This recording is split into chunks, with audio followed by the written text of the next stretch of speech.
Tantor Audio, a division of recorded books, presents The Root of All Evil by Ellery Adams and Elizabeth Lockhart, narrated by Chris Ducart. Those who want to get rich fall into temptation and a trap, and into many foolish and harmful desires that plunge people into ruin and destruction. For the love of money is a root of all kinds of evil. 1 Timothy Chapter 6, verses 9 through 11. 1. Cooper Lee slid around the hallway corner at Hope Street Church, her dress shoes skidding on the polished floor. She'd slept through her alarm and woke with just enough time to throw on clothes and race her truck to the church. Had it not been for the 2 kittens playing on her pillow right next to her head, she wouldn't have had enough time for even that. As Cooper hugged her Bible tightly and prayed for stability, she regained her balance and was able to sprint again. She could hear the Sunrise Bible Study group in the science room ahead. Quentin's full-bodied laugh, Savannah's gentle voice, Brian's confident tone, and all the others. Cooper tried to stop at the science room door, but her shoes didn't comply. She skidded right past the opening, nearly tumbling over and dropping everything. Everyone stopped talking. Nathan Dexter, Cooper's boyfriend, poked his head out of the room. "Coop, you all right?" Glad to know he was concerned about her clumsiness, but embarrassed by it all the same, Cooper nodded. "Fine." She straightened her blouse and hair as she walked toward the doorway. "I just realized why athletes don't wear Mary Janes." Nathan stared back with a blank expression. "My shoes are slippery." "Oh, gotcha." He took Cooper's purse, Bible, and study guide and set them on the chair beside his own. At that moment, still embarrassed, Cooper envied his long arms and big feet. He wouldn't nearly drop everything, and with a foundation that big, he wouldn't be slipping in the hallway. Of course, he also wasn't wearing Mary Janes. Nathan was a good-looking guy, and Cooper appreciated that about him. Nice guys were supposed to be plain and forgettable, but Nathan, the nicest guy she'd ever met, was anything but. He was tall with a prominent chin, thick hair, friendly brown eyes, and a kind, self-effacing smile. And he was a good kisser. Cooper appreciated that, too. Savannah gazed at Cooper through dark blue eyes. Though legally blind, Savannah was adept at identifying the blurred figures of the people she knew. "Glad you could make it, Cooper. What happened?" "I made an entrance," Cooper explained, eyeing a little picture by Savannah's purse. "Is that one of yours?" "Pastor Matthews wanted to put some of the church members' artwork in the foyer." Savannah picked up the picture. It depicted David fighting the giant Goliath. The faces were without detail, but there was an emotion in the picture Cooper couldn't explain. Sometimes she wondered if Savannah's poor vision actually let her see things more clearly, especially in her folk art. While others stressed over details, Savannah captured the big picture. Cooper studied the picture. "It's beautiful, and sorry I'm late." Savannah set her artwork back down by her purse. "No problem at all. You know how it goes. We were just visiting a bit before we got started. Is everything all right?" "Just fine, except I think I need a new alarm clock. Supposedly it went off this morning, but I didn't hear a thing. Thankfully, I have 2 cats that don't let me sleep too late." Trish Tyler, sitting to Savannah's left, laughed at the comment. "If you need a better alarm clock than cats, try kids." She adjusted the stylish brown beret and matching scarf she wore to hide the lingering effects of chemotherapy. "I've got 2 you can borrow." "Alarm clocks are cheaper," added Jake. He stretched his arm across the open space between his chair and Savannah's and rested his hand on her shoulder gently. His other sleeve was rolled up, showing off the Celtic cross tattoo emblazoned on his forearm. "And you can turn 'em off." Bryant chuckled and chimed in. "You know, that's not entirely true. Since I've been dating Jane, I've learned you can turn kids off. It's called chocolate." Trish groaned. "You give her children chocolate to keep them quiet? That poor woman." "What? It works." "Only temporarily, trust me. After you leave the house and the sugar hits, those kids are bouncing off the walls." Bryant looked genuinely concerned. Oh, oops. Cooper chuckled and headed for the snack table, where Quentin, the rotund banker and gifted baker, was fixing himself a plate. Cooper suspected it was Seconds. When she'd first joined the Sunrise Bible Study, Jake had told her it was the best study group because they had the best food. He hadn't been kidding. Today's snack selection consisted of a butterscotch fudge layer cake and maple frosted cupcakes with large reddish sprinkles, and, of course, a full pot of coffee. Cooper picked out a cupcake with extra thick frosting and looked over at Quentin. "I take it these are yours?" Quentin beamed. "I made the layer cake last night and the cupcakes this morning." He delivered a piece of cake to Cooper's plate. Cooper studied the cupcake. "What kind of sprinkles are these?" "Bacon." Cooper arched a brow and considered putting the cupcake back in its tray. Her expression must have betrayed her thoughts, because Quentin laughed immediately. "Just try it," he insisted. "You'll love it." Still skeptical, Cooper took a deep breath and ventured a small bite. The sweet maple melted across her tongue, and the salty bacon crunched between her teeth. She hummed. "Is there pancake in this?" "It's a pancake batter cupcake." Oh my gosh. It's like the best of all breakfast foods wrapped into one treat, but with way more sugar. Quentin nodded, satisfied. "Precisely. Some people are too narrow-minded to try new things." Jake threw his hands in the air. "I'm not narrow-minded. I'm just not sure how I feel about mixing bacon and dessert together. It's a matter of principle." Savannah patted his knee. "And we're all very glad you're a principled man." Cooper wasn't sure, but she thought that for just a moment, a hint of a blush rose in Jake's cheeks, only to disappear again in a coughing fit. Jake and Savannah were sweet together, and that sweetness made Cooper smile. That sweetness, and the sweetness of her maple cupcake, of course. "Cooper, while you finish up your plate, we're going to go ahead and jump into this morning study," Savannah announced.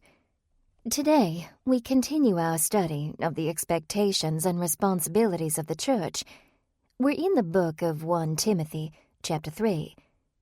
Quickly, everyone quieted down and opened their workbooks and Bibles. Cooper poured herself a steaming cup of hazelnut coffee and then hurried to her seat.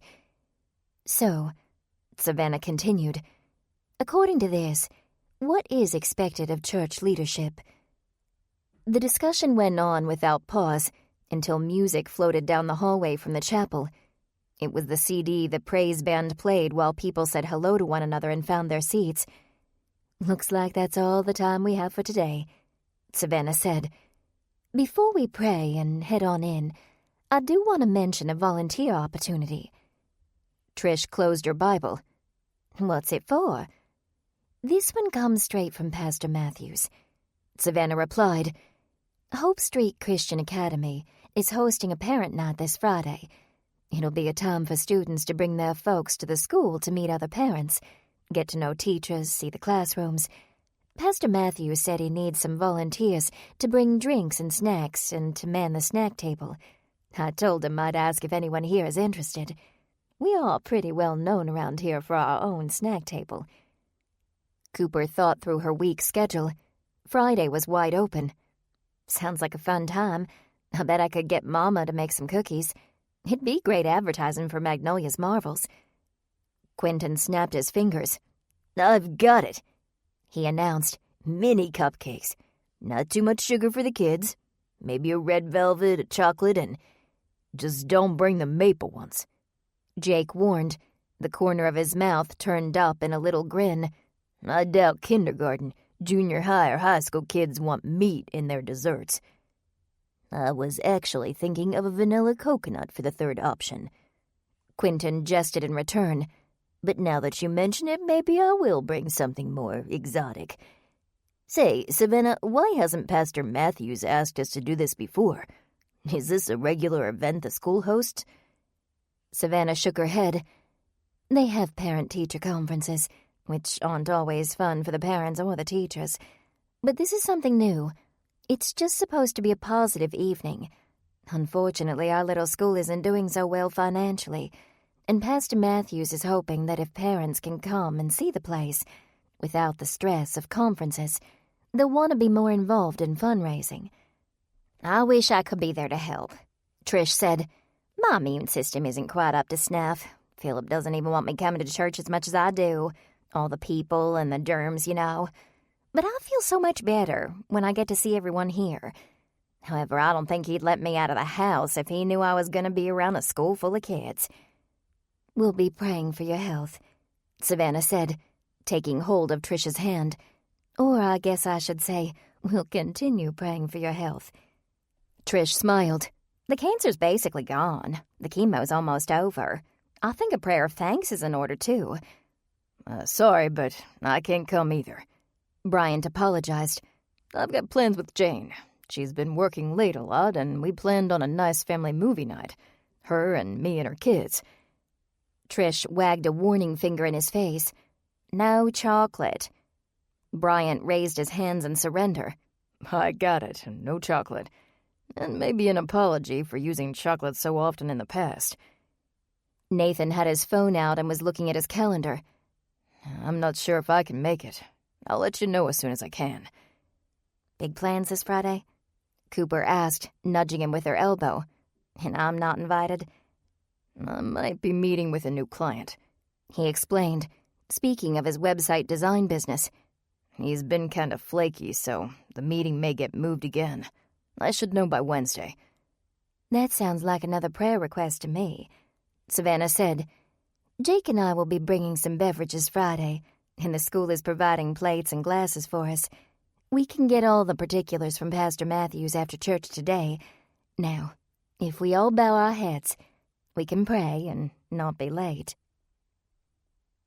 The Lee clan, Cooper, her mama, her daddy, and her Grammy, along with Nathan, sat around a perfect Sunday afternoon feast.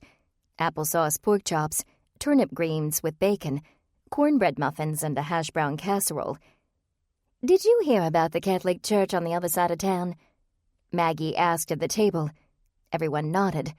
Well, I still can hardly believe it. Cooper stabbed her fork into a bite of pork and piled on some turnip greens. Pastor Matthews told us what happened. It's so sad. Who'd want to rob a church? Lots of folks, I suspect, Grammy commented through a mouthful of cornbread. Little crumbs fell from her lips to her plate. Lots of bad people out there, granddaughter. Just be grateful nobody was hurt. Cooper nodded. I am grateful for that. Didn't something like this happen last month, too?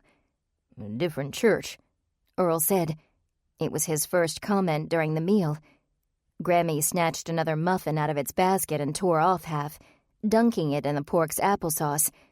Methodists, that time, if memory serves me. At least our robbers are equal opportunity. No preferential treatment for Catholic or Protestant. Nathan chuckled. I guess there's some merit in that. His smile disappeared. Do the police have any leads? Pastor Matthews didn't talk about the investigation, just wanted to make sure everyone knew what was going on. Maggie sighed, shaking her head. As far as I know, the police don't have any suspects. Not a one. First, the Methodist Church, last month, and the Catholic Church, when was it? Wednesday before last. It's so sad to think about, robbing churches. As if sensing that some levity was needed, Grammy's latest rescue project bounded into the dining area. His tongue dangled from his mouth, and his curled tail wagged so hard his entire hind end moved side to side. Well, who's this? Nathan asked, peering under the table to catch a better view of the dog. Cooper scooted her chair back and reached down, scooping up the pet, an overweight pug with only one eye. This is Popeye. Grammy reached over to the dog and scratched his ear. Forget church, Robin. How could anyone leave a poor defenseless animal? If there was any doubt evil is alive and well, this ought to be proof enough. Cooper smiled at her grandmother, an obstinate and opinionated woman who loved her family fiercely and couldn't abide to see an animal neglected or in pain. Grammy was often better with animals than with people. It worked out for the best, Grammy. I bet Popeye's much better off with you than where he was before. Whoever owned him obviously didn't care for him. Nathan played with the dog's paw. Do you know what happened to him? Grammy held out her arms and Cooper handed Popeye over. Some folks found him in an abandoned apartment. That eye was already gone and healed up, so it wasn't a recent accident. His previous owners just left him there, by himself, with a little bowl of water and a bag of puppy chow dumped on the floor. Maggie offered her mother-in-law an encouraging smile. Popeye was on the news a few weeks ago. Grammy called the station up during the commercial break and Earl took her down to pick him up. She's trying to find him a good home, Earl said, although Cooper wondered if this was more wishful thinking than an actual plan. Once Grammy got attached, she was stubborn. And once she gave an animal a name, it was part of the family. Just like her oversized orange tomcat little boy and her hawk, Columbus. Maggie started to take away the dishes and Cooper rose to help. Her mom shook her head. I'm not cleaning. I'm just making room for dessert. If you're itching to move around, though. Grammy glanced over at Popeye's harness hanging on the wall by the back door. I'm trying to train him on a leash so we can go to church together sometime. Cooper detected a sigh from her usually silent father. I could use a walk, Cooper said. What do you say, Popeye? You want some fresh air before dessert? Popeye wagged his tail again and barked. It was easy to see how the little pug caught Grammy's eye. He was a cute dog with a plump body, short legs, and a tail that looked like a furry curly fry. His mouth was even drawn back in what Cooper swore was a smile. Most of all, he loved every member of the family as if he'd been raised with them, and he was fiercely defensive of Grammy. He nearly attacked the mailman just for waving. Popeye also loved to go on walks, and when Cooper reached for his harness, he jumped and twisted around in circles in midair. Nathan picked him up so Cooper could slip on the harness.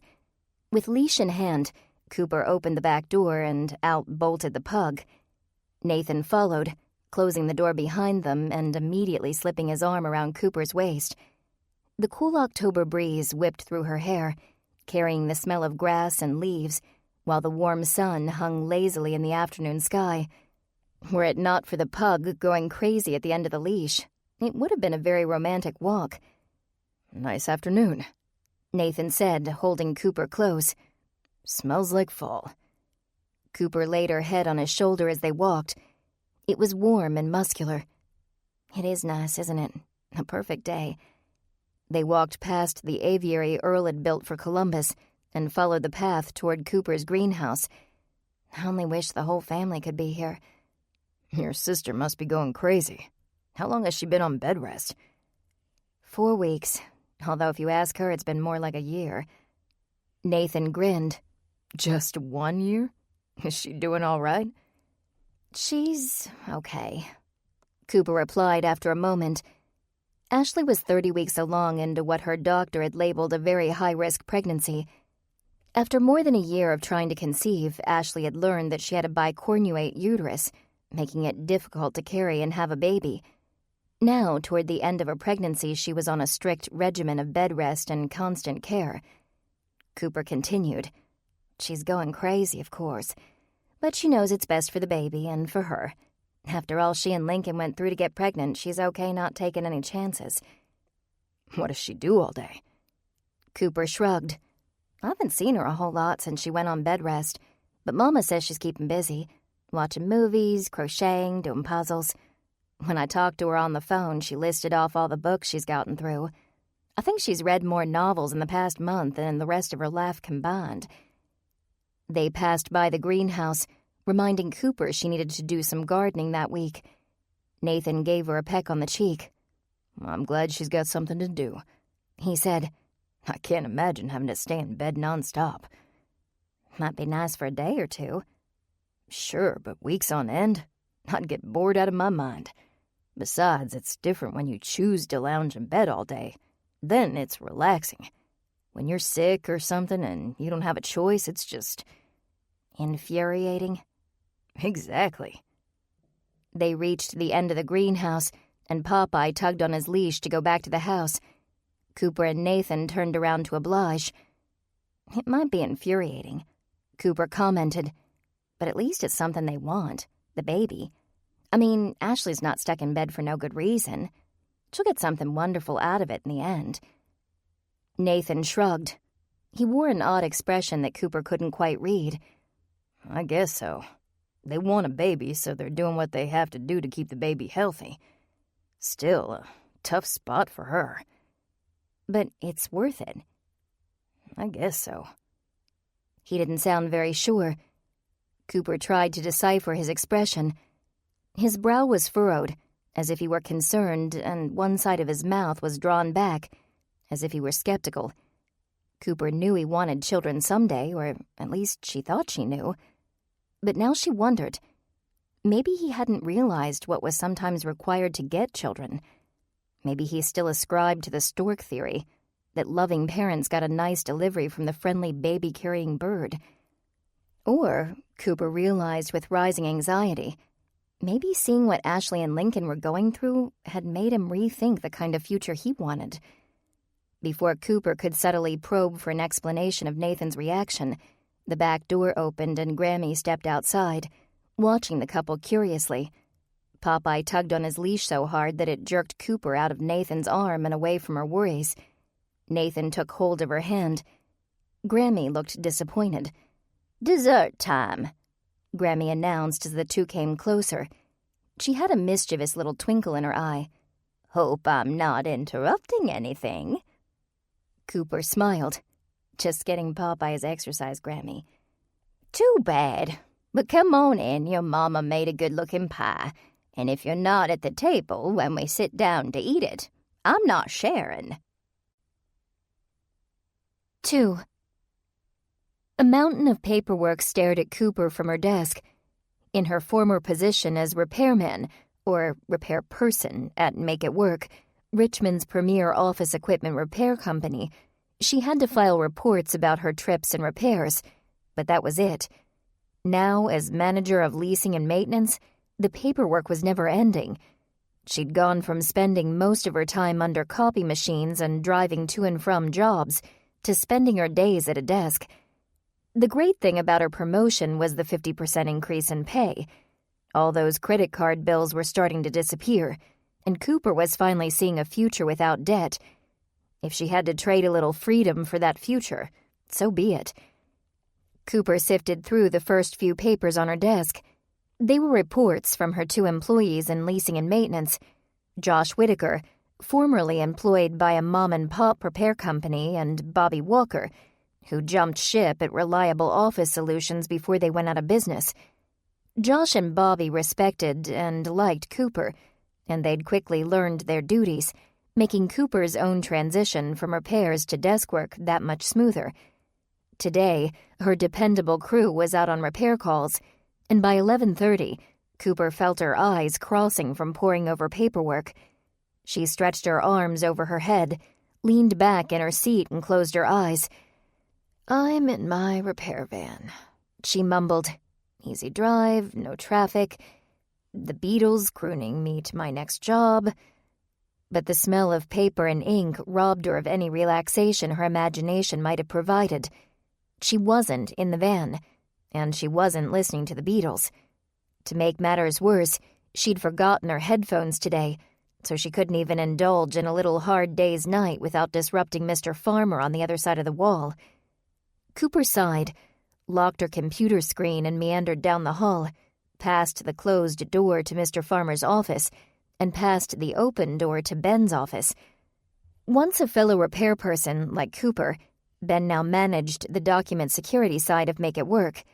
He was staring intently at his computer as Cooper passed by, on her way to the front of the office to see Angela.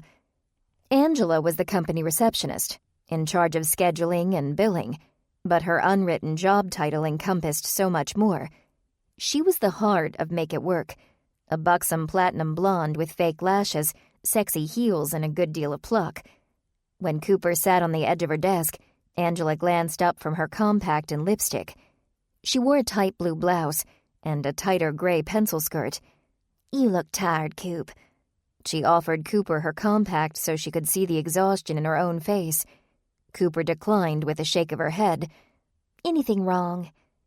Cooper stared down the hall at the door to a relatively new office space. Nearly 8 months ago, she'd been so excited to move into it. Now she was excited to have a moment away. "I'm okay," she finally replied. "Just tired of paperwork." Angela tilted her head and gave Cooper a sympathetic smile. It's a different world in here, isn't it? Staying at the office instead of venturing out every day. Cooper nodded. "Not that I'm complaining, of course." Of course. "I'm grateful for the promotion and everything that goes with it, but..." Cooper leaned over the desk and lowered her voice. "Sometimes I do miss being out on a job, driving down the highway, singing along with the radio. It was like a vacation between repair jobs." Angela patted Cooper's hand. "Well, you may not be able to sing along with the radio in here, but you can listen to it." "Forgot my headphones." Angela reached into her top desk drawer and retrieved a set of white earbuds. "Always keep a spare, and you're welcome to it." Cooper gladly took the gift with a smile. "Thanks, Angela." "And if you feel the overwhelming need to sing along, you let me know, and I'll tell Mr. Farmer we need to rent a karaoke machine to boost morale." She laughed. "Better for you to ask than me," Cooper teased. "He won't say no to you." "He'd better not," Angela replied, grinning. "If he does, you can be sure he'll be in trouble. But he's a good man, my Mr. Farmer. I doubt he'd get into trouble." The make-it-work boss and his receptionist had officially been a couple for a few months, but Angela's devotion to Mr. Farmer went back much further than that. For years, Angela had swooned over him, even though he'd always reminded Cooper of Danny DeVito, and for years, Mr. Farmer was oblivious. Cooper couldn't figure out why it had taken so long for Mr. Farmer to come around. But whatever his hang-ups had been, they were gone now. These days, the two were inseparable. Angela slipped her compact and lipstick into her purse. "Speaking of good man, how's yours?" "Nathan's good," Cooper replied, playing with one of the roses in the bouquet on Angela's desk. "Same old, same old." Angela arched a brow and gave her a look. Same old, same old? What's that supposed to mean? Sounds like you're ordering the usual fare at a boring diner." "It means that we're doing just fine," Cooper insisted. "We're in a very steady relationship and we're not moving too fast." Angela pursed her lips together and shook her head. "I don't want to put my nose in other people's business." Cooper stifled a laugh. If there was anything Angela loved as much as she loved Mr. Farmer, it was putting her nose in other people's business. "Just say what you're thinking," Cooper said. "Don't make me pull it out of you." "All right, then." Angela smoothed the front of her blouse, sat up straight and looked Cooper in the eye. "You say you're not moving too fast. But are you moving too slow? You've been together more than a year now. Any talk of wedding bells or a future together?" Cooper felt her neck get hot, and she rubbed it to try and hide the redness that always accompanied the uncomfortable heat. She wished she could hide her embarrassment, like some people, but no matter how hard she tried, when she got nervous, anxious, or embarrassed, her neck burned and turned a telltale red. "Well?" Angela persisted. "We haven't discussed it." If I were you, I'd have insisted we discuss it, as soon as he gave me a box that looked like it had a ring inside." Cooper touched her fingertips to the beautiful diamond studs in her earlobes and thought back to when Nathan had given her the jewelry. It had been shortly after Ashley and Lincoln announced their pregnancy. Cooper had seen Nathan with the box and had heard Earl giving Nathan a talk about how his time would come. What Cooper thought might have been a proposal was merely a gift. Technically, it had 2 rings inside. "Earrings don't count." Cooper sighed. "Maybe it would have been a good idea at the time, but it's a little late now. Unless you've got a time machine tucked in the back room somewhere between a couple of copiers. At this point, I've got enough on my mind without adding wedding bells to the list." "Work?" "For one, and family, and Nathan, and church, and my sister, and the baby." "How is your sister?" "On bed rest still. The baby's healthy. I just wish I could do something to help her." "You can't do much, I'm afraid, except spend time with her. You know, sit with her, visit, gossip like only sisters can. That'll help her pass the time at least." Angela typed something on her keyboard, and Cooper noticed her manicured nails. Each one looked like a ladybug, all red with black spots for the wings, white eyes at the tips and thin black antennae. "I think I can do one better than visiting," Cooper said. "I'm gonna stop by that hoagie place to grab an early lunch, the one by the mall. Want me to bring you anything?" Angela clapped her hands together. Sounds delicious. How about a turkey with mayo and all the veggies? Actually, make that too. I was gonna go pick up something for Mr. Farmer in a bit. The front door opened and in walked Brandy, who worked in Make It Work's document security department. She opened a bottle of water and guzzled half of it. "Shredding stuff makes me thirsty," she said, joining Angela and Cooper at the desk. She had long blonde hair with black tips and long acrylic nails that Cooper thought could probably shred documents as well as any industrial shredder. She handed a laptop over to Angela. "Need to turn this back in." Angela took the laptop and set it behind her desk. While every employee had his or her own tools, the more expensive equipment was shared and kept in a locked storage room to which Mr. Farmer, Ben, Cooper, and Angela had a key. Diagnostic equipment and laptops were kept in the room, along with the equipment available for lease. Brandy took another long swig of water. "So, what are we talking about?" "Lunch," Cooper replied, "from the hoagie place by the mall. Do you want me to pick you up something while I'm there?" Brandy thought for a moment. "I could totally go for an Italian hoagie, with everything." She dug into her pocket and handed Cooper a wad of cash, and something caffeinated. "Any particular caffeinated beverage?" "Surprise me." Cooper hurried out to her truck, repeating the lunch orders under her breath. She kept an eye on the time as she drove to the mall, parked and entered her regular nail salon beside Macy's. The Vietnamese receptionist greeted her with a smile. "Manicure, pedicure, or both?" "Actually, I'm kind of in a hurry. I need to purchase everything I'd need to do my own pedicure." The receptionist's smile vanished. "You'll need to go to the department store. We don't sell do-it-yourself." "No, you don't understand," Cooper explained. "My sister used to come here all the time, and I'm a loyal customer. Just ask Minnie. But my sister's pregnant and on bed rest, and I don't have time to go to the store and figure out what I need. I'll pay for supplies, and I promise I won't be doing my own pedicures instead of coming here. It's just to cheer up my sister until she can come in and get a full mani-pedi. Please." Just then, Cooper's usual manicurist, Minnie, emerged from the back room and greeted her with a smile. "Cooper, haven't seen you in a while. Didn't realize you had an appointment today." The receptionist and Minnie began to speak in Vietnamese, and Cooper waited patiently, hoping Minnie would argue her case. A few minutes later, the receptionist turned back to Cooper and nodded. "I haven't been here very long," she said, "but Minnie say it's okay." Minnie grinned. "I'll go get what you need from the back. Won't be cheap." "I figured as much." "But you can pick out the polish for free." Cooper suspected that the cost of the bottle of nail polish wouldn't quite make up for what she was about to spend on other supplies. At a department store, she could have gotten everything she needed for a professional pedicure for much, much less, but she didn't know what she needed. Here, at least, she could get the job done on her lunch break, and Ashley would be able to enjoy an evening at the spa. And if it cost as much as an actual evening at the spa, oh well. While Minnie gathered the supplies, Cooper picked out a bottle of bright pink polish with sparkles called Rockstar Pinkly.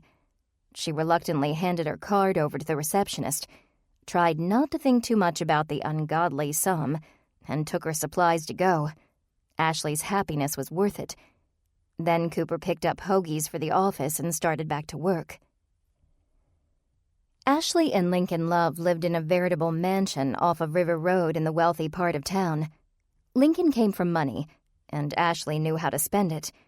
Before her pregnancy, Ashley put on the appearance of goodwill, spending most of her time arranging charity events, attending fundraisers and supporting more causes than Cooper could count.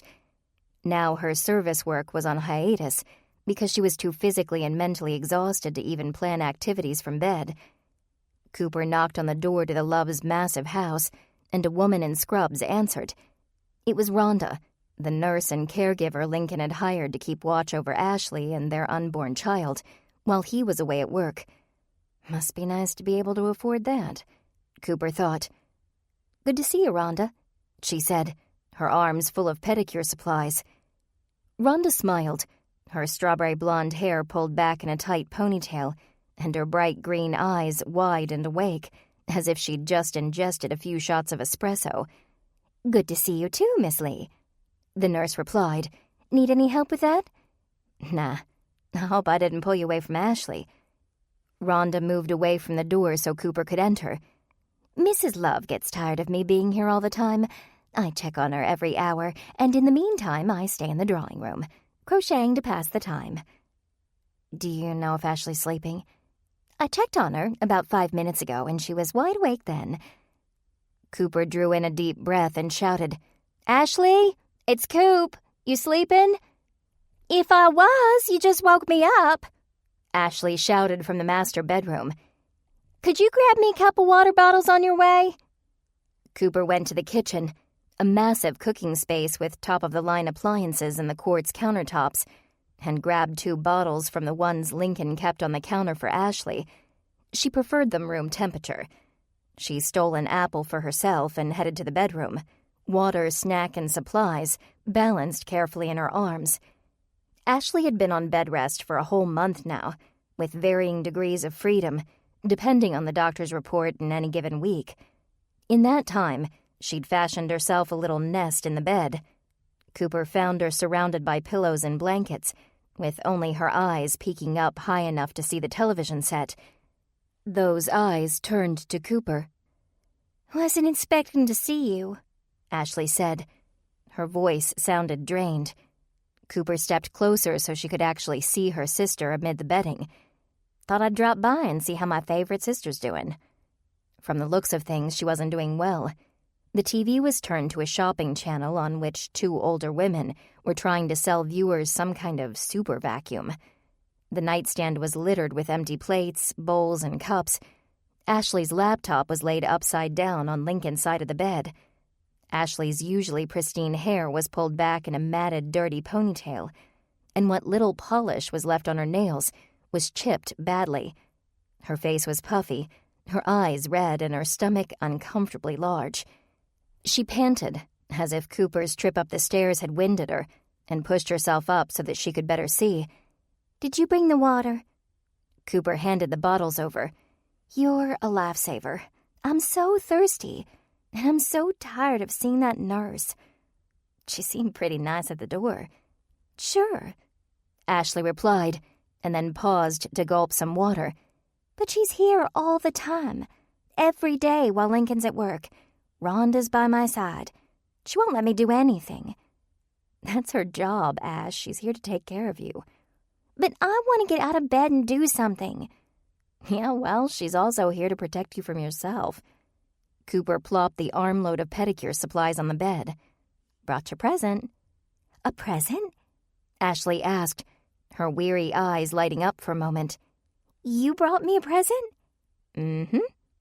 Cooper did her best Vanna White impression to display the supplies. "It's a pedicure in a box." Ashley grinned. "A pedicure? I haven't had a pedicure in forever." "Well, we spared no expense today." She lifted the items one by one as Ashley craned her neck. "We have a rose water wash, exfoliating rub, aromatherapy foot massage oil, and Rockstar Pinkly polish. I picked it out myself." She handed over the polish for her sister's approval, and Ashley's eyes welled with tears. "Coop, you may be the strangest sister, but you sure are a great one." Cooper considered. "I think I'll just take that whole comment as a compliment, so thanks. I appreciate it. Now, you sit here. I'll go heat up some towels so I can wipe down your feet with the rose water and get started." She grabbed several unused hand towels from the closet, and as she prepared the pedicure supplies in the bathroom, Ashley talked to her from the adjoining bedroom. "So, what's going on in the real world these days?" "You haven't been out of the real world all that long, Ash." "Sure feels like it." "Well, rest assured, you're not missing much. Have you met Grammy's new pet Popeye?" Ashley laughed. "No, but Mama told me about him on the phone yesterday. She said he's the ugliest thing she's ever seen. Where does Grammy find these animals anyway? A one-eyed pug? That's not the kind of dog you find in a pet store. It was another rescue off the news. He's pretty sweet. Mama said he's so ugly he's cute. Cooper chuckled. That about sums it up. She returned to the room, the warm towels draped over her arm. Ready for your pedicure, Ms. Love? The light faded from Ashley's eyes, and she looked as though she wanted to cry. Ash, what's wrong? Cooper thought back through the past few minutes, trying to pin down what exactly had upset her sister. She'd learned a few months before that with pregnancy hormones it could have been anything. Do you not like the color? I can go pick up something else. Are you too tired for a pedicure? I'll come back later. Or we can just talk if you want. No, it's not that. Ashley wiped away the tears and took a deep breath. Coop, I haven't had a pedicure in a month and, well... She paused and squirmed uncomfortably. My feet are ugly. They're swollen and dirty. I can't trim the nails or anything. For heaven's sake, I can barely see them now. Cooper suppressed a laugh. Of all the things for her pregnant but still vain sister to be worried about, she swallowed back the laughter and put on a serious and sympathetic expression. I'm your sister, and I'll love you no matter what your feet look like. Ashley sniffed. Promise? Promise? It's written in the Universal Sister Code. Your feet won't offend me, and I swear I'll never tell another soul what they look like when neglected. Okay?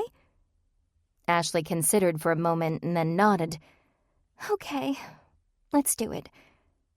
Cooper sat herself by Ashley's feet and moved enough of the bedding to do her work. Coop? Yeah? Thanks for doing this. I know with everything else going on, I probably shouldn't worry about how my feet look, but, well, I have a little dignity left, you know? Yes, and that dignity is somehow connected to the well-being of your toenails.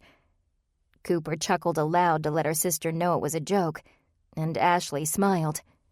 I know, the younger sister said. Ha ha, but I've had so many experts staring at my area, and during the labor I'll add a few more to that number. I'm trying to preserve my pride where I can. You just wait till you're pregnant someday and I'll bring you a pedicure in a box. I'll hold you to that, Cooper replied, wondering if Ashley would ever have the chance to bring her a pedicure in a box during her own pregnancy. With Nathan's attitude the other day, she wasn't so sure they were thinking the same thing as far as a future together. But today, Cooper didn't want to think about that, and she certainly didn't want to discuss it with Ashley. It didn't seem like an appropriate conversation, considering all that Ashley was going through. She poured the rose water onto one of the warm hand towels and started to gently wash her sister's feet. So, how's Lincoln handling this? The bed rest and the looming end of the pregnancy. Ashley snuggled back into her pillows. I think he may be more stressed than I am. When he's home, he watches over me constantly. I put on a movie the other night, and he missed half of it because he kept watching me instead of the TV. It's good he cares about you so much. Yeah, but I already feel helpless, and his hovering doesn't help. Did I ever tell you why he hired Rhonda? I thought it was because he didn't want you here alone. Ashley sighed. That's not the whole story. My first week of bed rest, I was alone. Just as he pulled in the drive, I was getting a bottle of water from the kitchen and I tripped. I didn't fall, but I wound up sitting on the floor for a minute to regain my bearings. Cooper paused the pedicure. Were you okay? Ashley waved away her concern. Oh, I was fine. I was just shaky. But it was at that very moment that he walked in the door and found me on the kitchen floor. He must have been terrified. That doesn't even begin to describe it. The very next day he introduced me to Rhonda, and she's been here every workday since. She spends a lot of her time in the drawing room. I can't take any more hovering. It makes me feel so feeble. Only a few more weeks, Cooper assured her. Then you'll have a baby, and you won't have to worry about Rhonda or anyone else trying to watch you every second. Ashley laughed. Right. Then I'll get to do all the hovering. Enough about that, though. Tell me something about the real world. Say, did you hear about that church? The Catholic church? Yeah, I heard that it was robbed. Oh, Then you didn't hear. Ashley tried to lean forward but failed. Our church was robbed last night. Cooper's jaw dropped. She recovered quickly, scooped exfoliating scrub out of its jar, and continued her work on Ashley's feet. Are you serious? Your church? Ashley nodded. Lincoln got a call this morning from one of the elders. Actually, it was for me, because of the missions committee I'm on, but he took the message. What happened? Well, that was all Lincoln found out from that call, but he did a little snooping and found out some more information. Turns out somebody pried open the back door. They took some of the sound equipment and 2 tablets from the music room, and they broke into the safe. Was anyone hurt? No, no one was around when it happened. Cooper sighed with relief. I'm glad for that. How much money did they get? Everything. What does that mean? We had an emergency fund, kind of a rainy day account, in case anybody at church went through a rough patch. The pastor and elders could vote to give them money from the emergency fund. Just a way to take care of each other. Last I checked, it was up to a few $1,000s. Cooper gaped. A few $1,000s? Why wasn't that in the bank? So the pastor and elders could get to it whenever it was needed, even on days when the bank was closed. Besides, it was more confidential this way. Cooper thought of the other stolen goods, the sound equipment and tablets. She knew Ashley's church was well-to-do, but hadn't realized just how well-off it was. With all that stuff, you'd think your church would have some kind of security system. Security system? At a church? Ashley scoffed. Cooper, the doors are open for anybody. We don't want people to think they're being watched while they pray or whatever. Anyway, the church isn't really hurting for funds, so it isn't too terrible a situation. It's more the idea that bothers me. The fact that somebody would break into a church. I just don't understand it. Desperate people do desperate things. I know, but let's talk about something else. This is depressing me. Rather than point out that it was Ashley who'd introduced the topic, Cooper tried to think of another one. She didn't think quickly enough. Ashley snapped her fingers. I know. How's that boy toy of yours? Nathan's just fine, Cooper said with a laugh, although I'm not sure how he'd feel about being called a boy toy. We're having dinner with some friends tomorrow night. What friends? Remember Edward Crosby? Ashley's eyes widened. Edward Crosby wasn't exactly high society as far as dinner guests were concerned, but he was still a friend. The ex-con who saved our lives? How could I forget? Didn't you have a thing for him? I did not have a thing, no. I was curious, but the curiosity passed. Anyway, we're meeting him and his girlfriend. Ought to be interesting. Not as interesting as our first meeting, but still. Cooper thought of the first time she'd laid eyes on Edward Crosby. He was in prison then, and she was investigating his father's death. After his release, he'd helped Cooper bring down an international drug smuggling operation, and he'd taken a bullet to save Cooper. That action had earned him Ashley's gratitude, but apparently not her stamp of approval. You mean you're actually going to be seen in public with Edward Crosby? Ashley squeaked. I'm glad for what he did, but he's an ex-con with a leather jacket and a motorcycle. If it helps at all, he sold the motorcycle. Cooper wiped away the scrub with a warm towel and doused Ashley's feet with aromatherapy oil. And anyway, he's trying hard to keep his nose clean. He's really worked hard to turn his life around, Ash.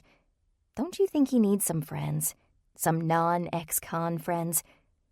I suppose. Where are you going? The steakhouse.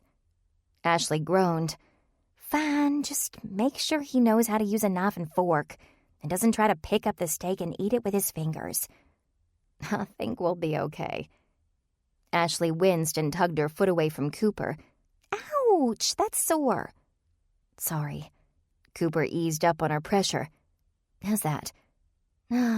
Much better. She readjusted herself against her pillows. Coop, this is exactly what I needed. I've been stuck in this bed forever. I can barely walk to the bathroom and back. That is how bed rest works. Thanks, Ms. Know-It-All. Read any more good books? Ashley shook her head. I got tired of reading. I've taken to online shopping. I was wondering how you'd get your retail fix, but that sounds dangerous. What did you buy? Clothes, shoes, baby stuff? Yes, and so much. I found the cutest Tracy Reese frock to be my inspiration for losing all the baby weight. And the dress will go perfectly with the Michael Kors pumps I ordered yesterday. Cooper nodded, trying to hide her ignorance of high-end designer names. Good. I'm sure the Tracy Kors new line is just fabulous.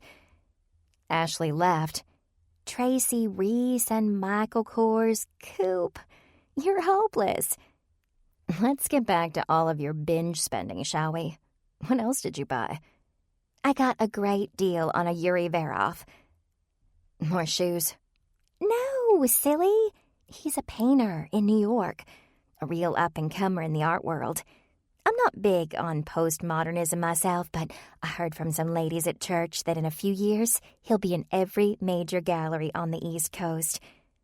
So it's an investment painting? Ashley shrugged. More or less. Cooper wiped down Ashley's feet one last time and reached for the polish. Are you ready for Rockstar Pinkley? I knew you had it in you somewhere, Ashley said, her cheeks dimpled deeply from a broad smile. I knew there was a girly girl underneath the office machines and woodworking and all that grease. Don't get too excited. I picked it out because I thought you would like it. Had no intention of wearing it myself. Still, the fact that you are willing to purchase such a color lifts my spirits. Cooper quieted her own chuckles so she could paint Ashley's toenails, and for a little while Ashley just talked. She rambled on about church, Angelo Newell's art, all the clothes she couldn't wait to wear. It occurred to Cooper that her extroverted sister wasn't just going crazy from sitting all day. Ashley had gone from being a part of every committee and charity board to being stuck in a room at home. She'd gone from brunches, lunches, and tea parties to the shopping channel. Ashley wasn't just bored. She was lonely. I could come by more often, Cooper thought, nodding absent-mindedly in response to Ashley's rant about the postmodern art movement. I could bring something for us to do together. I could really be a better sister. Cooper said a silent prayer that she'd be more conscientious of what Ashley needed, and then she started a clear coat. She knew she wasn't Ashley's ideal conversation companion, but she could certainly listen and respond. Maybe that's all Ashley needed right now.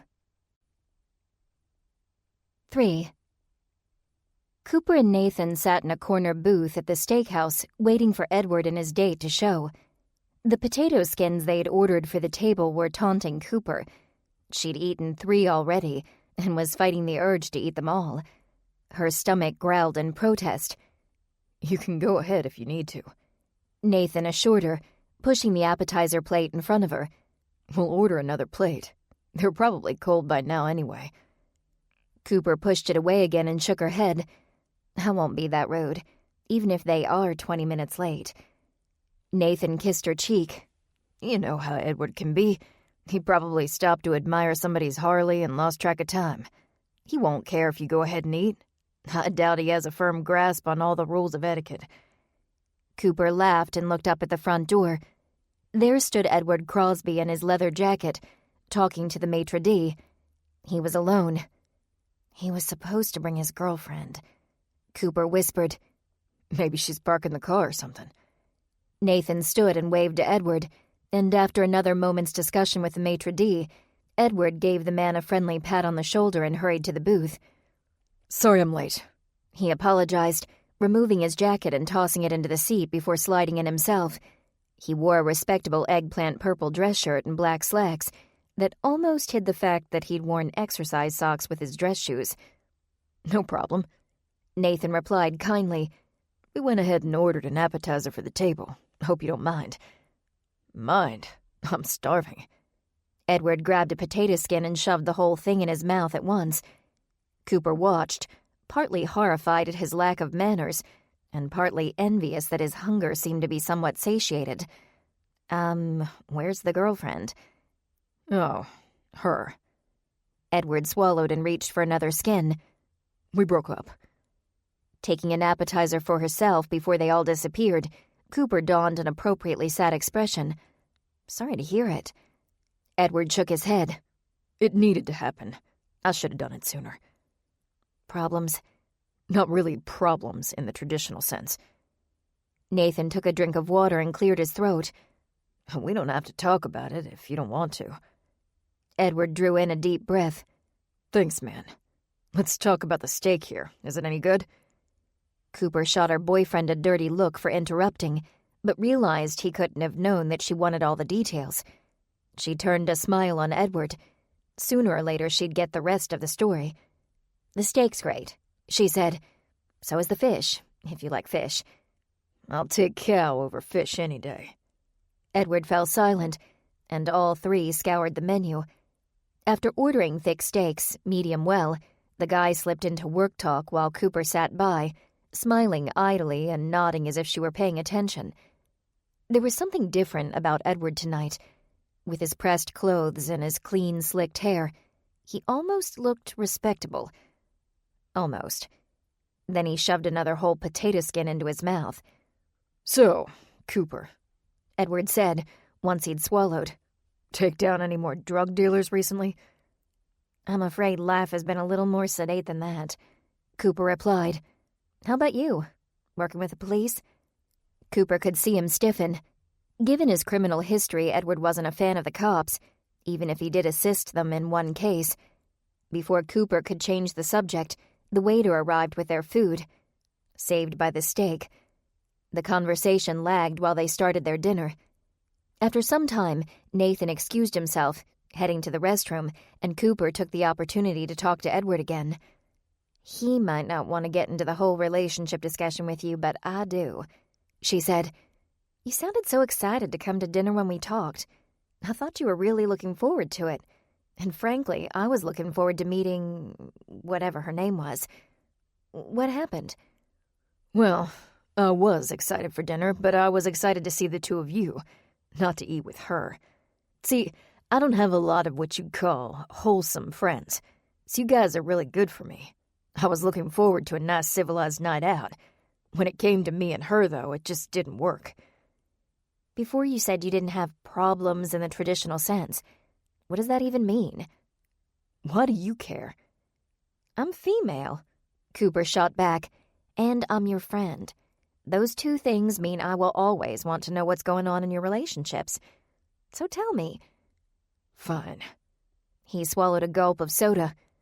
I didn't see a future in it. He paused before continuing. Now, I know what you're going to say. We weren't together long enough to be thinking about the future. And just because I lack imagination is no reason to break up, but... I wasn't going to say that at all, Cooper argued. If you'd given me the chance, that is. Oh, really? What would you have said? I'd have said I support your decision. Edward looked at her with a quizzical expression. Really? Cooper nodded. She found that as the days and months wore on with Nathan, she cared more and more about that elusive thing called the future. She wanted one with Nathan, and she thought that he wanted one with her. But the closest she'd come to that commitment was the diamond earrings she wore. The hope she felt when Nathan gave her those earrings, and the crushing disappointment when she saw they were only earrings, made that future less elusive. She knew exactly what she wanted. Cooper wanted to marry Nathan Dexter, and he wasn't doing anything about it. After a moment with her own thoughts, Cooper responded, Yes, really. You were looking ahead.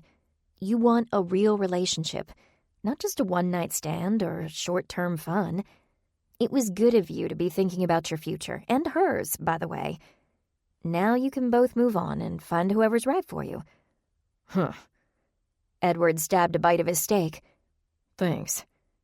And if you're looking for some wholesome friends, you should come to the Sunrise Bible Study on Sunday. It's a nice group. Something resembling a quiet growl escaped Edward's lips. I do not care for church. Good, because I didn't invite you to church. I invited you to Bible study. It's totally different. And where is this Bible study? Cooper got quiet. At a church. Actually, technically, it's at a school. Come on, Edward. Cooper tried to think of something that might entice him. We have really good food and coffee. You could have a gourmet dessert breakfast for free. That seemed to do the trick. Edward sat back and thought. Nathan reappeared at the table. What'd I miss? I'm trying to convince Edward to come to Bible study. Hey, that'd be great. Nathan agreed. Will you come? Edward hesitated. I'll think about it. The week went by quickly, and as soon as work was done Friday evening, Cooper hurried home to get ready for parent night at Hope Street Christian Academy. She changed out of her work attire into comfortable jeans and a green tunic shirt Ashley had insisted she buy during their last shopping trip before the bed rest began. Then Cooper jogged down to the kitchen, where Maggie was just closing the lid on 2 boxes of cookies. "Something smells wonderful," Cooper said, inhaling the scent of freshly baked treats. "What did you make?" "These are salted caramel banana cookies," Maggie explained, handing the first box to Cooper. "And these," she said, stacking on the second, "are chocolate chip cocoa cookies." "They're perfect, Mama," Cooper said, giving Maggie a hug with her free arm. "Thank you so much." She lifted the lid of the chocolate cookies and breathed in the sweet smell. "These are going to be a hit. Do you have some extra business cards I could take? Some of the parents may have connections." Maggie laughed. "I appreciate the support."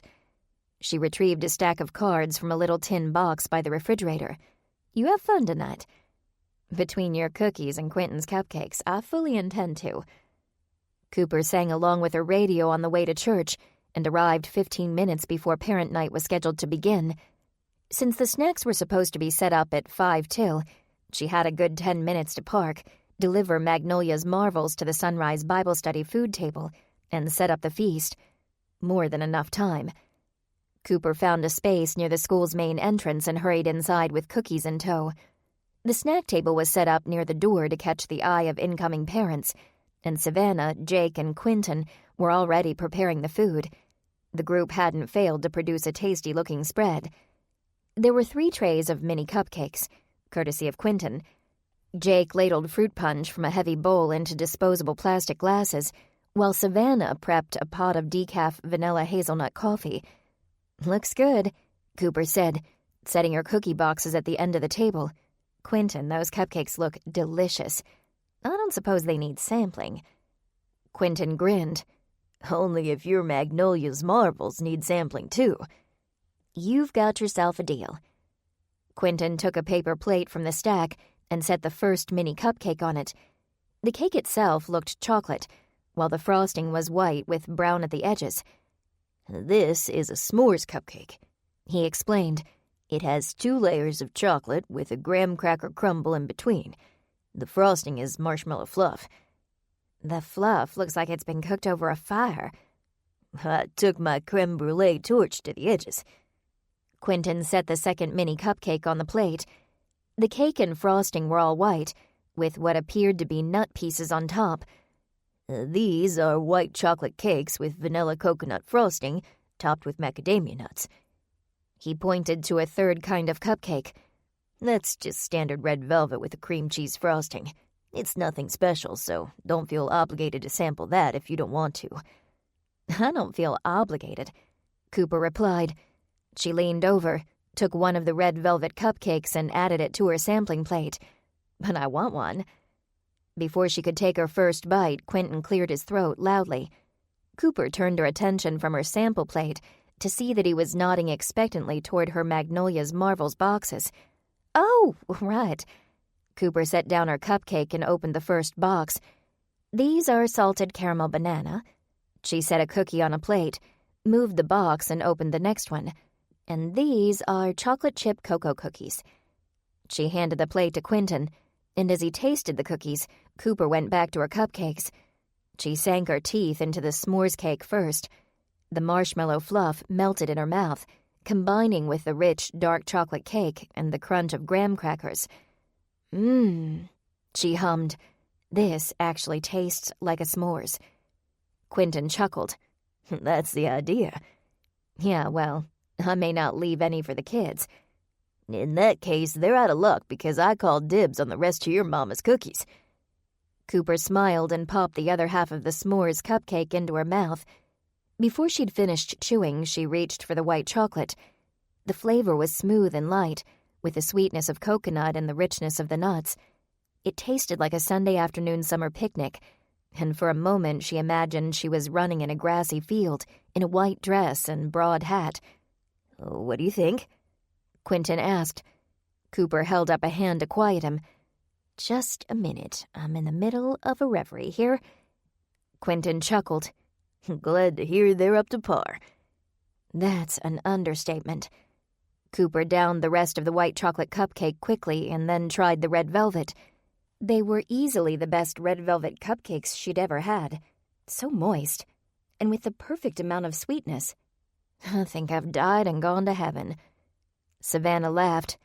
Don't leave us just yet, Coop. We need you to serve cookies. Oh, right, volunteering. Cooper took a last, longing look at the cupcakes before turning to Savannah. What's the plan exactly? Pastor Matthews wants us to do the serving, Savannah explained, feeling around for her stool as she spoke. She took a seat. He doesn't want the students to gorge themselves, and he thinks the parents might be less inclined to eat if the students come through touching all the desserts. I'm in charge of cupcakes, Quentin said. And you're in charge of cookies. They'll grab a plate and tell us what they want, but they're limited to one of each. For the whole evening? Cooper asked. Quentin nodded. I'm not sure I'll be able to keep track of who had what all evening. Savannah waved away her concern. You just have to make them think you can keep track. That's the trick. Jake wielded his ladle like a sword of victory, holding it up over his head. And I'll be divvying out the drinks. Uh-oh. Cooper looked for something askew but couldn't figure out what it was. What's wrong? Jake glanced at his watch. I forgot to get the ice out of the kitchen freezer. I'll have to break it up, too, before it goes in the ice bucket. And we're supposed to be all set up in about a minute. I'll help, Quentin volunteered. It'll go faster with the two of us. The men hurried off to the kitchen, leaving Savannah and Cooper together. Cooper helped herself to a cup of decaf. Working on any new art lately? Cooper asked. Savannah turned on her stool so she faced Cooper. Jake found an old wagon seat for me. I love to paint on interesting surfaces, you know. I've been trying to figure out what picture it needs, and I think I've finally settled on one. Do tell. The wagon reminded me of a simpler time, working on a farm with family, having a small community, and I thought, when was it simpler than in the Garden of Eden, right at the beginning? No sickness, no sadness, no sin. Just working in the garden and walking with the Lord. I want to put Adam and Eve surrounded by plants and fruits, with all the animals wandering around. What do you think? I think it sounds beautiful. I wish I could understand how you come up with these artistic ideas. What artistic ideas? A strange woman asked as she approached the table. Her eyes were wide and tired. Her skin was pale and her red hair rather unkempt. She wore a name tag that identified her as Ms. Castle. Sorry to interrupt, she continued, but I always butt in when I hear something about art or being artistic. Are you a teacher here? Cooper asked, eyeing the name tag.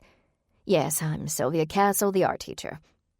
Savannah held out a hand, which Sylvia kindly took. That explains why you're so interested in being autistic. It's very nice to meet you. I'm Savannah. Cooper shook the teacher's hand, too. And I'm Cooper. We were just talking about Savannah's work. She's a folk artist. Sylvia did a double take. Wait, the folk artist from Hope Street Church? Yes? Savannah replied. Have we met? No, but Principal Matthews has told me all about you. He said I ought to talk to you about being a guest speaker in my art class, but I had no idea who you were. But here you are. Cooper smiled. Savannah, you'd be great as a guest speaker. You should do it. Savannah blushed. Oh, I don't know. I'm not sure I'd have much to offer. From what Principal Matthews says, I'm sure you've got plenty to offer. Sylvia said, Now that I know who you are, we'll talk later, and I'll try to convince you. She glanced at her watch. In the meantime, I'm in dire need of sugar, and I'm hoping you can help me out." "You've come to the right place," Cooper said. "We have all the fixings for a grade A sugar high." Sylvia licked her lips, her eyes taking in the snack table. "That's quite a selection you folks have." "Thanks. Our other baker and the keeper of the fruit punch are off getting ice out of the kitchen. Quentin, the baker, made the cupcakes." "And did you make the cookies?" No, they're Magnolia's marvels." Sylvia took one of the salted caramel banana cookies. "I love Magnolia's marvels." "I'll tell my mama you said so." Sylvia paused mid-bite and wiped a crumb from her lip. "Your mother is Magnolia, of Magnolia's marvels?" She eyed Cooper's athletic shape. "If my mama made cookies like this, I'd weigh 300 pounds. Cooper laughed. "Wait until you try the cupcakes." Sylvia tasted the white chocolate and coconut cake and looked as though all of her stress disappeared. "Did you all come here straight from heaven?" "From Hope Street Church," Cooper replied. "Pastor Matthews, or Principal Matthews to you, I guess. He asked if our Bible study would bring snacks and staff the table." "Well, you've done a wonderful job of it." "I'm glad you think so. The students are limited to one of each tonight, but I'm guessing, since you're staff, you can have as much as you like." "That's a dangerous offer," Sylvia said with a laugh.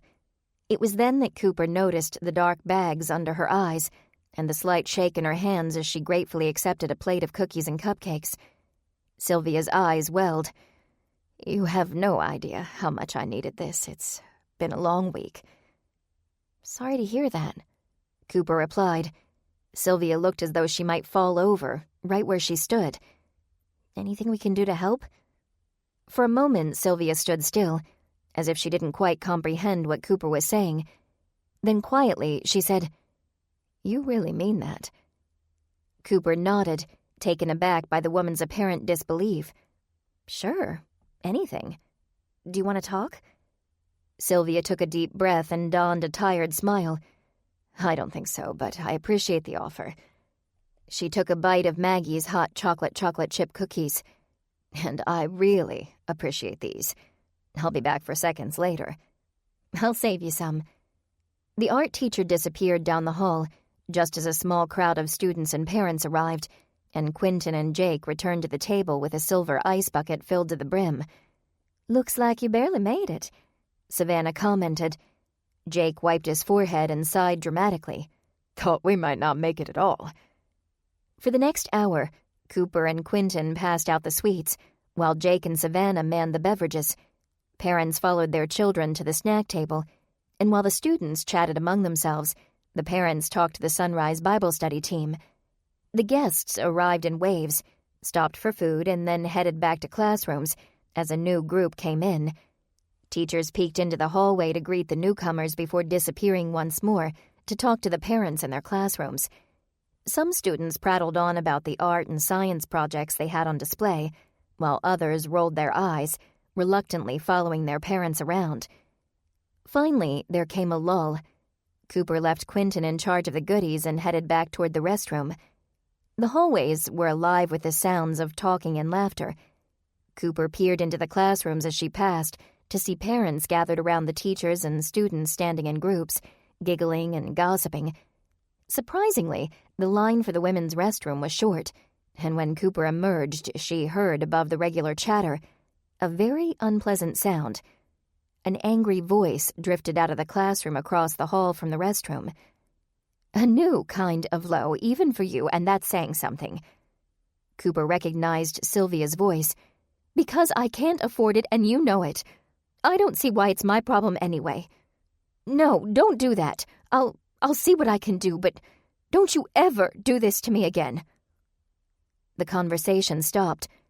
Cooper tiptoed to the door to see if everything was all right, and as she looked into the room, she saw Sylvia, staring at the underside of a glazed pot. "Maybe you'll do," she mused aloud, a mournful look on her face. Unsure what Sylvia was talking about, Cooper cleared her throat loudly at the door and Sylvia looked up. "How's parent night treating you?"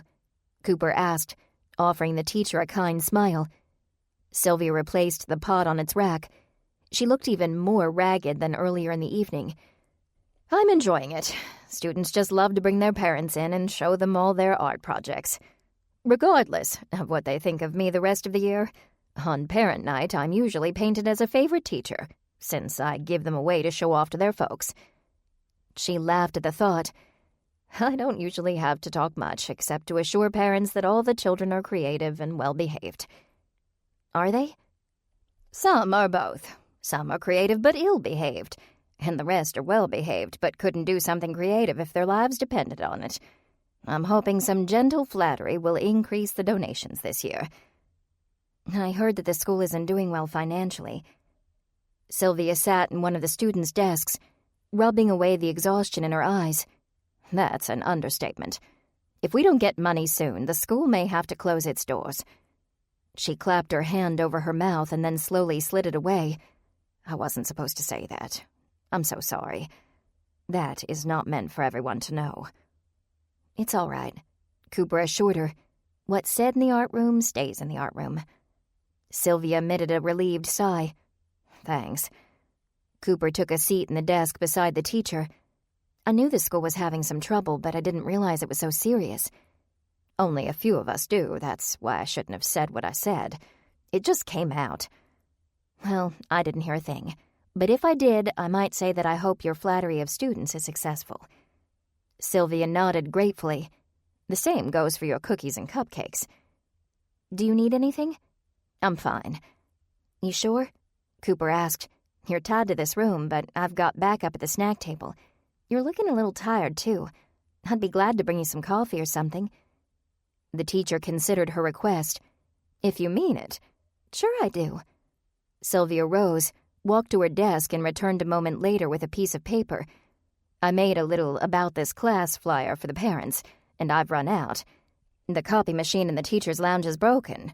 Do you have a minute to take it to Pastor Matthews's office and make copies? 50 should do it. I know he won't mind." "I can handle that," Cooper replied, smiling kindly. "I'll be back before you know it." Cooper took the paper and hurried over to Pastor Matthews's office, catching him on his way out of the room. "Hey, Pastor Matthews." Pastor Matthews greeted her with a smile. He was a kind and humble man, with an honest face and a slight hunch to his shoulders. "Good evening, Cooper. Do you need something?" "I told Sylvia, your art teacher, that I'd make copies of this for her. Mind if I use your copier?" Pastor Matthews opened his office door and waved her inside. "My copy machine is your copy machine." He turned on the lights. His office was a large room, modestly furnished with a desk and a sitting area on the opposite side of the room.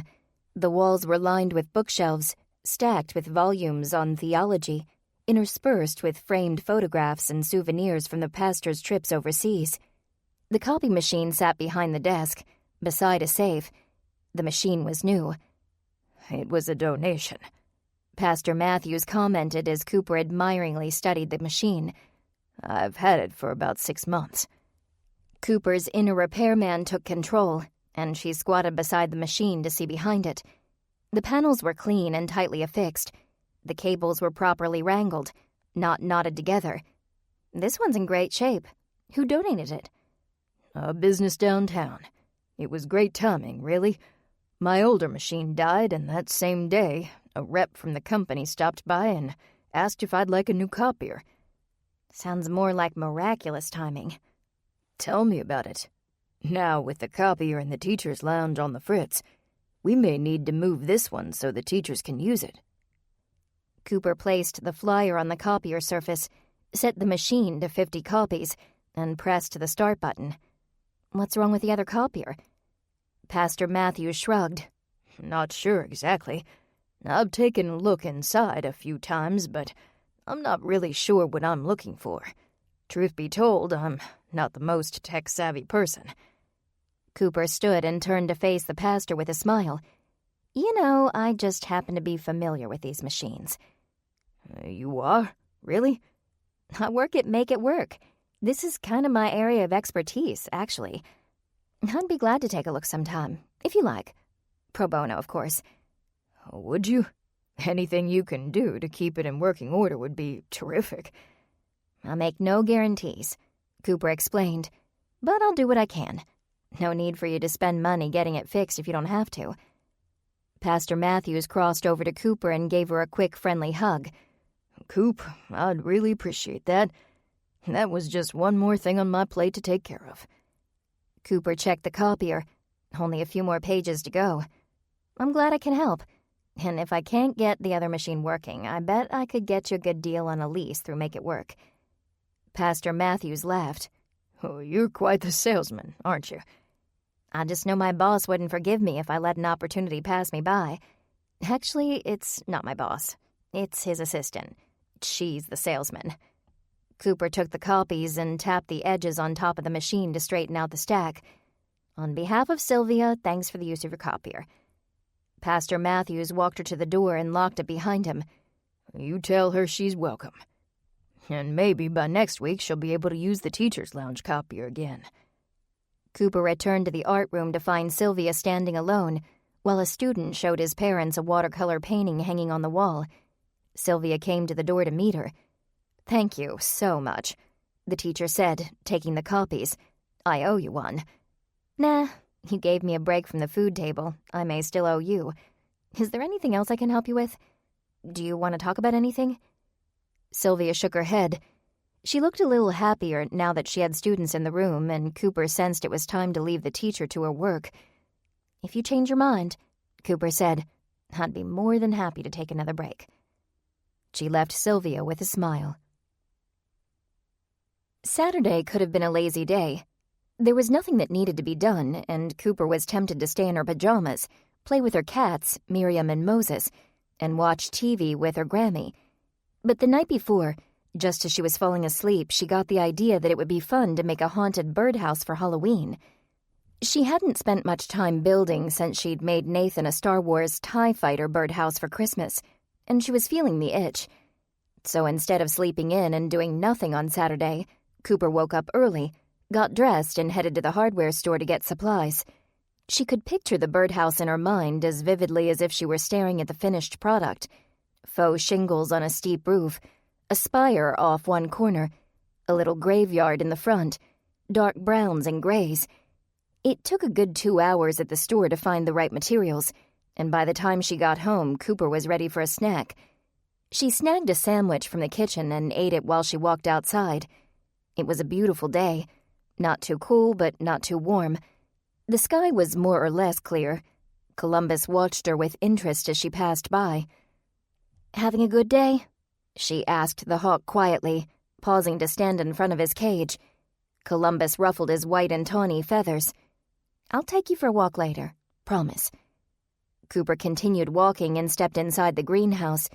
She swallowed the last bite of her sandwich, reached for the hose and started to water the plants, thinking of the last time she was out here. It was the Sunday she'd walked with Nathan before dessert with her family, when he'd acted so strangely. With that memory, the image of Nathan popped into her head. What possible explanation was there for his reaction to the trouble Ashley was going through, for the sake of her baby? She'd tried not to think about it, but now, among the plants, with nothing to distract her, Cooper couldn't seem to think about anything else. They hadn't talked about their relationship in a while. Cooper kept assuming that if Nathan wanted to talk, he would. Is he even interested anymore? She asked herself. Or am I expecting too much too fast? It had been more than a year since they'd begun dating officially. A whole year. No hints at proposals or moving in together, and they still hadn't moved ahead in the physical side of the relationship. What if Nathan didn't find her attractive or desirable anymore? Cooper sighed, set the hose aside, and wandered to the garage, where she'd left her birdhouse materials. If she could really concentrate on building something, maybe she could get her mind off of Nathan. Okay, Cooper said aloud. Let's get this birdhouse built. 4. Cooper woke up 20 minutes earlier than she needed to on Sunday morning, just to make sure she got to Bible study on time. She'd slept hard after working on the birdhouse all afternoon the day before, and now she felt relaxed and rejuvenated. As long as she kept her thoughts away from her relationship woes, she felt happy, too. She was the first to arrive at church, the first of the Sunrise Bible Study group at least, so she set up the coffee maker and the disposable cups and snack plates from the storage closet and put chairs around in a circle. By the time Savannah arrived with Jake at her side, the busy work was done and Cooper was sitting quietly, reading her Bible. Well, well, look who's an early bird today. Jake jested, helping Savannah to find her chair. He gently held her hand as she sat, and then squeezed her shoulder. Savannah's white cane was tucked up under her arm in disuse. Cooper wondered if she needed it very often anymore, or if Jake had taken its place. "I didn't want a repeat of last week," Cooper replied. "I got up early." Jake set a bakery box and a bag of coffee on the table beside the coffee maker. You went and did all my chores. I guess I'll be forced to sit and relax for a few before the crowd shows up. He went back to his seat and slumped down. It might have been a believable fit were it not for the smile on his face. "Poor dear," Savannah said, playing along and gently touching Jake's face with her fingertips. "You'll have to keep me company." Jake took the hand and kissed it, right on a paint stain. My pleasure. Cooper turned away, slightly embarrassed, feeling as if she were intruding on a private moment. Jake and Savannah weren't much for public displays of affection. He held her elbow to help her around, but that was the extent of it. In fact, Cooper had begun to wonder if they were actually dating, or if they were just friends enjoying some harmless flirtation. Now she felt she had her answer. They were serious, but they were private. Realizing that her continued averted gaze was awkward, Cooper rose and went to the table to see what Jake had brought. He was no cook, and he wasn't ashamed to admit it. He usually brought something from the bakery, or if he was in a hurry, the gas station display case. Cooper opened the bakery box to find an assortment of donuts. Glazed, powdered sugar-coated, maple, chocolate, and jelly, all cut in half and ready to share. They were still warm, the sweet smell wafting out of the open box and directly to Cooper's nose. She drew in a deep breath. "That's a nice way to wake up," she mumbled. Jake had also brought chocolate Kona coffee, and Cooper spooned it into the coffee maker and started the brewing process. While she waited, she snuck a jelly donut half. "Do I smell powdered donuts over there?" Savannah asked. Cooper looked over her shoulder and smiled at the two of them, a glob of jelly at the corner of her mouth, her lips covered in white powdered sugar. Jake slapped his knee and laughed. "Coop, you may want a napkin to go with that jelly donut. Would you like a powdered one, Savannah?" "Please, and coffee, if you wouldn't mind." "Wouldn't mind at all, pretty lady." Cooper returned to her seat with a cup of coffee and a napkin, and as she finished her snack, more Bible study members arrived. First Quentin, then Trish, on the arm of her husband, Philip, who hurried off to an elder meeting. Bryant came next, and finally Nathan. As they were about to begin, in sauntered an unexpected guest. It was Edward Crosby, in jeans and his leather jacket. "Edward!" Cooper exclaimed as she rose to meet him. "You came!" "Well, I told you I'd think about it." "I thought that was a polite way of shutting me up." "It was, kind of." Edward smiled. "But I did think about it, and, well, if I want to keep my nose clean, what better place to be?" Nathan stood and shook his hand. "I'm glad you could make it." "Donuts are on the table over there," Jake said, sans introduction. He and Quentin had both met Edward during a previous investigation, when Edward and Cooper were trying to find a drug kingpin by winning a pool contest. Jake and Quentin were backup.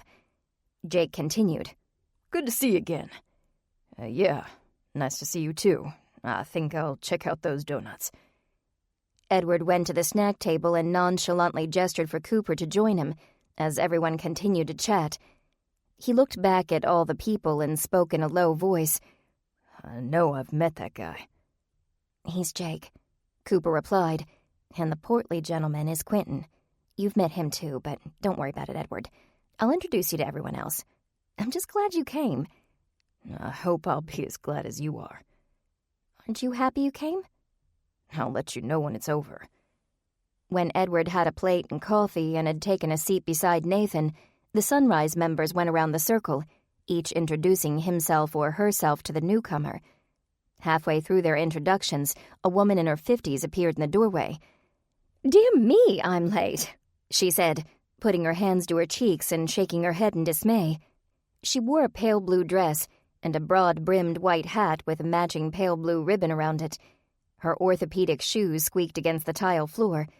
Her hair was perfectly white, surrounding her face with loose curls and giving her the look of someone much older.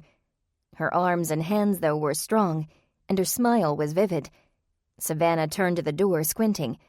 "Miss Donna, is that you?" The woman in question grinned, went to Savannah and squeezed her hand. She had a limp that favored her right leg and a hunch to her shoulders.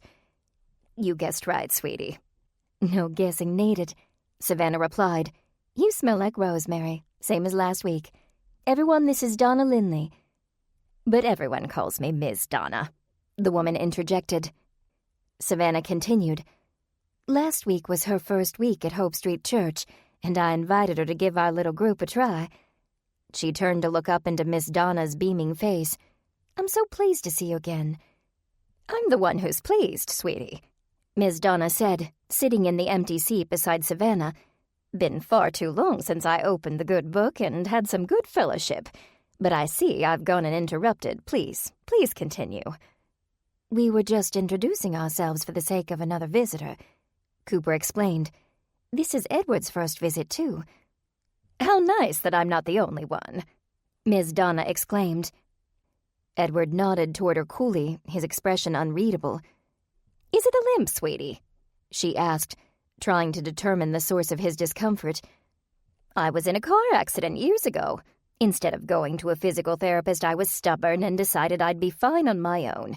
Now I'm stuck with a limp and a hunch for the rest of my life."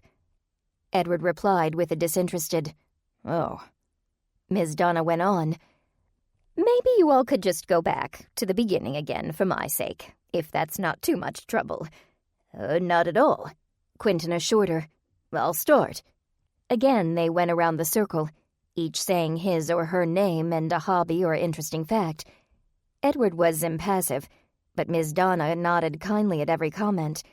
Her eyes moved over each person, as if she were trying to drink it all in. When Edward had his turn, he simply said his name and refused to elaborate. He studied Ms. Donna with a calculated stare, but she just smiled back until it was finally her turn.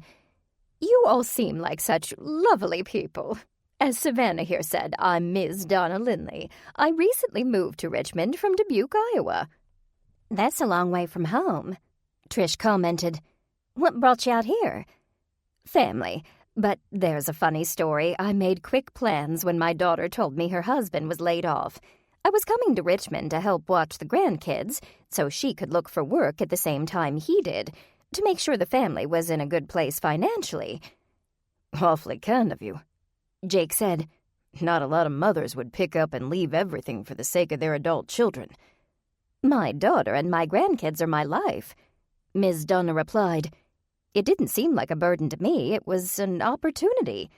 Yes, that's the word. I gave my landlord notice, packed everything, and prepared to move.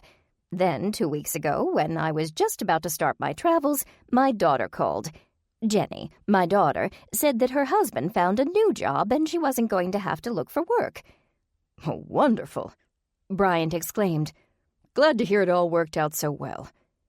Cooper nodded. Not many people can find a job so quickly. Ms. Donna hesitated. "Don't rejoice just yet. You see, as it turned out, the new job's in Jacksonville, Florida.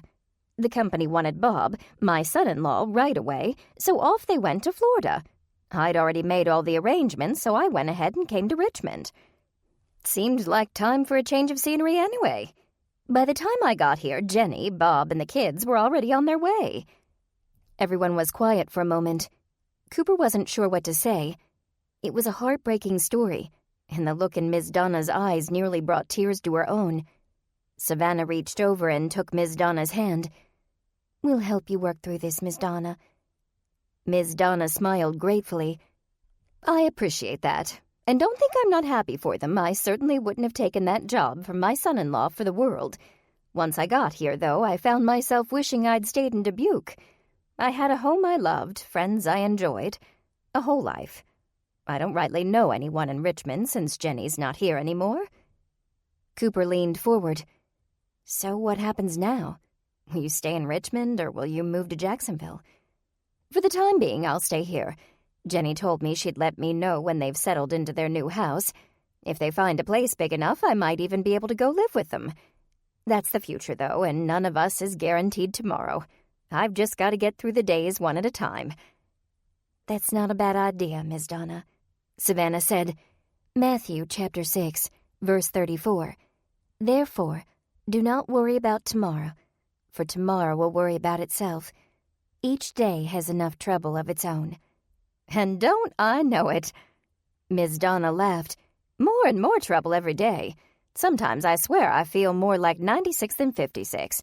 If it ain't my back, it's my knees. And if it ain't my knees, it's my hip. There are days when I think my whole body's gonna fall to pieces. Everyone laughed. I know about aches and pains, Trish said, but my little ones are so young I can't even begin to imagine what it's like to have grandchildren. Ms. Donna grinned. They're a handful, but they make you feel younger. They help with some of the aches and pains. They just love this church y'all have. Or is this a school?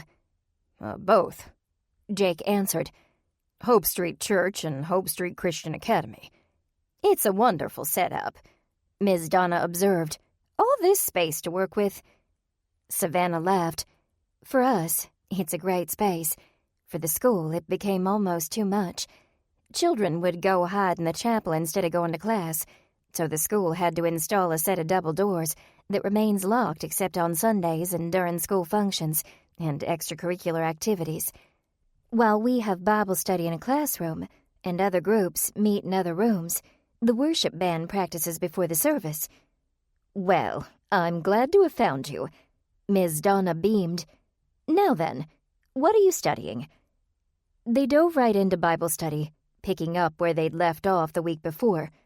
Today, Savannah led the group in discussing how people in a church are supposed to support and encourage one another. Both Ms. Donna and Edward remained silent throughout, and when the first notes of music signaled the end of study time and Savannah prayed, Edward was out the door like a shot. Before he disappeared, he turned back to Ms. Donna, his eyes narrowed in a suspicious glare. Cooper hurried out after him, pulling him aside and waiting until the others passed. She whispered, "What was that about?" Edward looked her straight in the eye, his jaw set stubbornly. What was what about? That, she said, motioning toward the room. You looked at Miss Donna like you wanted to punch her in the face, and I never took you for the sort that would assault a woman. Edward glanced both directions. They were alone. I don't trust her. Why not? I just don't trust her. Cooper responded with an exasperated sigh, to which Edward shrugged. What do you want me to say? He asked. Something rational. With that, he spun on his heels while shaking his head and disappeared around the corner. Cooper was about to walk after him when she heard his voice again. He was talking to someone else. Then she heard Pastor Matthews's voice. If anyone can get through that thick skull, Cooper muttered, heading back into the classroom. Pastor Matthews has my vote. She was expecting the science room to be empty, but she entered to find Nathan still sitting in his seat. You left your stuff, he said. I figured I'd wait for you. Is everything okay? Cooper forced a smile. You still look upset. It's just that Edward somehow gets under my skin, and even though I shouldn't, I let him irritate me. Nathan laughed, pulled her into an embrace, and kissed her gently on top of her head. Just relax, he said softly. Cooper let herself do just that in his warm, strong arms. Nathan continued. He wants to get under your skin. It's what he does. It's his area of expertise. That's for certain. Cooper forced herself to separate from Nathan, and she scooped up her belongings. I don't think I've ever met anyone quite so aggravating. Do you want to talk about it? For a moment, Cooper thought this might be the perfect time to talk about something else, about them and their relationship. He seemed so warm and loving this morning. Maybe he was in a better mood today than last week, but she quickly decided against it. That was a conversation better had in the privacy of a home, when they could really open up, cry and yell if they needed to without anyone overhearing. She cleared her throat. Did you notice how he acted today? He seemed to be himself. Huh. Cooper snorted. I guess that's true. He's never been the most friendly person. When I first met him, he yelled at the top of his lungs because I called him Edward instead of the Colonel.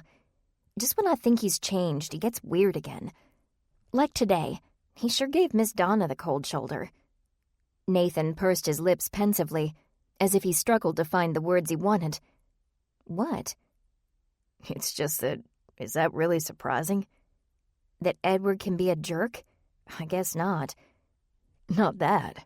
Is it surprising he doesn't like Miss Donna? She came in, a nice motherly woman, and started talking about her daughter and grandkids.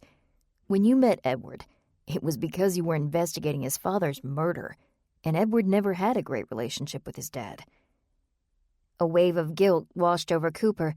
She could feel her neck and face flush red with shame. She thought of Mr. Crosby, Edward's father, whom she'd met shortly before his death the year before. Edward was in prison then, and that was how Cooper met him, trying to find information to track down his father's killer. Edward had been a different man then, imprisoned for selling drugs. Even now, though Edward was changing, his heart was still hardened toward his deceased father, a man he'd never been able to depend on, a man who'd never treated him with fatherly affection. Of course. Cooper sighed, slapping her palm against her forehead. Miss Donna reminds Edward of his father, probably of his mother, too. She's the model parent and grandparent, whereas Edward has no parents, no grandparents, and no fond memories. Of course he dislikes her. How could I have missed that? It's probably because you have such a good relationship with your parents, Nathan replied, sliding his arm around Cooper's waist. You don't think of someone else being haunted by a bad relationship. I should apologize to him. Nathan shook his head. Whatever you said, he's already forgotten it. How do you know? He's a guy. And he's Edward. Cooper smiled. It's that simple, huh? Yep, that's simple. Arm in arm, they moseyed to the chapel and sat in the back beside Savannah and Miss Donna. The worship team, led by Quentin's girlfriend, Gloria, performed a song. Cooper shot a glance over at Miss Donna, who smiled and clapped her hands along with the song, and thought about Nathan's explanation for Edward's cold shoulder. His past had to be the reason for it. Why else would Edward act that way toward a kind woman, and a stranger at that? Monday and Tuesday passed uneventfully. Cooper went to see Ashley Monday evening and spent Tuesday late in the office catching up on paperwork. While Cooper brushed her hair before work Wednesday morning, her cell phone rang. Yawning, she answered. "Cooper, I'm so glad I caught you." It was Savannah, her speech rapid and tone troubled. "I need you to come to the church." Cooper looked at her watch. "I'm about to walk out the door for work. What's going on?" Savannah took a deep breath. "I'd rather tell you in person. Please come to the church. Now." Cooper recognized the sound of panic, and her chest tightened with anxiety. "What's wrong, Savannah? Are you okay? Is it someone from Bible study? Are they hurt?" "No, Cooper, but there's been an incident at the school here. Pastor Matthews needs some friends here, and, well, I think Inspector McNamara will want to speak with you personally." Cooper froze. Inspector McNamara worked homicide. "Savannah, just tell me." Savannah paused. "There's a body." 5. The drive from the Lee house to Hope Street Church was a blur. Questions streamed through Cooper's mind. Whose body was it? And what happened? Was it someone from church? A stranger? Was Pastor Matthews involved? Why did the inspector want to talk to Cooper? She pulled into a parking lot full of police cars and flashing lights. The scene was chaotic, frightening. Every expression said the same thing. Something horrible had happened here. Cooper scanned the area. Inspector McNamara stood just off the parking lot, deep in discussion with a uniformed officer. Beside them, 3 officers had their notebooks open, exchanging observations and information. The police crime scene truck was backed up to the school's main entrance as techs scurried around, conducting their business. Cooper's eyes went to the curb near the truck. There, Savannah and Jake sat on either side of Pastor Matthews, all three heads bowed, whether in prayer or sorrow. Cooper couldn't tell. She started toward them slowly at first. The closer she got, the better she could see the fear and doubt in their faces. The better she could see, the faster she went, until at last she was jogging. Savannah rose and greeted her with a hug, her countenance pale with anxiety. She pulled Cooper a few steps away from Jake and the pastor and kept her voice low. "I'm glad you could make it," the artist said. "I know you've got work, but Cooper was in no mood for avoiding the issue. Savannah, whose body is it?" "It's the teacher you were talking to last Friday, the one who came to our snack table, the art teacher. Pastor Matthews found her." "And she's dead?" Savannah nodded. Cooper sank to the curb beside the pastor, with Savannah sitting beside her. For a moment she sat in stunned silence. She could see Sylvia Castle's face so vividly, and hear her voice as if the teacher were there now. Less than a week ago, Sylvia had been enjoying Magnolia's marvels. Now she was gone. With a deep breath, Cooper pulled herself together. She reached over and took Pastor Matthews's hand. Two sad eyes looked up to meet hers. I'm so sorry," Cooper stammered. The sorrow in his face brought tears to her own eyes. "Is there anything I can do?" Pastor Matthews shook his head but said nothing. Savannah put her arm around Cooper's shoulders. "Sylvia's body was in his office when he came in this morning. It's been a shock for him." "Do you know how she died?" "The police haven't told us anything. I'm not sure how much they know." Pastor Matthews muttered something as he rubbed his eyes with his fists. Cooper touched his arm. "What was that?" He heaved a devastated sigh. "She was stabbed." Two shiny shoes and well-creased pant legs appeared before them, and Cooper turned her eyes upward. Inspector McNamara stared back. "Ms. Cooper," he said with a salutary nod of his head. "They told me you were coming. Thank you for making the trip." Cooper stood on the curb, bringing her closer to the inspector's height than if she'd been standing on the parking lot. "Savannah here filled me in on what happened." "It's a shame, to put it lightly. First, we've got some criminal robbing churches, and now we've got some criminal killing in one." The inspector shook his head slowly. "Just a shame." "Do you think the crimes are related? The thefts and the murder?" The inspector put up his hands as if to fend her off. "I'm not saying that. I'm not saying anything like that.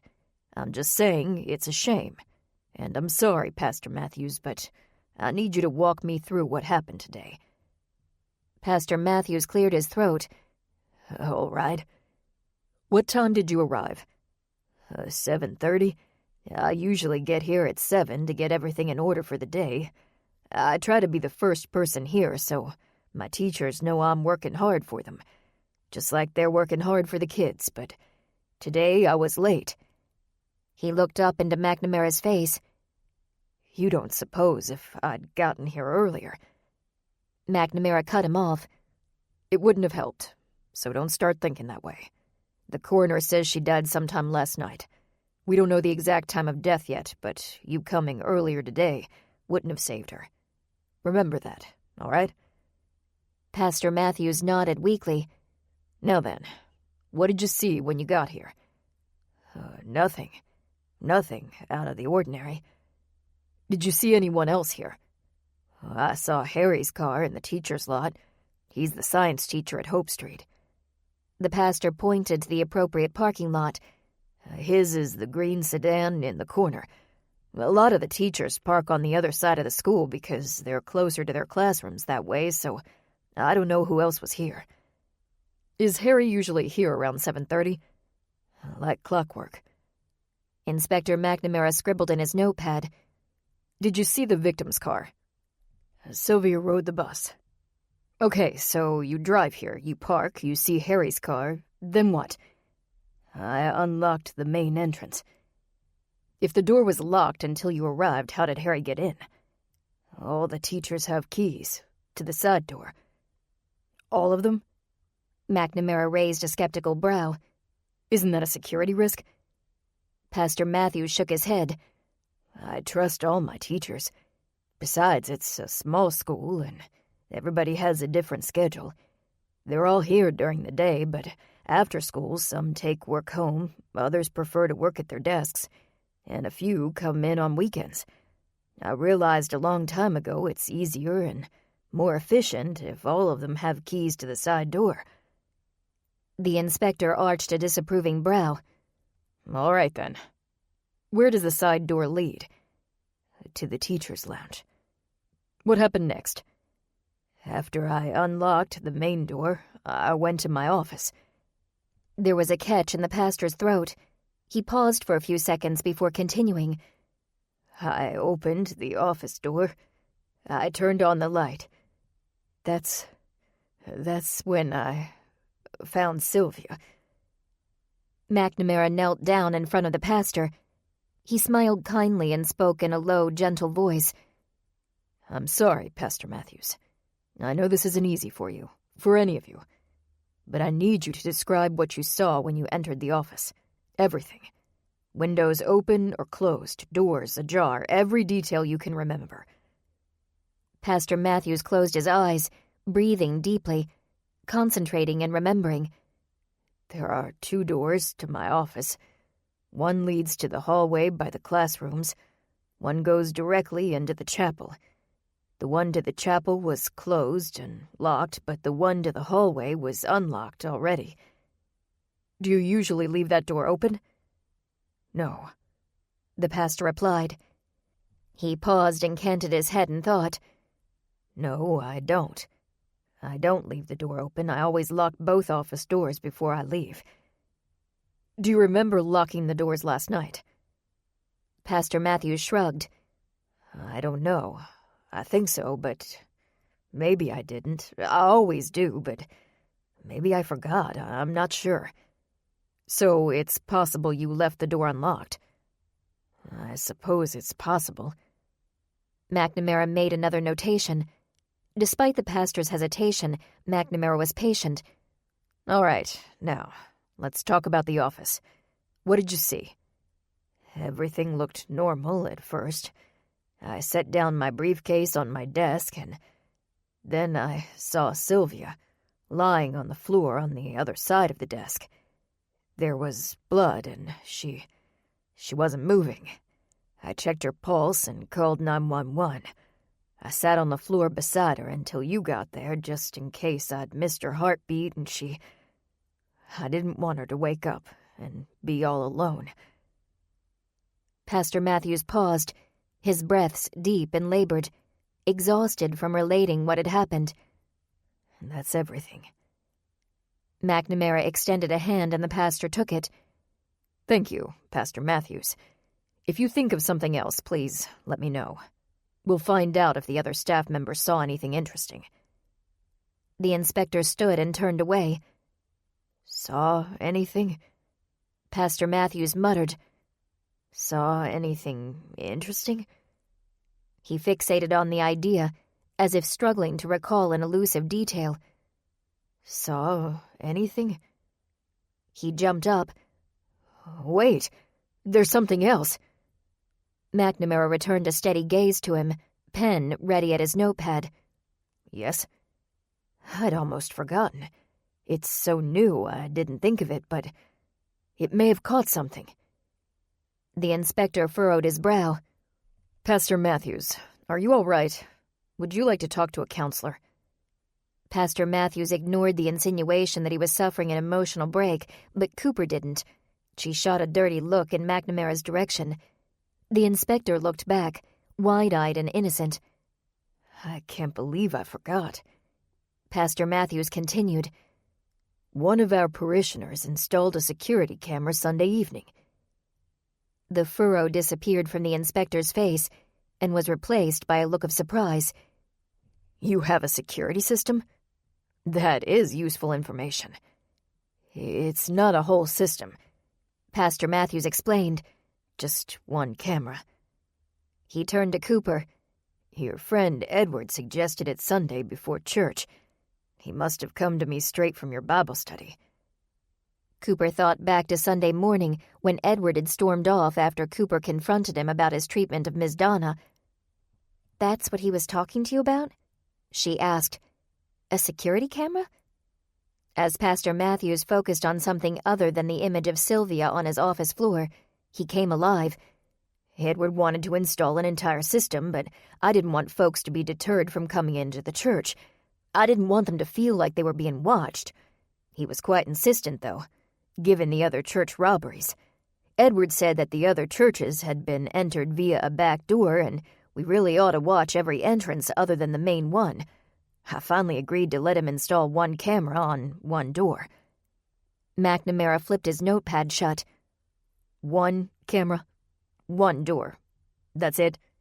You've got 3 doors to the church and another 3 or 4 to the school. Cooper shot McNamara another dirty look. Here he was, condescending to the poor man who discovered Sylvia's body. She made sure her tone was gentle before she spoke. "Pastor Matthews, how did you decide where to mount the camera?" Well, I didn't. Edward did. Inspector McNamara grunted, his patience quickly dissipating. Is this Edward clairvoyant? "No," Cooper said, "but he is an ex-con. We all saw in the paper that a back door was jimmied open at the churches that were robbed. Edward probably walked around the property and figured out how he'd do it, which door he'd use, if he had a mind to indulge in criminal behavior anymore."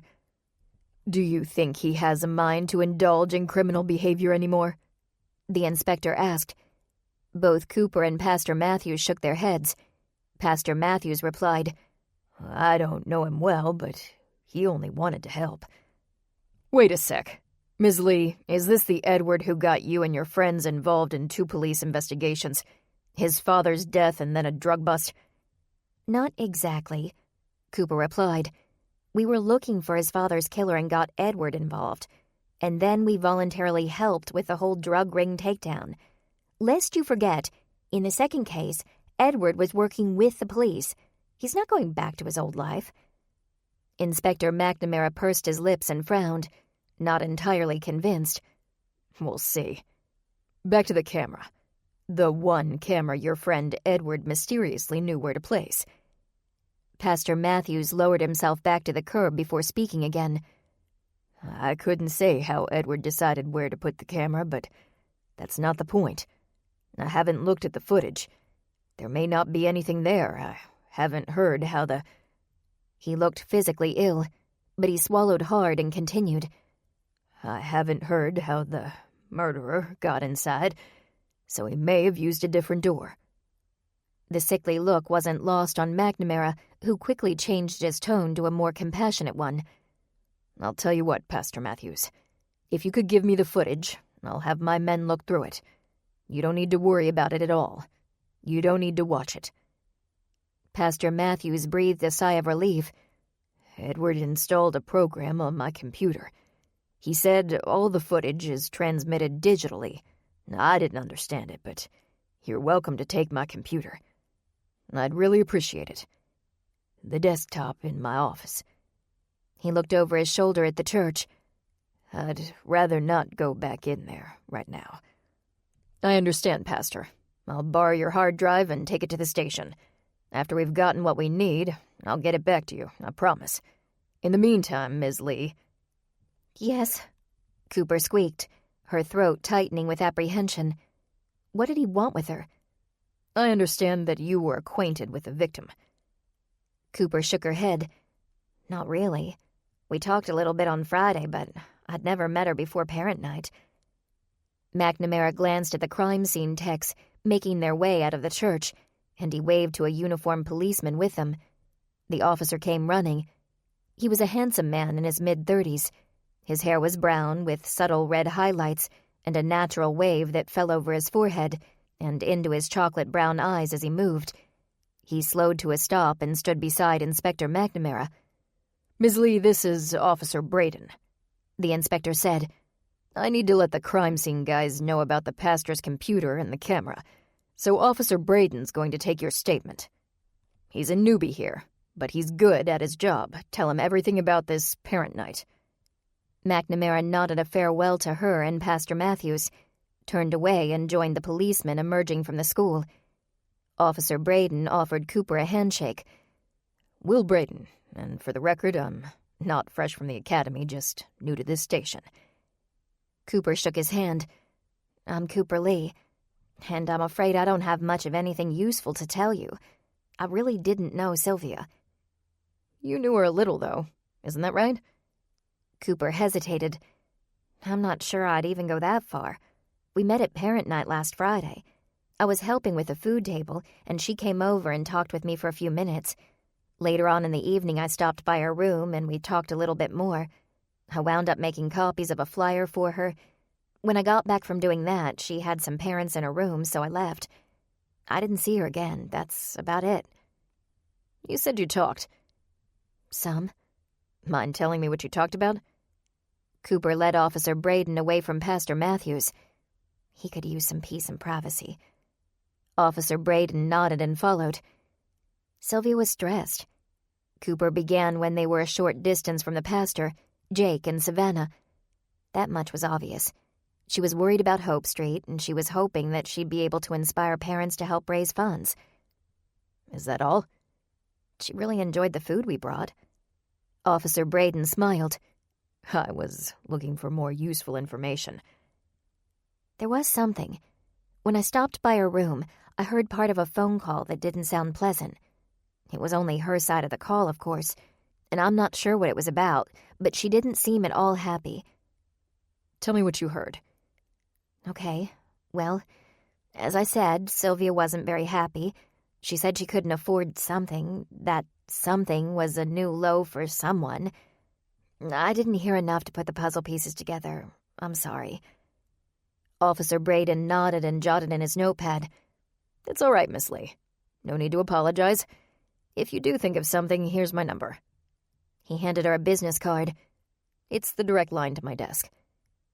"I usually talk to McNamara." "You could call him instead, if you want to. Sometimes he's hard to get a hold of. Think of me as his backup." Cooper stuffed the card in her jeans pocket and glanced at her watch. "Thank you, officer. I'll let you know if I remember anything. Can I go?" "I don't see why not." Cooper returned to where Savannah and Jake prayed with Pastor Matthews. When Savannah finished with a quiet amen, Cooper jumped in. "Is there anything I can do?" Pastor Matthews shook his head. "I appreciate you coming over. Did the police get what they needed?" "They did. I wasn't much help, but all I know, they know. Savannah, Jake, can I get you anything?" "There's nothing else to do here," Savannah replied. She reached up from her place on the curb and held Cooper's hand. "You were good to make the trip, and now you'd best be getting to work. Your boss will be wondering where you are." "Probably, but I can call in if you'd like me to stay. I know Mr. Farmer wouldn't mind." Jake stood and gave her a hug. "Unfortunately, the world can't stop every time we want it to. You go on now. I'll take care of things here." Cooper returned to her truck, sure Jake would do just that. As she pulled out of the parking lot, watching the police and her friends, she said a quiet prayer. "Lord, give them strength and give them peace." 6. By that evening, the gravity of all that had transpired was weighing so heavily on Cooper that she was exhausted. She just wanted to crawl into bed. Nevertheless, she called home as she left work. Quentin had called earlier with a special Bible study task, and there was something she needed to do. "Hey, Mama, it's Coop." "I heard what happened today, honey," Maggie said. "I'm so sorry. Did you know that woman?" "I met her, but I didn't know her. Look, I know we're supposed to have a family dinner tonight, but the whole Bible study is meeting at Quentin's house this evening. I'm headed over there now. I hope that's all right." "You do whatever you need to do, honey. We'll be praying for you." Cooper smiled. "Thanks, Mama. Save some dessert for me, will ya?" With the radio keeping her awake on the drive, Cooper headed to Quentin's. Familiar cars were already parked on the street outside of his house. She was the last to arrive. She quickly checked her hair in the rearview mirror and went to the door. Quentin answered, immediately tossing an apron into her arms. "You're on cookie duty," he announced. "And welcome." Cooper hung her purse on a hook by the door and slung the apron around her neck as she followed Quentin into his kitchen. The whole Bible study was hard at work. What's going on here? "Cooking?" Trish replied from her seat on a stool by the counter. "When I found out about my cancer, everyone brought me food. At the time, I thought it was a lovely gesture, but it wasn't until later that I realized how important it was. It was the best thing anybody could have done for me." "So who are we cooking for?" "Pastor Matthews. He's had a terrible experience, and it's not over yet. He still has to deal with the police, talk to the teachers, students, and parents about what happened, and help them all get through the situation. Everyone will be looking to him for guidance. We're going to do what we can to help him." "Sounds great." Cooper tied the apron around her waist. "What's the plan?" "Savannah talked to all the Bible study groups. Each is making 3 meals for him, although if their meals are anything like ours, they'll feed the pastor for several days each. He shouldn't have to worry about food for a couple weeks, maybe longer. Quentin's baking bread, Jake's slicing ham, Nathan's in charge of vegetables, and Savannah and Bryant are packing meal-sized portions into freezable containers. You're on cookie duty." "What about you?" Trish grinned and adjusted her dark blue cloche. "I'm quality control." Quentin pointed Cooper to a little workplace already set up for her, complete with bowls, spoons, measuring cups, and ingredients. "Got everything you need for chocolate chip cookies and snickerdoodles. Sorry you don't get to make one of your fancy cookies." "I leave the fancier cookies to my mama," Cooper replied, sorting through the ingredients. "Chocolate chip and snickerdoodle, I can do." Quentin turned away to continue his own work. Nathan left his station and sidled up next to Cooper, holding her close and giving her a warm kiss on her temple. "I hear you had an interesting morning." Cooper relaxed in his embrace as she separated mixing bowls and measuring cups. Interesting might not be the best word for it, but yes. Savannah and Jake were already at the church when I got there, them and Pastor Matthews. "I was glad you could make it," Savannah said from her own workstation at the other end of the island. "I think one of Inspector McNamara's men overheard me talking about parent night. I must have said something about you. I'm sorry about that, by the way. And the next thing I know, the inspector says he wants to have a chat. I figured it'd be easier to just get it done with." "A lot easier than having one of our sit-downs at the station," Cooper replied, recalling the times she'd sat uncomfortably in McNamara's little interview room. McNamara was a good man, but he was cop through and through. Once he got someone in the interview room, he shot questions and flung insinuations. It was unnerving, to say the least. Cooper continued. "No need to apologize. I'm glad we got it taken care of." She pushed Nathan away a few inches with a swift swing of her hips. "Don't you have veggies to chop?" He leaned in close, as if he were going to plant a lingering romantic kiss on her lips, right there in Quentin's kitchen. In a sultry voice, he said, "I suppose I do." Then he gave her a quick peck and returned to his work. Cooper measured out the snickerdoodle ingredients first, combining eggs, sugar, and butter in one bowl, and the flour, baking soda, and other ingredients in the other. She imagined, as she did so, that she was a great baker, like her mother, adding a touch of magical goodness to whatever she made. She started to hum, "I Want to Hold Your Hand," but didn't realize she was doing so loudly enough for the others to hear until Bryant and Trish joined in. Jake quietly began singing the words, followed by Quentin and Nathan, and finally Savannah. Instantly, the kitchen was transformed from a quiet kitchen to a karaoke hall. Cooper continued to work as they all sang, combining the bowl of wet ingredients with the bowl of dry ingredients. She put the dough in the fridge to rest and set the oven to preheat. When I Want to Hold Your Hand came to a close, Jake sang the first words of the Open the Eyes of My Heart, a favorite worship song, and the rest of the group joined the praise. In the beautiful commotion of song and cooking, Cooper almost didn't hear the doorbell ring. Cooper double-checked to make sure the whole group was already present. Sure she hadn't forgotten anyone, she glanced over at Quentin, who was doing the same thing. Quentin turned to her and shrugged. Looks like we have an unexpected guest. He hurried toward the door. Nathan shouted after him, I'd be happy to share my veggie chopping duties. The singing quieted down as everyone listened to Quentin's greeting. Who was at the door? The voices, however, were too low, save for a hearty laugh that was unmistakably Quentin's. A moment later, the host reappeared with Edward Crosby at his side. Savannah squinted and studied the guest. Is that Edward I see? Edward cleared his throat. Yeah, it's me. Hi. Sorry to intrude on your party. Nathan smiled and shook his hand. You're always welcome, Edward. And it's not really a party, Quentin said, ushering him into the kitchen. I'm sure you know what happened at the school today. Edward nodded. We're working with the other Bible studies at church to provide Pastor Matthews with meals, so he can focus his energies on dealing with the situation. Care to jump in somewhere? We've got veggie chopping, meal packing. I need to talk to Cooper. Cookie making it is. As Edward made a beeline for Cooper, Quentin returned to his work. Want an apron? Cooper asked. No, I'm not good with this kind of thing. We're making chocolate chip cookies. Cooper pushed a mixing bowl in his direction. They're about as foolproof as baking gets. But Edward pushed the bowl right back toward her. I'm not here to make cookies. We need to talk. You know she's in this, right? Cooper thought fast, trying to figure out who she was and what this meant. What are you talking about? I know who did what. You know that Miss Donna is involved in what happened at the school. Cooper stopped and stared at him. He wasn't joking. She looked past him to the other Bible study members who had also stopped their work to stare. Jake and Bryant burst into laughter. Miss Donna? Jake asked through his guffaws.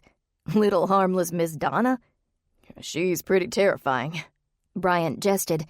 He turned to Savannah. Did she scare you as much as she scared me?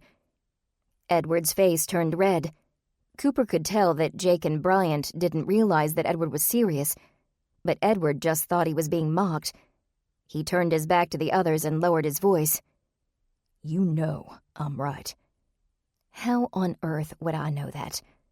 Cooper asked, her tone and volume matching his. She could tell by his expression he was doing his very best to keep a level head. Men like Edward didn't take well to being laughed at. Is it the security footage? Is she in it? Did the police see her? You found out about that, huh? I was there this morning when Pastor Matthews told the police, and I'm hoping it'll be very useful to them. However, since I haven't seen the footage, how do you expect me to know that you're right about Miss Donna? Because we have Edward searched for the proper words. He snapped his fingers. We have a rapport. We've worked together, you and me. You know I know what I'm talking about. Cooper planted her flour-covered hands on her hips. And you're convinced that sweet little Miss Donna broke into the church and murdered the art teacher? I'm not saying she killed anybody. Edward clarified. I'm convinced she's involved, though, somehow. Why? Why are you so quick to drag her into this? Past Edward, Cooper could see that everyone was watching. The laughter had dissipated as the other cooks listened intently to their conversation. Now they all realized that Edward wasn't joking. Edward turned his head so he could look at the rest of the Bible study members.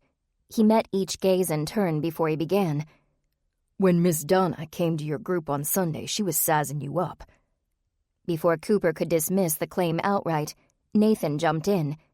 Rather than reprimand Edward for jumping to conclusions, he wore a thoughtful expression, as if he were willing to consider it.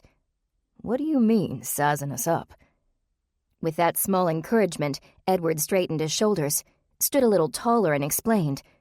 She looked over each and every one of you. Not the way a person does when they're in a new location and they want to know their way around. This was different.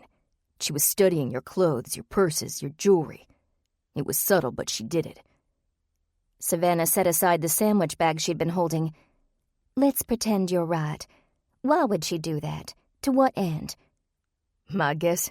Habit. He said simply. She's a con artist. She was trying to figure out who you are and what you value. Once she has a good read, she can wheedle her way in and take what she wants. Well, that's a bold charge, Quentin commented. especially without evidence. Anything other than a hunch to back this up? The corners of Edward's mouth turned up in a slight smile. Takes one to know one, I guess. Once you've spent time in prison surrounded by con men and criminals, you develop a kind of sixth sense about it. You can spot 'em, even when they don't want to be spotted. Miss Donna's a con.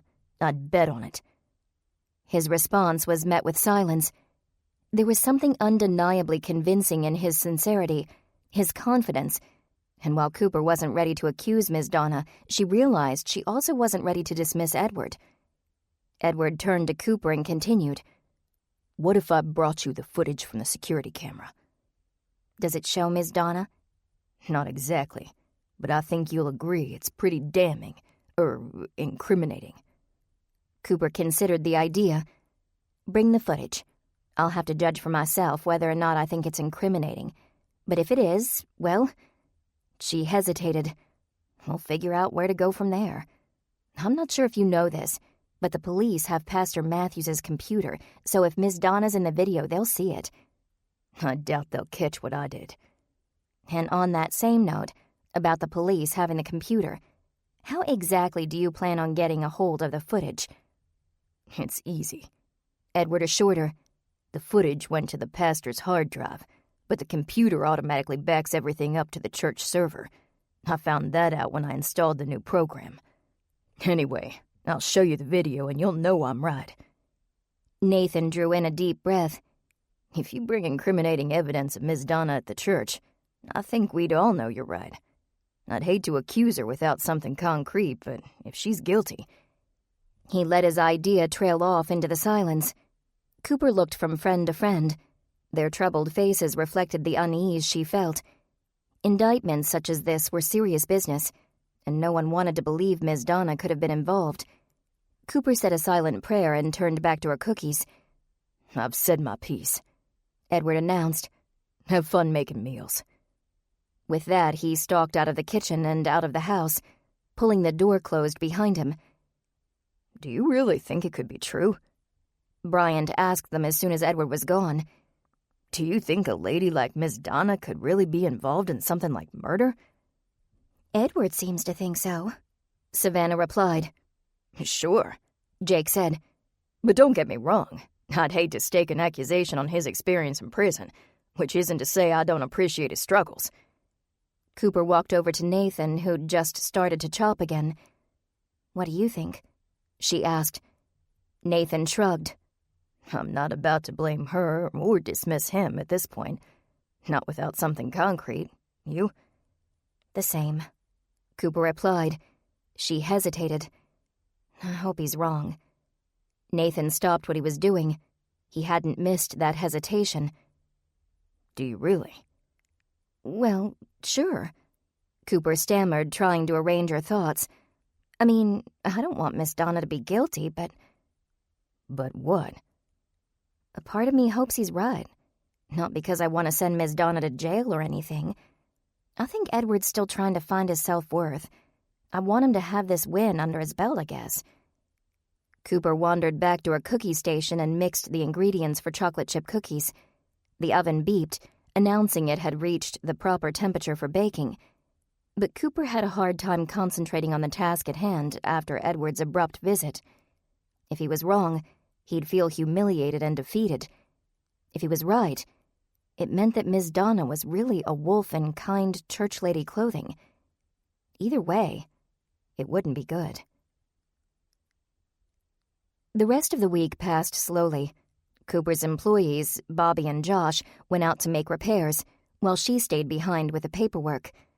Angela exchanged death glares with Mr. Farmer's sister, who didn't care for her brother's choice in women. Emilio prattled on about his love life. Ben's employee, Brandy, educated everyone in the office about indie music. For the most part, Cooper was on autopilot. Somehow finishing her work while thinking about Pastor Matthews, Edward, Miss Donna, and Sylvia. She greeted her co-workers, but her mind was elsewhere. She ate lunch with them, but she kept seeing the police swarming around Hope Street Christian Academy. She carried on conversations, all the while remembering Edward's accusation of Miss Donna. On Friday, she even spoke on the phone to a long-term client from Capital City and made sure the machine they requested was available for lease. As she hung up the phone, someone knocked on her office door. She looked up to see Mr. Farmer standing in the opening, his face slick with sweat, and his breathing labored. "Mr. Farmer, are you all right?" she asked, waving him to a chair. "Are you sick? Do you need me to call someone?"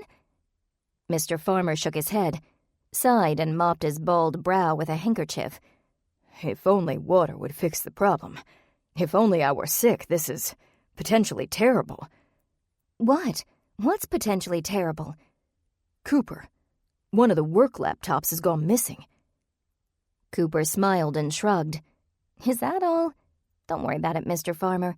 One of the guys probably left it in his bag after a job and forgot to put it back. It's a mistake, I'm sure. Not a big deal." "Maybe not, but several of the higher-end toner cartridges are gone too." "Toner? Why would the toner be missing?" Mr. Farmer looked over his shoulder at the door and then leaned in over Cooper's desk.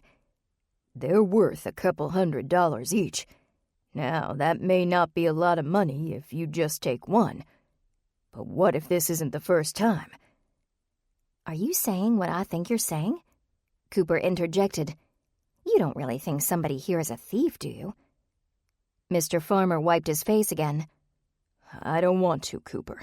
But the computer, the toner, some tools, I can't ignore the problem, as much as I wish I could." "Do you have any suspicions?" "I can't imagine anyone here stealing, but that's why I'm coming to you." Cooper crossed her arms. She didn't like the sound of this, not at all. Mr. Farmer continued. "I've already talked to Ben about this, and he's on board. I need your help." "Help doing what?" "Talking to your people, of course," Mr. Farmer replied. "Get a feel for them. See if you think they're capable of such a thing." "I take it you don't think Ben or I did the stealing. Otherwise you wouldn't be asking for our help." "I've known the two of you long enough. You're in the clear." "I'm relieved to hear that." "The only thing I can figure is that maybe one of the newer employees hit a rough patch and they're trying to get some extra money. They must be desperate. That's what I figure. They need help." Cooper smiled kindly at Mr. Farmer. "You know, I think you may be the only employer in the world who suspects there's a thief in his midst, but still believes in the goodness of humanity." A brief smile pulled back Mr. Farmer's chubby cheeks, but it vanished quickly. "Will you talk to Bobby and Josh?" Cooper hesitated. "Mr. Farmer, I'm not sure I can do a good job with that right now." Mr. Farmer's expression changed from worried to ashamed. "Cooper, I'm sorry. You've had a terrible week. I know it's not right of me to put this burden on you right now. I don't want to add to your stress, but..." "But we don't really have a choice, do we?" Cooper asked. "We need to get to the bottom of this." "I understand." "I knew you would. If I were better acquainted with the new employees, I would talk to them. But I'm not. I wouldn't know what to look for. If they have a nervous tick or something, I won't have any idea to look for it." Cooper nodded, exhaling slowly. "I'll do what I can." "And you'll just make it seem like you're chatting, won't you? I don't want anyone to get worried. If they didn't do anything, or scared, if they did, we'll get all this ironed out." "Yes, we will. Don't worry about that." Mr. Farmer returned to his office. As Cooper heard his door close, Angela walked in and sat opposite Cooper, as casually as if they were meeting at a cafe for brunch. She began to file her nails with an emery board. "So, I guess you've heard." "I've heard it, but I'm not sure I believe it. A thief at Make It Work? That's hard to swallow." Angela blew the dust from her nails and then went back to the filing. "I'll bet you it's Emilio." Cooper laughed. "Why do you think it's Emilio? I remember a time when you were smitten with him." Angela looked at her in shock. "I was never smitten. But I do believe a man isn't that handsome without having a dark secret somewhere. There had to be a flaw beneath that hair, those eyes, those muscles. Angela paused for a moment, smiling at the mental image. Anyhow, I'll bet this is his dark secret. I'll bet he's a thief. If Emilio's the thief, why didn't he steal anything until recently? He probably did, but we just didn't see it. Angela replied confidently. If you don't think it's him, then who do you think did it? Cooper shrugged. I haven't a clue. I'm still hoping this is all a big mistake. I know my head hasn't been in the game this week, and I'm sure I've messed up some paperwork somewhere. I bet the same happened with someone else. A bookkeeping error or a moment's forgetfulness. I'm not ready to panic just yet. But you'll still talk to Bobby and Josh? Of course, if for no other reason than to reassure Mr. Farmer. I'm just not sure how to bring it up in conversation. Mr. Farmer doesn't want the thief to know he's been had. You'll think of something, Angela assured her. You always do. The end of the day couldn't come quickly enough, and by Friday night Cooper was completely exhausted. When she got home from work, she dragged herself up to her little apartment over the garage, fell back onto her bed in her work clothes, closed her eyes and thanked the good Lord for the weekend. She'd talked to someone from the Bible study group every single night to share updates and prayer requests, and at the office today she'd spent every spare moment trying to figure out a way to discuss the thefts with Bobby and Josh, without them knowing what she was doing. Now she enjoyed a much-needed peaceful moment. No work, no murder, no stress. The phone rang. She groaned and considered allowing the call to go to voicemail.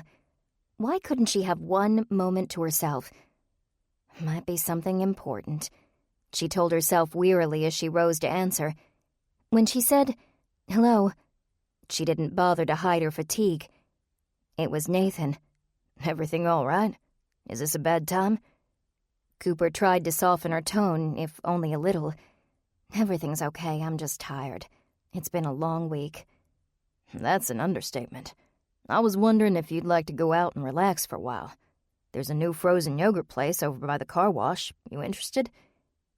Cooper looked herself over in the mirror. Her eyes were red and had dark bags beneath them. Her shoulders were stooped in the not-so-subtle hunch of exhaustion. And even though she'd only gotten to lie down for a minute, her hair was now doing wild and crazy things. She sighed. "If you don't mind being seen in public with Medusa." He laughed. "So long as you don't turn me to stone." "I make no guarantees." 45 minutes later, Cooper heard Nathan's car pull into the driveway. She descended from her apartment, having traded her work clothes for fitted jeans and a red racerback top. She may have been tired, but at least she felt cute. That had to count for something. Cooper's feet fought against every step, but she willed them to Nathan's car, with the promise they could rest once she was seated. She got inside, fastened her seatbelt, dropped her head back against the headrest and sighed. Nathan took her hand and kissed it. "Are you sure you're up for this?" "No, but I'm determined to do it anyway." "We can do this another night." It was a tempting offer, but Cooper shook her head. "I've been stressed all week. I want an evening of fun." Nathan smiled. "Then an evening of fun you shall have. Just lean back and rest, and I'll wake you up when we get to the yogurt place." But her mind was uneasy, and instead of sleep, Cooper leaned her seat back and launched into a tirade about work. She gave Nathan all the highlights of the theft situation and her own reluctance to question her employees. When he pulled into the parking lot, she'd just finished talking. "Sounds like you're doing the right thing," Nathan said as he parked the car. "It won't be easy to talk to your guys, but think about it this way. Instead of trying to establish guilt, you're just establishing their innocence." Cooper smiled. "I needed to hear that." "Now, what do you say we relax and stuff ourselves with frozen yogurt?" "I'd say let's get the fun started." The shop was new enough that it was in pristine condition, but not so new that customers were flocking to the doors to get a glimpse of the shiny new toy. When Cooper and Nathan arrived, there were only a few other patrons. another couple, and a mother with 2 young children who begged for more yogurt and more toppings. One side of the shop was seating, a long bench that ran the length of the wall, tables and chairs opposite the bench. 4 or 5 more tables were set up apart from this.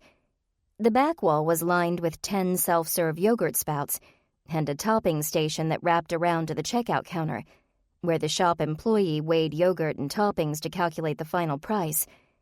Feeling moderately invigorated after venting, Cooper went to the self-serve area, her feet no longer dragging. "Get whatever you want," Nathan said. "It's my treat." Cooper grinned, grabbed a medium-sized bowl and studied the choices. The usual flavors came first: vanilla, chocolate, mint, and various berries. After these were the more interesting selections, including green tea and taro, honey and jasmine, and coconut cappuccino. "I'm in a mood today," Cooper commented, eyeing the atypical flavors. "Normally I'd go with chocolate or strawberry, but I've got my eye on that coconut cappuccino." Nathan nodded approvingly. "You know what I bet would be really tasty? You could mix chocolate yogurt in with the coconut cappuccino yogurt." Cooper put her arms around Nathan and squeezed him tight. "That is just what I needed, Nathan." Cooper filled the left side of her bowl with chocolate and the right with coconut cappuccino, while Nathan mixed chocolate and mint. The topping station was a more difficult matter. Fruits, candies, crumbled cookies, marshmallows, cereals, candy bar pieces, nuts, and a greater variety of sprinkles than Cooper knew existed. "Grammy would love this place," she said, reaching for the cinnamon sugar sprinkles. She'd probably get a whole bowl of toppings. She added some chopped macadamia nuts and Nilla wafer crumble. Nathan topped his chocolate mint with raspberries and white chocolate chips. While he paid, Cooper found them seats away from the other patrons at the end of the long bench. Nathan sat in the chair opposite her. "Thanks for this," Cooper said. She dug into the dessert and took a big bite, making sure to get a little of everything on her spoon. It was absolutely delicious. Nathan waited until she took a bite and sunk into her seat in delight. He smiled. "You're very welcome." For a few minutes, they just sat and ate, and Cooper felt a peace she hadn't had all week. Even though the yogurt was cold, she felt warm inside, like her soul was wrapped in a thick, fuzzy blanket. When she was growing up, desserts were always her mama's way of turning a bad day around and allowing Cooper to loosen up. Apparently, that approach still worked. Nathan broke the silence. "So, we've got a thief in the churches of Richmond and a thief at Make It Work." "I'm still hoping the Make It Work theft is really a fluke. Mr. Farmer assumes whoever stole from him had a good reason for doing it." Nathan laughed. "That sounds like him." He paused and grew serious. "Since we're talking about good reasons for doing things, I have a confession to make." Cooper looked up from her yogurt nervously. What kind of confession was he planning on making here in the middle of the yogurt shop? "All right." "I brought you here for a reason, and I hope you're okay with it." He reached into his pocket. Cooper gulped as everything slowed down. Was he going to reveal a little ring box? She pictured him dropping down on one knee, right here in the middle of the frozen yogurt shop.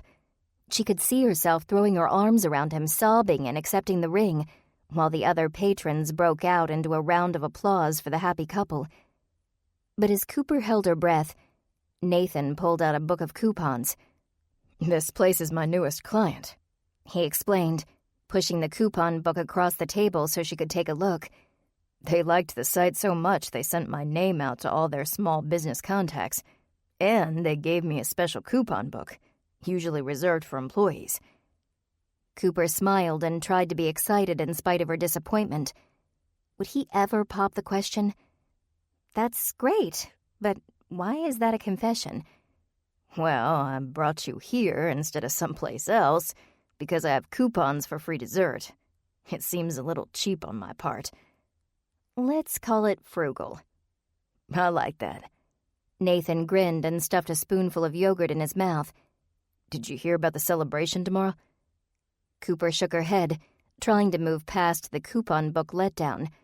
After the week they'd had, the last thing she wanted was to ruin their evening with a define the relationship conversation. Nathan went on. Did you get the email from Pastor Matthews? I haven't really checked my personal emails this week. Well, tomorrow night at Hope Street there's gonna be well, they're calling it a celebration. I think it's kinda like a wake. Anyway, it's to celebrate Sylvia Castle's life, her contribution to the school, her love of art. Everyone from the church is invited. I figured we'd probably go since you met Sylvia and we both know Pastor Matthews pretty well, and he could definitely use the support. I guess so. That is to say, I'm definitely going, but you don't have to if you don't want to. I'll probably be running late anyway. Oh, okay. In the past 5 minutes, Cooper's mood had gone from relaxed to excited to disappointed, and now to sullen. She was no longer in the mood for frozen yogurt. She thought of Sylvia, of the life that was cut short in such a horrible way. That reminded Cooper of her own life, of the living she still intended to do, and of what she really desired in this life. And it wasn't a coupon book. She poked at her dessert with her spoon, any hope of relaxation and fun gone. She thought about what she wanted to say to Nathan. I want more than this, she thought. I want more than date night and hanging out. Something is wrong with us, and I don't know what it is, but I'm afraid that you're just not committed. I want a real commitment. Why don't you? It sounded so good in her head. Nathan looked at her with concern on his face. Are you feeling all right? Should I take you home? She cleared her throat. Nathan? Yeah? I just... well, thanks for the yogurt. Sure, anything for my girl. If you want me to stay your girl, you better do something about it. She cleared her throat again, uncomfortable in her own skin. About that, I think we should talk. Her phone began to ring in her purse, startling her. She jumped in her seat. I'd better get that, she said, relieved to have been interrupted. With everything that's going on, who knows? It was Ashley's cell. Hey, Ash, what's going on? Cooper? Oh, Coop, thank goodness you answered. Lincoln's at work still, trying to hammer out a contract, and I couldn't get a hold of him. And I didn't want to call Mama and Daddy and make Grammy worry. I don't want to be by myself. I mean, the nurse is here, but that hardly counts. Cooper stood, purse in hand, ready to leave. Ash, what's wrong? There was a pause, followed by some quick breathing. Cooper, I think I'm in labor. 7. Cooper and Nathan left their yogurt on the table, ran to the car, and sped to the Love House. Cooper hopped out before Nathan had come to a complete stop in the driveway and jogged to the front door, which she found unlocked. She went straight up to the master suite, skidding to a stop at the door. She peered inside, not sure what to do. Ashley lay on the bed, with Rhonda on one side and an elderly gentleman clad in a suit and tie on the other. The older man held a stethoscope to Ashley's stomach, listening intently. Rhonda was the first to notice Cooper. She put her finger to her lips as a signal to be quiet, and then waved Cooper into the room. Nathan was only a few steps behind. Cooper pulled him inside and held his hand. He put his lips near Cooper's ear and very quietly asked, "Who are these people?" Cooper motioned to Rhonda. "That's the nurse Lincoln hired to watch Ashley during the day while he's gone. I'm guessing the older man is her obstetrician." The doctor lowered the stethoscope from his ears and turned to them. "You must be her sister." "Yes, I'm Cooper, and this is Nathan." Cooper hurried to the bed and took Ashley's hand. "Is she okay?" "She's all right, and so is the baby," the doctor replied. Ashley squeezed her sister's hand. She looked so tired. "Sorry to worry you, Coop. I guess it was a false alarm." Cooper shook her head. "Don't you dare apologize. That's what I'm here for. Now what happened? On the phone you said you thought you were in labor." Ashley shrugged. "I guess I was wrong. I was sure I was in labor, Coop. I was having contractions and everything. Rhonda called Dr. Birnbaum. and he came right over to confirm it really was labor before making me move to the hospital. Ashley offered the nurse a smile. Thanks for calling him. Rhonda patted Ashley's shoulder. That's what I'm here for. Can I get you anything? Some answers? Cooper interjected. If she wasn't in labor, what was going on? Dr. Birnbaum explained. Mrs. Love, you were experiencing Braxton Hicks contractions. Are they dangerous? Cooper asked anxiously. Are they dangerous for the baby? They're very common and normal, Dr. Birnbaum replied, and the baby is just fine. A lot of women have Braxton Hicks. However, because of the other complications, I will be coming by tomorrow to check on you. In the meantime, get some rest. Ashley groaned. Rest? That's all I've been getting for weeks. Nevertheless, you need to get more of it now. Nurse, a word. I'd like to discuss Mrs. Love's care for the next few days. Rhonda followed Dr. Birnbaum into the hallway. As soon as they were out the door, Ashley burst into tears. Cooper held her hand. It's okay, Ashley, you're safe. The baby's safe. I just want it to be over, Coop. Ashley sobbed. I mean, I want the baby born healthy, and I want to be healthy too, but I'm so tired of being stuck in this room, in this bed, watching that stupid TV. She threw a pillow at the massive flat-screen TV on the wall, but it fell short by a couple feet. Another wave of tears came over her. Her voice was pinched and muffled by sobs. I can't even throw a pillow far enough to hit that thing. And it's a 43-inch screen. Don't let that upset you, Cooper wanted to say. You never were great with hand-eye coordination. But she resisted as Ashley continued to cry. Cooper, I need this to be over. Cooper searched for the right words to calm her sister. I know it's hard, Ashley, but... Oh, you know, do you? The sobs halted suddenly to Cooper's surprise. In an instant, the sadness had transformed into anger. How exactly do you know that, Cooper, huh? Did you get some kind of divine revelation about pregnancy? Did you? Were you magically endowed with all the wisdom of pregnant women everywhere? Cooper forced a smile. Pregnancy hormones, she told herself. Just pregnancy hormones. I'm sorry, Ash, I didn't mean it that way. What I mean is that I can see how much it's affecting you. A fresh stream of tears gushed onto Ashley's cheeks. Oh, Coop, you don't know the half of it. It's horrible. I'm so glad you're here with me. And you too, Nathan. Nathan smiled and took her hand for just a moment. While Ashley thanked him and Cooper in greater detail, he said nothing, but simply continued to smile and nod.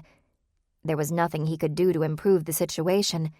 If he said anything, he might get yelled at, and he knew it. Nathan really was a very smart man. Rhonda returned to the room, all smiles. Well, this is an exciting evening. That's one way to put it, Cooper said. Is everything all right? The nurse nodded. Dr. Birnbaum just wanted to make sure he and I were on the same page as far as Mrs. Love's care is concerned. She met Ashley's gaze.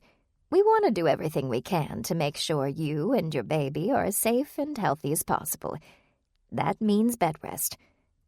In another surprising transformation, Ashley sat a little taller, a maturity in her expression that Cooper hadn't seen before. She took a deep breath. As long as my baby's going to be all right. Cooper leaned over and put her arms around Ashley as best she could. You're going to make a great mom, Ash. Ashley returned the embrace. I'm terrified. I know you are, but you're still going to do a great job. Ashley laid her head back on her pillow. As much as I hate to admit it, I do need some rest. Coop? What is it? Would you mind waiting here until Lincoln gets home? Cooper smiled. I was already planning on staying, whether you wanted me here or not. She gave Ashley a kiss on top of the head and walked with Nathan to the living room. When they were situated on the couch, she turned to him. Do you mind staying? Nathan put his arm around her. Not at all. Thanks for coming tonight. I want you to know how much I appreciate it. I'm just glad I could be here. Cooper sighed and let herself relax in Nathan's embrace, her earlier disappointment overshadowed by what Rhonda had called an exciting evening. I still think of her as my little sis, you know? Cooper said. Immature and kind of bratty, but she's grown up. Just in the last few months, even, the last few minutes. She went from being concerned only about herself to being willing to do anything for the sake of her baby. Cooper paused and looked up into Nathan's face. I'm proud of her. You should tell her that. It'd mean a lot to her coming from you. I'll wait until her hormones are a little more stable, Cooper replied with a smile. If I tell her I'm proud now, she might be happy, she might be sad, she might want to hurt me. Then I think it's a good idea to wait. You know, before we left the yogurt place, you started to say something. Sounded like it was important. Cooper tried to remember the eloquent speech she'd composed in her mind, but the words were all jumbled up after the call from Ashley.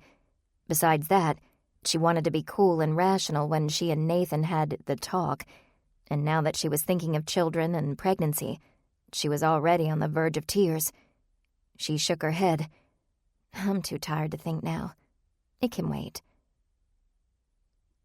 The Hope Street Christian Academy parking lot was already filling up by the time Cooper arrived, and she was 20 or so minutes early.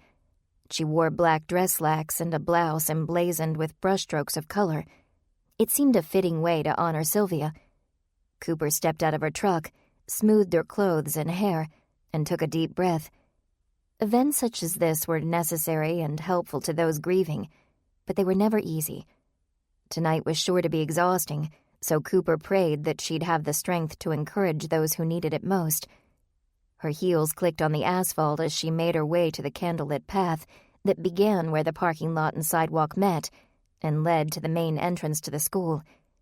The varying colors of the tea candle holders gave an artistic, if somber, ambiance to the entryway. Pastor Matthews stood at the door, greeting each mourner as they entered. Philip Tyler, Trish's husband, stood with him. Both were appropriately attired in dark suits, their expressions an appropriate blend of sadness and peace. Philip, an elder at Hope Street Church, said nothing to the guests. Cooper assumed his presence was more for Pastor Matthews' sake. When Cooper reached the door, she greeted Pastor Matthews with a warm embrace, and Philip with a firm handshake. I'm glad you were able to make it, the pastor said slowly. He forced a gentle smile, but his eyes betrayed his fatigue. Everything's set up in Ms. Castle's room. Just follow the candles. If you'd rather, some of the teachers and students are in the church chapel. You're welcome to join them. Can I do anything to help? He shook his head. You and the other Hope Street people being here is enough. We can really celebrate Sylvia's life. The hallway lights were dimmed so that the candles marking the path were more distinct. At each turn in the hall, there stood an easel with a Hope Street yearbook photo, every one of them including Sylvia. The glow of candlelight danced on the lockers and bulletin boards. Entranced by the light and the mood, Cooper accidentally kicked one of the little tea candles over. She bent down to put it upright before the flame caught the carpet, only to find that it wasn't a real candle at all. It was battery-operated. She made a mental note to thank Pastor Matthews later for his forethought and safety, anything to encourage him through this difficult time. When the candle was again in its place, Cooper continued toward Sylvia's room. Parents and students huddled in groups of 3 and 4, speaking in hushed tones in the dim light, away from the roomful of people. Cooper tried to hear their whispered conversations as she passed, wondering what drew them out of the classroom and into the hallway. Cooper hadn't known Sylvia, but if she were mourning the loss of a friend tonight, she'd want to be around people, around friends and family, not hiding away from the group. Everyone grieves in their own way, Cooper reminded herself as she came to the classroom. There is no one right way to mourn. Cooper stepped out of the hallway and into the room, which was a stark contrast to the hall. Inside, the overhead lights were on and bright. People spoke at a normal volume, and while all the voices were sorrowful, they also held some degree of hope. Rather than easels with dark pictures bathed in candlelight, the walls were nearly covered in Sylvia's artwork and that of her students, watercolors, sketches, still life photographs and oil paintings. It was a true tribute to who Sylvia was, who she had been, and how much her students loved her. The desks had been moved out of the room, and chairs were placed along the wall, leaving the middle of the room for mingling. A coffee maker sat brewing on a table beside the door, accompanied by a bakery box of muffins and all the necessary coffee accoutrements. At the front of the classroom, beside the chalkboard, was a second table, draped in a clean white cloth.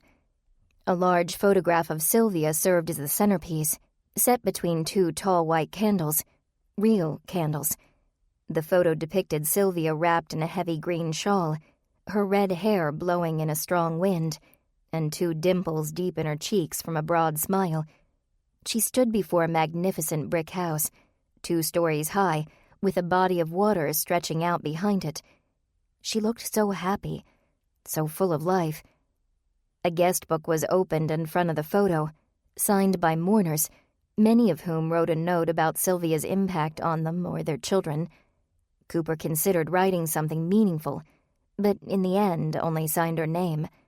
She hadn't known Sylvia well enough to write more. The art room, one of the school's larger classrooms, was filled to capacity with parents, teachers, students, and friends. There had to be at least 70 people in the classroom and hallway, plus an unknown number in the church chapel. And it was still 15 minutes before the celebration was scheduled to begin. Despite the stifling space, Cooper was glad to see such a good turnout. It was plain to see that Sylvia Castle had touched many lives, and those influenced by her were ready to celebrate the woman they'd known. Cooper looked around, seeking a familiar face. She spotted the Sunrise Bible Study members in the corner, sitting together and talking over coffee and muffins. She made her way through the crowd to join them. Trish was the first to spot her and waved the end of her yellow scarf in greeting. She wore a blue fedora and a gray pantsuit, which Cooper recognized from Trish's real estate ads all over town. Beside Trish was Savannah, her hair down on her shoulders, draped over the wide neck of her long black chemise. Jake stood nearby in blue jeans, a work shirt and blazer, fiddling with his tie. Bryant and Quentin, both clad in dark suits, bookended the group, each holding a snack plate with a couple muffins. One by one, as they saw Cooper approach, they met her gaze and smiled. "Good to see you," Trish greeted her, even under the circumstances. Cooper glanced over her shoulder. "I wasn't expecting so many people." "Sylvia was a blessing to many," Savannah replied. She took Jake's hand. "Gives me something to aspire to." Jake lifted her hand to his lips and kissed it. "If only you knew how many people were blessed by you every day." Cooper smiled at the warmth of the exchange. "I agree with Jake. And as for the crowd, I'm glad they all came out to spend time together, in honor of Sylvia's life. I saw Philip outside with Pastor Matthews." Trish nodded. "He's been the pastor's right-hand man through a lot of this. Everyone at the school is being questioned, so Pastor Matthews doesn't feel like he can ask any of them for help. Philip volunteered to assist the pastor as much as he can." "He's a good man," Quentin declared through a mouthful of blueberry muffin. "Which?" Bryant asked. "The pastor or Trish's husband?" Both." Cooper looked around the room once more. "Has anyone seen Nathan?" Jake shook his head. "Nope. Is he coming tonight?"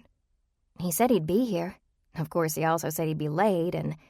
Cooper looked at her watch. "We've still got some time before the celebration officially starts." Savannah stood. "In that case, may I suggest we all mingle and spread some joy amid the sorrow?" Bryant looked down at his now empty snack plate. "I think I'll go mingle with the food table." After Trish delivered a swift elbow to his ribs, Bryant grunted and amended himself. "That is, I think I'll visit the food table by way of mingling and spreading joy amid the sorrow." The group separated and meandered in different directions. Cooper slowly went back toward the front of the room, to the table with the photograph and the guest book. She studied the chalkboard, which had become a canvas for Sylvia's art students. As Cooper looked on, a girl 12 or 13 years old walked up to the board and began to draw a flower. But it wasn't a simple flower with a circle in the center and 5 bulging petals. It was a perfect rose, just beginning to unfurl. After watching for a few minutes, Cooper went up to the girl. "That's impressive. Did Miss Castle teach you how to do that?" The girl nodded. "I always liked to draw, but my mom was never much into art. I was always embarrassed by it. I thought it was a silly thing to do." The girl looked over her shoulder at a woman speaking to a group of adults. One of the women, apparently her mother, returned the look before continuing her conversation with the other adults. "My mom still doesn't get it, but Miss Castle did, so I'm trying to not be embarrassed." "Well, you shouldn't be embarrassed," Cooper said, smiling at the girl. "You should be proud. You have a wonderful gift." The girl smiled. "Did you know Miss Castle?" "Not very well, but we met. And I thought she seemed very nice. How long was she your teacher?" 2 years. The girl bowed her head. "Who knows who I'll have now?" "Don't worry. Pastor Matthews hired Miss Castle. He'll find another great teacher." "Sure he will," the girl said. "But I won't be here. My mom's transferring me to a charter school." Cooper glanced back at the girl's mother. "Why?" "She says she doesn't feel like I'm safe here anymore. My teacher was killed, and the police don't know who did it. Tonight's the last night I'll ever be in this room." The girl sniffed and quickly wiped away a tear. "I'm gonna miss it." Cooper ducked down so she was nearer the girl's height. "Wherever you go, you're still an artist, and nobody can take that from you. And trust me, life gets so much better after junior high and high school. Don't let transferring schools get you down too much. Tonight, just remember Miss Castle and what a blessing she was for you." The girl nodded gratefully, turned back to her chalk picture, and began to shade the rose petals. Cooper turned away, ready to mingle with the grown-ups in the room, when 2 familiar faces caught her eye. 2 faces she hadn't expected to see. "Inspector McNamara?" she asked, going to them. "And Officer Braden." Officer Braden grinned.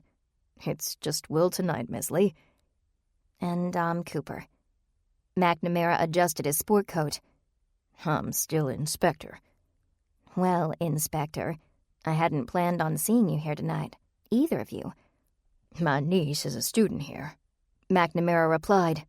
"I wanted to show my support for her so she knows that, even though this is a murder investigation, I do care about the people involved.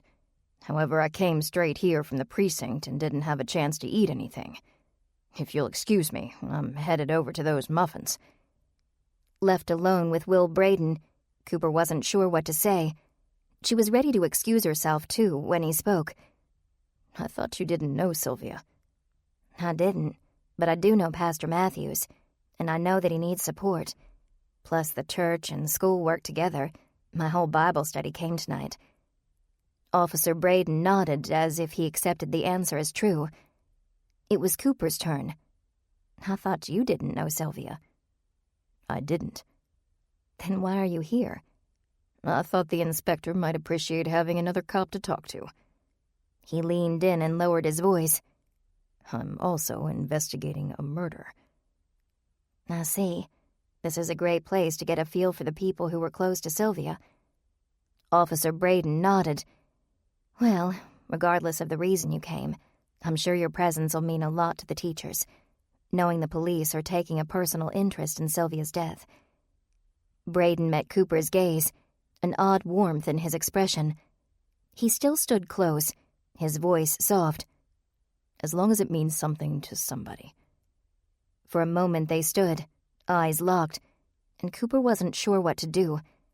Something about that look in his eye drew her in. Something about Will drew her in. It was sudden, strange, unexpected. A second ago he was just Inspector McNamara's lackey. Now he was a man. A handsome man at that. And the change made Cooper incredibly uncomfortable. The heat crept up her neck and into her cheeks. "Your eyes are so interesting," he said, staring into Cooper's face. "One blue and one green. Are those contacts? Cooper nervously glanced away, but found herself staring right back a moment later. I had a field hockey accident in junior high. The green one was a transplant. Well, they're very interesting. Beautiful. Suddenly she felt an arm around her waist and smelled a familiar aftershave. She knew it was Nathan even before she looked. The peculiar moment with Officer Braden passed as he took a step away from Cooper. With the space came clarity. The heat receded, disappearing from Cooper's cheeks, and under her collar once again. Officer Braden held out a hand to Nathan. I'm Officer Will Braden. You are? Nathan Dexter. The two shook hands. You're the one who took Cooper's statement, right? That's correct. I thought the name sounded familiar. Braden glanced again at Cooper, a satisfied half-smile on his face. She was talking about me? Sure, Nathan replied, oblivious to the tone in Officer Braden's voice. She called me that night, told me all about... We should get back to mingling and spreading joy, Cooper interjected. That's what Savannah called it, at least. Good to see you again, Officer Braden. Like I said, the officer replied. Tonight, I'm Will. Cooper didn't respond, but instead pulled Nathan away toward the far corner of the room. She held tightly to his arm. Nathan waited until they were out of earshot of Officer Braden. What was that about? Why'd we run off so fast? He pried Cooper's fingers loose from his arm and placed them in his hand instead. Are you feeling okay? Cooper hesitated. She wasn't sure how to respond. She wasn't even sure how she was feeling. Why had Will Braden made her feel so strange? I'm fine, she finally said. He just makes me a little uncomfortable. Well, he's a cop. He's after a killer. You can't blame him for his bedside manner. It's not that. He was a little... That is, he seemed a bit too friendly. Nathan chuckled. You mean he was flirting with you? I got that impression, yeah. Nathan stopped her and put his hands on her shoulders, demanding her full attention. Cooper Lee, someday you'll have to get used to the fact that you're a beautiful woman, and men are going to be interested in you. It's what you get for being gorgeous, talented, having a terrific personality and a sense of humor. It's your curse. Men are going to be attracted to you. Does it bother you at all that other men are, as you put it, attracted to me? Nathan shrugged and took her hand. You're holding on to me, not them. Cooper tried to shake off the last of the odd feeling, and she fought the urge to glance over at Officer Braden. She leaned over and gave Nathan a kiss. You're right. No worries. Let's socialize. As the two of them looked around the room, Cooper searched for the rest of the Bible study group, careful to avoid any lingering gaze at Officer Braden. Quentin had joined a small group of men, fathers and teachers, at the back of the room. He had a hand on one of their shoulders, and their heads were bowed in prayer. Jake stood beside Savannah, who spoke with a clique of teenage girls. Savannah was so kind and sincere that she could even win over the trust of teens. Near the table by the door, Trish listened as another woman talked, tissue in hand and eyes red from tears. Bryant was lost somewhere in the mass of people in the center of the room. He was good at maneuvering his way through crowds. Cooper spotted a gentleman at the front of the room, standing alone and staring at the photograph of Sylvia. He dabbed his eyes with a handkerchief. Cooper nudged Nathan and nodded toward the man. He looks like a good place to start. As they came nearer the man, Cooper studied his appearance. He was in his mid-40s, tall and gangly, with prominent cheekbones and a wide forehead. He wore a blue suit and gray tie, with red diamonds that matched the bloodshot color of his eyes. The gray-tinged pallor in his cheeks indicated the depth of his grief. He must have been close to Sylvia. Cooper and Nathan joined the man, and Cooper put a gentle hand on his shoulder. He turned his tired, sad eyes toward her. "We're sorry to bother you," Cooper said, "but you look like you knew Sylvia well." The man nodded and sniffed. I knew her well. Very well. It's Silly, I guess, but I'd like to think I knew her better than almost anyone. That I was that close to her. He wiped his eyes.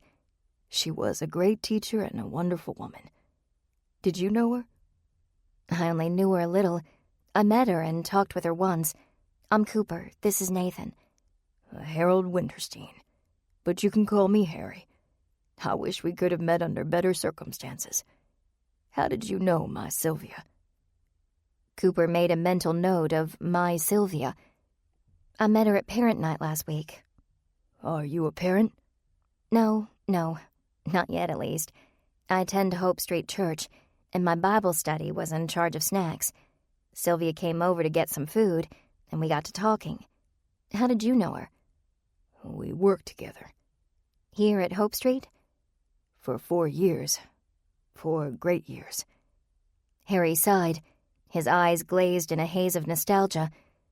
I met her the first day she came to work here. It was the week before fall classes started, planning time for the teachers. Sylvia's hair was up in a tie, but red strands were sticking out all over. Her arms were full of art supplies. She was the quintessential artist, creative, a little unkempt, beautiful. I saw her 5 days a week after that, even at summer school sometimes. I always teach a science class during summer, and she always taught an art class. So you were close? Harry nodded. Were you together? No. That isn't to say I didn't want to be closer to Sylvia, but I guess I missed my chance. You never told her how you felt? Oh, I dropped hints here and there. Harry's eyes sought out the photograph of Sylvia as he spoke. I wasn't certain how she felt about me, so I never came right out and asked her on a date or anything. And I know her friend didn't like me. His voice was suddenly filled with bitterness. You'd think such a good friend would at least be here tonight of all nights. But not Abby. No, sir, she's got work to do. So Abby doesn't work at the school? Not this one. Abby Merkin teaches creative writing at the community college. Late-night classes for working adults. She and Sylvia met a few years back after I met Sylvia, when Sylvia started teaching an art course at the community college on Saturday evenings. The conversation had gone from sad to awkward. Cooper smiled kindly through the unease, masking her discomfort. Wow, Harry, you seem to know a lot about Sylvia's other relationships. You really do care. Of course I care. When you find someone as wonderful as Sylvia, you want to know about everything, including relationships. His shoulders bent forward in a dejected slump. I can't believe she's gone. Harry excused himself and wandered out of the room. Where do you suppose he's going? Nathan asked. My guess is the bathroom to cry some more. Was he creepy or was it just me? He was definitely intense in his affection. A loud voice at the front of the room drew Cooper's gaze from the door. Could I get everyone's attention? It was Pastor Matthews. I'd like to thank you all for coming here tonight to celebrate a beloved teacher, colleague, and friend, Sylvia Castle. One by one, the conversations ceased, and Pastor Matthews waited patiently for the room to quiet down. When all eyes were on him, he repeated, Thank you for coming. Some of the parents here may not have known Sylvia very well. To you, she might have been the art teacher who inspired your child's creativity. Or maybe she was a friendly face at parent night. Some of you here tonight would call her a friend. You knew her. You worked with her. You talked with her. She was a vibrant, loving, and caring person. Me, I'd call her family. She was not only a part of the Hope Street Christian Academy family, but she was also like a sister to me in our shared faith. Sylvia will be dearly missed by every person here at Hope Street. Teacher, administrator, student, and parent alike. The comment was met by nods and a few amens from the crowd. He went on, But as much as we miss Sylvia, and will continue to miss her, Tonight is not a time to wallow in sorrow and self-pity, or to lament our loss. Tonight we remember Sylvia. We recall what the Apostle Paul said in his letter to the Thessalonians, that we do not grieve as those who have no hope. We have hope for Sylvia, for ourselves and for the future. That is a hope from God that not even death can overcome. So tonight let's celebrate Sylvia's life and celebrate that hope. Please pray with me. Cooper bowed her head and edged closer to Nathan. She was distinctly aware that Harry had re-entered the room, and she didn't want to be caught alone if he decided to come nearer. As Pastor Matthews prayed, however, and Cooper stole a glance at Harry, she saw that his gaze had settled intently on the photograph of Sylvia on the head table. 8. Cooper and the rest of the Sunrise Bible Study remained at Hope Street until every parent and student was gone, until every battery-operated candle was turned off, and every muffin crumb was cleaned off the floor. By the time Cooper got home, it was well after midnight, so the next morning when Cooper came to Bible study, she was ecstatic to see that Quentin had brought his espresso machine to pick up the caffeine production, where the coffee maker left off. She skipped right past the regular coffee maker. Espresso. Lovely. Quentin came to stand beside her. Thought it might come in handy after our late night. Cooper smiled. Have I ever told you you're a genius, Quentin? I'm glad to know you've realized that. He teased. So, how do I work this machine, Mr. Genius? Quentin set the machine to brew. While that's working its magic, you're welcome to an eclair. I picked them up on the way. She feigned shock and disgust as she stared at the treats. You mean you didn't make something from scratch after our late night? Jake, seated beside Savannah, laughed. He's abiding by the Jake Lombardi rules of baking. Tell the bakery what you want and put it in a box. I confess, I was too tired last night to bake, and running too late this morning to do it. Quentin refilled the espresso grounds. The smell was intoxicating. But I have learned Jake's rules. Cooper picked out a chocolate eclair and took a bite. You've learned his rules very well, I'd say. Give the bakery my compliments. The espresso cup in Quentin's hand looked even smaller than it was, wrapped in his sausage fingers. I'll have time to do that, considering I'll be up for the next day and a half. This is my second espresso. There was a cheerful cackle from the seating area. That'd burn a hole in my stomach. Cooper turned to see Miss Donna in the chair on the other side of Savannah from Jake. Oh, Miss Donna, I didn't see you there. Got here right after you did, sweetie. Miss Donna replied, adjusting her straw Breton back farther on her head. Adorning the hat was a sage green flower that matched Miss Donna's dress and flats. You were so entranced by that heartburn machine, you didn't hear me come in. Savannah set her coffee cup on the floor by her chair. She'd opted for the less caffeinated option. I hope you're not too troubled by our coffee. I had a friend who got sick at the smell of it. Jake snorted. And that's why they're not friends anymore. It is not, Savannah insisted. As a matter of fact, we still keep in touch. She moved away. I just wanted to make sure Ms. Donna wasn't bothered by the smell. That's very thoughtful of you, sweetie, Ms. Donna replied. But I actually like the smell. I used to like the taste of it, too, until the heartburn came. Besides, I wouldn't dare make you folks give up your coffee. So long as you keep bringing these baked treats, I'm fine. Bryant sighed loudly with melodramatic relief. I was worried there for a minute. I don't know how I'd pay attention in church if I didn't have my coffee during Bible study. Trish gave him a look. So how do you pay attention during Bible study? Oh. Bryant looked guilty. He took a swig of coffee and did some fast thinking. The company is so stimulating, it keeps me tuned in. Everyone laughed. The espresso machine hissed and sputtered, signaling it was finished with the brew cycle.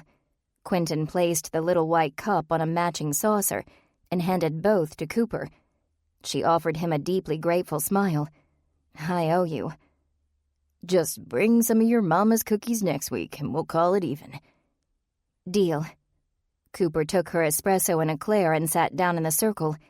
For a few minutes, everyone chatted, talking mostly about the previous night's memorial, or celebration. Cooper nodded at the comments and laughed at the jokes, which mostly concerned the amount of caffeine each of them ingested. Just as she'd taken the last bite of her eclair, her eye was drawn by a movement in the hallway. Edward Crosby stood just outside the door, clad in his usual jeans and leather jacket. He waved at her with one hand and balanced a laptop in the other. He said nothing to alert the others of his presence, but only waved at Cooper, his gaze fixed on her. Cooper considered replying with a loud, "Hello," so that he'd have to come in, instead of playing whatever game he had in mind. But instead, she smiled politely to the circle and excused herself to the hallway. "I've got it," Edward announced in quiet jubilation. "I've got the video." Cooper grabbed his arm and pulled him around the corner. "The surveillance footage? How? Please tell me you didn't steal it from the cops. No, wait, don't tell me anything. I want to have plausible deniability." "I didn't steal anything. Have a little faith, will you?" So says the man accusing a little old grandma of being a thief and murderer. "I don't think she's a murderer, just a thief." Edward pushed a few keys on the laptop's keyboard. "And like I said, the footage uploaded to the church server, and your pastor let me check out the server." "Did he realize why you wanted to check out the server?" "I told him I wanted to view the surveillance footage to see if I noticed anything helpful, which is the truth." He turned the screen so Cooper could see it and pressed play. Cooper watched the still scene at the back of the church. Over the door shone a yellow light, which illuminated part of the building, along with the sidewalk from the parking lot. The time code in the lower right-hand corner said 0200, 2:00 a.m. "Okay, what am I looking at?"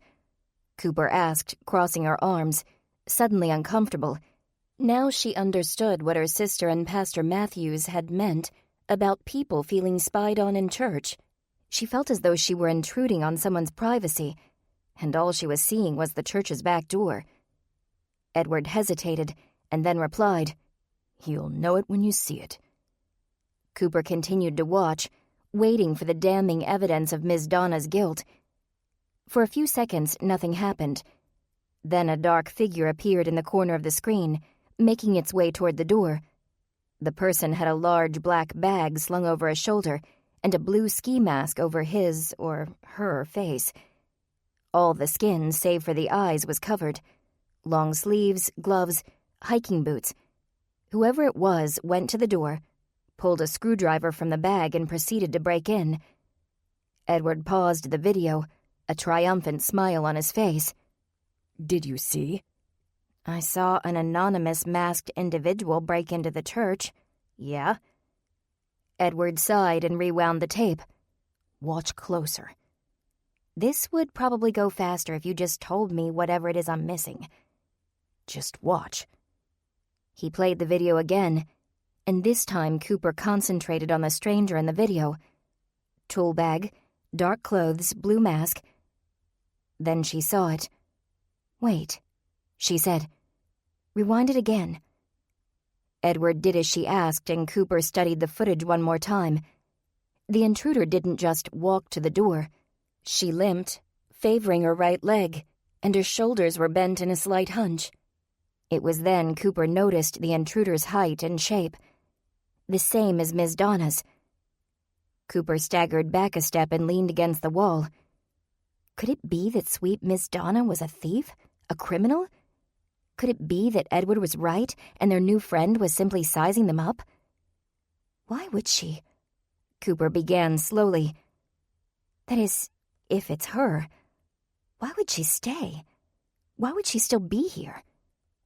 "Because she's a con first. A thief just breaks in and steals. A con cozies up to folks, gains their trust, and then takes. A good con keeps up the act even after the theft is done." To avoid suspicion? Edward nodded. "And so they can steal some more later if they want."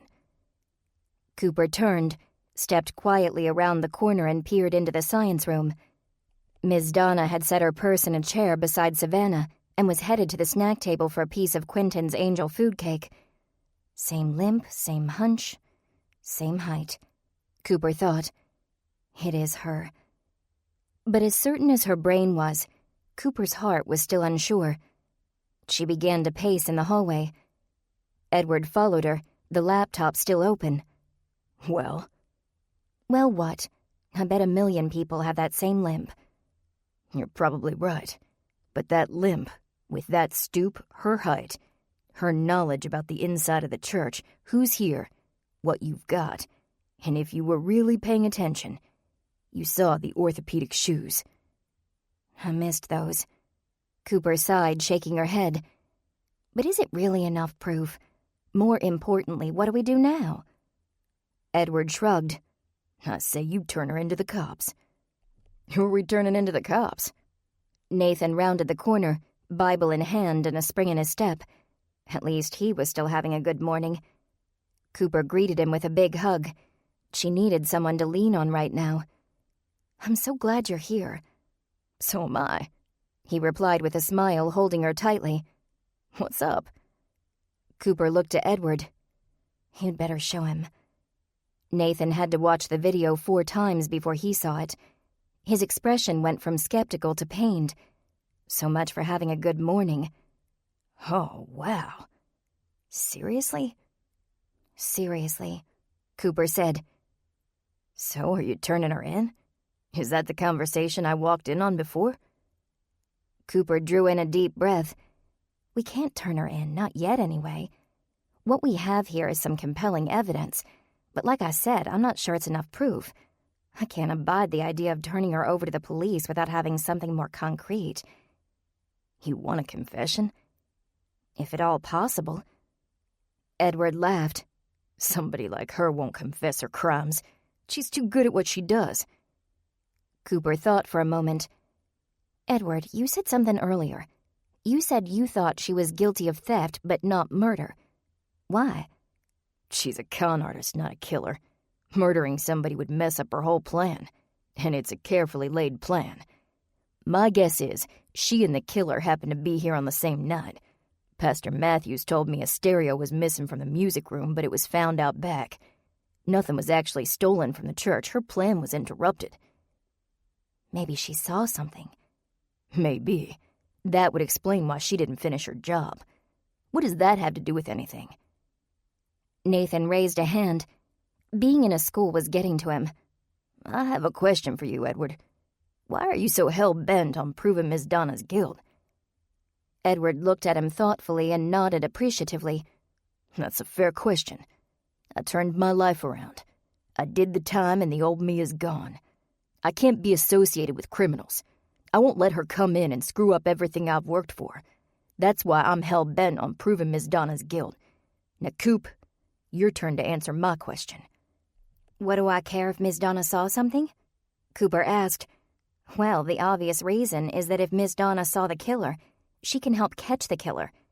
But as you so eloquently put it, Edward, she won't confess her crimes, unless we can make her think she's being accused of a worse crime. As far as we know, the police are looking for one suspect, a thief and killer. They don't suspect that 2 different people just happened to break into Hope Street at the same time. If I confront Miss Donna and make it clear she'll be accused not only of robbery, but of murder as well, she may be more willing to help us out. Edward grinned deviously. So you'll con the con artist. I like it. I'm not really conning her. If the police had compelling evidence of her guilt in the robbery, they would assume she's guilty of all the crimes. Nathan took hold of Cooper's hand. Just to be clear, your plan is to confront our dear criminal. Yes. Alone? I think that'd be best. I'll try to put her at ease. Even though it's possible she did kill Sylvia Castle? Cooper paused. It hadn't occurred to her that Miss Donna really could be guilty. She'd been relying on Edward's gut feeling, not thinking through the situation on her own. I'll be careful, she finally replied. Don't worry. Nathan slipped his hand up around her waist. Coop, I understand you'll be careful, but how exactly are you going to talk to her about it? Hey, my friends think you may be the church thief. Is that true? Well, I won't say that, Cooper assured him. I'll think of something. And all through Bible study, Cooper tried to think of something. She didn't hear the discussion, and she didn't follow along in her workbook. She paid just enough attention to know when to bow her head and when to gather her things. During church, she and Nathan sat in a row with Savannah, Jake, and Miss Donna, and Cooper caught herself staring at the harmless-looking woman several times during the sermon. Pastor Matthews was preaching on the Gospel of John, but Cooper missed most of that, too. When the pastor invited them to pray with bowed heads and closed eyes, she watched Miss Donna instead. As soon as the service was done, everyone began to file out of the chapel, chatting, laughing, and making lunch plans. Cooper hung back. So did Miss Donna. When they were finally alone at the back of the church, Miss Donna took a seat beside her, smiled kindly, and took Cooper's hand. "Sweetie, if I'm not mistaken, you want to talk with me." Cooper swallowed hard. "Yes, I do, although I'm not really sure where to start." Ms. Donna settled more comfortably in her seat and rearranged her hat. "Best to start at the beginning. That's what my grandmother always told me." Cooper forced a smile. Good advice. But she struggled to begin. Was there a proper way to accuse someone of theft? Were there written rules, a code of etiquette? This isn't going to be easy, to hear or to say, she said at last. And I hope you know that I don't think badly of you as a person. I'm just trying to find the truth. Ms. Donna arched a suspicious brow. All right. You see, a friend of mine has a kind of sixth sense when it comes to certain less than legal subjects. He understands certain things about that life that I don't. Again, I don't think badly of you, and I won't, no matter what you say. Spit it out, sweetie. You've got me on the edge of my seat. My friend seems to believe that you, Ms. Donna, he says that you're a... Out with it, sweetie. Cooper took a deep breath, said a quick, silent prayer, and continued. He thinks you may be involved in the church robberies, specifically the attempted robbery of this church. Ms. Donna's jaw dropped and her eyes widened. Your friend thinks I steal from churches? Yes. The older woman looked positively shocked. Dear me. Does he think I killed that woman too? No, Cooper replied quickly. No, not at all. He's quite convinced you had nothing to do with the murder, just the robbery. Oh, well, I'm glad he has such a high opinion of me. Is that why you were so quiet this morning? Trying to decide if I was guilty? Less trying to determine guilt and more trying to figure out how to broach the subject. Ms. Donna shook her head, wringing her hands. Do you think I'm a thief? Cooper hesitated and Ms. Donna saw it. I don't want to think that, Cooper finally explained. There's video footage of the break-in, of someone opening the back door and sneaking into the church. The momentary expression of panic that crossed Miss Donna's otherwise indignant face removed all doubt from Cooper's mind. It was the look of a wrongdoer on the verge of being caught, guilt mixed with dread. As a con artist, Miss Donna had been fully prepared to face an accusation and respond appropriately, but she wasn't prepared to face real evidence. Confidently, Cooper straightened up and looked Miss Donna in the eye. I don't think you're a killer, Miss Donna. But if the police arrest someone for robbery, they'll also try to blame that person for murder. You need to tell me what happened that night. This is ridiculous, Ms. Donna insisted, her voice less sure, more uneven than before.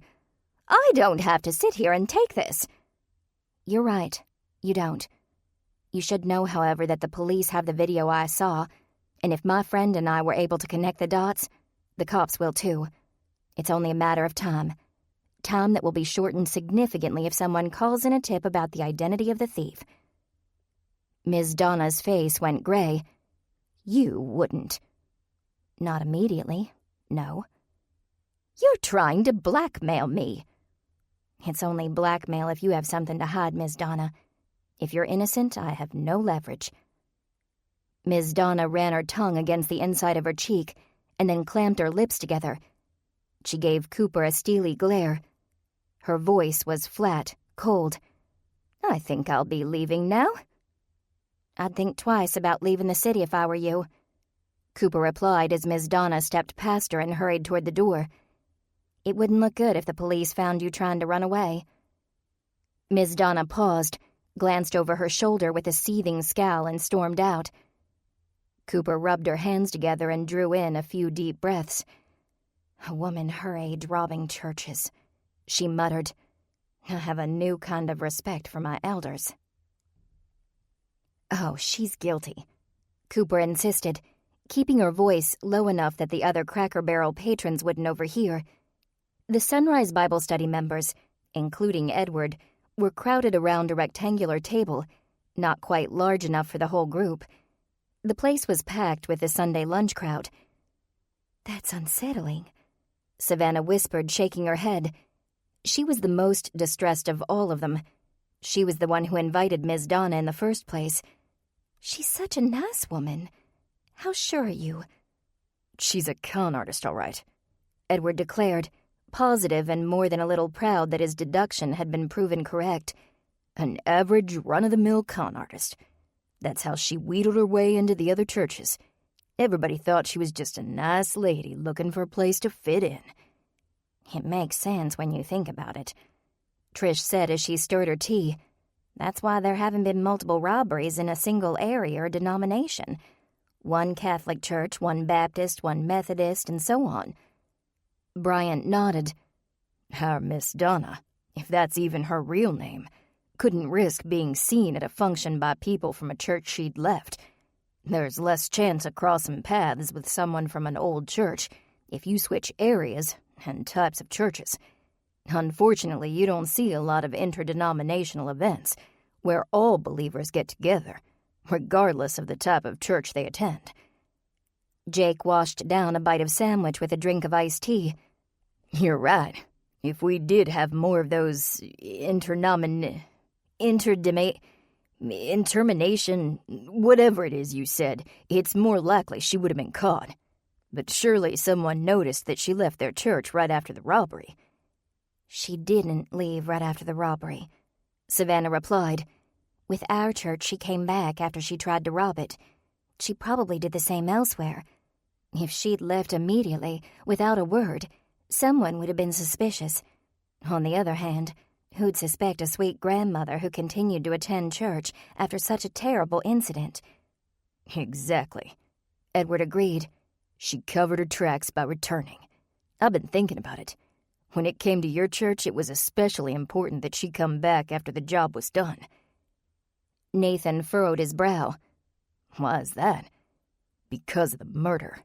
It's like what Cooper said about getting a confession. If Miss Donna didn't want to get nabbed for theft, she really didn't want to be suspected of murder. That meant her cover story was even more important here than in the other churches." "Remember that story she gave us about her daughter?" Cooper asked. "The first time she came to Bible study, she told us that she came to Richmond to be with her daughter and grandkids, but her daughter's recently laid-off husband got a job and relocation to Florida. What do you want to bet that in the next couple weeks Miss Donna was going to hear from that daughter, and that the daughter has a room all set up for her dear mother? Miss Donna would be free to leave, with our blessings. She probably had a similar story at every church." Nathan shook his head. "It's so strange to think of someone living a life of lies. At any rate, where does that leave us with Sylvia's murder? I may have to admit that Miss Donna is a con artist and a thief, but surely she's not a killer." "She isn't," Edward replied confidently. "That's not her style. And she's not the type to get scared, lose her temper, and kill. Like when you confronted her, Coop, she ran off. If Sylvia walked in on the robbery, Miss Donna would have run away then, too. My guess is that she saw Sylvia's dead body and ran, terrified." Cooper rubbed her temples. Her head was beginning to ache. That would make sense. The robbery at Hope Street followed the same MO as the other church robberies. The method of entry and the stereo missing from the music room. But there's a big difference, Quentin said. Unlike the other robberies, nothing in the pastor's office was stolen. She broke in through the back door, went straight to the music room and took the brand new speaker. Then she went to the office to finish the work. Nathan picked up where Quentin left off. Only she couldn't because there was a body. She panicked, leaving the stereo in the back of the church. But how did the killer get inside? Did he follow Miss Donna? Edward's eyes narrowed in thought. It's possible, but not probable.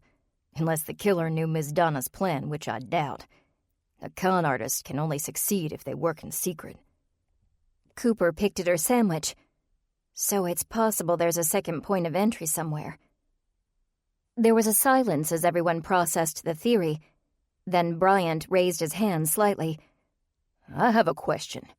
Cooper, you said that Pastor Matthews locks his office at night. Why was Sylvia in the pastor's office at all? Cooper looked at each member of the group in turn. Everyone shook their heads. None had an idea to share. Maybe if we can learn the answer to that, we'll be a step closer to figuring out who killed her. Perhaps Pastor Matthews would know why she was there. Or maybe, Nathan suggested, we should talk to the friend that weird guy was talking about. Abby Merkin. I'm free tomorrow evening for a little snooping. Anyone else? Can't, Edward replied. I've got work in the evenings. Cooper? Why not? It can't hurt, right? Cooper thought for a moment. Or maybe we should start at the school and talk to the weird guy, along with the rest of the teachers. I'll come early to catch them right after their last class, Quentin volunteered. Me too, Bryant offered. We may be able to sniff out some other info at the school. Trish wiped a drop of soup from her chin. I probably won't make it to the school, but if you're going to talk to Abby Merkin after that, I'll go with you, Coop. That is, if Nathan doesn't mind. Not at all, Nathan replied. I'll help Bryant and Quentin. You can meet Coop at the school and then head out to see the friend. Cooper smiled. Perfect. Hope Street and then the community college. And we'll go talk to Pastor Matthews, Savannah added, looking to Jake. I've been wanting to talk to him anyway, about how he's doing. I'm sure he won't mind us asking some questions about Sylvia. Great, Cooper exclaimed. We'll snoop around this week and reconvene next Sunday to compare notes. 9. Monday, Cooper had to make herself go to work. She'd spent all day Sunday thinking about the church thief. She didn't want to spend today thinking about a make-it-work thief. Maybe Mr. Farmer already figured out who it was, she thought as she parked in the make-it-work lot and slowly headed for the door. Maybe it's all resolved. Better yet, maybe all the missing items were found and the whole thing was just a big mistake. She stopped at Angela's desk before going to her office, hoping for good news. Angela was on the phone with a supplier, so Cooper waited. A dozen fresh white roses sat on the desk. Angela always brought roses on Mondays to start the week off right. Cooper leaned into the bouquet and breathed in the fragrance. It really was a great way to start off a sour-looking week. Finally, Angela hung up the phone. Well, that didn't go well, she announced in a huff. Problems? Smell a rose. Angela didn't laugh. She didn't even smile. I was just talking to the hardware supplier. I was hoping the last shipment was short. Cooper's hope vanished. Mr. Farmer's thief? Afraid so. Thursday afternoon we got in the shipment of hard drives, the ones for those newfangled machines. Cooper nodded. They'd had complaints about hard drive malfunctions in some of the newer office equipment and needed replacement parts ASAP. Don't tell me. A hard drive is missing? As of this morning, yes. Worse, I'm pretty sure the fellow I talked to knows why I was asking, and he works with people over at Capital City. If he blabs and our clients catch wind of our problems, they may doubt our ability to get work done. Once word spreads. She slumped in her chair. Cooper, we could lose so much business over this. We won't lose business. Cooper assured her, though she wasn't quite sure herself. Don't worry about that. Are you talking to Bobby and Josh today? About the thefts? I'm gonna try to. They've both been busy on jobs, so I'll have to find the right time. She breathed in the rose fragrance once more. I should get to work so I can, take a break to accuse my employees of stealing. Don't do that, Angela exclaimed. No worries, Angela. I'll be tactful. Cooper immersed herself in work until her cell phone rang. She glanced at the clock. It was already 11. She answered the phone in a preoccupied voice without bothering to look at the caller ID. Cooper Lee. Hi, Coop. It's Lincoln. Cooper snapped to attention, her preoccupation with work gone. Her brother-in-law never called during the workday, and it sent Cooper into an immediate panic. Lincoln? Is everything okay? Is Ashley all right? She's just fine, Lincoln assured her, his voice calm. I just wanted to catch you before it got too late so you'd have some time to consider. I have a favor to ask. Cooper leaned back, her panic gone, and stretched her back. I won't need any time. I'm glad to do what I can to help you guys. You are family after all. Thanks, Coop. The problem is I've been trying to get some contracts finalized here at work. He paused to say something to one of his employees at Love Motors. Working with the bank is taking forever. How else do you expect them to make a living? Good point. Anyway, I hired Rhonda to be at the house from 8 till 5. I pay her overtime if I have to work late, but tomorrow night she has other plans. She can't stay past 5. You want me to come over? Cooper asked. She did enjoy being an older sister and taking care of her little sis once in a while, especially now that her little sis was having a little one of her own. Could you? I was hoping to catch you before you made other plans, but I realize one day isn't a whole lot of notice. I'd love to come bug Ashley for a while. Maybe I'll bring over a picnic, make it a real party. That would be great, Coop. I don't know how to thank you. Well, you can forgive me if I accidentally spill nail polish on your comforter. Consider it done. Cooper smiled to herself when she'd hung up the phone. Since Ashley had gotten pregnant, Cooper and Lincoln had a special understanding. They were closer now than they'd ever been. Two people who loved Ashley and wanted what was best for her. She was glad she could be of help. Her moment of gladness was dashed when she spotted Bobby's truck out the window. He was back from his morning job, and that meant it was time to have the awkward conversation. She heaved a sigh, said a prayer for the right words, and meandered back to the locker room.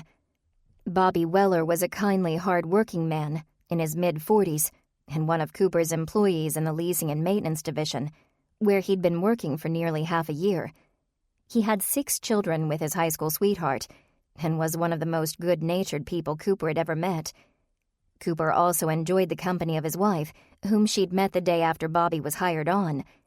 Cooper and Mrs. Weller had spent a good deal of time talking at the Make-It-Work summer picnic, which Angela had insisted Mr. Farmer throw for the sake of the company morale. The entire Weller family was a delight. And now Cooper had the unpleasant task of tactfully interrogating him.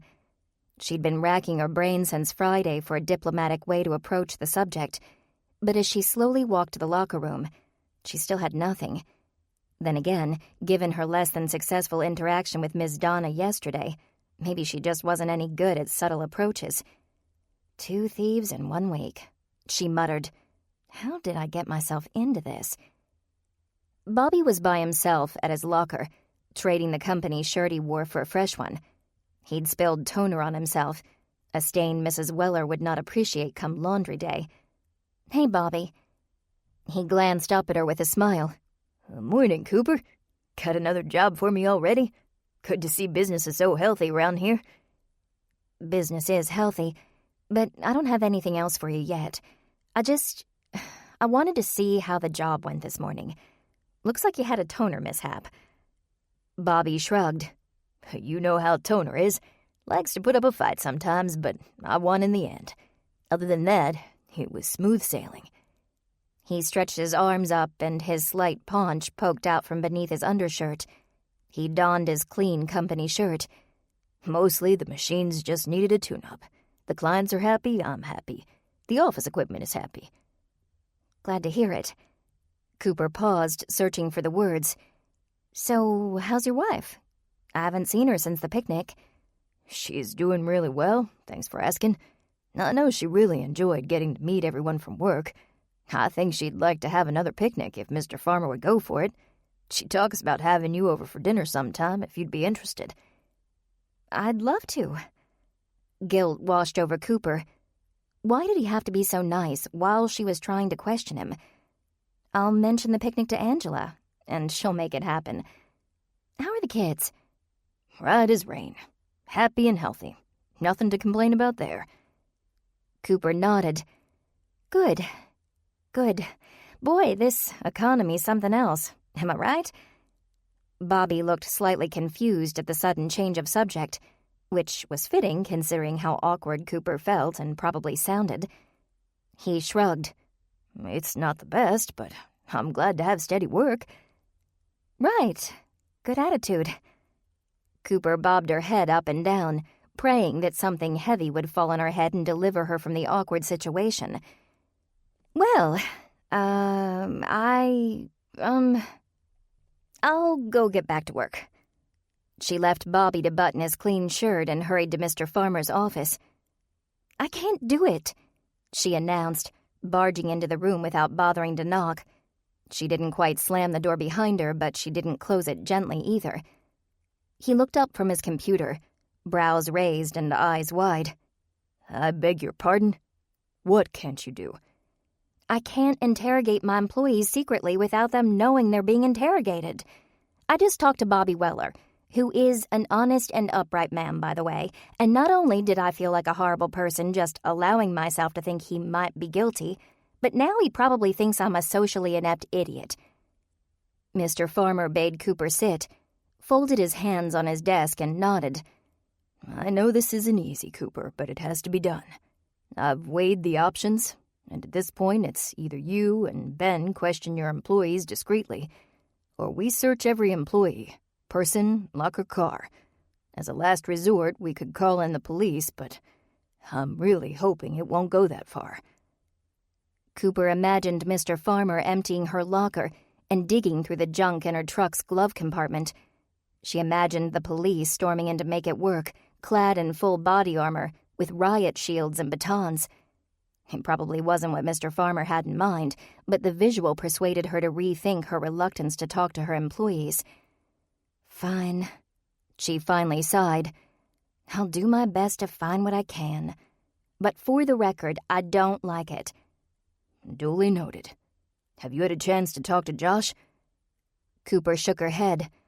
"Not yet, and I probably won't today. He's on call, and I'm planning on leaving a little early if that's all right. I'll find some time with him later this week." "Sounds like a good plan. Thank you, Cooper." "For what?" "I know this isn't easy for you," he replied, smiling gratefully. "I appreciate you doing it anyway." By the time Cooper arrived at Hope Street, Quentin, Bryant, and Nathan had already talked to most of the teachers, and the teachers to whom they'd spoken had left for the day. But the one Cooper was most interested in was still there in his science classroom, obsessively erasing every speck of writing from his board. Leaving the male investigators to spend a few minutes with Pastor Matthews, Cooper poked her head into Harry's room. "Harry?" He turned from the board, a blank look on his face. "You may not remember me, but—" "Oh, right." He snapped his fingers. "It's Cooper, isn't it? You were at my Sylvia's memorial." Cooper fought to keep from shuddering at how creepy it sounded when he said, "my Sylvia." "Yes," she answered. "That's where we met. I wanted to talk to you some more about Sylvia, if you have a minute." Harry nodded. "I'm glad to talk about my Sylvia. She was beautiful, wasn't she? And so talented." "She was a great artist and teacher," Cooper agreed. "The students were very sad to lose her." "Everyone is sad to have lost her." He sniffed and wiped his eyes. "Yes, Sylvia won't be easy to replace, in any capacity." Cooper ventured further into the room. It was hard to believe this was the same room where the fun, light-hearted sunrise Bible study met each week. With Harry here, it seemed dark and a little creepy. Did you know much about what was going on in Sylvia's life? My Sylvia's life? Of course I did. That's what you do when you care about someone. You find out about them.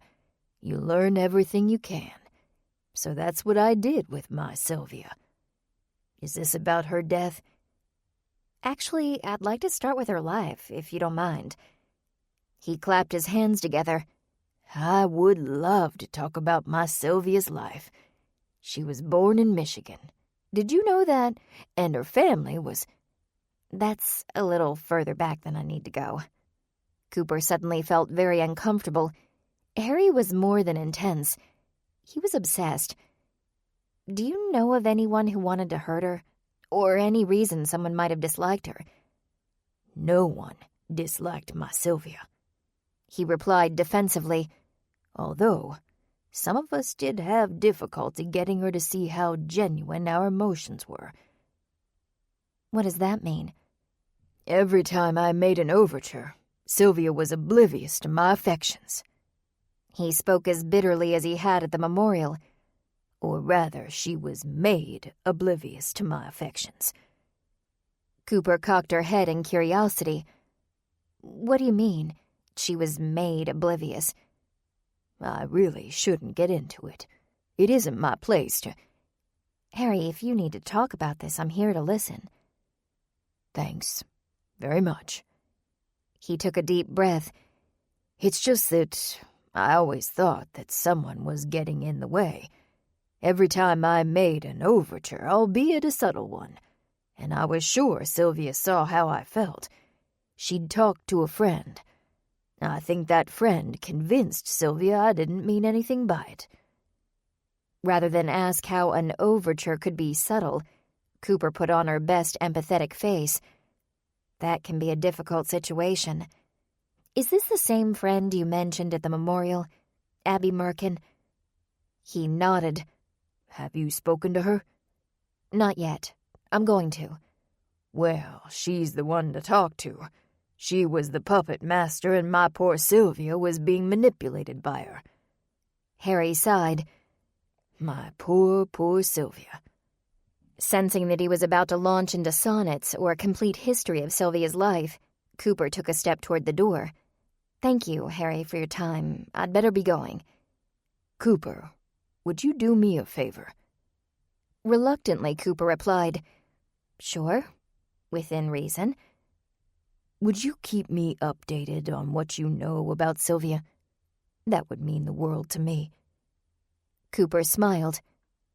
I'll do my best. It's been so long since I was in college, Trish said with a nostalgic look in her eye.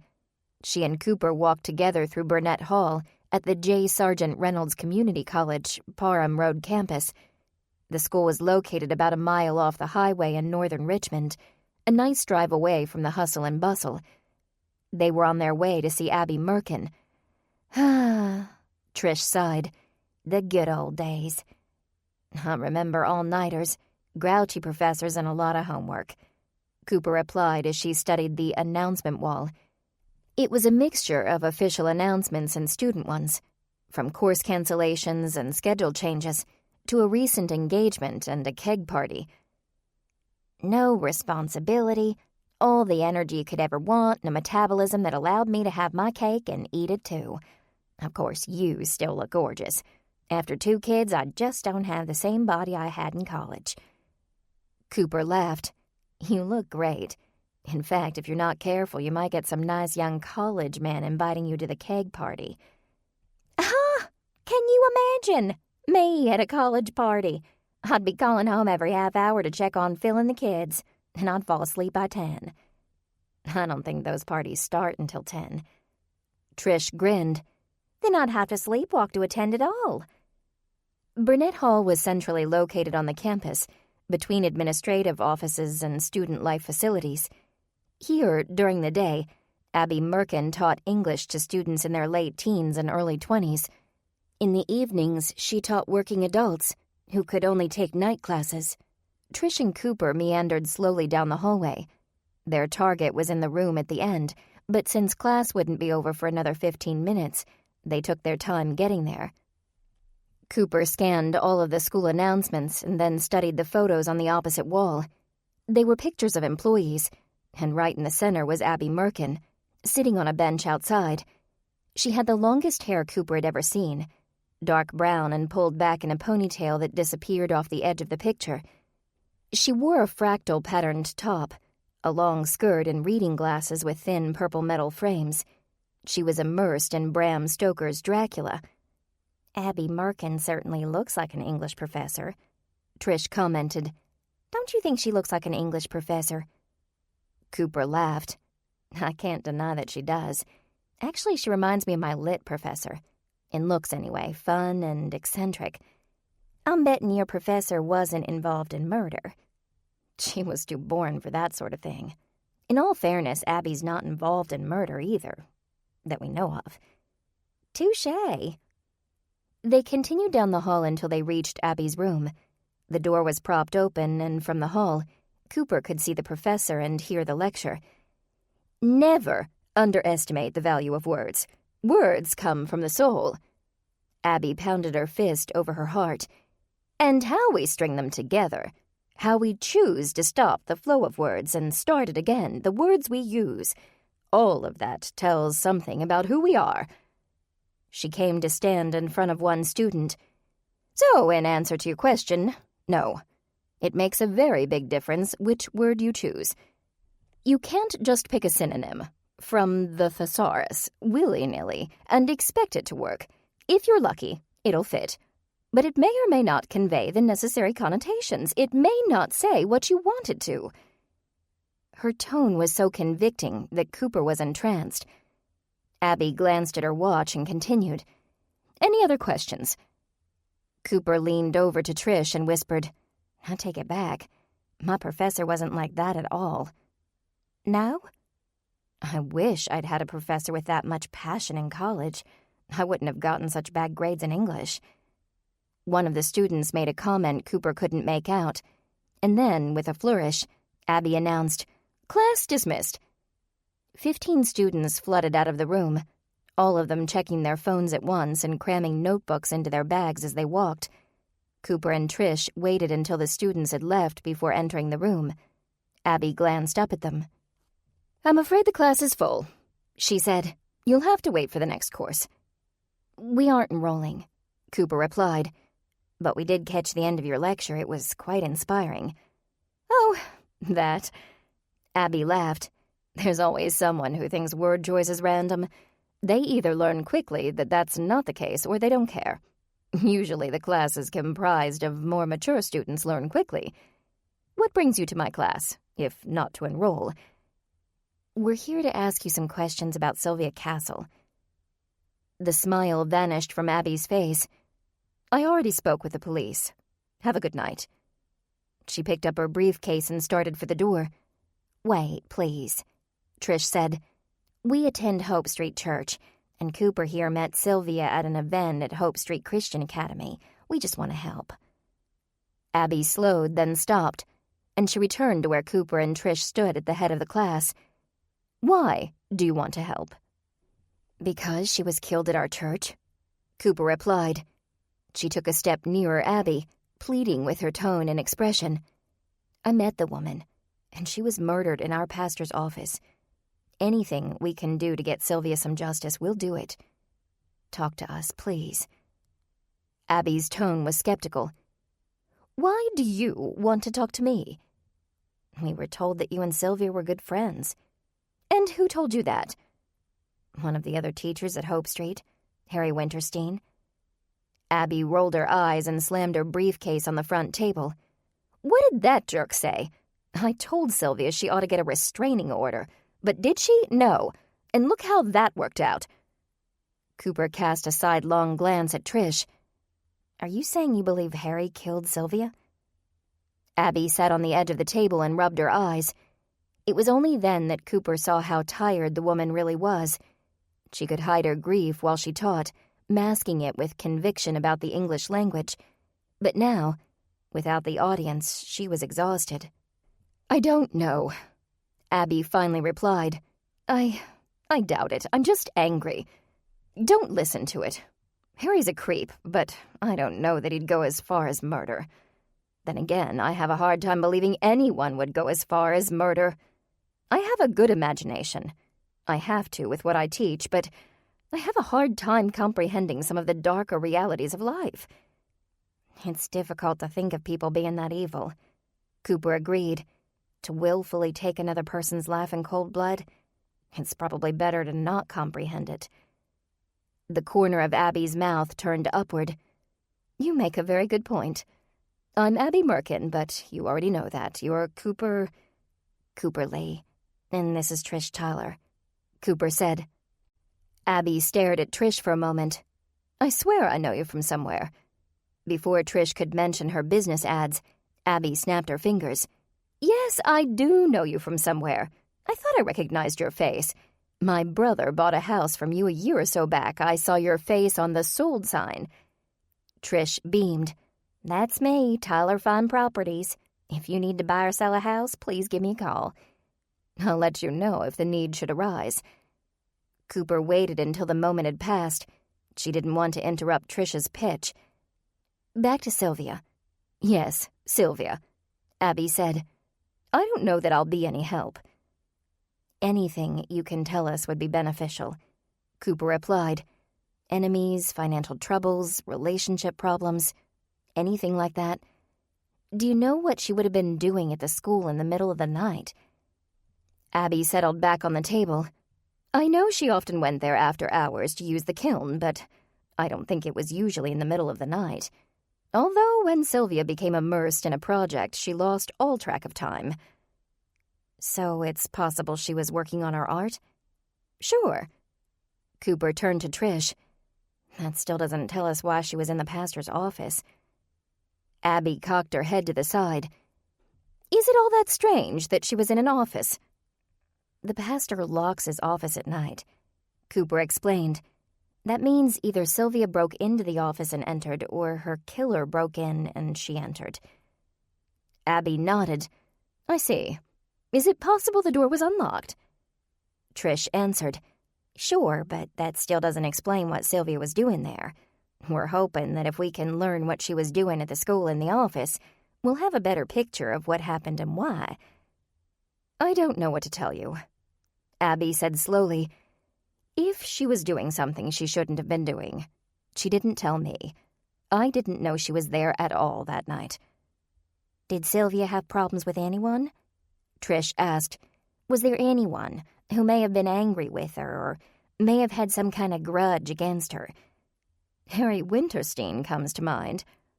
Cooper took a few steps to the wall and leaned against it. I thought Harry liked Sylvia.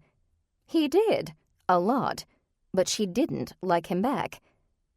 According to Harry Winterstein, she didn't realize he was making romantic overtures. He said that Sylvia's obliviousness to his feelings was your fault. Abby let out a loud and incredulous, ha! Then she composed herself. Sylvia confided in me about Harry's behavior. He was in that gray area between admirer and stalker. Sylvia said he was always dropping hints about their future relationship, as if it were a foregone conclusion. We're not talking, I'd like to go out next Friday. No, Harry was more along the lines of, what should we name our third child? Cooper grimaced. Creepy. That's what I said. I told Sylvia she ought to report him. But Sylvia didn't like causing problems. She didn't want to get him fired. I told her that if she wasn't going to file a report, she ought to ignore him, pretend she didn't hear the hints. She did. And did that work? It kept Sylvia sane and didn't encourage old Harry, if that's what you mean. It didn't stop him, but it didn't make matters worse. If Harry wants to blame me for their lack of a relationship, that's fine, as long as it got him away from Sylvia. I never saw him enough to care if he had a bad opinion of me. Is there anyone other than Harry? Cooper asked. Anyone who had a problem with Sylvia or vice versa. She didn't have the best relationship with her ex-husband. Abby answered, but really, who does? An ex-husband, Cooper thought. I hadn't heard of that. I didn't realize she was married. Abby nodded. He's a real piece of work, too. Gambler. Sylvia said he wanted to move here from her old home, Detroit, so they could patch up their relationship away from the old haunts. I take it that didn't work. For a while it did. Once they moved, they had money in the bank. They were happy, but it didn't take long for old Lewis to fall off the wagon and onto a horse track. I met Sylvia right after their divorce, and she was barely scraping by.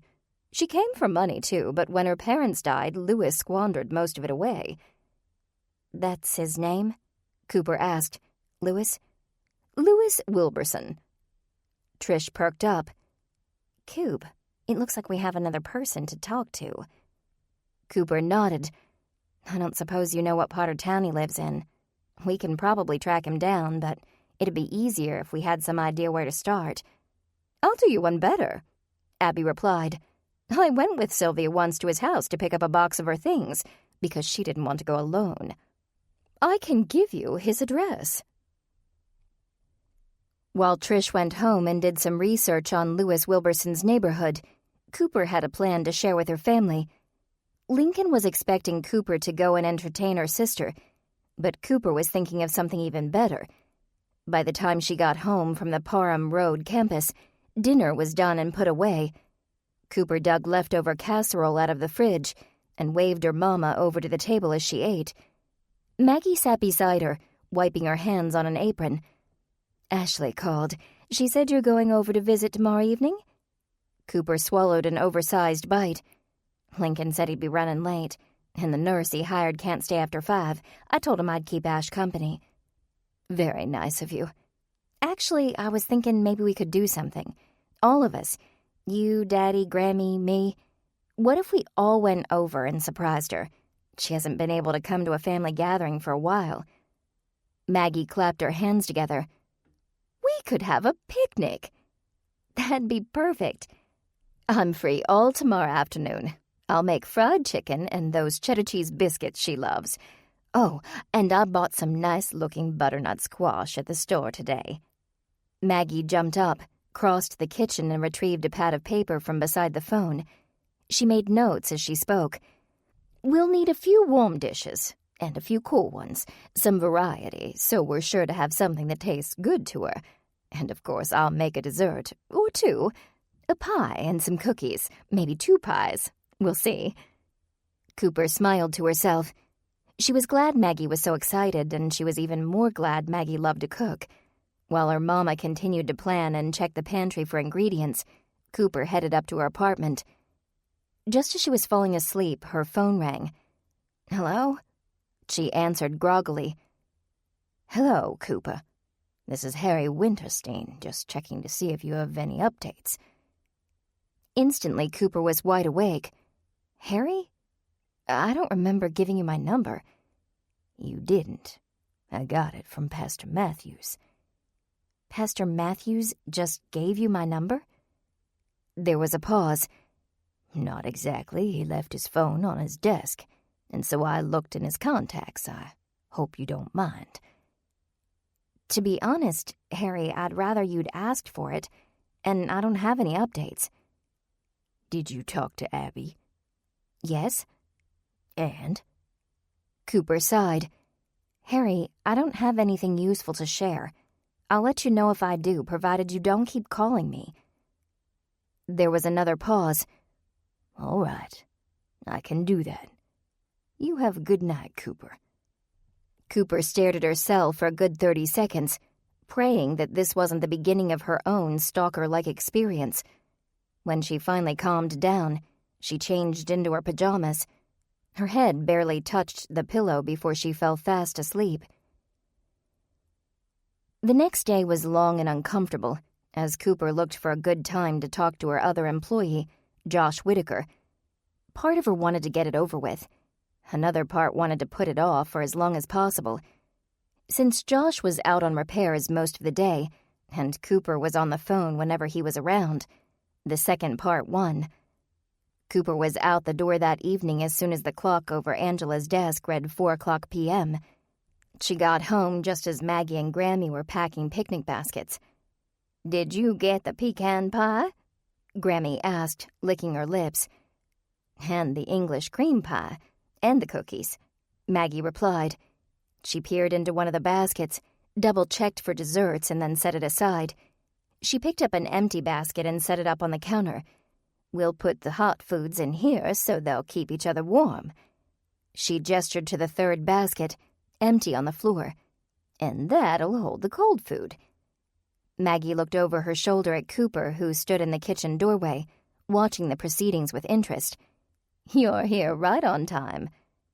I thought I'd help pack the food, Cooper replied, amazed at the amount of food her mother was able to make in a single afternoon.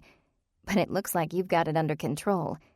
Enough food to feed an army, Grammy commented, snatching a cheddar biscuit off the cooling rack.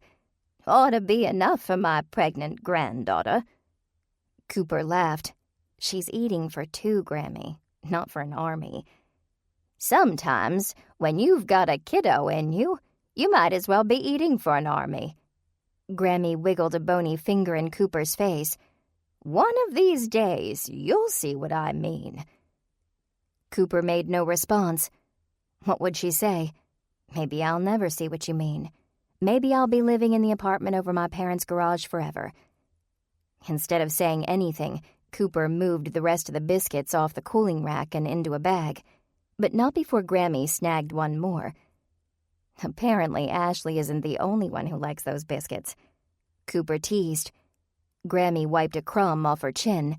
I figure I'll have to leave most of them for Ashley once we get there. I'm just eating my share beforehand. Cooper ran up to change, and at 5 o'clock the whole family arrived at the Love House, just as Rhonda was ready to walk out the door. Oh my, you brought a whole restaurant with you, the nurse exclaimed, eyeing the baskets brimming over with food. I'm sorry I have to leave or I'd crash your party. You have a good time with Mrs. Love. We will, Cooper assured her, and if there are any leftovers, we'll stick them in the fridge for you. As Rhonda walked out the door, locking it behind her, Ashley shouted from her room, Cooper, is that you? Lincoln said you were coming over. Cooper put her finger to her lips to keep her family quiet. Yup, it's me. I brought some food and entertainment. I hope that's all right. She started up the stairs, followed silently by Maggie, Earl, and Grammy. Oh, Cooper, I've been watching TV all day, Ashley said. I can't stand another movie. Can't we just talk? Cooper turned into the master bedroom carrying a basket. Ashley smiled through her exhaustion. You brought me a picnic. Maggie stepped in beside her. She brought more than that. Then Earl and Grammy joined them. Ashley's face lit up. Cooper hurried to her bedside and gave her a hug. In answer to your earlier question, I don't think talking will be a problem. Ashley's eyes welled with happy tears. Lincoln just said you were coming, Coop. I didn't know you were all going to be here. We wanted to surprise you, Maggie said. She went to Ashley's side, brushed her daughter's hair back, and gave her a kiss on the forehead. Grammy was right behind her. Your sister thought you might enjoy a family picnic, so your mama brought 50 pounds of food. Cooper sat on the bed on Ashley's other side. Hope you don't mind the surprise. Mind? Ashley repeated, pulling her sister into a hearty embrace. I'm so glad you're my sister. Cooper hugged her right back. Well, I'm glad you're mine. Cooper could feel her sister's uneven breaths as she cried. She just held Ashley close until her little sister finally pulled away. Oh, you two, Grammy snapped. Her eyes were wet. Stop that blathering and let's eat. Cooper turned to the baskets, ready to unpack the food, only to see that Earl had already taken care of it. He'd brought TV trays from the den and set up the food buffet style at the foot of the bed. While everyone else had been talking, he'd been putting together a sampler plate for Ashley. He handed her a plate and a glass and kissed her on the cheek. Ashley gave his hand a squeeze. Thank you, Daddy. His smile was subtle, but his daughters knew it well. I'll let your mama give you the dinner tour. If you want seconds, you just give a holler. Maggie rubbed her hands together excitedly and identified each course. fried chicken, cheddar cheese biscuits, and some roasted butternut squash. The glass is peach soup, nice and cool, and there's macaroni salad and some wilted spinach. Grammy poked Maggie with an elbow. Tell her about dessert. Maggie did as she was told. For dessert, there's English cream pie, made from my mama's secret family recipe, along with my special pecan pie. And dessert just wouldn't be complete without some blackberry cheesecake bars. Ashley wasn't even trying to control her crying. She probably couldn't. You did all this for me? She asked. Cooper patted Ashley on the head, a grin on her face. Of course, we kinda like you, sis. Thanks. Thanks so much. Once everyone had their food and had found a place to sit, the room fell silent as they ate the wonderful dinner cooked with love. The chicken was perfectly fried, and the biscuits still warm. The peach soup was sweet and icy cold. The courses were a perfect combination. At least 20 minutes passed before anyone spoke, and it was Grammy who broke the silence while she waited for Earl to fetch her dessert. So, granddaughter, Grammy began, you still don't know if it's a boy or a girl? No, Grammy, Ashley answered. We've had enough to worry about with the high-risk pregnancy, and not knowing the gender gives us both something to think about without being worried. We thought it would be fun to be surprised. Plus, if I don't know if it's a boy or girl, I can't worry about decorating the nursery, which is nice since I really can't right now. I can barely get to the bathroom on my own. Well, you won't have time to redecorate after the baby comes, Grammy shot back. Oh, Grammy, Maggie said, laughing. They can hire someone to design and decorate if they want to. Better Ashley takes this time to rest. What about names? Grammy asked. You gonna wait to think of names until after the baby comes, too? What'll it say on the birth certificate? Unnamed love? Sounds like a rock and roll song about fornication. Ashley laughed. Actually, we've been thinking about some names. Do you want to hear them? Of course we do, Cooper exclaimed, delivering a plate of dessert to her sister. And might I put Cooper into the running? Ashley exchanged her empty plate for the full one. We actually considered that, but we figured it'd get confusing at family events. True. What names have you narrowed it down to? If it's a boy, we're thinking he needs a good strong name, like his daddy's. I'm a fan of Jefferson, but Lincoln doesn't want to start a trend of being too presidential. Then there's Ethan and Brandon. I like Brandon Jefferson Love myself, but I haven't quite convinced Lincoln. We've narrowed down the girls' names to 3 also, Amy and Madison. But Madison is still too presidential. My favorite is Hannah. I like it, Cooper said, stroking her chin thoughtfully. What about Cooper Madison Love? Has a nice ring to it. Grammy cackled. And if it's a boy, are you still gonna push for the name Cooper then? Cooper shrugged. Maybe I will. For the next 2 hours, they laughed and talked and laughed some more until Lincoln arrived. He was expecting to see Cooper. What he found was the entire Lee clan. Well, what's this? He asked as he entered the master bedroom. Looks like I missed a party. Ashley waved him over and gave him a big hug. They surprised me with a family picnic. Isn't that wonderful? Lincoln smiled at Cooper. That is absolutely wonderful. Thank you. Cooper put an arm around his shoulders in a sisterly half hug. We're always glad to invade your home, Lincoln. Always. Shortly thereafter, the Lee family bade Ashley and Lincoln goodbye and left the couple to relax with several weeks' worth of leftovers. As they walked to the car, Maggie wore a contented smile. That was just lovely. It's been a while since we had a good family sit-down. Grammy sighed. Once that baby comes, I have a feeling we'll be eating most every meal together if you and Earl get your way. We'll try to give them their space, Maggie argued. I don't know that we'll succeed. Don't tell me you'll mind if we have your granddaughter and great-grandchild over for dinner regularly. Heavens, no. Every day if you can manage. I'm just itching to see my first great-grandchild, but until then, we ought to have more than big meal parties. I enjoy a good meal with family and friends."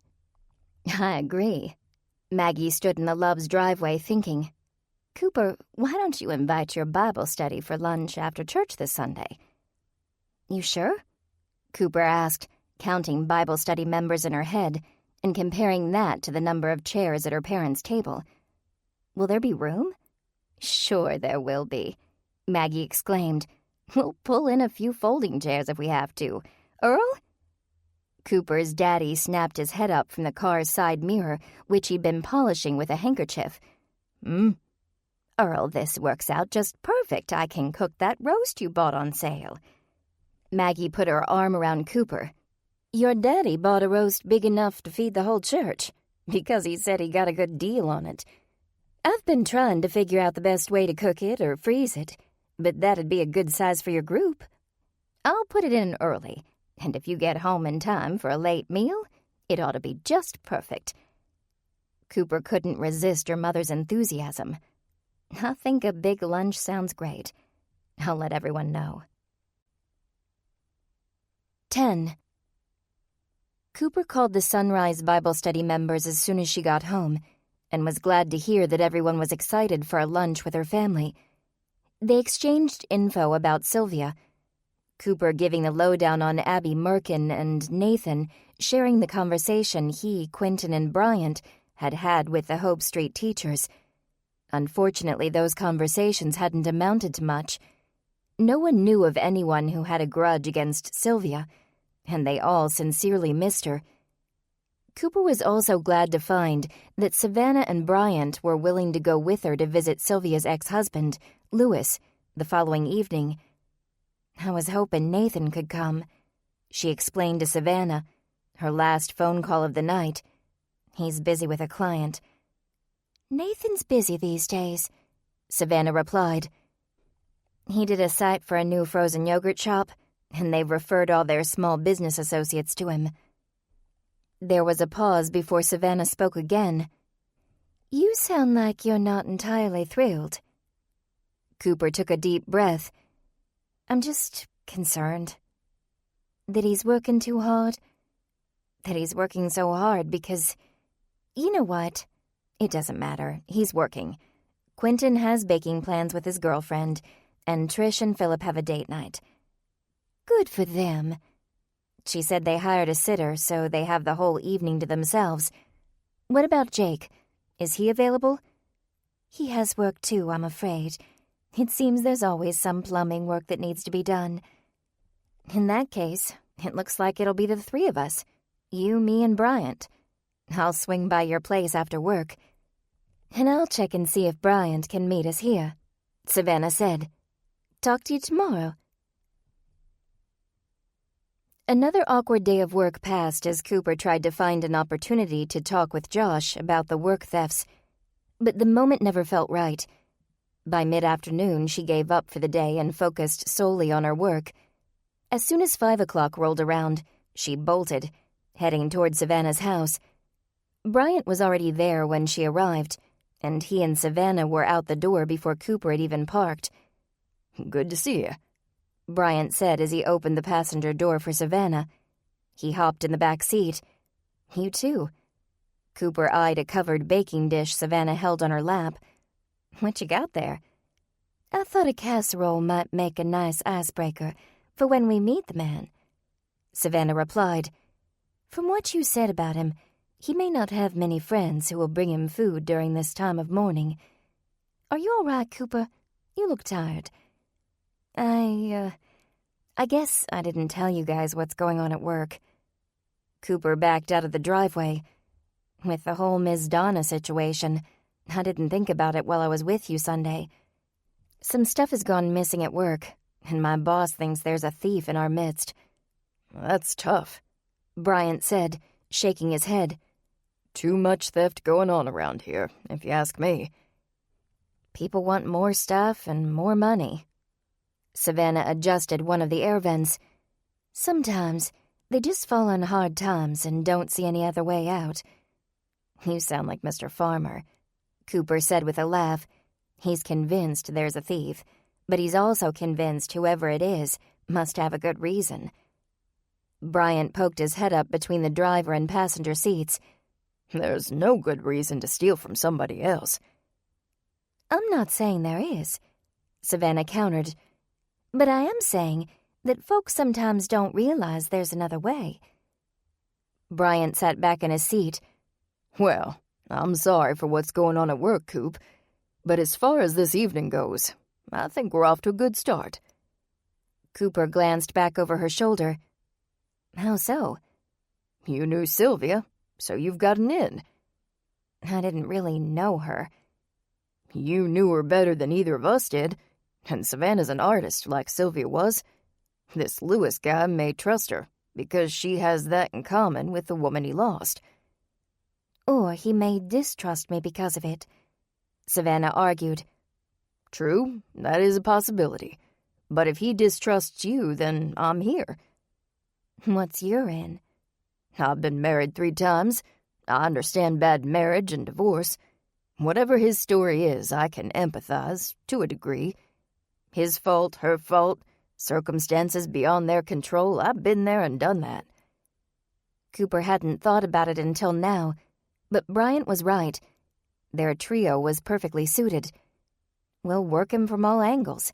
Artist, divorcee, acquaintance, and casserole. Do you suppose this is how Inspector McNamara interrogates people? They laughed in response, and then turned up the radio and listened to music all the way across town. Lewis Wilburson lived in a small one-story with a red brick edifice that needed a good power washing. His front porch furniture was made of rotting plastic and rusted metal, and the planter under the front window contained only dirt, not even the remains of a plant. Cooper knocked, making sure Savannah and her casserole were in view of the eye-hole in the peeling brown door. If Lewis didn't want to see people, the food might be their best bet of gaining entry and starting a conversation. Bryant brought up the rear, wearing his classic smile, which made him such a popular meteorologist with the female population of Richmond. After a third bout of knocking, the door opened. Lewis was a thin man, somewhere between emaciated and healthily slight. He had a scraggly black beard, speckled with little bald patches, wide eyes and unkempt black hair with a few streaks of white. He looked utterly shocked to see people on his porch. Can I help you?" he asked, his voice more gruff than Cooper had expected. He looked down at the casserole. "Not buying anything, and not interested in giving to no charities." He started to shut the door, but Cooper blocked it with her foot. "Are you Lewis Wilburson?" He studied her through a narrow gaze. "Who are you to be asking about Lewis Wilburson?" He held the door still, ready to slam it as soon as she moved her foot, which she had no intention of doing. "We're members of a Bible study at Hope Street Church, which works with Hope Street Christian Academy, where Sylvia worked. We wanted to offer you our condolences." She glanced at the casserole, hoping to direct Lewis's attention to it. Savannah removed the dish's cover, and the smell of homemade chicken pot pie casserole filled the air. "May we come in and talk for a bit?" Lewis, entranced by the smell, took a long, deep sniff of the air. He licked his lips. "I suppose if you came all this way." He stood aside and opened the door. They made their introductions as they entered, and then followed Lewis to the living room. The interior of the house was in the same state of disrepair as the outside. At first, Cooper wasn't sure if Lewis was so distraught over Sylvia's death that he'd let the housework go, or if he was just a slob.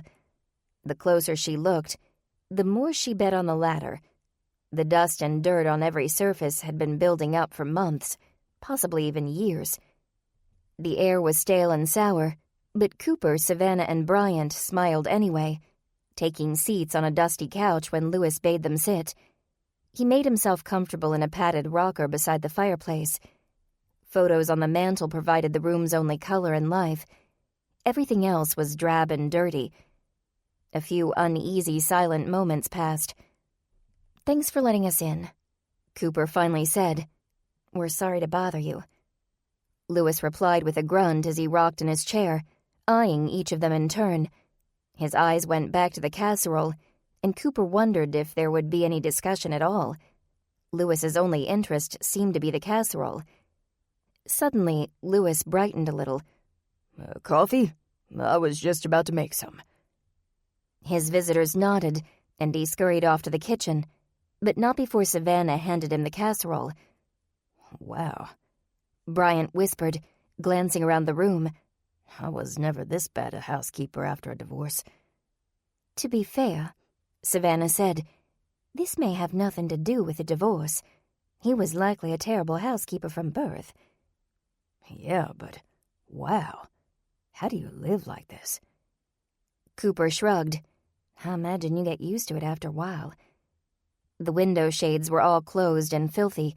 The coffee table was covered in papers, various household bills, letters from friends expressing sorrow at Sylvia's passing, and a pile of advertisements. Do you think he'll talk at all? Will he tell us anything useful? Louis returned shortly with 4 cups of hot coffee. He had a crumb on his chin, evidence that he'd already tasted Savannah's casserole. Hopefully it would loosen his tongue. I ran out of sugar, he said, and the milk's gone sour. Hope you like it black. Cooper smiled and took a drink. The coffee was strong and bitter. She forced herself to swallow. Coffee's coffee, right? Louis drank half his mug in one gulp, with no sign that he found anything wrong with the flavor. Whether it was from the caffeine or the casserole, Cooper didn't know, but Louis suddenly perked up. He sat taller. His eyes were brighter, and he started to talk. So you knew Sylvia? Cooper cleared her throat and gave herself a moment to answer. The last thing she wanted to do here was to lie to Louis's face, now that he was talking. Finally, she answered. I met her at a recent school function, and she was very nice, very amiable. Savannah set her cup down on the coffee table. We saw her artwork in a room. She was very talented. That's nice of you to say, Louis said. Bryant jumped in. Savannah here is an artist too, so she really knows what she's talking about. Louis studied Savannah's face quizzically. You're an artist? Savannah smiled and then laughed. A legally blind artist. I know, it's like the beginning of a bad joke. But yes, I'm a folk artist. Well, how do you like that? Louis nodded approvingly. I bet Sylvia would have liked to get to know you. She has a soft spot for folk art. Less-wise she did back when I knew her. I suppose I don't know what she had a soft spot for these days. How long had you been married? Bryant asked. Cooper cringed. It was a personal question out of left field, and she wasn't sure how well Louis would handle its intrusive nature. But as Louis was considering his answer, Bryant added, I'm a divorcee myself. It's never easy. You look too young to be divorced, Louis replied. Bryant smiled sheepishly. 3 times. Well, I only had the one, and that was enough for me. We were married for 6 years, divorced 4 years ago, but we were on the rocks for a good long while before. Cooper took another drink of her coffee, immediately regretting it. I'm sorry you had to go through all that. I'm sorry too, but at the same time, I'm not. Bryant here will tell you the same, I'm sure. I hated the bad times, but I wouldn't give up the good times. Me and Sylvia, we really did love each other in the beginning, and things were great. Bryant's expression was one of pained empathy. What happened, if you don't mind my asking? Louis drew in a deep breath. I don't mind. Haven't had anyone to talk to. And if you knew Sylvia, then, well, you must be good folks. She always knew good folks. I was the exception. You seem like a nice man, Cooper argued. Afraid not. No, you see, in the beginning, when me and Sylvia had it good, she thought I was a good man, too. She was teaching art at Coughlin Prep School in Detroit. Real fancy place for the well-to-do. She'd grown up around there and loved it. I was doing some contract work. We had money, we had jobs we loved, we thought we had it all. He sighed. Bryant leaned forward, empathy in his face. Then life got on the way. You know the old story. Boy meets girl, they're happy. Then boy meets horse track. Lewis cleared his throat. I lost a lot of money there, and Sylvia wasn't happy about it. We moved here to try and start a new life, but the damage was already done. 2 years after we bought this house, Sylvia filed for divorce. That must have been a shock, after you'd gone through so much to try and rebuild your relationship, Savannah said gently. Not really, Lewis replied. Sylvia came from money. When her folks died, she was their only heir. By the time we split, most of her inheritance was gone. As he paused, hesitating, an uncomfortable expression came over his face. He's hiding something, Cooper thought. The look vanished as suddenly as it appeared, and Lewis continued. She used to work because she loved it. But then she worked because she had to just pay the bills, and sometimes she didn't have enough for that. There was a catch in Lewis's voice. He became silent, focusing on his coffee, as Cooper and Bryant exchanged glances. He was guilty of something, although Cooper wasn't sure what it was or why she was so certain of his guilt. Was it that uncomfortable expression? His tone of voice? His tendency to avoid eye contact? And what exactly was he guilty of? He'd obviously used Sylvia for her money. But if what Abby said was true, about Sylvia supporting him even after the divorce, Sylvia was an enabler. Did Sylvia have any enemies? Bryant asked after giving Lewis sufficient time to stare into his mug. Did she have a beef with anybody? Lewis laughed. Besides me? No, Sylvia was a lover, not a fighter. She thought that all the world's ills could be solved with the right piece of art. You said she sometimes didn't have enough money to pay the bills? Could she have borrowed money from the wrong person? Cooper asked.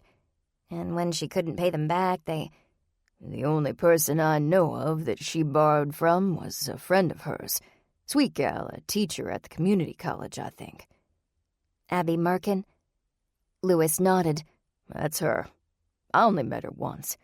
She didn't seem to like me very much, but that only made me trust her more. Another pause. Another guilty look. Now, don't go thinking what you're probably thinking. That Abby gal was like a sister to Sylvia, near as I could tell, and I don't believe there was nearly enough money involved to lead to murder. Unfortunately, enough money is a relative term, Savannah said. To some people, $20 is enough motive to kill. To others, $1 million wouldn't come close. I suppose that's true. Still, I can't believe Sylvia's friend would do that sort of thing. Sylvia trusted Abby, a lot more than she trusted me. But then again, I'd have trusted Abby more than I trust me. In fact, she made Abby executor of her will.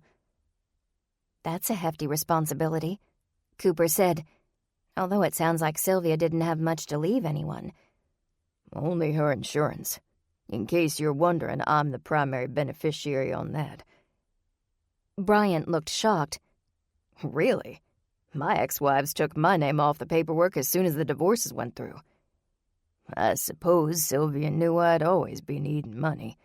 She was always trying to fix things, even after we split. Always willing to lend a hand when I asked for it. Besides, she didn't have any other family to give it to. She could have signed it over to Abby, Cooper suggested. Abby's secondary beneficiary. Cooper and Bryant exchanged a look, and Cooper finally set her half-finished mug down. Are you saying that Abby was Sylvia's beneficiary for a life insurance policy? Secondary beneficiary, Lewis corrected. I only know because when Sylvia got the insurance a few years ago, she wanted to tell me I was the primary. He stared at the wall behind Cooper, tears welling in his eyes. They may have been divorced, but clearly Lewis still had feelings for Sylvia. Or maybe it was her money he'd loved the most. Cooper took his change of expression as their cue. Well, Mr. Wilburson, Thank you for having us in and for the coffee." He stood and walked them to the door. "Thank you for the casserole." On the way out, Savannah took Lewis's hand and gave it a squeeze. "I'm glad we got to have this time." Lewis coughed uncomfortably. "Oh, yeah, sure." They piled back into Cooper's truck, and as she pulled out of the driveway, she watched Lewis slowly close the door. Did anyone else get the impression he's hiding something? Bryant poked his head up between the seats. He seemed pretty open about his gambling, and the fact that his ex didn't trust him at all. Yes, which led him to telling us about how Abby Merkin is the executor of Sylvia's will and secondary beneficiary to the life insurance, making Abby a prime suspect. Awfully convenient that even as Lewis was opening up about his bad qualities, he was subtly incriminating someone else. That doesn't necessarily mean he's hiding something. Maybe Abby should be a prime suspect. I'm not sure about that. Why not? Bryant adjusted his seatbelt, which was digging into his stomach, as he pulled forward on it. She told you about Lewis? She gave you his address? She told you about Sylvia's stalker, the science teacher? And she neglected to mention that she was executor and beneficiary.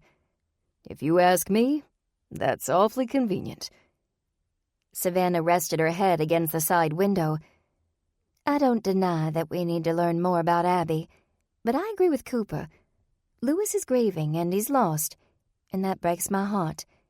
But something in his manner said there's more to the story than he was telling, although I'm not sure what we can do to dig deeper. We don't have the authority to look into Sylvia's documents, her will, her insurance. Cooper turned onto the highway. Maybe we don't have authority, but we do have something nearly as good. What?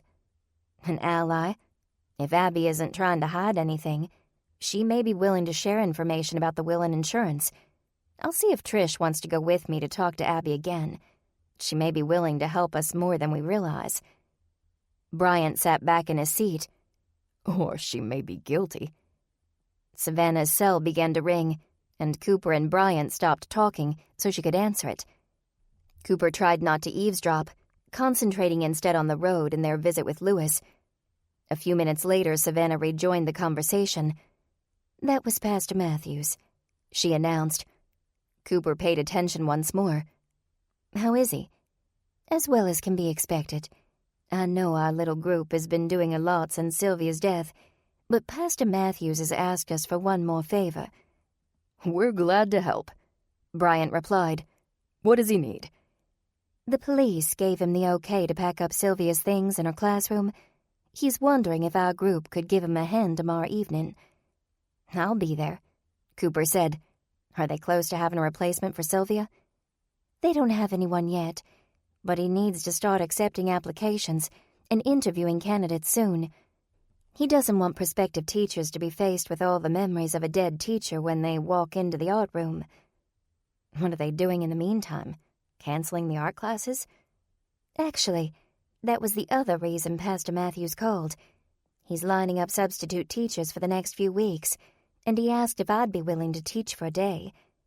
That'll be great, Bryant exclaimed. What did you tell him? I told him I'd think about it. Cooper smiled encouragingly. What's there to think about? Those kids'll love you. You remember how quickly they took to you at Sylvia's memorial. Savannah shook her head. I don't know. I'd need to have a ride there and home, and I don't know how that would work out, with all of my dear friends having jobs they have to get to and stay at all day. We'll figure something out, Cooper declared.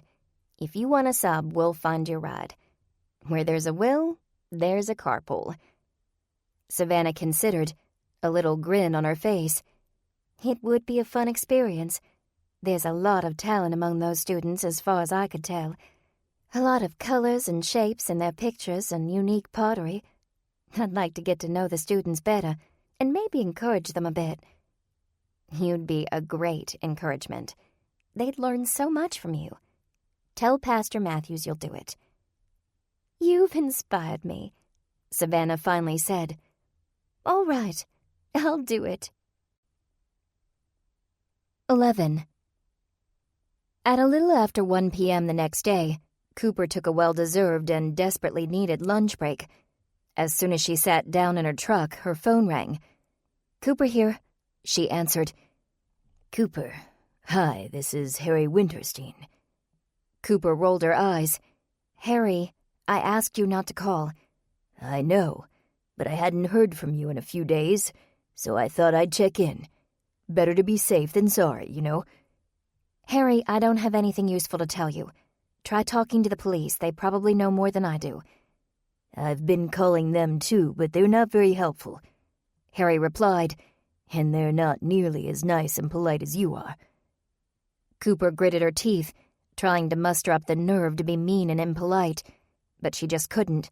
Her folks had raised her better than that. "Harry," she finally said, "you need to not call me anymore. If I learn something I think you need to hear, I'll let you know." "All right." He sighed. "I just can't stand waiting around for bits of information about my Sylvia's death." "Well, I'm afraid that's what you're going to have to do." Harry sighed again, more loudly this time. "Thanks for your time." Cooper hung up her phone, took a few minutes to breathe and push Harry Winterstein out of her mind. Hopefully this time he'd respect her wishes. Surely he wouldn't call again. Somewhat calmer, Cooper took a leisurely drive to Casa Grande and brought a chicken quesadilla back to the office. She planned to spend a relaxing half hour in the conference room, which often served as a lunchroom when it wasn't being used for a meeting. She muttered. No computer, no office phone, for a whole 30 minutes. But when she entered the room, she saw that she wasn't alone. Josh Whitaker was already there, eating a sub sandwich at the table. Her plans for a peaceful lunch disappeared in a puff of wishful thinking. She had put off talking to Josh because they hadn't been in the same room, just the two of them for any extended period of time. Now he was only halfway through his sandwich, and she hadn't started her food. They'd have all the time they needed. She took a deep breath, prayed for the right words to say, and took a seat, all smiles. "Mind if I join you?" she asked after she'd already sat down. He swallowed an oversized bite. "Please do. I'm not a big fan of eating lunch alone. Back when I worked for Mr. and Mrs. Peterman, we'd all eat together. Mrs. Peterman brought food for all three of us. It was like family time. I like to have somebody to eat with." Cooper recalled Josh's former employers, the Petermans, an elderly couple that treated him like a son or grandson. He often mentioned them in the same way that other employees talked about their families. "Have you heard from the Petermans lately?" Josh nodded, wiping a drop of sauce from his chin. "Got a letter from Mrs. P last week. They're loving Florida and spending a lot of time with the grandkids. You know what's weird? I'm still getting used to the fact that they don't like email. I just don't think of snail mail anymore. I have to keep an eye on my mailbox so I don't miss those letters." Cooper unwrapped her quesadilla. "I'm glad they're staying in touch. You don't find that kind of genuine concern in employers very often." Now was the time for transition. "You know, Mr. Farmer cares about his employees. I do too, so how is everything with you these days?" "Great. I moved into a new apartment a couple weeks ago, so I'm kind of living around boxes right now." "Nice place?" "Not a whole lot nicer than the last one, but it's closer to work, and it's got a little breakfast nook and a fireplace. I guess that does make it nicer than my old apartment." "That sounds lovely. If you don't mind my asking, is it expensive?" Josh responded with a laugh. "Expensive? It has a lovely view of an alleyway, and if I open up the window in the breakfast nook, the whole place is filled with the aroma of rotting refuse. Does that answer your question?" Cooper grimaced at the thought of smelling garbage while eating breakfast. "Yes, that answers it very vividly." "Don't get me wrong," Josh continued. "I love the place. I've never been a big fan of having my windows open anyway. I suppose the view and smell would have been more pleasant elsewhere in the building, but that would have cost a lot more. I'd rather live within my means and leave the windows closed than go broke in some fancy condo. Probably sounds horrible to you, doesn't it?" "Me? Not at all. I live in an apartment over my parents' garage, so I'm not in a position to judge living arrangements." Josh nearly choked on his sandwich. "Really?" he asked after a brief coughing fit. "But you're my boss. You could live in your own nice place." He paused, his face flushed. "I'm so sorry, that's not my business. I didn't mean anything." "Relax, Josh, it's okay," Cooper assured him. "No harm done. And you're right, I could move out. Originally, the move was temporary. My old living arrangement suddenly stopped working out, and my parents opened up their home to me. Since then, I just got so used to being close to family that it's hard to think of being alone." Josh nodded. "I get that. Like I don't like to eat lunch by myself." "Exactly. I have my autonomy now, but I've got family too. If I left, maybe I'd be on my own, but I'd be giving up that closeness." Josh smiled and took another bite of his sub. As Cooper started on her quesadilla, she thought about the thefts and the possible suspects. She couldn't imagine this young man stealing a penny. Before she left work, Cooper related her conversation with Josh to Mr. Farmer, who agreed that he didn't sound much like a master criminal. By the time Cooper got away, she was running late. She headed straight to Hope Street, where she found Savannah, Jake, and Nathan already hard at work taking down Sylvia's pictures and packing up the items in her desk. She set her things by the door and went to Sylvia's desk to help Nathan. He was sorting through files, packing most of them into a box, and leaving a few for the sake of the next art teacher. After greeting her friends, she sat on the floor behind the desk and asked Nathan, "Where's Pastor Matthews?" From across the room where she was working with Jake to clean the area around the kiln, Savannah answered, "He's here somewhere. He showed us what needed to be done in this room, but then he got so emotional that we all agreed it would be best if he didn't put himself through an unnecessarily trying situation." Jake looked up from his broom. "Savannah here sent him to his office to do some work while we do the cleaning." A knock at the door was followed quickly by the request, "May I join you?" Cooper turned to the entryway to see Officer Braden in uniform. "Good evening, officer." She greeted him from the floor as she scooted closer to Nathan. "What brings you to the school?" "The inspector sent me over. He wanted to make sure the packing and cleaning process goes smoothly." "You don't expect to find evidence of some sort, do you?" Jake asked, looking a bit worried. "Because my fingerprints are all over this stuff now." Officer Braden smiled. "If we were expecting to find something, we'd be packing all this up ourselves. We already searched the room, so there's no need to worry about fingerprints. McNamara wants to keep tabs on things because of the nature of the crime. He wants folks to know the police force is strong. And don't tell him I said so. I think he's trying to show to his niece that he's involved." "Did his niece have Sylvia as a teacher?" "I think so. I think all the kids did at one point or another." Cooper accepted a stack of folders from Nathan and began to sort through them. "I didn't realize McNamara was such a softy. He sure does want to keep his niece happy." "You never can tell about people," Nathan replied. "From what you said about Sylvia's ex-husband, you'd never guess a girl like Sylvia would go for a guy like that." There was a gasp from the hallway. Harry Winterstein pushed past Officer Braden, a look of horror on his face.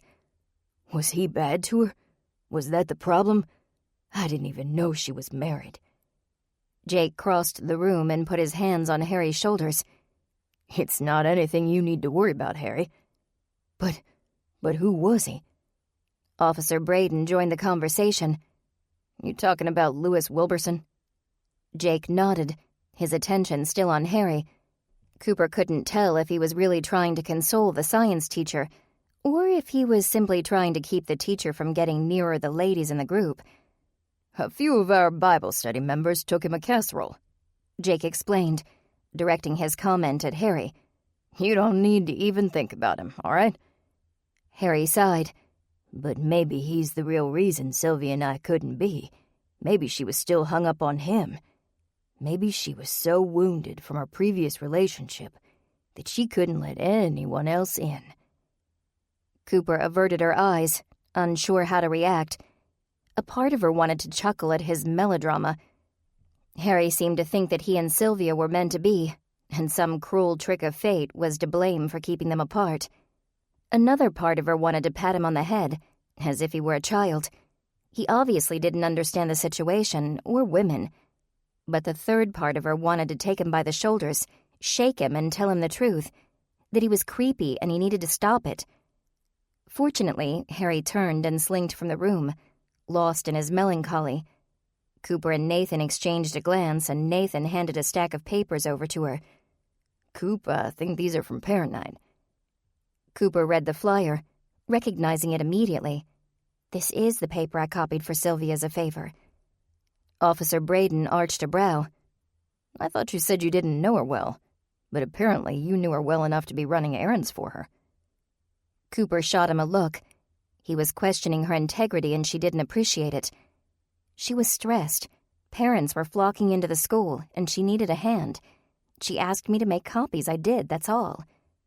She stuffed the flyers into a full box marked recycling and continued, "Now, if you'll excuse me, I'll take this out to the bin." The box in her arms, Cooper hurried out the door, brushing past Officer Braden and heading toward the teacher's lounge to use the side door. As she stepped into the room, she heard someone behind her. She spun around to see Officer Braden. "Did you need something?" she asked, still annoyed at his earlier implication. Yes, I wanted to apologize. The way I posed my question before wasn't very friendly of me. You're not under suspicion or anything. I went into cop mode is all. When Cooper saw the troubled look on his face, she relaxed. He really was sorry. "It's all right," she said, setting the box down. "It's been a difficult couple of weeks, and I'm on edge, especially about people being accused of wrongdoing." What happened? Cooper opened her mouth to answer but clapped it shut again. She couldn't mention Ms. Donna. "It's a work thing," she finally answered. Maybe it wasn't the whole story, but it was part of it. Are people being wrongly accused of things at your workplace? The officer asked. His interest piqued. Because you ought to talk to someone in charge. "There's a thief." Cooper slapped her hand over her mouth. She'd just told a cop there was a thief at work. Now the police would get involved. Slowly, she lowered her hand. "Please don't tell anyone I told you that. We're handling it in-house. My boss really doesn't want the authorities to be involved." No worries, Miss Lee. Right now, I'll be Will instead of Officer Braden. How's that? For the first time, Cooper was glad to speak with Will. Just Will. Now then, he went on. Tell me what happened. I may be able to offer some advice, as a friend. Funny, Cooper hadn't really thought of him as a friend. But maybe that's what he'd been trying to be all this time. She decided to give him a chance. She told him all that had transpired at Make It Work. It felt so good to share, and Will listened so intently that she shared more details with him than she had with anyone else.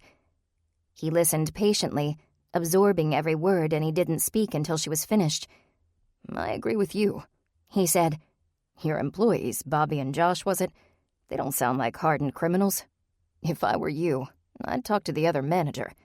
What was his name?" "Ben." "Right, Ben. Talk to him about his employees. See if he's had any luck. If not, you may have to move on to locker searches, which isn't pleasant, but at least it'll put your thief on hiatus. In the meantime, your boss can install a better security system, and by the time the thief gets up the courage to try again, he won't be able to." "That's a good idea. Nobody'll be happy about the search. But if Mr. Farmer, Angela, Ben, and I allow a search of our lockers too, then we'll all be in it together. We won't be exempting ourselves and accusing the other employees." Will grinned. "Very good." He stooped down and picked up the recycling box. "And if you need any help from a friend who happens to have some experience in the world of criminal justice, I'll give you a call, I promise." "Tell you what, why don't you get back to your Bible study group and I'll take care of this." Cooper watched him walk toward the door, thinking that this friendship might just work. One of the flyers fell out of the box and onto the floor. "Oh, wait up," Cooper said, bending over to grab the flyer. As she straightened up, she noticed the copy machine and the sign that read "out of order." The wheels in her head began to turn. "I know why Sylvia was in Pastor Matthews's office." She ran back toward Sylvia's classroom, followed closely by Will, and burst into the room with the announcement. "I know why she was in the pastor's office." Nathan stood and wiped bits of paper off of his jeans. Why? She was making a copy, Cooper explained. The machine in the teacher's lounge has been out of order. When I made copies for Sylvia at parent night, I had to use Pastor Matthews's copier, the one in his office. I offered to take a look at the machine in the teacher's lounge when I had a chance, but I completely forgot. The teachers were using his copier until theirs was fixed. It must have been something important if she was willing to break into his office, Savannah said. What could have been so vital? I don't know, but that would explain why she was found in there. Officer Braden shook his head. I'm sorry to disappoint you, but there wasn't anything in the copier. Cooper sighed, deflated. I was so sure I'd stumbled onto something. Nathan came to stand beside her and rubbed her shoulders. It was a good thought. After another hour, the cleanup was nearly done, and Officer Braden said his goodbyes and headed out. Cooper, who'd been sitting on the floor sorting papers for a good 20 minutes, went for a little walk through the hallway to stretch her muscles. She was still thinking about the copier in Pastor Matthews's office. That had to be the reason Sylvia was in there. It was the only good excuse. The question was, where was the image she'd been copying? Cooper continued to walk as she thought, and before she knew it, she was standing outside of Pastor Matthews's office. She saw a light under the door. Cooper knocked. Pastor Matthews's muffled voice replied, Come in. When Cooper opened the door, she saw Pastor Matthews, sitting in a plush chair in the corner, his Bible in his lap and a cup of tea in hand. He looked up from his reading with weary eyes. Oh, good evening, he mumbled. He marked his place with a piece of paper and closed the book. Are you all done in Sylvia's room? Just about, Cooper replied. She glanced at the copier. I was just wondering if I could take a look at your copy machine. Pastor Matthews looked confused. There's nothing wrong with it. I didn't want to look at it to fix it. Cooper lowered her voice. I have an idea. May I ask what the idea is? I thought maybe Sylvia came in here to use the copier. Officer Braden said they didn't find anything, so I was wondering if whatever she copied might have fallen behind the machine. Mind if I check it out? Pastor Matthews waved her toward the machine. Have at it. The police went through this place with a fine-tooth comb. But if you can find something they missed, then bless you all the more. Cooper started by searching the outside of the machine and the copying surface. It was clean, well cared for, with no paper on the copy surface. She pushed a button and opened the paper tray. Nothing jammed inside, either. Do you have a flashlight? She asked. Pastor Matthews answered. Top drawer. Cooper retrieved it and shined it in the crevice around the side and back of the machine. Besides a few dust bunnies and a lot of cables, there was nothing. She leaned against the machine, drumming on it with her fingers. Just doesn't make sense, she said to herself. Why else would she be in here? She stared at the copier, deep in thought. There's something I'm missing. What? She stopped short as she looked at the machine's make and model.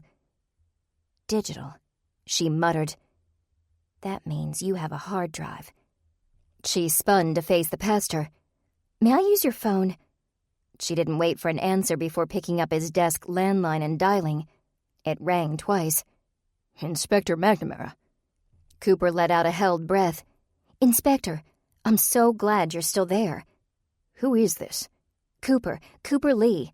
I'm over at Hope Street, and I think I may have a clue for you. Cooper heard him sigh. How many times do I have to tell you to leave this sort of thing to the professionals? In this case, I am the professional, Inspector. I think Sylvia was in Pastor Matthews's office making a copy of something. There wasn't anything in the machine. I know. Officer Braden told me. I think whoever killed her took the original and the copy. Then what makes you so sure she actually made a copy? Hope, Inspector. Hope makes me sure. How about it? Why do you hope she made a copy? Because if she had time to make a copy, it's still in the machine. McNamara paused. Like a paper jam? Better. Pastor Matthews's copier is digital.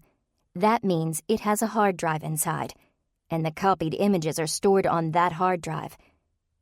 And if the victim did make a copy, we can see what it was. All right, Miss Lee, you've done a good job. I'll send some men over to get the machine tonight, and we'll have our techs get into the hard drive first thing. Cooper took a deep breath and pushed back. Inspector, do your men have a lot of experience with taking apart office equipment? I don't believe so. Some experience, but probably not a lot. Why? Because I happen to be in that line of work. Inspector McNamara groaned. Miss Lee. I'm serious. I'm head of the repairs and leasing division of Make It Work. I know copy machines better than just about anyone in this city, and I'm guessing you prefer an expert to a novice when it comes to evidence in a murder investigation. After a moment, McNamara replied, Oh, all right. Cooper could hear the irritation in his voice. My men will retrieve the copier and log it into evidence tonight. Be at the station in the morning, first thing. Your services would be appreciated. Friday morning, Cooper arrived early at Make It Work and went straight to Mr. Farmer's office. She entered without knocking. Mr. Farmer, I've got an important job to do this morning, and Angela sat on the edge of the desk while Mr. Farmer stood, holding her in a tight embrace and kissing her passionately. Cooper wished she'd knocked. It took a few seconds for the lovers to realize they weren't alone. Mr. Farmer jumped away from Angela, his face bright red, and Angela stood, clearing her throat and making sure her clothes were straightened, as if that somehow would make Cooper less suspicious.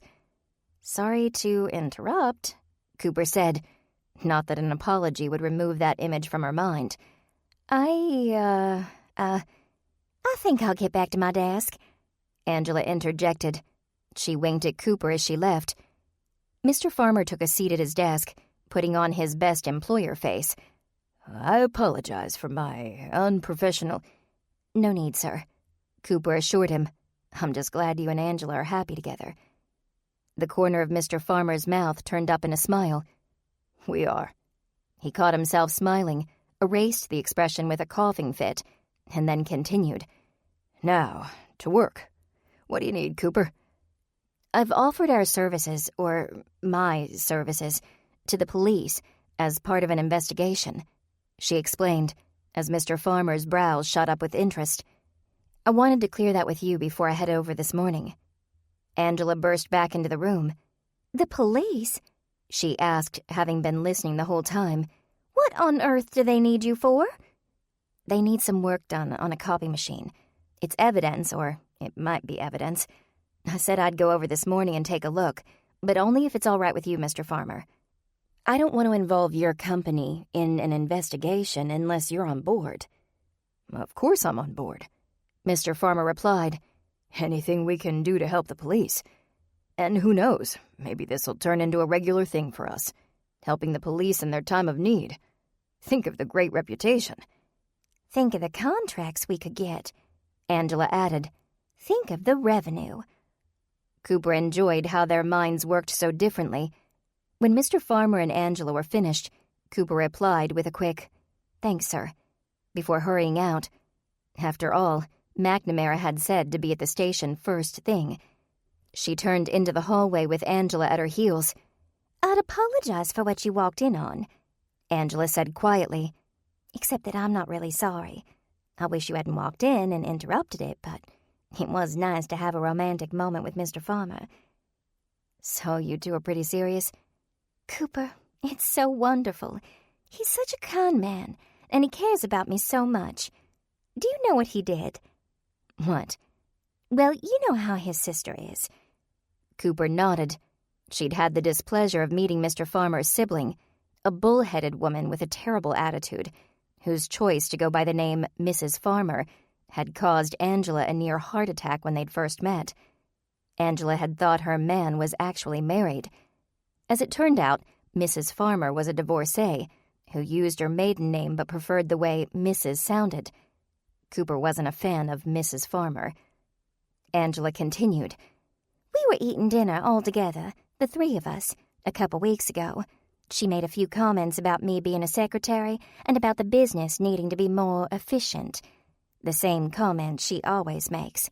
After we ate, Mr. Farmer pulled her aside and told her she needed to get used to me and try to like me, because he planned on having me around for a very long time.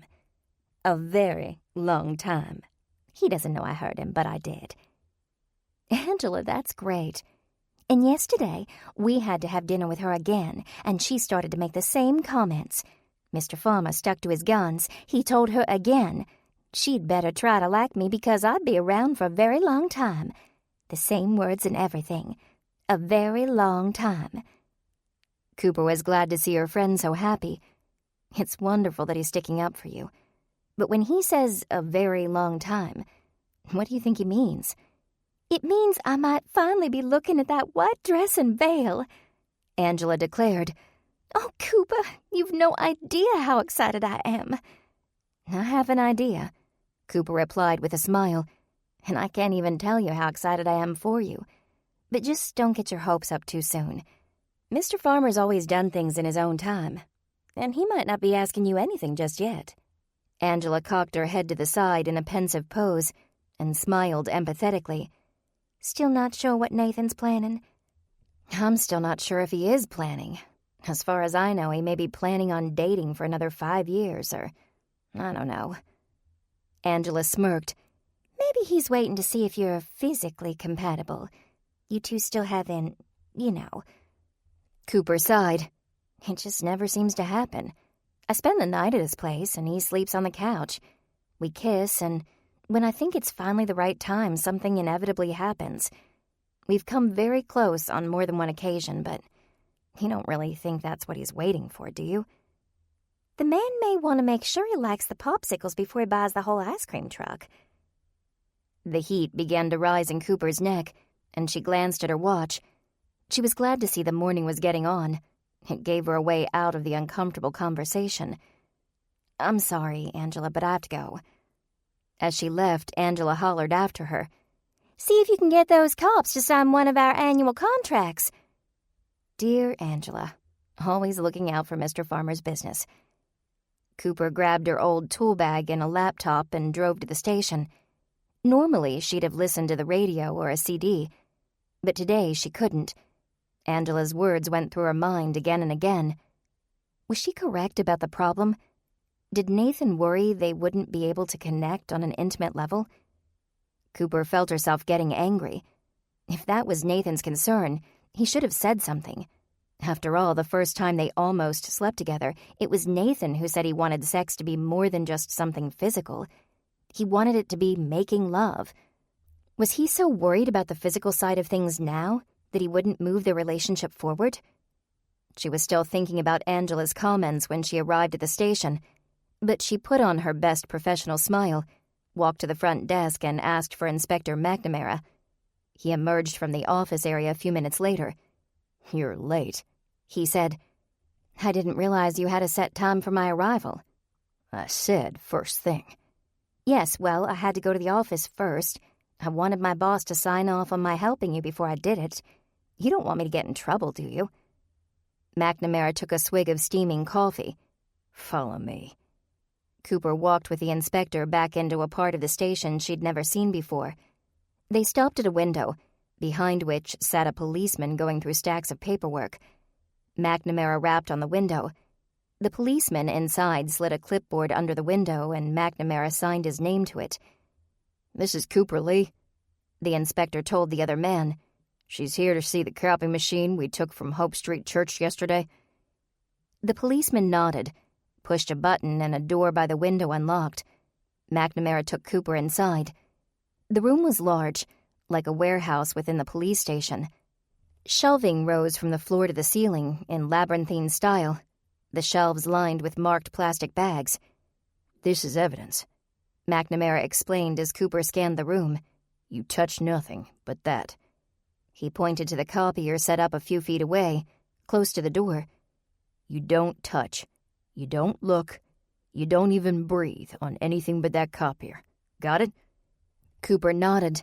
His words and gruff tone left no room for misinterpretation. Cooper was doing her best to stare at the copier and only the copier when the door opened again. It was Officer Braden. "Good," McNamara said. Officer Braden here is going to keep an eye on you." "Do you think I'm going to try and steal something?" McNamara laughed. "I doubt that, but chain of evidence is important in these investigations. I need someone here who can swear in court that the evidence wasn't compromised." The inspector reached into his pocket and retrieved a USB thumb drive, still in the original package. "Put everything on here. Give it to Officer Braden and he'll deliver it to me. Understood?" Cooper took the drive. "I understand." Before McNamara had even left the room, Cooper was at work on the copy machine. She checked the outside of it, making sure she knew where everything was located, where every screw belonged and how it fit together. Then she retrieved a screwdriver from her tool bag and began to remove the copier's back plate. "So, you work on office machines for a living?" Officer Braden asked, leaning on the wall and smiling at Cooper as she worked. "I like a woman who can work with her hands. Shows character." "Mostly it just shows grease stains," Cooper joked in return. "But I appreciate the sentiment." When the plate was loose enough, she set it aside carefully, keeping the screws on top of it. She moved on to the hard drive casing inside the machine. Officer Braden watched intently. "What got you into this line of work?" "I like fixing things." Cooper smiled to herself. It had been a while since she'd been in the trenches of machine repair, and she was enjoying it immensely. "My daddy's in charge of maintenance at one of the local schools. I suppose I got my tinkering nature from him. Once I see a problem, my fix-it side kicks in, and I can't stop myself." McNamara told me about your fix-it nature. Is that why you always seem to be caught up in the middle of a homicide investigation? Cooper paused and turned to look up at Officer Braden. "Out of curiosity, which bothers the inspector more? That I stick my nose into his investigations or that I'm actually helpful?" Braden laughed. 6 of one, half a dozen of the other. Cooper returned her attention to the copier and slid the hard drive out of its housing inside the machine. She looked around for a place to continue her work and spotted a table in the corner. She pointed to it. "May I?" Braden nodded, and Cooper took the hard drive and her bag to the table. She unpacked her laptop and several cables and connected her computer to the drive. As she did so, she was struck by a brilliant idea. Her help in the investigation didn't have to stop with the copier this morning. She could continue to help if she knew what Sylvia was copying. And all she had to do was copy the hard drive onto her own computer at the same time as she saved the contents to McNamara's USB. She needed to keep Officer Braden away from the computer screen so he wouldn't suspect. "So, officer, what got you interested in police work?" she asked, trying to distract him from the actual work at hand. "Are you one of those guys who always wanted to be a cop?" "I thought I had told you to call me Will," he said, smiling as Cooper inserted McNamara's USB drive into her computer. She opened a special program to read the copier's files and nodded. "Yes, you did. I wasn't sure if you were Officer Braden or Will this morning." "I'd rather be Will." "All right, then. So, Will, what got you interested in police work?" Will took a few steps closer. Cooper tilted the screen away from him. Fortunately, he didn't seem to notice. "I was never sure what I wanted to be," he said. "When I went to college, I got into an entry-level criminal justice class because I heard all you did was watch a lot of videos about procedure. I thought it would be easy, and I'd never have to think about it again." Cooper watched the progress bar on her screen as the hard drive copied to both her computer and McNamara's drive. "I guess it didn't work out that way." "Nope. It got me interested. I enrolled in a few more justice courses the next semester, and my advisor told me if I liked it that much, I'd a major in it. Next thing I knew, I graduated with a degree in criminal justice and entered the academy." Just another minute. Cooper rested her hand on her chin to cover the screen, in case Will came too near. "So what do you like to do when you're not getting criminals off the streets of Richmond?" Will laughed. "I'm a boring person. Enough about me. I'd be more interested to hear about what you like to do." Uh-oh, Cooper thought as she watched his face. There it was, a look in Will's eye that was definitely more than friendly. She was giving him the wrong impression. She sat back to appear less interested and glanced at the screen. Just a few more seconds. I like to do a lot of things, she replied slowly. I make birdhouses. I like to garden. I help my Grammy take care of her animals, and sometimes I help my mama with her baking. And what about that boyfriend of yours? What's the story with you two? Cooper paused. If he knew about her boyfriend, why was he still looking at her that way? She forced a smile, wondering if their friendship was really such a good idea. We've been together for over a year. Officer Braden moved closer. So you're serious? Yes, Cooper answered a little too quickly. Yes, we are. Then may I ask you a question? It's a free country. He took another step toward her, his smile warm and his voice low and soft. If you're serious with him, why are you flirting with me? Cooper's neck grew hot. She was uncomfortable with his behavior, but at the same time she felt flattered, and she couldn't explain it. Will's eyes said that she was desirable, and she liked the idea of being desired. Nathan said he loved her, but he never looked at her like that. I wasn't, Cooper replied meekly, staring at her laptop screen. The copies were complete. Quickly, she ejected the USB drive and closed the laptop, stuffing it haphazardly into her bag along with her tools. She stood, ready to leave, but Officer Braden blocked her path. He closed the distance between them with one final step. Do you love this guy? He asked. Yes, she said, but her voice was quiet, and she couldn't seem to make it any louder. He was so close, Cooper could feel his breath on her hair, smell his aftershave. Her heart beat more quickly, and she was sure her neck was bright red. Really? Cooper swallowed, avoiding his gaze, avoiding the passion in his eyes. Mm-hmm. He took a deep breath, his muscular chest nearly touching her. She could feel the weight of his stare. Cooper wasn't sure how much time had passed. All she knew was that Officer Braden was very attractive and very close, and she wanted to see that look one more time. She raised her eyes to his, dark, intense, unwavering. They were filled with desire and a little jealousy. She wished it was Nathan's eyes she was staring into now, Nathan's gaze that made her feel hot and unsteady. She wanted Nathan to adore her the way Officer Braden apparently did. But this wasn't Nathan. It was someone else stirring up confusing yet delightful feelings. You really do have beautiful eyes, Will said softly.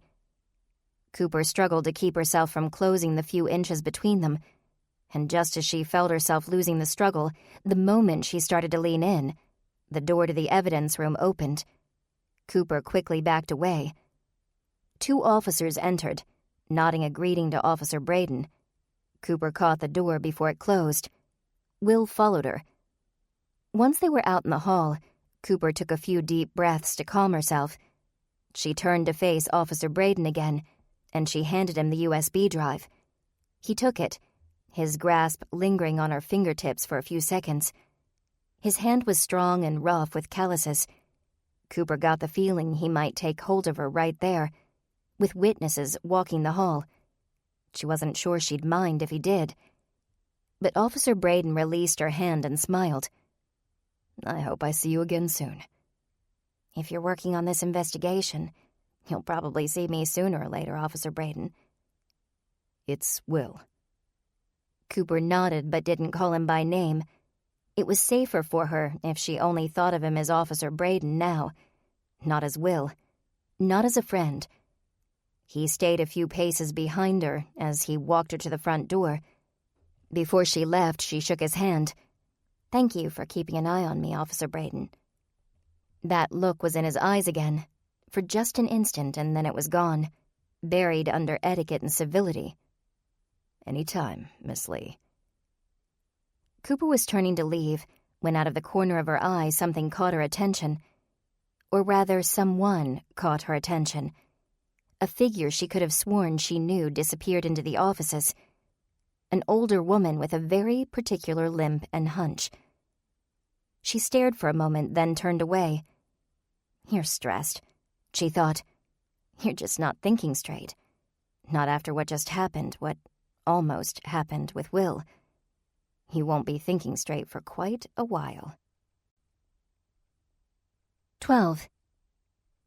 "This is Harry Winterstein," the caller said. "I was just checking in." Cooper stomped her foot against the pavement. She'd just returned to work from the station when he called. "Harry, stop calling me." "But I have no news. I'm not a policeman or an official detective, so I probably won't have any news. If I learn anything worthwhile, I'll pass it on to the police. I'm sorry, but your best bet is to check with them." "They don't want to talk to me about it," Harry whined. "I'm sorry, Harry, but I'm at work and I have to go." She hung up the phone. "I know what I'll do," she muttered, pressing a few buttons. "Not sure why I didn't do it sooner." She saved the number as the contact "Do Not Answer," shoved her phone back into her pocket and continued walking across the parking lot. "You look exhausted," Angela exclaimed as Cooper walked in the door. "What happened? Did those cops interrogate you?" Cooper shook her head. "Nothing like that. It was just a more intense visit than I'd anticipated. I'll get to work now. If anyone asks, the tools are in my truck. I'll bring them in later. I didn't steal them." But as she made her way back toward her office, Angela followed. Cooper spun around to face her in the hallway. "Really, I'm okay." "You're not a very good liar. Tell me all about it." "Angela, If you're worried about confidentiality, then rest assured I am the very soul of discretion." Angela lowered her voice. "Is it something about the case?" "Not exactly." "Then what?" With a defeated sigh, Cooper led Angela into her office and closed her door behind them. "There's an officer at the station. His name's Will Braden." "And he's giving you a hard time?" Cooper hesitated. "He kind of came on to me while I was there." Angela's penciled brows rose with interest. "As in romantically?" Cooper nodded. "And what did we do about this little indiscretion?" "I left." "Did you report him?"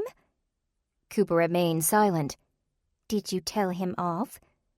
Still, Cooper said nothing, knowing that at this point, any answer would get her into trouble with Angela.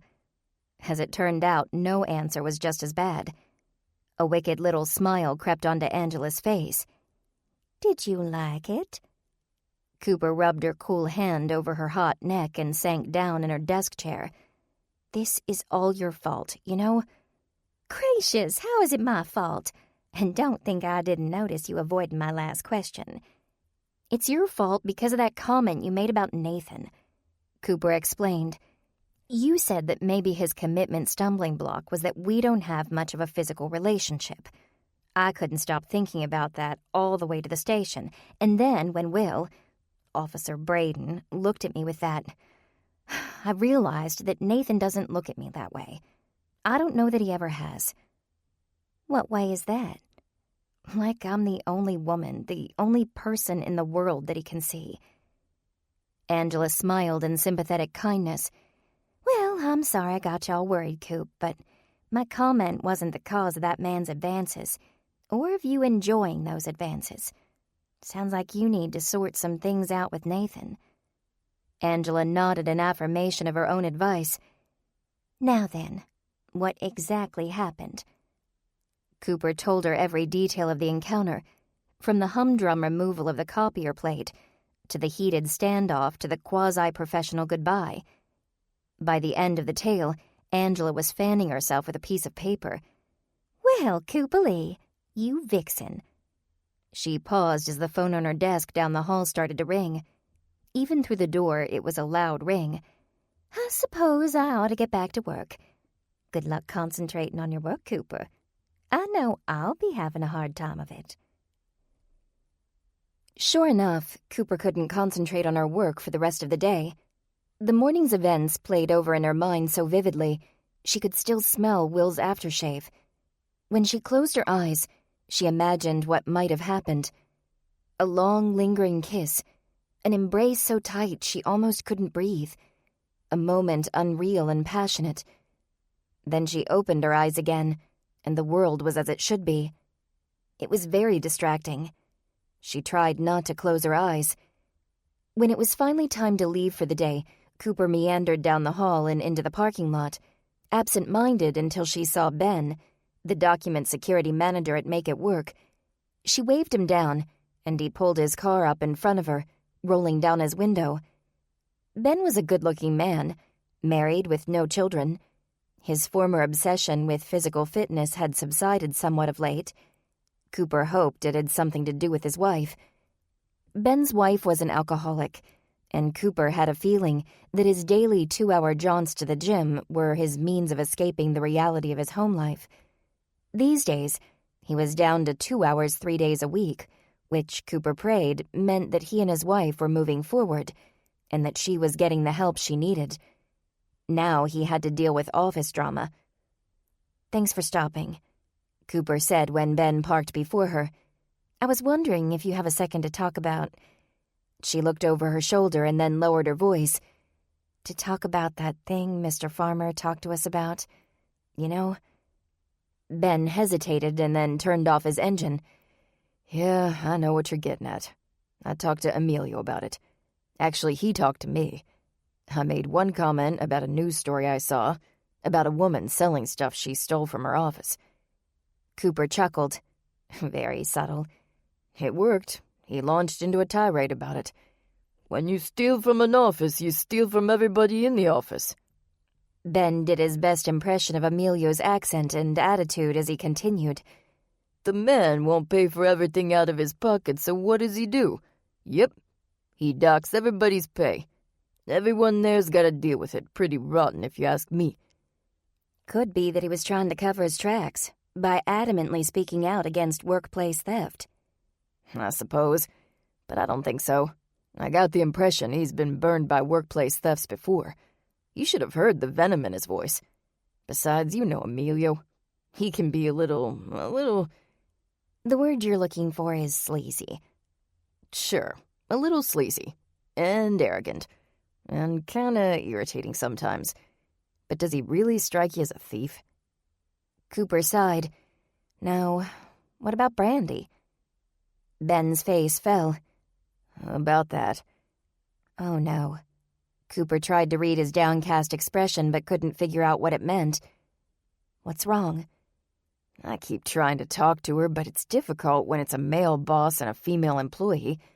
We really should have this particular discussion when it's just the two of us, but that doesn't happen very often. I've had to manufacture situations so we can be alone. Frankly, I think she's got the wrong impression." He lowered his voice. "I'm kind of worried she may complain about sexual harassment or something." "I doubt that," Cooper replied. "You just don't come across that way, I'm glad to say. If anything, she probably thinks you're trying to micromanage her. Besides, she knows you're married." "She knows it, yeah, but unfortunately in this day and age, that doesn't necessarily mean I'm a loyal husband." Ben paused and then snapped his fingers. "Say, she's a girl." Yeah? You have great observation skills." "And you're a girl." Cooper crossed her arms, not sure she liked where this was going. "You're very perceptive." "Maybe you could, talk to her for me." Cooper shook her head. "I already talked to my 2 guys." "And?" "Neither one seems like a criminal. The point is, I did my part of the dirty work. Now it's your turn. Or do you think it's easy being a female boss talking to male employees?" "I guess not. But please, Coop," he pleaded, "throw me a bone here. You girls can talk about anything. You can get a read on her. Go to lunch and casually mention..."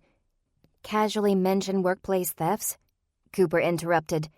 She clamped her lips together, irritated that she actually felt inclined to help. "Fine, I'll see what I can do." Ben smiled and thanked her repeatedly before driving away. Cooper stood in the parking lot for a few more minutes, racking her brain and trying to think of a way to confront Brandy. Finally, she sighed, shook her head, and walked to her truck. "I'll talk to Angela on Monday," she mumbled to herself. "Maybe she'll have an idea." By Saturday morning, Cooper was thoroughly discombobulated. During the night, she'd dreamt that Nathan caught her kissing Will. Will pulled out a gun to shoot Nathan, but Nathan drew a limited edition lightsaber replica from his Star Wars collection. The lightsaber glowed, and Nathan used it to cut Will's gun in half. What ensued was a very awkward wrestling match between the cop and the web designer. Then Cooper woke up, more confused than before. She spent much of her morning in the greenhouse, but every time she blinked, she saw either Nathan or Will, or Nathan in a policeman's uniform. In the afternoon, she went to the craft store to get paint and finishing touches for her Halloween birdhouse. She picked out several shades of brown for the house itself and found small balsa wood squares, perfect for shingles. For the graveyard, she bought gray paint for the headstones and sand-textured spray paint for the ground. With an armload of supplies, she headed to the register, at every step expecting to see one of the men in her dream. Thankfully, neither had a good reason to visit the craft store on a Saturday afternoon. As she stood in the checkout line, however, and glanced over at the open manager's office, she did see something that piqued her interest. A digital copier. In the drama and emotion of yesterday, she'd completely forgotten about the copier and the images on its hard drive. Images she had on the work computer in her truck. The computer she'd forgotten to return. Cooper hurried home from the craft store, paint supplies and work computer in her arms, and went straight to her apartment. The birdhouse would have to wait. She turned on her work laptop and started the recovery software Make It Work used to retrieve encrypted information from copier hard drives. Nearly 200 files, receipts, checks, reports, choir music, school tests, and so on filled her screen. She scrolled down through the files to the last image copied, opened the file and stared. It was a sketch of a young woman. "So you're worth killing for?" Cooper muttered. "Who are you?" When Sunday finally rolled around, Cooper arrived early and sat in the Hope Street parking lot. She had a copy of the sketch in her bag, but it wasn't the sketch that kept her sitting in her truck. Should she talk to Nathan about Will? And if she did, what would she say? The only other time during their relationship that she'd been tempted by another man, it was Edward, and the problem was temporary. She'd realized quickly that Edward was a fleeting infatuation. Nathan was the one she wanted. This time, however, it was different. This time, Cooper wasn't torn between two men, really. She was torn between two ideas. One man was obviously attracted to her, and the other, well, she didn't know, and that was the problem. She wasn't sure if she was the one Nathan wanted, and Cooper wanted to be wanted. She rehearsed a few lines of conversation in her head, but nothing sounded right. Finally, she muttered, "Nathan, I want you to look at me like he did."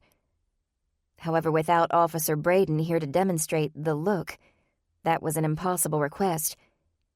As she walked into the school and back to the science room, Cooper continued to think about it, and even while she greeted Savannah, Jake, Bryant, and Quentin, her mind was elsewhere. 100 different conversations coursed through her mind. In some of them, she came across as needy and a little whiny. In others, she was strong and confident. But none captured the spirit of what she wanted or needed to say to Nathan. Worst of all, she worried that he'd know something was wrong the moment he saw her, before she was ready to discuss it. But it wasn't Nathan's appearance that ultimately made her uneasy. It was Ms. Donna. The con artist thief hobbled into the room, as if all were right with the world, as if nothing were strange or awkward. "Good morning, all," she greeted the room, eyeing Cooper. The woman was all smiles. "Sweetie, could I have a word with you?" Cooper nodded, set down her snack, and hurried into the hallway. "I'm surprised to see you again." "Well, I'm surprised I came back. I got to thinking about what you said, though. I realized there's some merit in it. If you could be so rude as to accuse an innocent woman of theft, then the police will likely do the same at some point. It would be better to be accused of robbery than robbery and murder." So you're not admitting to anything? Of course not. Ms. Donna had a mischievous glint in her eyes. But for the fun of it, let's pretend for a moment. All right, I'm game. Let's pretend that I did try to rob the church. You say try. Why didn't you succeed? In this hypothetical situation, let's pretend that I was interrupted. We'll get back to that. If I had tried to rob the church, and if I were interested in not being caught, I might be inclined to help you in exchange for you not giving the police a heads up about whatever video footage you have. I see, Cooper replied. However, I'm not sure I understand how you could help, unless you saw something that night. Something that would help find the killer. Ms. Donna reached into her massive purse and retrieved a thick file folder. People always underestimate me, sweetie. She winked. That's how I do what I do. Was that an admission? Not in the slightest. Ms. Donna handed her the folder. Think of this as a gift, from me to you. Cooper opened it up to find it was the police file on Sylvia Castle's murder. How did you get this? Then she remembered the old woman at the station Friday morning. That was you I saw at the police station. Ms. Donna shrugged. I may or may not have paid a neighborly visit to the station. I don't rightly remember. Sometimes my memory isn't what it used to be. Although if I did go, I might have been worried you were there to turn me in. I didn't. Well, if I had anything to hide, I'd surely appreciate that. One thing I'll say for sure is that I'd like to help you find whoever murdered that poor woman.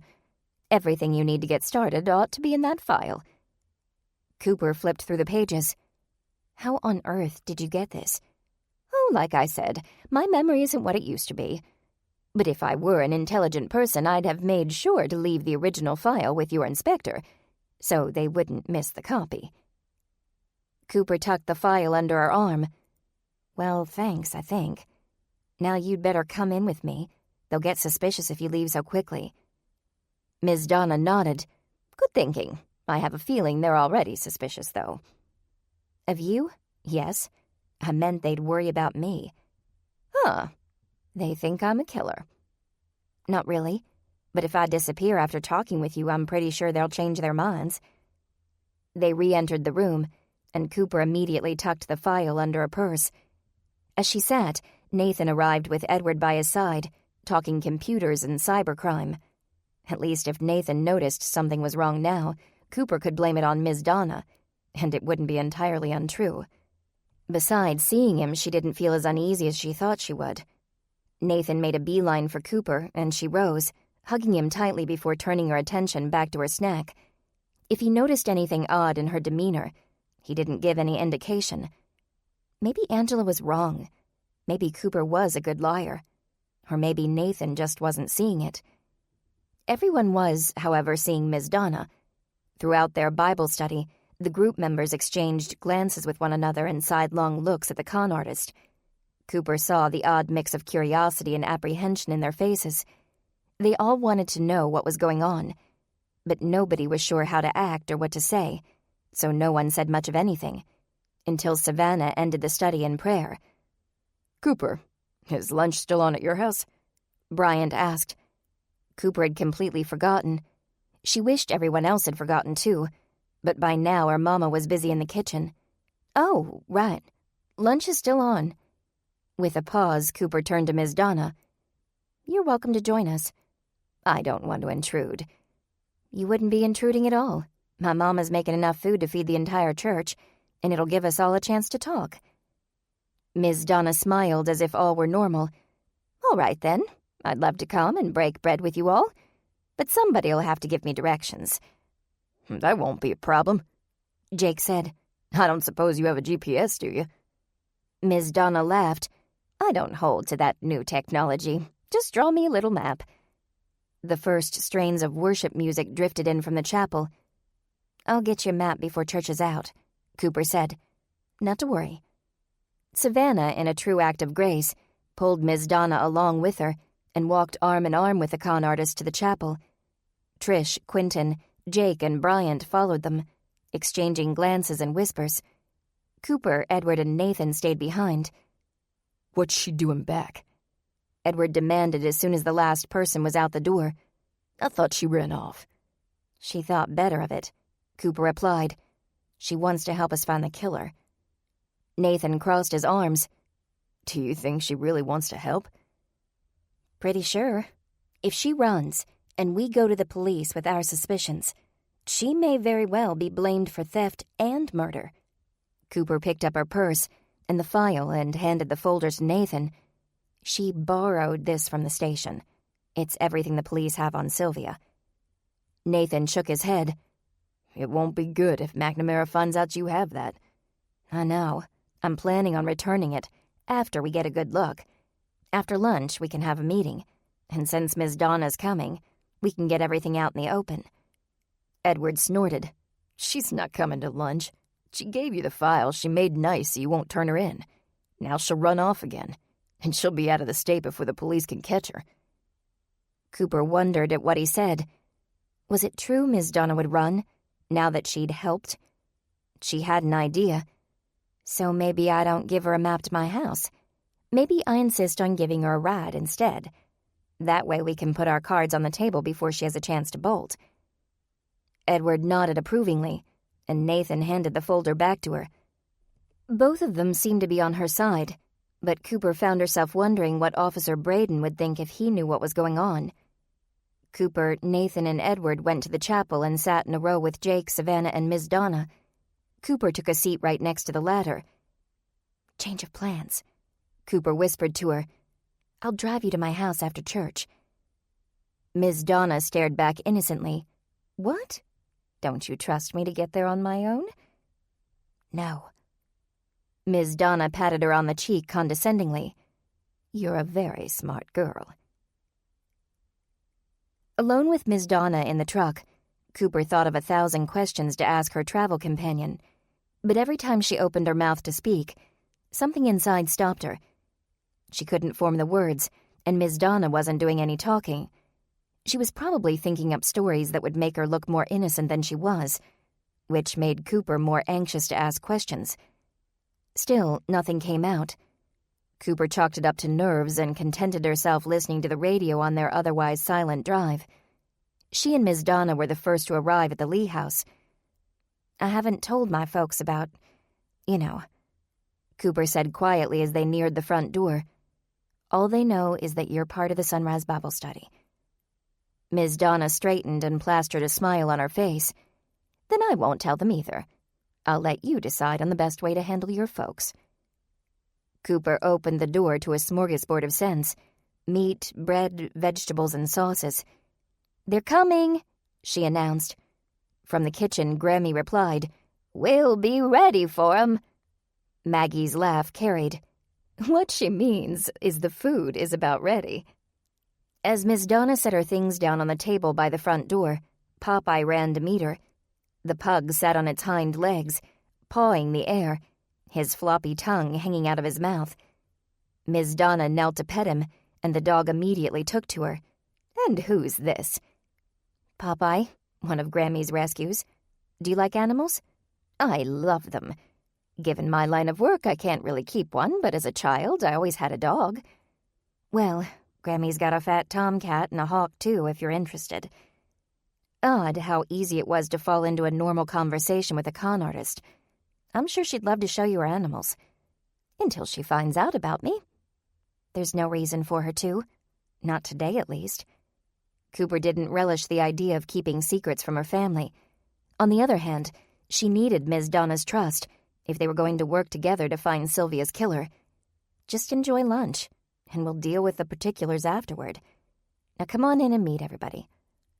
Cooper led her back to the kitchen to find the food already in serving dishes on the counters, and the place settings stacked and ready to be laid out on the table. Maggie was just taking rolls out of the oven, while Grammy, like a vulture poised over its prey, waited to snatch one. The smell in the kitchen was intoxicating. With a deep breath, Cooper smiled. "This is amazing, Mama. You outdid yourself." "Oh, it isn't much," Maggie replied, blushing at the compliment.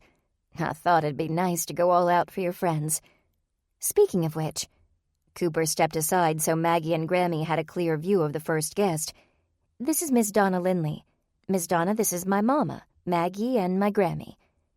Maggie bypassed the traditional handshake and went straight for the hug, taking Miss Donna by surprise. I'm so glad to meet you. After the initial shock, Miss Donna's face softened and she smiled. But Cooper noted there was something different in this smile, something Cooper couldn't quite identify. What was going on in Miss Donna's mind? When Maggie finally let her go, Miss Donna took a step back. And I'm glad to meet you both. You raised yourself a fine daughter. I'm proud of how she came out, Maggie replied, smiling at Cooper. I hope you'll make yourself at home, Miss Donna. You and Cooper are welcome to have a seat in the living room and wait. I'd be glad to help, Miss Donna offered. I'm no stranger to housework. Cooper's phone rang, and when she looked at the ID, it read, Do Not Answer. Harry again. She ignored the call and grabbed the stack of plates. Mama, we'll get the table set while you finish with the food. Maggie nodded approvingly before turning back to the rolls, and just in time. Grammy had already downed one and was reaching for a second. Miss Donna took the silverware and Cooper the dishes, and they went out to the table. They did their work in silence at first, until Miss Donna suddenly stopped and stared at Cooper. Cooper gazed back uncomfortably. Is there a problem? No problem. A lot of people have invited me for meals over the past few years. They thought I was just a lonely woman in need of company. Nobody knew what I actually am, and if they did, they'd never have let me into their homes. I wouldn't blame them for it either, but you, even knowing what I do, that I may not be the most honest person in the world, you still invited me here. You still brought me into your home. She took a deep breath, and Cooper thought she saw tears in the woman's eyes. I guess what I'm trying to say is thank you, Cooper. I appreciate it. In that moment, Cooper realized what was different about Miss Donna's smile. This time, it was real. As soon as the two of them had set the table, Maggie and Grammy began to deliver food, and before they were finished, the rest of the guests arrived. When the initial chatter died down, they took their seats around a massive homemade meal. The oversized pot roast was just the beginning. Buttery rolls, salad, scalloped potatoes, and green bean casserole were somehow squeezed onto the table among the dishes. And for dessert, Maggie served apple streusel with homemade ice cream. The group carried on polite conversation, the Bible study members exchanging furtive glances with one another, and Miss Donna. While Cooper's family appeared oblivious to it, at one point, Grammy mentioned the church robberies, but Cooper expertly changed the subject from church robberies to Ashley's church being robbed, to Ashley's pregnancy. Grammy took the bait, and for the rest of the meal talked about how much better pregnant women had it today than when she was, as she put it, with child. When they'd all eaten their fill, Maggie and Earl cleared the dishes while Grammy went to her room to take a nap, leaving the group to talk on their own. As soon as her family was out of earshot, Cooper shot a look at Miss Donna, who nodded in response to the unspoken question. Yes, it was time to get down to business. Cooper leaned back in her chair, stretched her arms over her head, and then leaned in. The answer to the question you're all asking is yes. All eyes turned to Miss Donna, who smiled sweetly. I never actually said that, sweetie. Oh, right. The answer is, hypothetically speaking, if Miss Donna had broken into the church with the intention of robbing it, she'd want to help us find the killer so she wouldn't be accused of murder. Cooper turned to Miss Donna. Did I get that right? Sounded perfect, sweetie. Savannah contorted her face in confusion. You're being awfully cryptic. Couldn't we just get to the truth? Edward sighed. You'd think so, but no. Miss Donna isn't going to admit to committing a crime. So where does that leave us? Trish asked. No admission of guilt for the robbery and no leads for the murder. We have nothing. Nathan smiled. Don't give up hope just yet. It seems Miss Donna here has produced something very useful. Cooper? Cooper jumped up. I left it with my purse. Hold on a sec. She hurried to her things by the door and returned with a police file. She set it in the center of the table. This is a gift from Miss Donna, a copy of Sylvia's file from the police station. Ms. Donna would honestly like to help us find Sylvia's murderer. Wait a minute, Bryant said, waving his hands back and forth in front of him. Ms. Donna, you stole that from the station? Cooper shook her head. Don't bother, it seems our Ms. Donna has convenient memory problems. Ms. Donna shrugged. I'm not sure I'd call the problem convenient, but I'm afraid I just can't remember where I happened across that file. Edward rolled his eyes. She stole it from the station. So, Bryant hesitated. Is there a reason she's here instead of the police station? Cooper set down the file. Yes.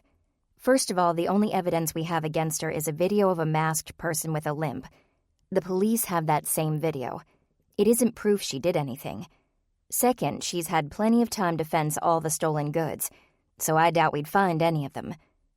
Ms. Donna's lips curled up in a thin little smile. Cooper went on.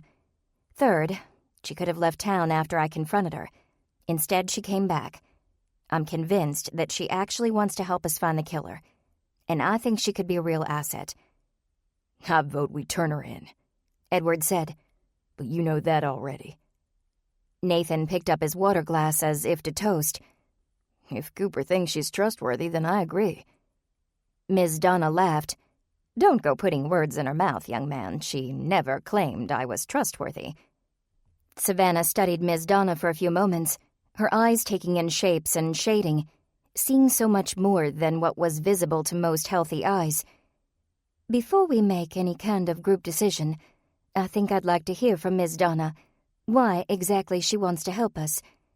I realize it would be better to find the murderer than to be blamed for murder, but it seems there ought to be more than that. I'd like to know what happened that night Sylvia died. Ms. Donna's version of the story. Ms. Donna settled back into her seat. I can give you my hypothetical version of the story. Jake grunted. Savannah replied, We'll settle for that. All right, then. Ms. Donna closed her eyes, remembering. Then she began. On the understanding that this is all theoretical, it was dark and quiet at the church that night. No sign that anyone else was around, no cars in the parking lot, no lights on that were visible from the outside. The back door came to be opened, so a thief looking for valuables was able to just go right in. Quentin stopped her.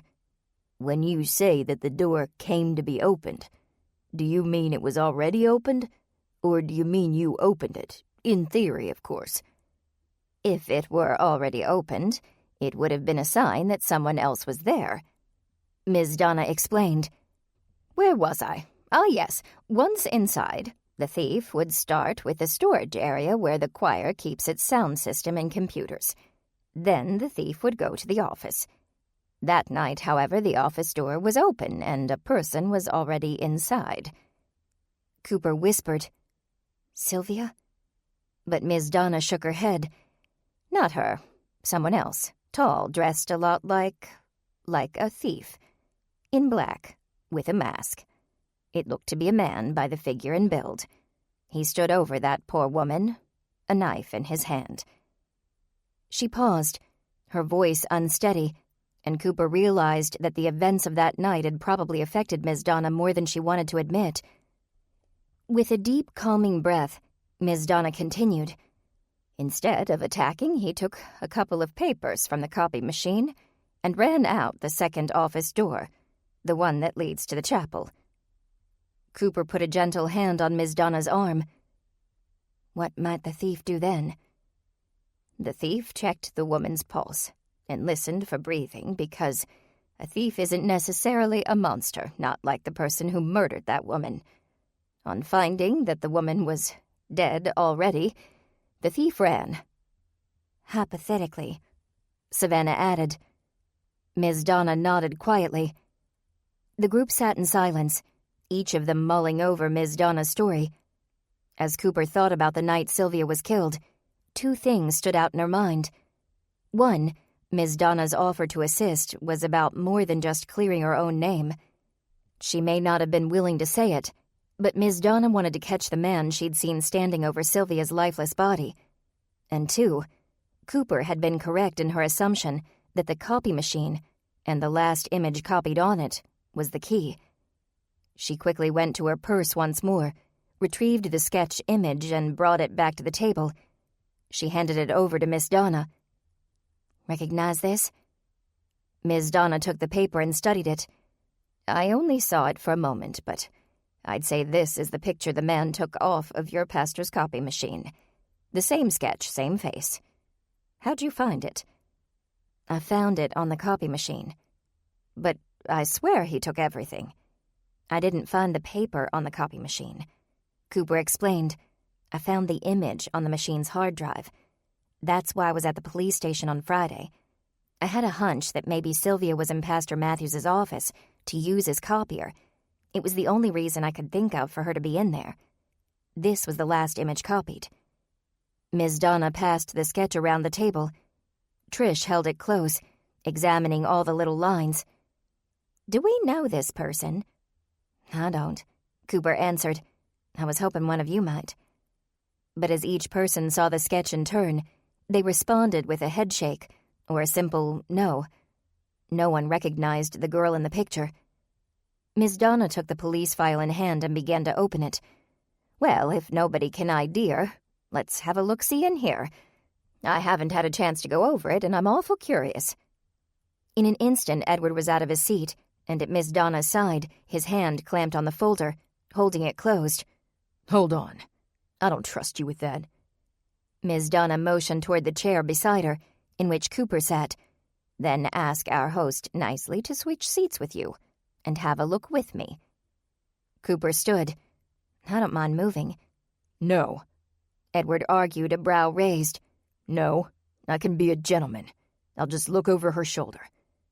And so, refusing to sit, Edward stood right behind Miss Donna's chair and looked over the report. For a few minutes, everyone watched the two of them scouring the pages, waiting for an aha moment. Edward became so entranced by the report that he leaned in until he hovered over Miss Donna's shoulder. Finally, he pointed to something on one of the pages. "Did you see that?" he asked. Miss Donna shot him an irritated look. "Of course I see that. I'm not senile, young man. Why do you think I hadn't turned the page? I was waiting for you to notice it." "Huh." Edward snorted as he rolled his eyes. "Well, do you know what it means?" The condescension in his tone matched hers perfectly. If Cooper didn't know better, at this moment she'd swear the two were mother and son. "I've been around longer than you have," Miss Donna quipped, "and I know better than you do what it means." "I doubt that," he muttered. Cooper listened patiently to the exchange, expecting them to share their findings. When they didn't, she cleared her throat loudly enough to distract them and asked, "Are you going to share with the rest of us?" Miss Donna glanced back at Edward. "Go ahead. I'm sure you're just aching to tell him." Edward gritted his teeth together. "I'll tell him, but it's because I don't trust you to actually tell the truth." He snatched the paper from the file and held it up. It was Sylvia's autopsy report. "This tells us how Sylvia died." "Wasn't she stabbed?" Bryant asked. "Miss Donna said the man who killed Sylvia had a knife." Miss Donna took a drink and smacked her lips. "He did have a knife, but that report tells us more than what I saw." Edward continued. "She was stabbed multiple times, but it wasn't blood loss or puncturing an organ that killed her. The killer stabbed her in the back of the neck between the bones. It causes instant death. Very little blood, no pain, just lights out." Cooper looked from Edward to Donna. "So?" "It was a clean cut," Edward said. Again, "So?" "The killer aimed for that spot, stabbed in and pulled the knife out again. No cutting side to side, no hesitation, he aimed for it." "But she was stabbed multiple times. How do you know he aimed for that spot?" "She was stabbed before the death blow and after. But that was the stab that did the deed. The others were meant to mask it." "I don't understand," Savannah said, shaking her head. "What's the significance of that?" "Yeah, Edward," Cooper agreed. "You need to explain a little more." Ms. Donna raised her hand, and Edward civilly stepped aside as she explained. That's not a particularly easy wound to inflict. It takes practice. Whoever killed this woman wanted it to look like a more amateur job. That's why she was stabbed before and after the wound, to the back of her neck. That one was really the only necessary injury. But if the killer had only stabbed her there, it would have been obvious he wasn't an amateur. "What are you saying exactly?" Cooper asked, although she had a feeling she already knew the answer. Edward picked up where Miss Donna stopped. "We're saying that this was a professional hit. Meant to look like it was an amateur. Probably meant to blend in with the church robberies, although I'm sure the killer wasn't planning on coming face to face with the real church robber that night." Cooper was slow to comprehend. A professional, trying to look like an amateur. It made no sense. Looking around the table at the troubled expressions, she saw she wasn't the only one confused and bewildered. Savannah had her head bowed, probably in silent prayer, and Jake beside her had one hand on her shoulder and one on the table, playing with his water glass. Quentin sat back in his chair, wringing his hands.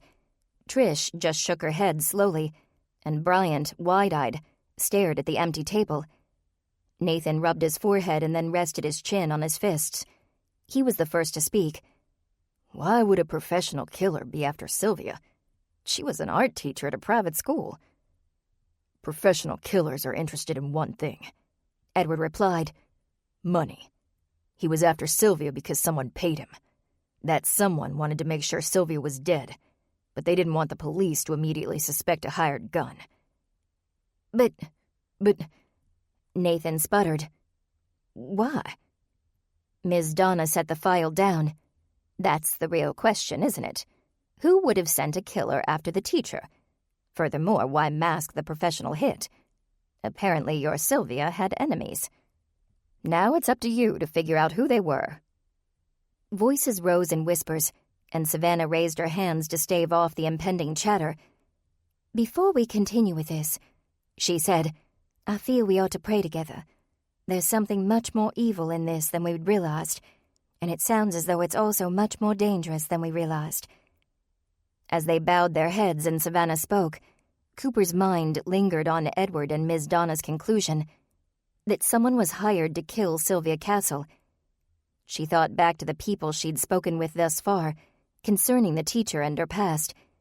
Abby Merkin, Harry Winterstein, Lewis Wilburson. Of the three of them, Abby seemed the most forthright, Harry the most devoted to Sylvia in life, and Lewis the most dependent on Sylvia. Harry was creepy, but he did seem loyal. When Cooper had visited with Lewis, on the other hand, she'd felt he was hiding something, that there was more to the story than what he was willing to say. Maybe it was time to talk to him again. Just as the prayer ended in a chorus of amens, Cooper decided to pay Lewis Wilburson another visit. This time, she'd find out what he was hiding. 13. By the time supper rolled around, Cooper was still so full that she skipped the meal and spent the evening parked in front of her computer. After everyone had left, she'd spent the afternoon thinking about Lewis Wilburson, who he was, what he'd said, and what he might have been hiding. She closed her eyes and pictured that first conversation with Lewis. He'd acted strangely as he spoke of Sylvia's family's money and Sylvia's job. Whatever he was hiding had to be connected to one of those things, or both. Either there was another side to Sylvia's life, linked to her family or career, or else there was simply more to the story than Lewis had let on. So Cooper started by searching the internet for any mention of the Castle family in Detroit, since according to Lewis, that's where Sylvia grew up. What she found was a list of charities to which the Castle family had donated in years past, along with articles about the hospital wing, library, and children's center bearing the Castle name. She also stumbled on the obituary for Sylvia's parents, which was run in a Detroit paper. "You really did come from money," Cooper said to herself, amazed at the vast wealth of the family. In the obituary, Sylvia was named as the only surviving relative. You inherited everything, and Lewis squandered it all away. Cooper shook her head. How could anyone gamble that much money? The obituary was long and involved. and in it were several pictures of the castles at various social functions and family gatherings. One image in particular caught Cooper's eye. It was the Castle family, at the same red brick house as was in the photo at Sylvia's memorial. Cooper studied the picture, the home, the yard, and the water in the background. Must have been nice to grow up there. She closed the article and opened a new search window, moving on to the next item that seemed to make Lewis uncomfortable. Sylvia's former place of employment. Coughlin Prep School, she muttered aloud. Cooper repeated Lewis's description. Fancy place for the well-to-do. She typed the school name into the search box. It would take someone well-to-do to hire a killer. She followed a link to the school's website, scouring over the photographs on the homepage. The institution looked more like a historical site than a school, with tall stone edifices, broad steps, thick pillars, and marble statues that dwarfed the unsmiling uniformed schoolchildren. She read about the school's founding and history, and the legacy of its students. It had a proud tradition, but nothing that might make Lewis uncomfortable, unless he was uncomfortable with all that wealth, which very well could have been the case. Cooper continued her hunt for information, scrolling through the other search results.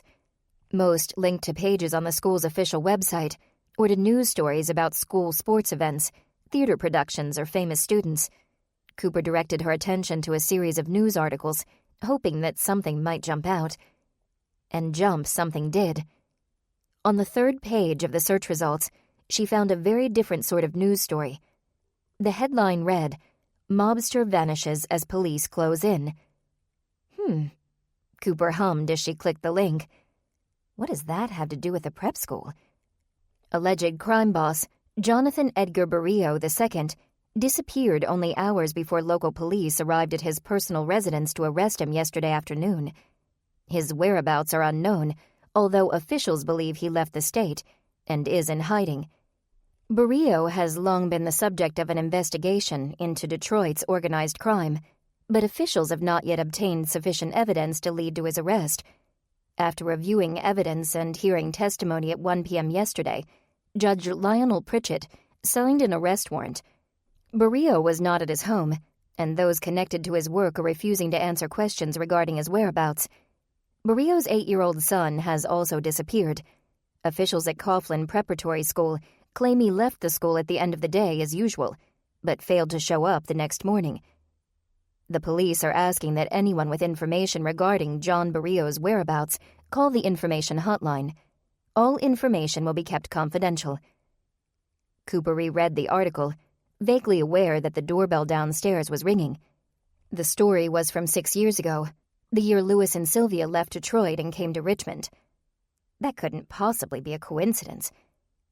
She was mulling over what it might mean when Maggie shouted from the base of the stairs, "Cooper, you have a guest." After a moment's hesitation at the screen, Cooper left her computer and descended to the main house, information from the article still echoing in her mind. Jonathan Edgar Barrio II. The name was completely alien to her, but she wondered if Lewis knew who this gangster was. Maybe Sylvia knew him too. After all, Jonathan Barrio's son had attended Coughlin Prep while Sylvia was teaching there. And what was it Officer Braden had said about Sylvia? All students had her at one time or another. That made her think about Will Braden. She tried to focus. Was it possible that Lewis was involved in something, and Sylvia wasn't the original target? Cooper thought of Will's aftershave. It smelled so good. No, she had to concentrate. Maybe Sylvia died because of Lewis's mistakes. Maybe her death was meant to send him a message. It would certainly explain why he was hiding something. Will was probably a good kisser. Cooper shook her head. No more thinking about Will, she told herself. A woman is dead. Her ex is hiding something that's more important than Will's aftershave. Or him being a good kisser. Or how good-looking he is. Cooper entered the living room, her thoughts leaping from Sylvia to Lewis to Will. It took a moment for her guest's face to register. "Miss Donna?" Cooper asked, not quite believing her eyes. "What are you doing here?" Maggie arched her brows in surprise. "Cooper, that's no way to welcome Miss Donna into our home." She sounded as if she were scolding a teenager. Cooper ignored her mother's tone. She had no idea what she was dealing with. "You're right, Mama. But the question still stands. I was wondering if I could speak to you, privately," Ms. Donna replied, not at all deterred by Cooper's manner. "It's important." Cooper walked Ms. Donna into the kitchen and looked to make sure Maggie and Earl were out of earshot. "Now, Miss Donna," she whispered, "what are you doing here?" "I'm sorry to drop in on you like this, but I wasn't sure who else to talk to." "I'm listening." Ms. Donna fidgeted with her purse. "I might need to leave town." "What?" I don't think it's safe for me here, and I think it might be best if I leave. However, I don't want anyone thinking I'm admitting guilt, and I thought you'd be the one to talk to." "Ms. Donna, if you leave Richmond, there'll be no doubt of your guilt, if there's any doubt now." Cooper was getting tired of the games, but she played along. "Why do you think it's not safe?" Ms. Donna looked over her shoulder into the living room, and then took a step closer to Cooper. Her voice was low and unsteady. "Someone was in my house." Cooper gave her a look. "Really? Let me guess. Somebody stole all the stolen goods from you?" "I'm serious," Ms. Donna snapped, and Cooper suddenly saw the fear in the woman's eyes. "I just pulled into the driveway of my rental. Before I could get out of the car, a movement caught my eye. It was a person, inside the house, passing by the bay window. I could only see him because the blinds over the back window were open. When he walked by, I had a clear view of his silhouette." Cooper grabbed Ms. Donna's shoulders. "Are you sure?" "Positive. The worst part is—" She paused, wetting her dry lips. "He stopped while I was looking at him, and I swear he looked at me, right at me. He disappeared in the direction of the front door. I was worried he was going to come out to get me, so I pulled out and drove away as fast as I could." Ms. Donna sniffed and her hand shook. Cooper pulled her into a hug, her own heart breaking. The woman may have been a con artist and a thief, but right now she was simply terrified. For a solid minute, Ms. Donna hugged her back without saying a word. Then she pulled away and wiped her eyes. "Do you have any idea who it was?" Cooper asked, her voice gentle. "I don't know for certain, but I have my guess. If your Sylvia was killed by a professional, the killer was certainly able to find out who I am, that I was the one at the church that night. I don't know how they found out, but with the right resources, anything is possible." "Why would they come after you?" "I'm a witness, Cooper. I'm the only witness." "But you didn't see anything, not really." "I saw the sketch from the copier. I saw the killer leave by the front office door, and they don't know for sure what else I saw. I can't stay in town." Cooper processed the information as quickly as she could. Her first concern was the safety of her own family. "Did anyone follow you here?" "Not a chance. I made sure of it. If there's two things I can do, it's jimmy a lock and spot a tail." Cooper began to pace. "Good. It's gonna be okay, Ms. Donna." "You understand why I have to leave town." Cooper shook her head. "If I were a master criminal with contacts and resources, I'd expect you to run scared. The first thing I'd do is station some people on the main roads out of town to watch for you." Ms. Donna shuddered. "I hadn't thought of that. What do I do?" Cooper had an idea, but she wasn't sure she liked it. "You could stay here." Ms. Donna looked just as surprised at hearing the suggestion as Cooper felt offering it. "No, I couldn't." "Well, you could. We'll need to talk to my folks. They'll need to know the truth, of course." Ms. Donna hesitated. "I don't rightly know what to say to that, Cooper." "You could say you'll give it a try." After a moment's consideration, Ms. Donna straightened, drew in a deep breath, and replied, "Then I'll give it a try. Let's go talk to your mama." Together they went to the living room, where Maggie and Earl watched television with Grammy sitting on the couch between them. "Mama, would you mind muting that?" Cooper asked, and Maggie immediately turned down the volume. "Aw," Grammy exclaimed, throwing her hands in the air. "It was just getting to the good part." "I know, Grammy, but this is important." Cooper glanced at Ms. Donna, whose face was now stoic and unreadable, and then went on to explain all that had happened, the pertinent details at least. She told her family about the thefts, the murder, and how the Bible study assumed Miss Donna fit into the equation. As they listened patiently, she related Miss Donna's predicament and why she couldn't leave town. When she finished, Cooper expected her folks to take a few minutes to absorb the information. It had taken Cooper longer than that. To her surprise, however, when she finished talking, Earl stood almost immediately. He straightened and crossed his arms over his chest. "What do you say, Magnolia?" He asked his wife. "If we're going to make up the guest room, don't you suppose we ought to get to it sooner rather than later?" Maggie hopped up, kissed him on the cheek, and headed for the linen closet. "Yes, we ought to. I'll get the bed made. Earl, you make sure Miss Donna's got a set of towels." And as if she hadn't heard a word of it, Grammy grunted, "Now, if everyone'll leave me in peace, I'll get back to watching my program." Cooper had always been proud to be a part of her family, but tonight she was reminded of how truly blessed she was. Earl and Maggie didn't care what Miss Donna had done. All they knew was that Miss Donna needed help and they could give it. That was enough. And Grammy, dear Grammy, didn't really care, as long as she could carry on with her usual routine. Cooper couldn't help but smile. Miss Donna, on the other hand, stared after Earl and Maggie, her mouth open in surprise. "Are they serious?" Cooper put an arm around Miss Donna's shoulders. "Miss Donna, welcome to the Lee family." While Maggie and Earl set up the guest room, Cooper showed Miss Donna around the house. Maggie loaned their guest a nightgown. Earl double-checked the lock on her bedroom door, for Miss Donna's peace of mind, and Grammy wished everyone a pleasant night's sleep before disappearing into her own room. When Miss Donna was comfortably in bed, Cooper went to her parents' room and rapped on the door.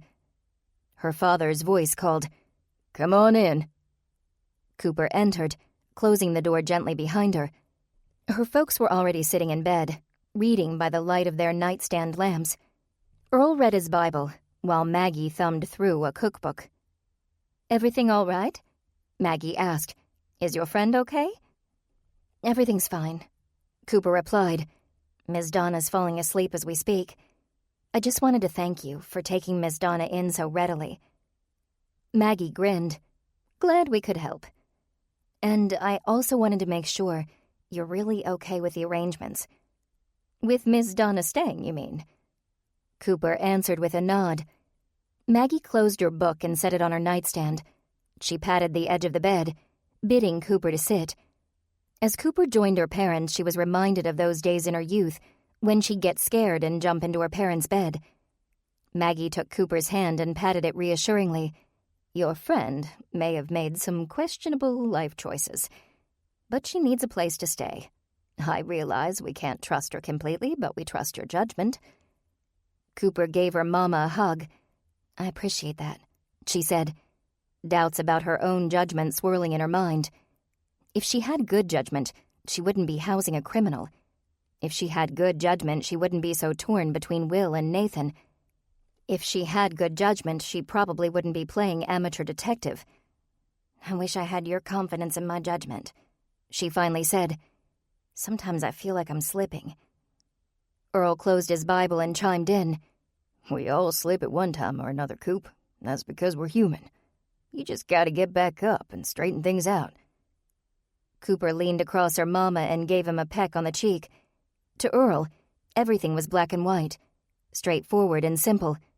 He probably never had the kinds of doubts she did, and Cooper envied him for that. "Well, I suppose I ought to let you get to sleep," Cooper said with a sigh. "Sweet dreams." Cooper headed up to her room, got ready for bed and lay down. But as soon as her head hit the pillow, her brain kicked into high gear. Her body felt so tired, but her mind was wide awake. For half an hour she stared at the clock, trying to figure out exactly what was keeping her awake. There were so many things to choose from. She was concerned about her relationship with Nathan. That was exacerbated by Officer Braden. Of course, Sylvia's murder was high on the list, as was the con artist thief guest staying downstairs. The cherry on top was the situation at work. Accusations, assumptions, and robbery. When it became apparent to Cooper that she wasn't going to turn off her brain by staring at the clock, She trudged downstairs and went to the kitchen. A nice hot cup of tea might just do the trick. But when she reached the kitchen, she found the light already on, and Miss Donna standing by the stove, a steaming mug in hand. She jumped when Cooper came into the light. "Sorry to startle you." Cooper apologized. "I wasn't expecting anyone else." "That makes two of us." Miss Donna put her hand over her heart, took a few breaths, and then appeared to relax. She held up her mug. "I hope you don't mind." "Not at all. What are you having?" "Chamomile." "I think I'll join you." Cooper retrieved a mug from the cabinet by the sink and a tea bag from the little wooden tea box in the pantry. "So what's keeping you up?" Ms. Donna took a sip of her tea and leaned against the counter. "Thinking. And you?" "Thinking." Cooper added more water to the kettle and set it on the stove to heat. "Every time I close my eyes, my mind's eye opens up. If I could just turn my brain off, I'd be all right. Every time I close my eyes, I see that person in my window staring back. If I could replace that with visions of sugar plums, I'd be all right. Too bad you can't turn off your brain as easily as you can the TV. Anything you want to talk about?" Cooper smiled. While she appreciated the thought, she wasn't ready to trust Ms. Donna. Part of her wanted to, but she wondered if that part was simply under the con artist's professional spell. Engendering trust was, after all, how Ms. Donna succeeded. "No thanks," Cooper replied after thinking about the offer. "Did you want to talk about anything?" Ms. Donna took another drink, a nostalgic look in her eye, and for just a moment Cooper thought she might want a confidant. But then Ms. Donna shook her head. "I think I'll take my tea and go back to bed. Thank you, though." With that, Ms. Donna shuffled away and disappeared down the hall. Cooper watched, her heart sinking. Here was a woman terrified and lonely, but unable to reach out and connect with anyone. Maybe she needs me to reach out first, Cooper thought. Then she might feel comfortable opening up to me. She took her tea upstairs, and after drinking it, finally fell asleep. Monday first thing, Cooper sought out Angela, who was busy typing on her computer, fresh flowers in a vase at the corner of her desk. "Morning, Coop," Angela said with a smile. "I had the most wonderful weekend. Mr. Farmer's sister's still giving me a hard time, but Mr. Farmer is still standing up to her. The more she pushes, the more stubborn he gets. He's just so virile." Cooper tried to think of Mr. Farmer as virile, but she couldn't. If Angela had said Mr. Farmer was a Danny DeVito look-alike, Cooper would have agreed. But virile? No. She shook her head and changed the subject. "Angela, I need advice." Angela drummed her fingertips together, her eyes agleam. "Something to do with Nathan? Or that police officer? Nothing quite so exciting, I'm afraid. It's about the whole situation here at work." "Oh." Angela sighed. "That." "Yeah, that. You see, Ben's having trouble talking to Brandy. He's afraid he's coming across as creepy, trying to talk to her alone and all. So he asked me to give him a hand." "And, of course, you said yes." "I did." "But you don't know how to approach her." "Pretty much. I don't know her at all, and now I've got to try and figure out if she's a thief. Will you help me?" Angela patted her hand. "You can count on me, Coop." She leaned back in her seat, her brow furrowed as she schemed. "Let's see. What if we planned a girls' lunch? Just the three of us. We'll say we need some time away from all the testosterone and she's invited. We won't take no for an answer. Between the two of us, we ought to make a pretty good human lie detector." "I like it," Cooper replied, the wheels in her mind turning. "But maybe we can go one step further. What if we have an employee lunch? It's been a while since we all got to sit and eat as a group. Not since the summer picnic. You, Ben, Mr. Farmer and I can work together to try and get a read on all the other employees. Ben might notice something in Josh that I missed, or you might notice something in Brandy. What do you think?" "Should we order in?" "No, we definitely ought to go out somewhere. Get everyone out of the office and see them in a different environment." "I love it!" Angela exclaimed, clapping her hands together. "Let's pitch it to Mr. Farmer." Together they marched to Mr. Farmer's office and explained their plan. When they were done, he nodded slowly. "That might just work," he said. "And it's a good intermediate step before we get the police involved." "Oh, Mr. Farmer, you wouldn't," Angela exclaimed. "Bring the police here? Officially? You can't. Once word gets out, it'll ruin our reputation." "If we can't unearth the thief and word gets out that I've let it slide, that will ruin our reputation, too." Mr. Farmer wiped his kerchief over his sweating, mostly bald scalp. "I'm not saying I want to bring the cops in on it, but we may have to. But I like the idea of putting all our minds together on this. Spread the word. Lunch tomorrow. There, ladies, we'll make our stand." With a dramatic flair, Mr. Farmer stood and opened the door for Angela and Cooper, who took the not-so-subtle cue and left him in peace. Over the course of the day, they informed the other employees about the luncheon the next day. Cooper pulled Ben aside before he left and explained the plan, and by the time Cooper left the office for Lewis's house, she was feeling much more at ease. The burden of catching the office thief wasn't completely off her shoulders, but the burden was being shared, and she and her friends were determined to solve the problem. The drive was peaceful and gave her a little time to clear her head. So many terrible things were happening, and she just needed a few minutes to think about nothing. Nothing but the Beatles. She listened to her music all the way to Lewis's house, and when she arrived, she was sorry she had to focus again on one of those terrible things, Sylvia's murder. She slung her purse over her shoulder and, playing with her keyring, rapped on the front door of Lewis's house. There was no answer. She slipped the key into her pocket and peered in through the front window. It was dark inside with no sign of Lewis. "I don't particularly want to come back tomorrow," she muttered to herself. As if in answer to her concern, a blue sedan pulled into the driveway and Lewis Wilburson emerged. "Who are you? What are you doing here?" he asked through a snarl.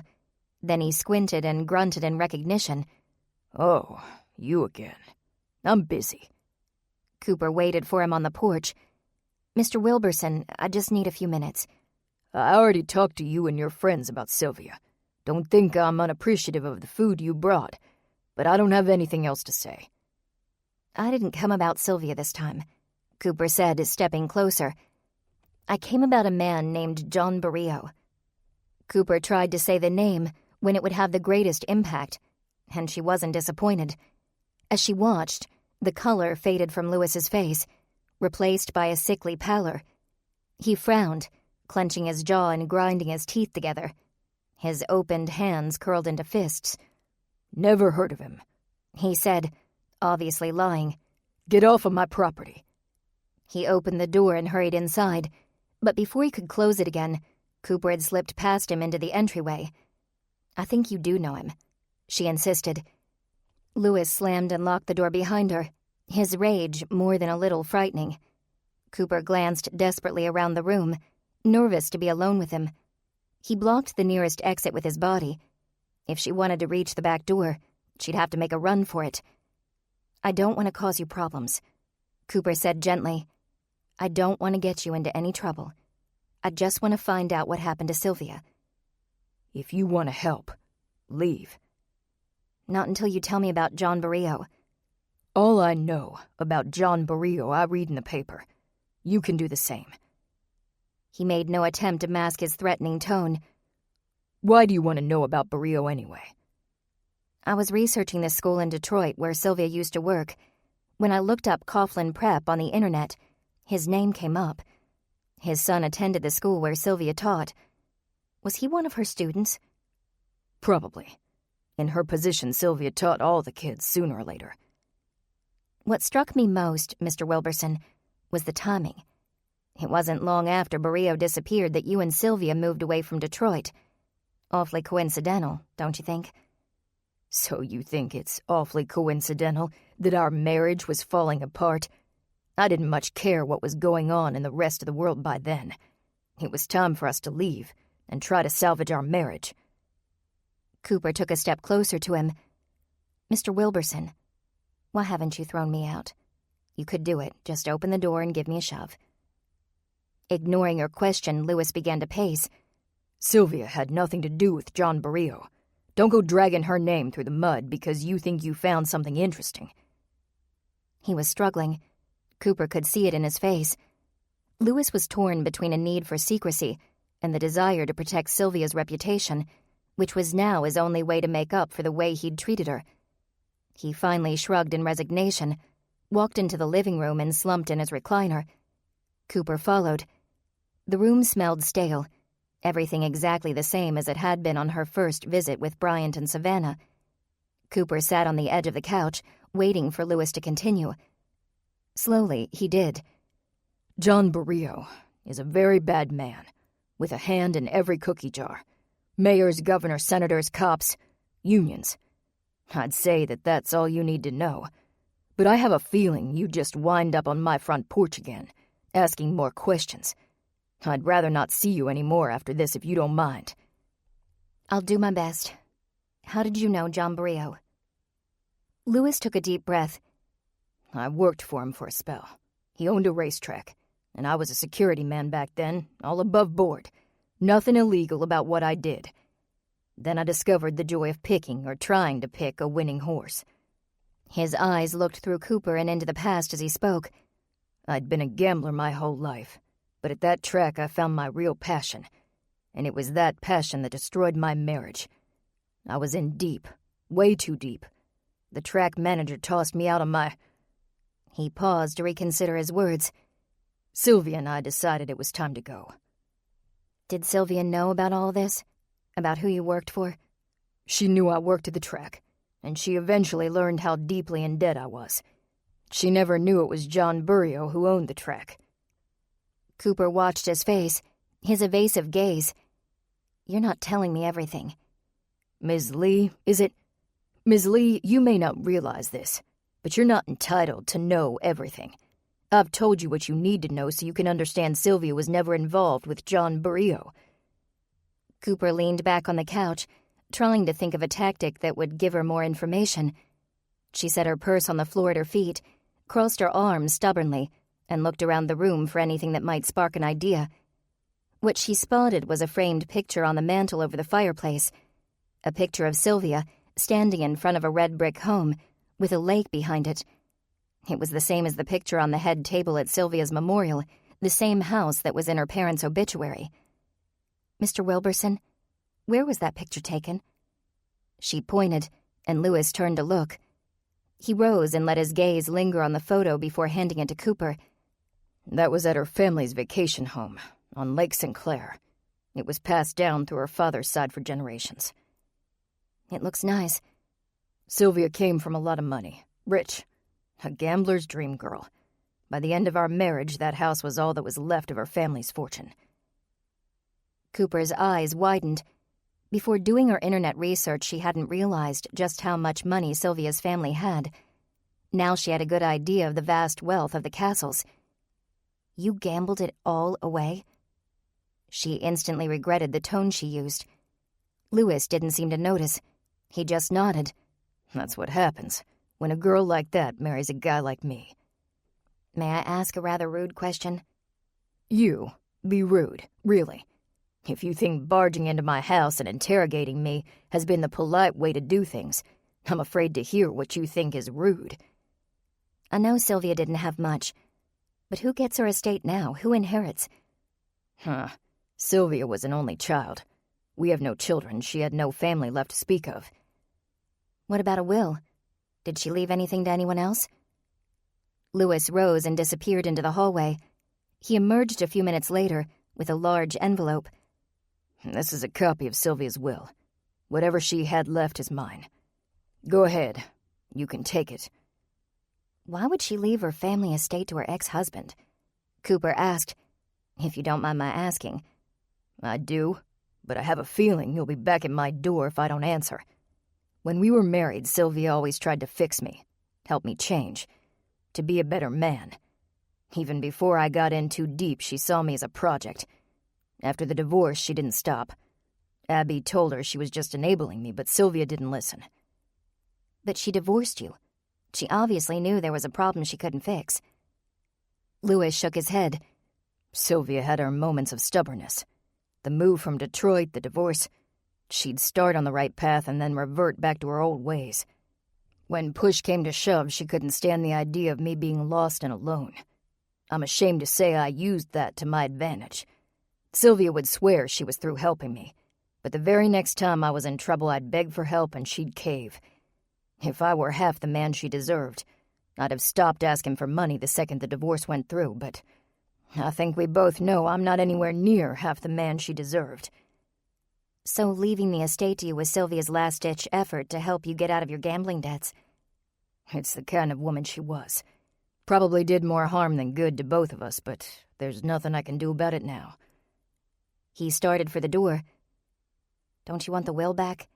Cooper asked. Like I said, it's a copy.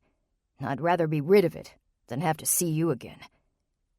If you dislike me so much, why did you tell me about your past with Burrio? Lewis sighed. I'm a gambler, Miss Lee, always have been, always will be. It's my nature. I bet on Sylvia, and she bet on me. And for a while, we were both winners. Every good winning streak comes to an end. Believe it or not, I never wanted to hurt her in life, and I'm certainly not going to let you ruin her reputation in death. If some of my muddy past needs to come out to keep her good name intact, then, well, I guess that's all I can do. He opened the door to let her out. Thanks for the information, she said. You can thank me by staying away. Lewis closed the door behind her, and she heard the deadbolt slide into place. For a moment, Cooper stood on the front porch, wishing she'd been able to dig deeper. Lewis obviously knew more about John Burrio than he'd shared, but obviously Cooper had gotten all the information Lewis was willing to give. Slowly, she walked toward her truck, took the key from her pocket and drove away.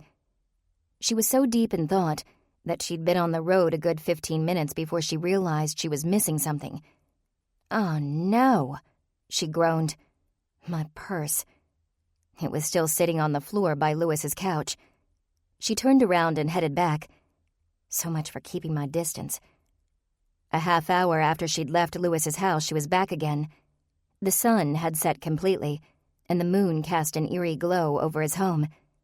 The decrepit house might as well have been haunted. Cooper tried to stay calm. Great inspiration for my birdhouse, she thought. Dead plants, empty planters, broken boards. She gulped. Just inspiration, that's all it is. Nothing to be scared of. She knocked on the door, announcing herself as she did so. "Mr. Wilburson? It's me again. Look, I know you don't want to talk, and I don't blame you, but I need my purse. I left it by your couch." A few seconds of silence passed, and then she knocked again. "Mr. Wilburson, I know you're there. If you could just pass my purse out the door, I'll be on my way." Still nothing. Cooper tentatively tried the doorknob, and to her surprise, the door cracked open. "I thought I heard him slide the deadbolt," she said quietly. Then she called out, "Mr. Wilburson, your door is unlocked, so I'm coming in. I'm getting my purse and then leaving, all right?" She pushed the door open the rest of the way. Yes, she was sure he'd fastened the deadbolt after she'd left. Cooper wished she hadn't come alone. "Mr. Wilburson? Lewis?" She tiptoed into the living room and found her purse, sitting right where she'd left it. She looked around the room for any sign of Lewis. His car was still in the driveway. He couldn't have simply disappeared. Purse in hand, Cooper crept to the kitchen, following the smell of fresh brewed coffee. Perhaps Lewis was enjoying his coffee so much that he hadn't heard her. Perhaps he was on the phone or listening to music. But none of those things was true. As Cooper walked into the kitchen, she saw Lewis's body on the floor, surrounded by blood. 14. Cooper waited in her truck until she heard the sirens. She met Inspector McNamara and Officer Braden at the front door. Silently, they followed her inside to the kitchen where Lewis lay. McNamara knelt beside his body. "Looks like he's been stabbed. A lot." Cooper gulped back a wave of nausea, overcome by all the blood. "The same as Sylvia," she managed to squeak. "Did you touch anything?" "I checked for a pulse, that's all." What I'm asking is, will we find your fingerprints anywhere else? Cooper nodded. Not in the kitchen, I don't think, but in the living room you probably will. McNamara stood and whispered to one of his officers before turning back to Cooper. Officer Braden will take your statement. In the other room. You don't need to stay here and watch. Braden took Cooper by the elbow and gently led her to the couch. For a few minutes, they sat without speaking, while Cooper tried to organize her racing thoughts. Not an hour ago, Lewis had been alive. Not an hour ago, she'd seen him and talked with him. It felt like a lifetime ago. For Lewis, it had been a lifetime ago. Ms. Lee, I'm sorry, but we need to get this sorted out.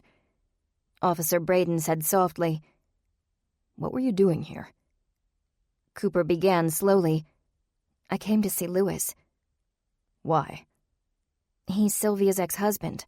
I thought he might know something. About Sylvia's death? Cooper nodded. You know, it's not your job to investigate her murder. Officer Braden put his hand on hers. This is something you don't need to deal with. That's my job and Inspector McNamara's job. I know, but you like to fix things. Yes, I felt like I needed to do something to help.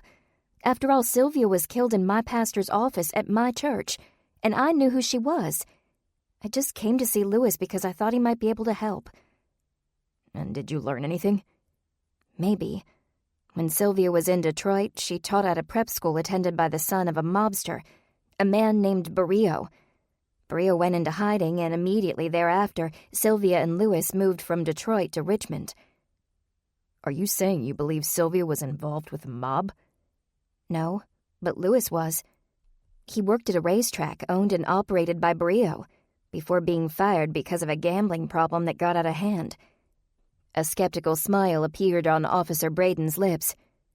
Miss Lee, I appreciate you wanting to help, but do you really think a mobster in hiding came out of hiding to murder an art teacher and her gambler ex-husband? It may not be all that far-fetched. Inspector McNamara announced from the doorway. She turned as he continued. My brother was FBI before he retired, and he loves to share his stories about the good old days when he was cracking down on organized crime. He talks a lot about tracking down scouts. Cooper listened with interest. Could it be true that she was on the right track? What's a scout? High-profile mobsters don't like to live in sewers, waiting for the police to go away. They take on a new identity and relocate, but they need to find a safe place to relocate to. A place they haven't lived before. A place where they're not known. So they send scouts to find the perfect location. Cooper concluded. Do you think Lewis could have been a scout? I heard what you told Officer Braden. McNamara began. You said Lewis had ties to this Barrio fellow, and he had a gambling problem. If he was indebted to Barrio, Lewis might have become a scout in exchange for having his debts forgiven. Cooper snapped her fingers. Abby did say that Sylvia and Lewis had money in the bank once they moved, and it sounded like it happened overnight. They went from having nothing because Lewis gambled it all away to being on firm financial footing. I assume you're referring to Abby Merkin, Sylvia's friend. Have you talked to her? McNamara gave her a look. Of course I've talked to her. I'm a policeman, that's my job. Why were you talking to her? Cooper hesitated, and McNamara put up his hands to stop her from answering. Never mind, he said. I don't want to know today. Ms. Merkin didn't tell us that part, about money in the bank. She probably felt more comfortable talking to Trish and me. Huh. Cooper turned her attention to Officer Braden. Could that be the solution? Lewis was a scout? Sylvia was collateral damage for his being involved with the mob? I doubt it's that simple, Braden replied. But it might be a place to start. I'm not sure. He was interrupted by a very loud Inspector McNamara shouting into his phone to an underling back at the station. I need you to pull everything we have on this, He put his hand over the receiver. Braden, the fellow in the kitchen. Braden mouthed. Lewis Wilburson. Right, pull everything we have on Lewis Wilburson. And I also need you to find everything you can on, Braden, the mobster. John Barrio. Yeah, John Barrio. News stories, police reports, anything you can get your hands on. And if that's not enough, give my brother a call. I'm sure he'd relish telling more stories. He continued to speak as he walked away, leaving Cooper with Officer Braden. He's stressed, Braden commented when the inspector was out of earshot. Cooper sighed and rubbed her temples. That makes two of us. She felt a warm, strong hand against her back, rubbing softly between her shoulder blades. Cooper tensed even more and moved away, her lips pursed stubbornly. She didn't want to give Braden the wrong idea. "Why don't you go home?" he suggested, his voice low and tender. "Get some rest. Try not to think about Lewis. We'll take it from here." Cooper lingered for another moment, confused and embarrassed. Then she rose, shook his hand, and left. Cooper couldn't eat dinner that evening, even though Ms. Donna was truly pleasant company. She couldn't bring herself to talk about what had happened, especially not over the dinner table. She managed to tell everyone that Lewis was dead, but she didn't tell them how or that she'd seen the body. That was as far from polite conversation as it gets. Once again, she couldn't sleep. She tried to take Braden's advice. She tried not to think about Lewis, but it was impossible. She'd seen him covered in his own blood. His image was burned into her brain, just as surely as was Sylvia's. She'd never forget either of them. Since tea had helped quiet her nerves the night before, she headed down to the kitchen again, hoping there was still some chamomile left. She found Ms. Donna by the tea kettle, the same as last night. "So we meet again," Ms. Donna said, smiling over her own tea. "You didn't talk much over dinner. Is everything all right?" "All this death is just getting to me." "Did you know Lewis well?" Cooper shook her head. She retrieved a mug and chamomile tea bag and put more water in the kettle. Ms. Donna sipped her tea, watching Cooper. "You saw, didn't you?" Cooper paused and turned to Ms. Donna. "How did you know?" "I see it in your eyes. Death leaves a mark, and if you know what to look for, you can tell when someone has looked on death recently. You saw his body." "I found his body." Ms. Donna, wide-eyed, set aside her cup and hugged Cooper, just as Cooper had hugged her the night before. "I'm sorry you had to see him. Was it bad?" "He was killed the same way Sylvia was. It was pretty bloody." "Sweetie, what were you doing discovering a dead body?" Cooper couldn't help but smile. "That's a funny question coming from you. You're the one who originally discovered Sylvia, and you're going to ask me what I was doing?" "We both know what I was doing when I found Sylvia." Cooper arched a brow, but Ms. Donna waved her hand. Yes, I know, hypothetical and theoretical blah, blah, blah. We still both know what I was doing. How on earth were you in a position to come upon a corpse?" "I was talking to Lewis about a possible lead in Sylvia's murder. I left, but I forgot my purse. When I went back to get it, he was dead." Cooper took a breath. "Only a half hour passed between when I left him and when I found him. 30 minutes. That's all." "Doesn't take that long to kill someone, I'm afraid." "But what if I'd done things differently? I wanted Lewis to tell me more. What if I'd been stubborn and I'd insisted on staying longer? Would he still be alive? Would that have saved him?" "It's more likely that you'd be dead, too." Ms. Donna's bluntness took Cooper by surprise. "If the same professional who killed Sylvia was out to kill Lewis, you couldn't save him. Professionals aren't deterred that easily. And even if Lewis had somehow lived today, he'd have died tomorrow. That's the simple, harsh truth." The kettle whistled and Cooper poured the boiling water over her tea bag. She and Ms. Donna slowly walked to the dining room table and sat. Cooper absent-mindedly dunked her tea bag in the hot water.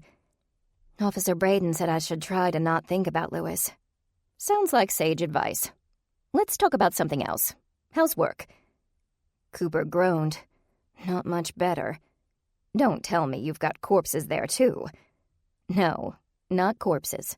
A thief." She hesitated. Now she either had to act on faith and confide in Ms. Donna or leave.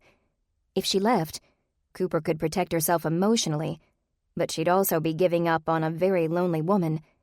This was the perfect chance to reach out, to try and befriend someone who desperately needed a friend. And so Cooper decided to act on faith. She told Miss Donna the whole story of the work thefts and the plan to unearth the guilty party. When she was done, Miss Donna pushed her mug aside. She'd finished her tea. "You lead an exciting life, Cooper." "Not usually. Right now you do. 2 murders in town and a string of thefts at work. You've got your hands full." Cooper laughed at the observation. "You're so helpful." Ms. Donna responded with a grin. "Well, if I could help, I would, but I'm not sure what I could do with my particular talents." Cooper stopped laughing. "You may be wrong about that. Miss Donna, did you notice how Edward disliked you when you first came to the Sunrise Bible study?" "I saw it, right off." "And do you know why he disliked you?" "Sure. He's an ex-convict, and he could tell I was up to no good. I don't blame him for disliking me, by the way. He's just trying to protect you." Cooper leaned in closer. "Do you have that same skill? Do you think you could spot the criminal at, say, a luncheon of suspects?" A mischievous glint crossed Miss Donna's eyes. "Your Edward is a former convict. My experience is a bit more recent. To paraphrase the immortal Ethel Merman, anything he can do, I can do better." "Miss Donna, would you do me a favor?" Miss Donna's face lit up. "Sweetie, you've opened up your home to me, and you've brought me into your family. I'll do anything I can." "Would you come to lunch tomorrow? I'll find out in the morning where Mr. Farmer's taking all of us. Then I'll give you a call to let you know where we're going. If you get to the restaurant a little early, you should be able to tell where they'll be seating us. We'll make a pretty big party. Get a seat near our table. While we eat, you can listen to the conversations. Watch the employees and learn what you can. If there's a crook among us, you have a better chance than I do of picking him out." "Would you do that?" "Of course I would. I get to spy, pry, eavesdrop, and snoop for good cause. At last I can use my natural abilities to help someone." She leaned over and hugged Cooper again. "If you only knew how much it means to me to be able to help you after all you've done. It makes me feel like a whole person." Cooper hugged her right back, not sure what to say. This was a moment too precious for words. The entire staff of Make It Work arrived at Casa Grande Mexican restaurant a little before noon the next day. Cooper, Angela, Ben, and Mr. Farmer strategically placed themselves around the table so they could clearly see and easily converse with different employees. After Cooper had taken a seat near the end of the table, between Brandy and Josh, and the waitress had brought their drinks, she nonchalantly glanced around, searching for Miss Donna. "Where is she?" Cooper muttered, looking from table to table. Brandy heard the mutter. "What did you say?" "Oh, I was just wondering where our waitress is. I'm starving." Brandy pointed toward the other side of the room. "I think I saw her go that way. I'll help you flag her down." Cooper smiled gratefully, grateful that Brandy had believed her. Just then she heard a familiar voice coming from the table directly behind her. "The mild sauce, please. That hot stuff gives me heartburn." Cooper feigned a stretch, twisting around in her chair so that she could see. There was Miss Donna, innocent-looking as ever, reeling in her waiter, who smiled adoringly at her as if she were his own grandmother. "We don't want to give you heartburn," he assured her. "But if you want a little zip, I can add just a splash of the hot salsa in with the mild." Miss Donna waffled and then grinned at the young man, ignoring Cooper completely. She was in character. "I'm feeling up for an adventure today. Give my salsa some zip." Cooper's attention was brought back to her own table by Brandy, poking her and nodding toward the waitress, who stood at the end of the table, pen poised, ready to take orders. "Oh, right," Cooper said. "May I have a large order of steak nachos, please?" Brandy looked at her with surprise. "Wow, you must be hungry. A large is 2 meals for me." "It might be for me, too. We'll see if my eyes are bigger than my stomach today." When the waitress had taken their orders, Angela raised her iced tea glass. "Here's to a well-deserved afternoon out of the office." Emilio clinked his glass against hers. "Here, here." And so the interrogation began. Cooper pried and snooped, doing her best to ask personal questions of Brandy without being too obvious about it. Josh joined in, chatting with both Brandy and Mr. Farmer. At the other end of the table, Ben spoke to Bobby, while Angela talked with Emilio. Mr. Farmer sat across from Cooper and jumped into each conversation when he could, commenting and pressing for information as subtly as possible. For a solid hour they ate and talked, until finally Mr. Farmer announced that there was work to be done. As the group began to leave, Angela held Cooper back at the table. "Emilio was asking questions about you," she whispered.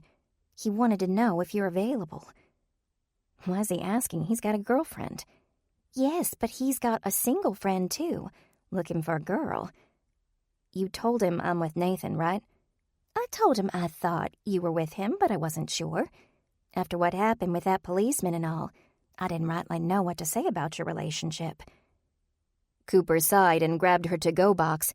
The nachos would easily make a second meal and maybe a third. When it comes to Emilio, I'm always in a relationship, whether I am or not. Angela winked. "Gotcha." Cooper spent the rest of the day waiting anxiously to hear Ms. Donna's analysis of the lunch.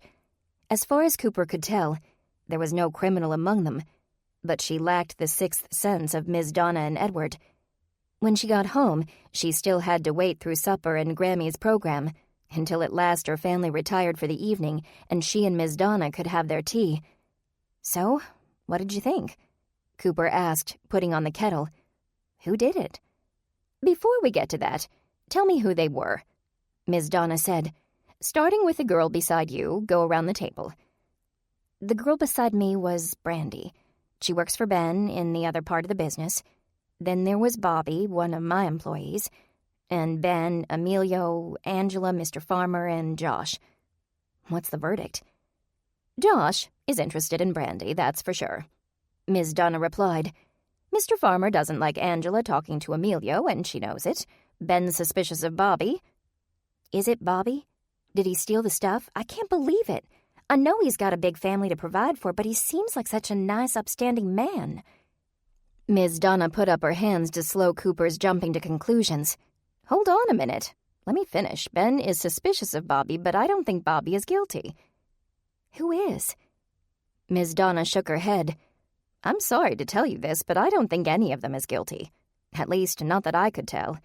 If they're stealing, they're either professionals, who know how to hide really well, or they're such amateurs, they don't give off the least sense of guilt just yet."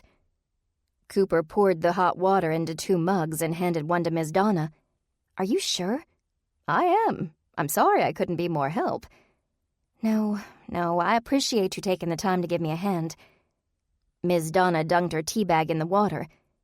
"If you don't mind my asking, what was that your friend Angela said before you left? About you and Nathan and a policeman?" Cooper groaned. "It's just the most recent complicated mess of my personal life. You don't have to talk about it if you don't want to." Cooper considered. At this point, what would it hurt to open up a little to Ms. Donna about her love life?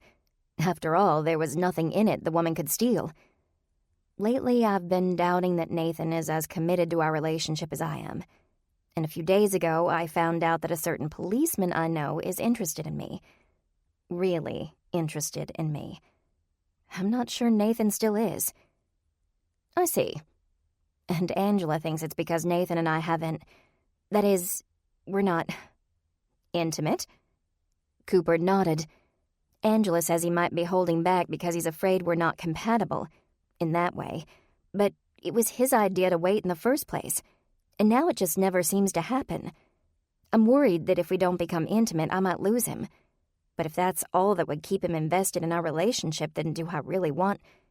She ran her fingers through her hair, agitated and confused. "I don't know. My ex and I were together for 5 years. We got to know each other, and then we moved in together.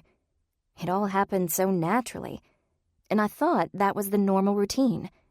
I feel like something must be wrong in my relationship with Nathan because we haven't followed that natural, normal routine."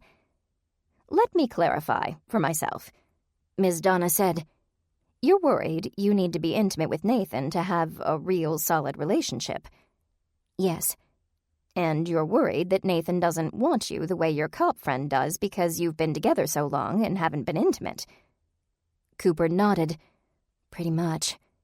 And you believe you need to be intimate in large part because that was an important part of the solid relationship you had with your ex. Exactly. Cooper took a drink of her chamomile tea. That's it. Drew and I were physically intimate, and so I knew he loved me in every way. I want that with Nathan, but I don't have it. And now he might be losing interest. I want him to want me the way Will seems to. Ms. Donna sat back in her seat, blowing the steam off the tea. After a few moments of contemplation, she met Cooper's gaze. Do you want advice, or do you just need to talk? If you've got advice, I'd be happy to hear it. All right, then. You said you and this Drew fellow were together for 5 years. What happened after that? He fell in love with someone else. So you had physical intimacy with him, you lived with him. In the end of your solid relationship, he left you for another woman. Now you're with Nathan, and you think you ought to repeat the same routine. Physical intimacy, living together, because that'll give you a solid relationship like the one you had with Drew. Is that right? Cooper wasn't sure she liked where this was going. I guess I hadn't thought of it that way. Sweetie, are you familiar with Albert Einstein's definition of insanity? It's doing the same thing over and over again and expecting different results. Physical intimacy didn't keep Drew around any more than it'll fix your relationship with Nathan. If your previous beau is any indication, intimacy won't make your relationship stronger if it wasn't meant to be in the first place. That's not what other people have told me. They've said I ought to sleep with him. Ms. Donna waved away the doubts. Obviously you don't agree. Otherwise you'd have slept with him by now. Something inside you is telling you not to. I'm guessing it's the wisdom you gained from being with Drew. Or maybe those unique eyes of yours allow you to see the way things are a little more clearly. Giving a man all of you won't make him love you. If it did, you'd be married to Drew by now. Cooper sat in stunned silence. When she'd agreed to listen to Ms. Donna's advice, she had no idea what kind of advice she'd get. Ms. Donna continued, As for your cop friend, you're always going to have men who want you. Believe it or not, I used to be quite the looker. Among gentlemen of a certain age, I still am. I know what it is to get that kind of emotional response from a man. Of course, I use it to my advantage. There's nothing wrong with wanting to be wanted, but you need to talk to Nathan about it. Don't just assume he's not attracted to you. And don't assume that cop is looking for love. She rose slowly to her feet. I'm sorry, sweetie, but I've got to get some sleep tonight. I'll leave you to mull things over. And just like that, Miss Donna was gone. Cooper sat alone at the table, still trying to process what Ms. Donna had said. She'd expected very different advice from a con artist. Manipulate the situation to your advantage. Try to make Nathan jealous. Use intimacy to get what you want. She hadn't expected someone who made such questionable career and life decisions to say anything so wise. Mug in hand, Cooper trudged up to her apartment, but she knew before she got there that sleep wouldn't come easily. She sat at her desk, sipping tea for a good half hour before she remembered the copy of Sylvia's will that Louis had given her. If nothing else, maybe some legalese will put me to sleep. She mused aloud as she opened the envelope and started skimming the document. Sylvia was an only child, and the only surviving member of her family. She had no aunts, uncles, grandparents, or cousins, and when she died, everything was supposed to go to Louis, a fact Cooper still found difficult to swallow even if Sylvia was an enabler. Cooper hummed. What happens now that Louis isn't around to collect? She scanned the next page. In the event that Louis wasn't able to collect his inheritance, all money, property, and other assets were to be turned over to the will's executor, to be distributed among charities and causes, as the executor saw fit. So the executor benefits from Louis's death. Cooper paused. The executor. Louis had told them. Abigail Merkin. There it was in black and white, just as Louis had said the first time they'd spoken. Abby was the executor, the one who benefited now that both Sylvia and Louis were dead. She had full control of Sylvia's assets. But I thought Sylvia didn't have any assets. Trish argued over the phone the next morning. Cooper had called her first thing Wednesday morning to discuss the recent discovery. She had her artwork and a small bank account, Cooper said, and it looks like she had some property in Michigan. Even if it wasn't a lot, money is money and people will kill for it. That's cynical. It's true. Yes, but it's still cynical. The problem is Abby's not a professional killer, and I doubt she could afford to hire one. She wouldn't have to be professional if she knew the victim, right? Maybe Abby did some research to figure out how to murder someone. She could have talked with Sylvia and gone with her to the pastor's office. While Sylvia's back was turned, she put on a mask and started stabbing. Still seems like a stretch. Secretly, Cooper agreed, but she wasn't about to say it. Whether it's a stretch or not, I'm no longer convinced that anyone can pick out a bad guy from a brief conversation. Will you check out the Michigan property? What about it? Just see if Sylvia still owned any property in Michigan. What about Abby? I'll go talk to her after work. She thought of her conversation with Ms. Donna the night before. And maybe I'll see if Nathan can go. I'd like to talk to him. He's been so busy I haven't seen him for a while. After work, Cooper swung by Nathan's house, and together they rode to the Parham Road campus. They made idle chit-chat on the way. Nathan's recent projects, the make-it-work thief, Cooper's haunted birdhouse. She wasn't sure how to bring up the subject of their relationship, especially since it wasn't necessarily going to be a pleasant conversation. She waited, hoping Nathan would say something to give her an opening, but by the time they arrived at the community college, she still hadn't found one. They found Abby in the parking lot, ready to leave for the day. "Cooper, hello." The professor greeted her with a smile. "I didn't think I'd be seeing you again. Who's this?" Nathan held out a hand and Abby shook it. "I'm Nathan. It's nice to meet you, Ms. Merkin." "Nice to meet you too, Nathan. What brings you and Cooper here?"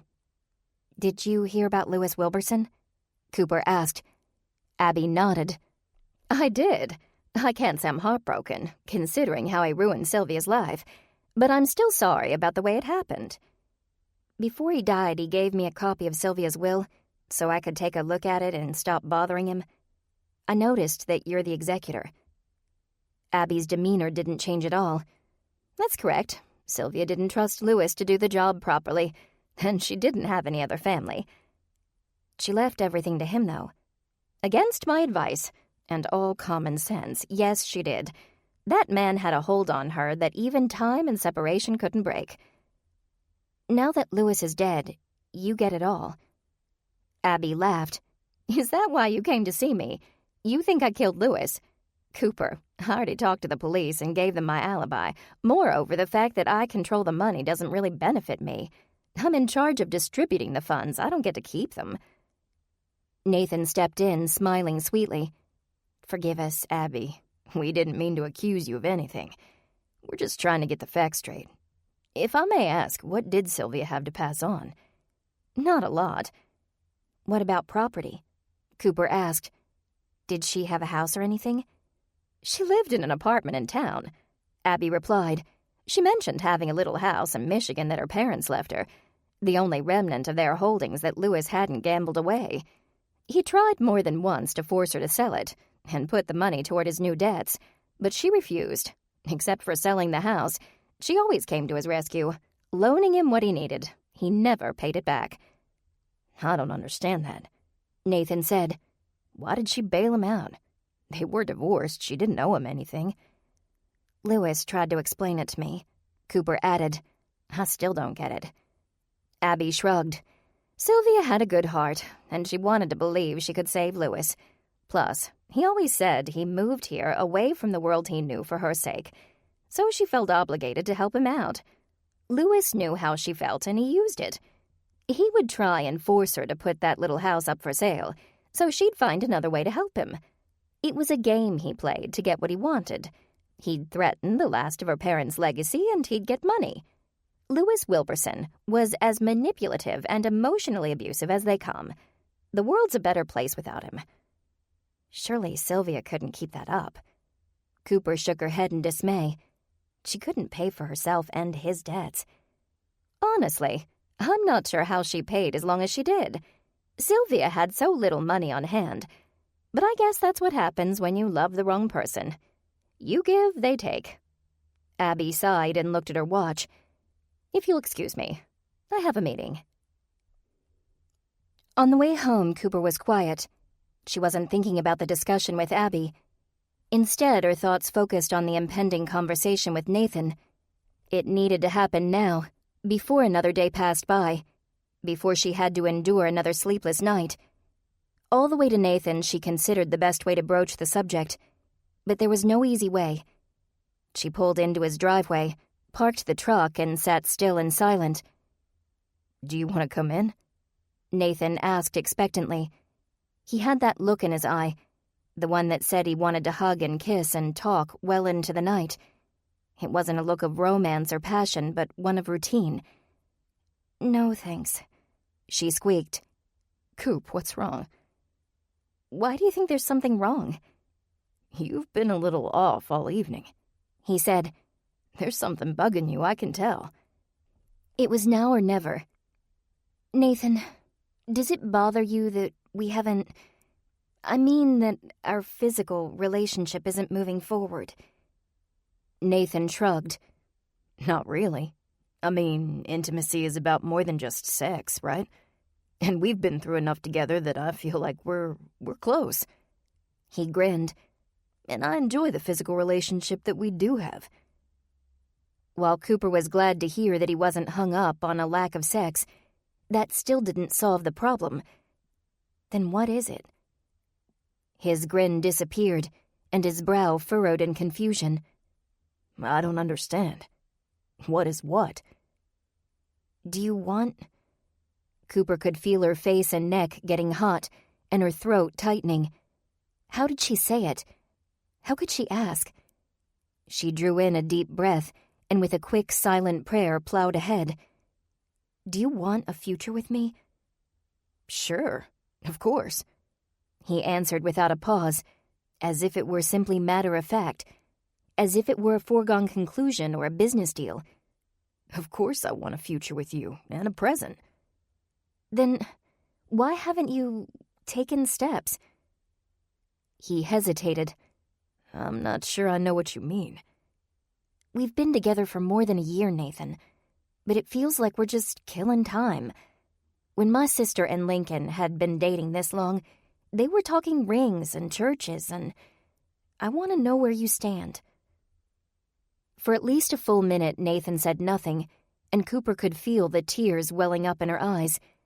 She blinked them away, determined to see the conversation through. It was too late to back out now.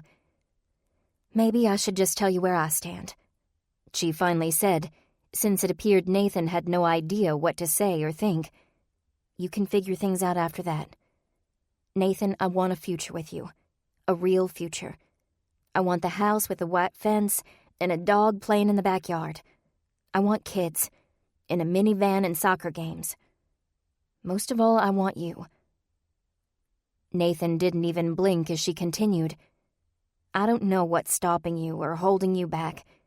Maybe you don't see the same future with me. If that's the case, tell me, because I won't wait forever." Nathan's voice was quiet and gentle. "I didn't realize you were feeling this way." Despite her determination, Cooper couldn't manage any more words without crying. Instead, she just nodded. "Do you want to talk some more about anything?" Cooper shook her head. "Do you want me to go?" Cooper stared hard at the steering wheel, and Nathan took that as his sign. He slid out of her truck, walked to his front door, and went inside without looking back once. 15. Nathan didn't call that night, or the rest of the week. He didn't show up to Bible study or church on Sunday.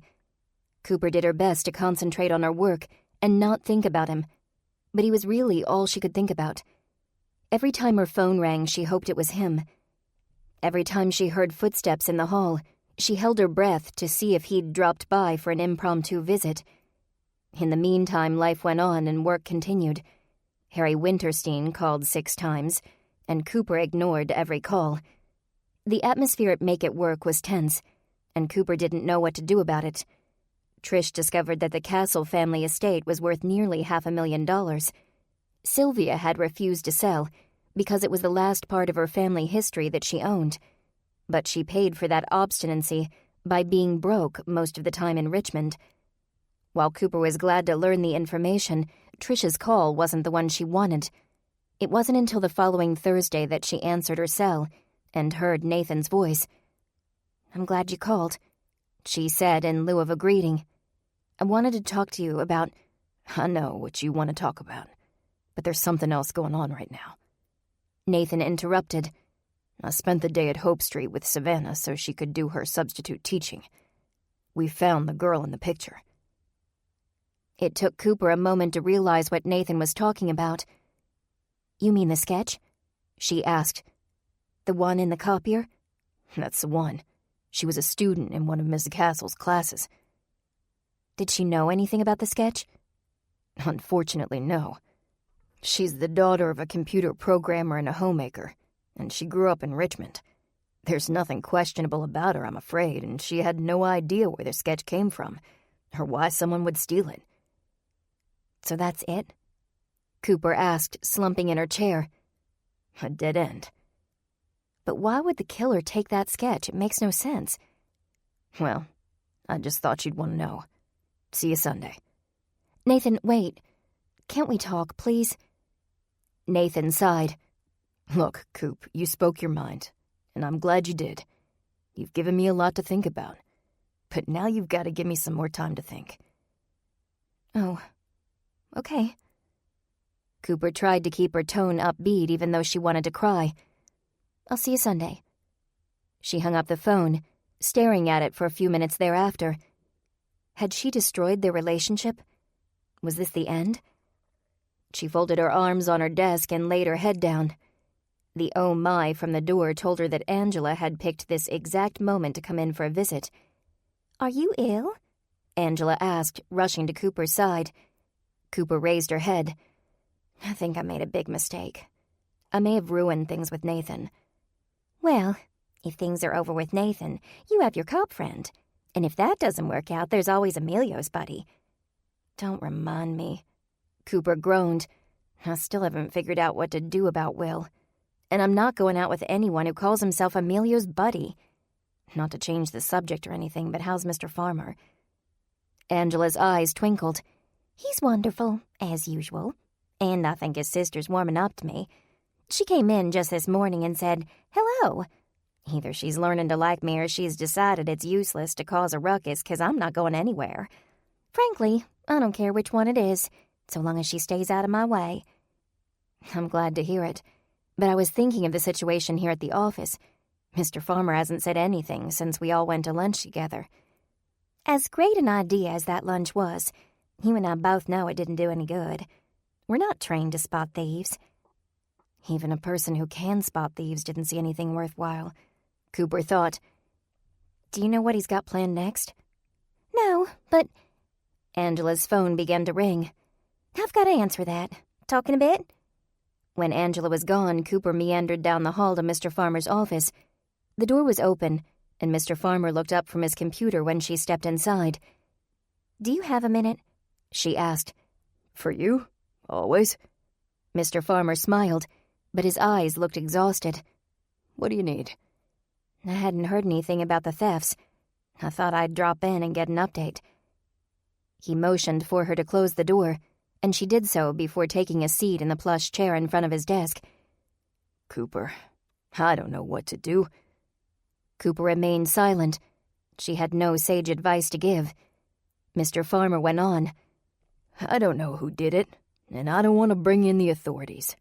It's been brought to my attention that a good next step would be to search the employees' lockers, but I doubt we'd find anything. If I were stealing things, I'd take them home, not leave them at work." "I'm not a fan of searching lockers either," Cooper said.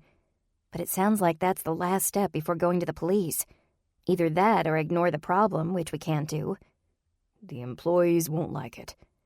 No, they won't, but search every locker and they'll dislike it less. What do you mean? I mean, search every locker. Cooper explained. Search Ben's, Angela's, the empty ones. Don't just target the newer employees, because they'll feel like they're being treated differently. She checked the clock on Mr. Farmer's wall.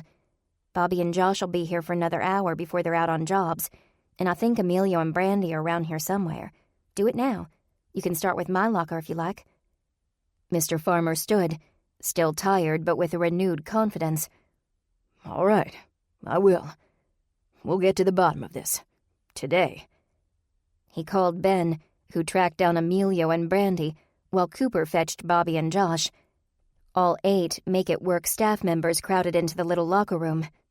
Tell us what this is all about, Emilio demanded in his usual brash fashion. This room's too small for all of us.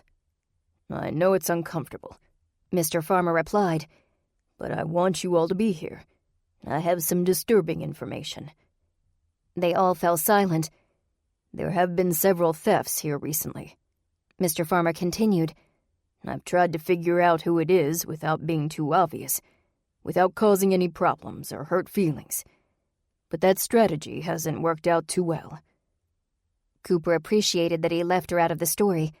At least the employees wouldn't think differently about her or Ben, even if they were a little leery of Mr. Farmer for a while. He went on. As a last-ditch effort to find the culprit without bringing in the police, I've decided to search all the lockers, starting with those of the senior staff. Cooper, would you open your locker, please? Cooper stepped forward, opened the door, and then moved out of Mr. Farmer's way. She didn't use the locker much these days, but she did still have a spare pair of jeans and an extra t-shirt from the days of copier repairs. When ink spilled on her uniform, she'd change and dunk the stained clothes in a sink full of water. There was also an old can of soda pop and a business card from one of their clients. Mr. Farmer closed the locker door. Ben? Ben opened his locker too without argument, and like Cooper's, it contained nothing of interest. He went down the line, checking every locker, even the empty ones. No one objected until he came to Emilio. Please open your locker, Mr. Farmer said. Emilio's jaw clenched and his face turned red. I'd rather not. Cooper glanced at Angela, whose pencil eyebrows were raised in curiosity. Emilio wasn't a new employee at all. He was more trusted than the others. Was he really the thief? Mr. Farmer persisted. Please, open the locker. But the locker. Now. Cooper couldn't recall ever hearing Mr. Farmer speak in such a resolute tone. Emilio did as he was told. Mr. Farmer rummaged through the items in the locker for a moment, then turned away, his face as red as Emilio's. Nothing here, he announced. Cooper stood on her tiptoes to see into the locker and spotted the cause of Emilio's and Mr. Farmer's embarrassment. She clapped her hand over her mouth to keep from giggling. Stacked in the locker were several back issues of Playboy and Penthouse. And that's why I'm not going out with your buddy, Cooper thought, because he's probably too much like you. Finally, Mr. Farmer got to Angela's locker. She was ready to unlock it before he even asked. Thanks, he said, opening the door. Suddenly, Mr. Farmer froze. Cooper waited for him to turn, to announce that he'd found nothing, but he just stood there, staring into the locker. For a whole minute, he neither moved nor spoke. Are you all right? Ben asked, tapping their boss on the shoulder. Is something wrong? Mr. Farmer slowly turned to face them, holding one of the missing toner cartridges. Cooper looked past him into the locker and gasped. Toner cartridges, parts, a laptop, all the missing items. Angela fainted. Cooper helped Mr. Farmer carry Angela to his office. It took a few minutes to revive the stunned receptionist.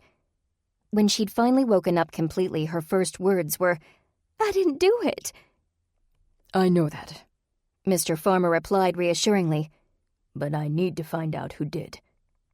Angela sat up straight. I have an enemy here? I thought we all got along so well. I can't imagine anyone doing this. I'm having a hard time with it, too. Mr. Farmer shook his head sadly. One of my employees is trying to frame another employee. And not just any employee, but you. Cooper cleared her throat. Would you two like me to leave? Mr. Farmer replied with a firm no, but he didn't speak again for a good 30 seconds. We need to figure out what to do now. Simple, Angela exclaimed. You march out there and tell them I didn't do it.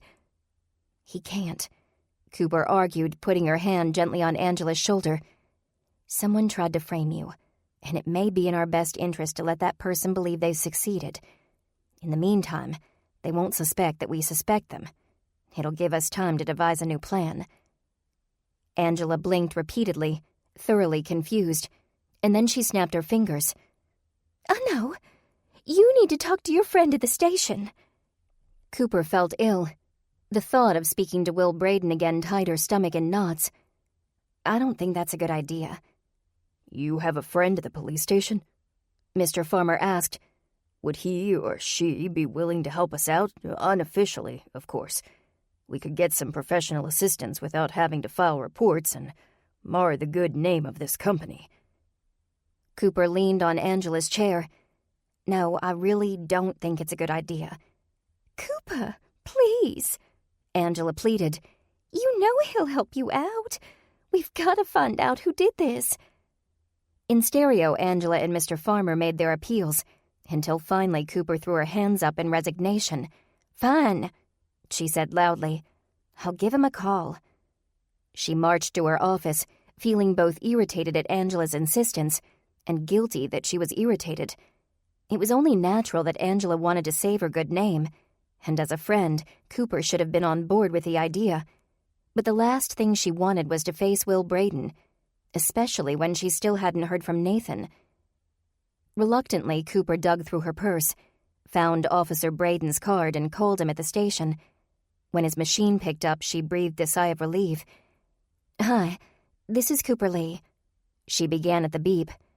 I'm sorry to bother you, but I have a professional favor to ask.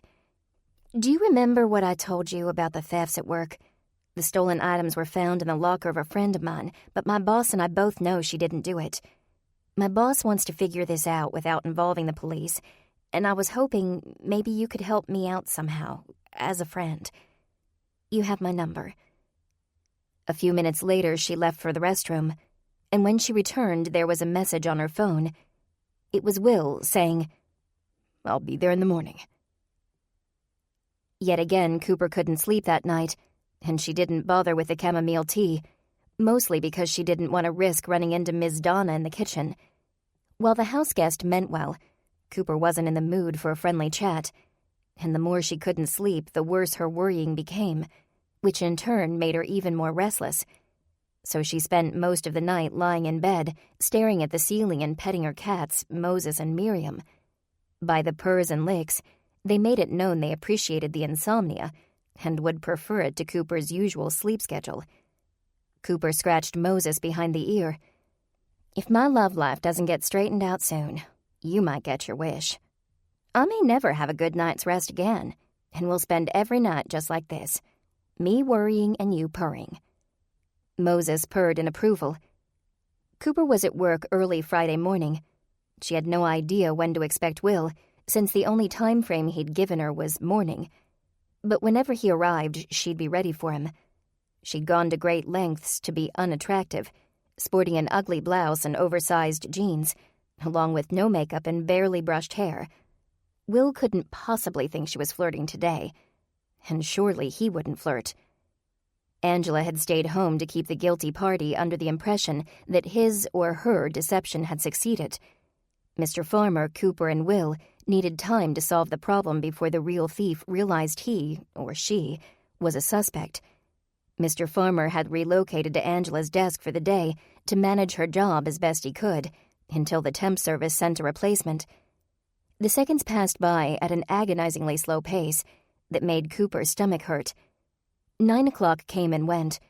10 finally rolled around, with no Will Braden in sight. Finally, at 11:15, Cooper heard the front door open, and a familiar voice asked for Cooper Lee. Instinctively, Cooper straightened her blouse and smoothed her hair, but stopped herself before she looked too presentable. She turned her attention to her computer as if she were working and not waiting for Will's arrival, just as Mr. Farmer knocked on her door. Cooper, do you have a minute? For you, Mr. Farmer, of course I do. What do you need? He entered the room, bringing Will Braden with him. Officer Braden waved. Nice to see you, Miss Lee. Cooper sat up stiffly. I appreciate you making the trip, Officer Braden. He smiled as the formalities continued. So, Miss Lee, when you asked for my help as a friend, what did you have in mind, exactly? I'll give you the whole story, and then maybe we can come up with a good solution. Mr. Farmer headed for the door, but Cooper stopped him. Wait, aren't you going to stay? Mr. Farmer looked back out at Angela's desk. The phone was ringing. I have my own job to do, plus Angela's. I'm leaving Officer Braden in your very capable hands. With that, he left. Braden's smile widened. So, it looks like I get to spend part of the day in your very capable hands.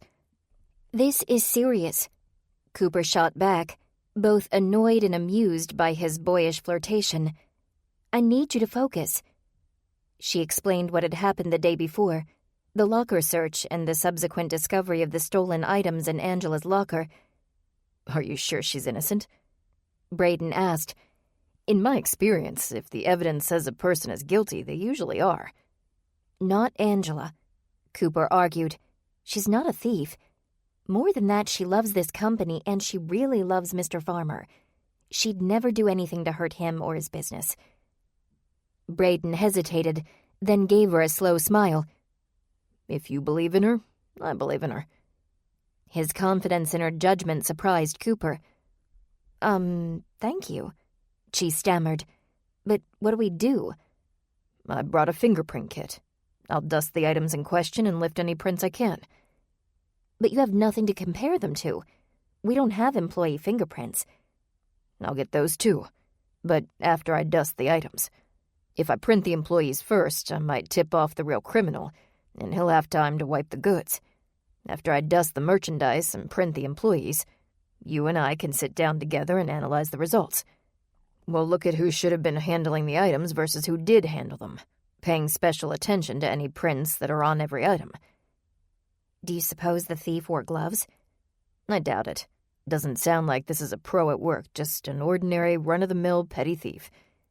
Then why don't you get to work? I'll let Mr. Farmer know what's going on.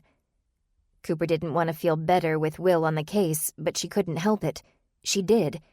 He exuded confidence in his work, and his faith in justice and in her put Cooper at ease. He spent the next several hours at Make It Work, dusting the stolen items for prints, and then fingerprinting all the employees, including Cooper and Mr. Farmer. Sometime later, the front office door opened and in walked Angela, looking exhausted and worried. She waved to Mr. Farmer, who was on the phone, deep in conversation with a client. Cooper hurried to meet her and gave her a hug. How are you? Angela's makeup was perfect as ever, but it couldn't conceal the bags under her eyes. I've been wrongly accused of theft and suspended from my job. It's not a suspension, Cooper reminded her. It's a few days of paid vacation so we can clear your name properly. Why are you here? Mr. Farmer called and told me what your policeman friend is doing, and I thought I'd come over and voluntarily let him fingerprint me. Cooper caught the playful tone in Angela's voice. Wait a minute. Did you really come in for the fingerprinting?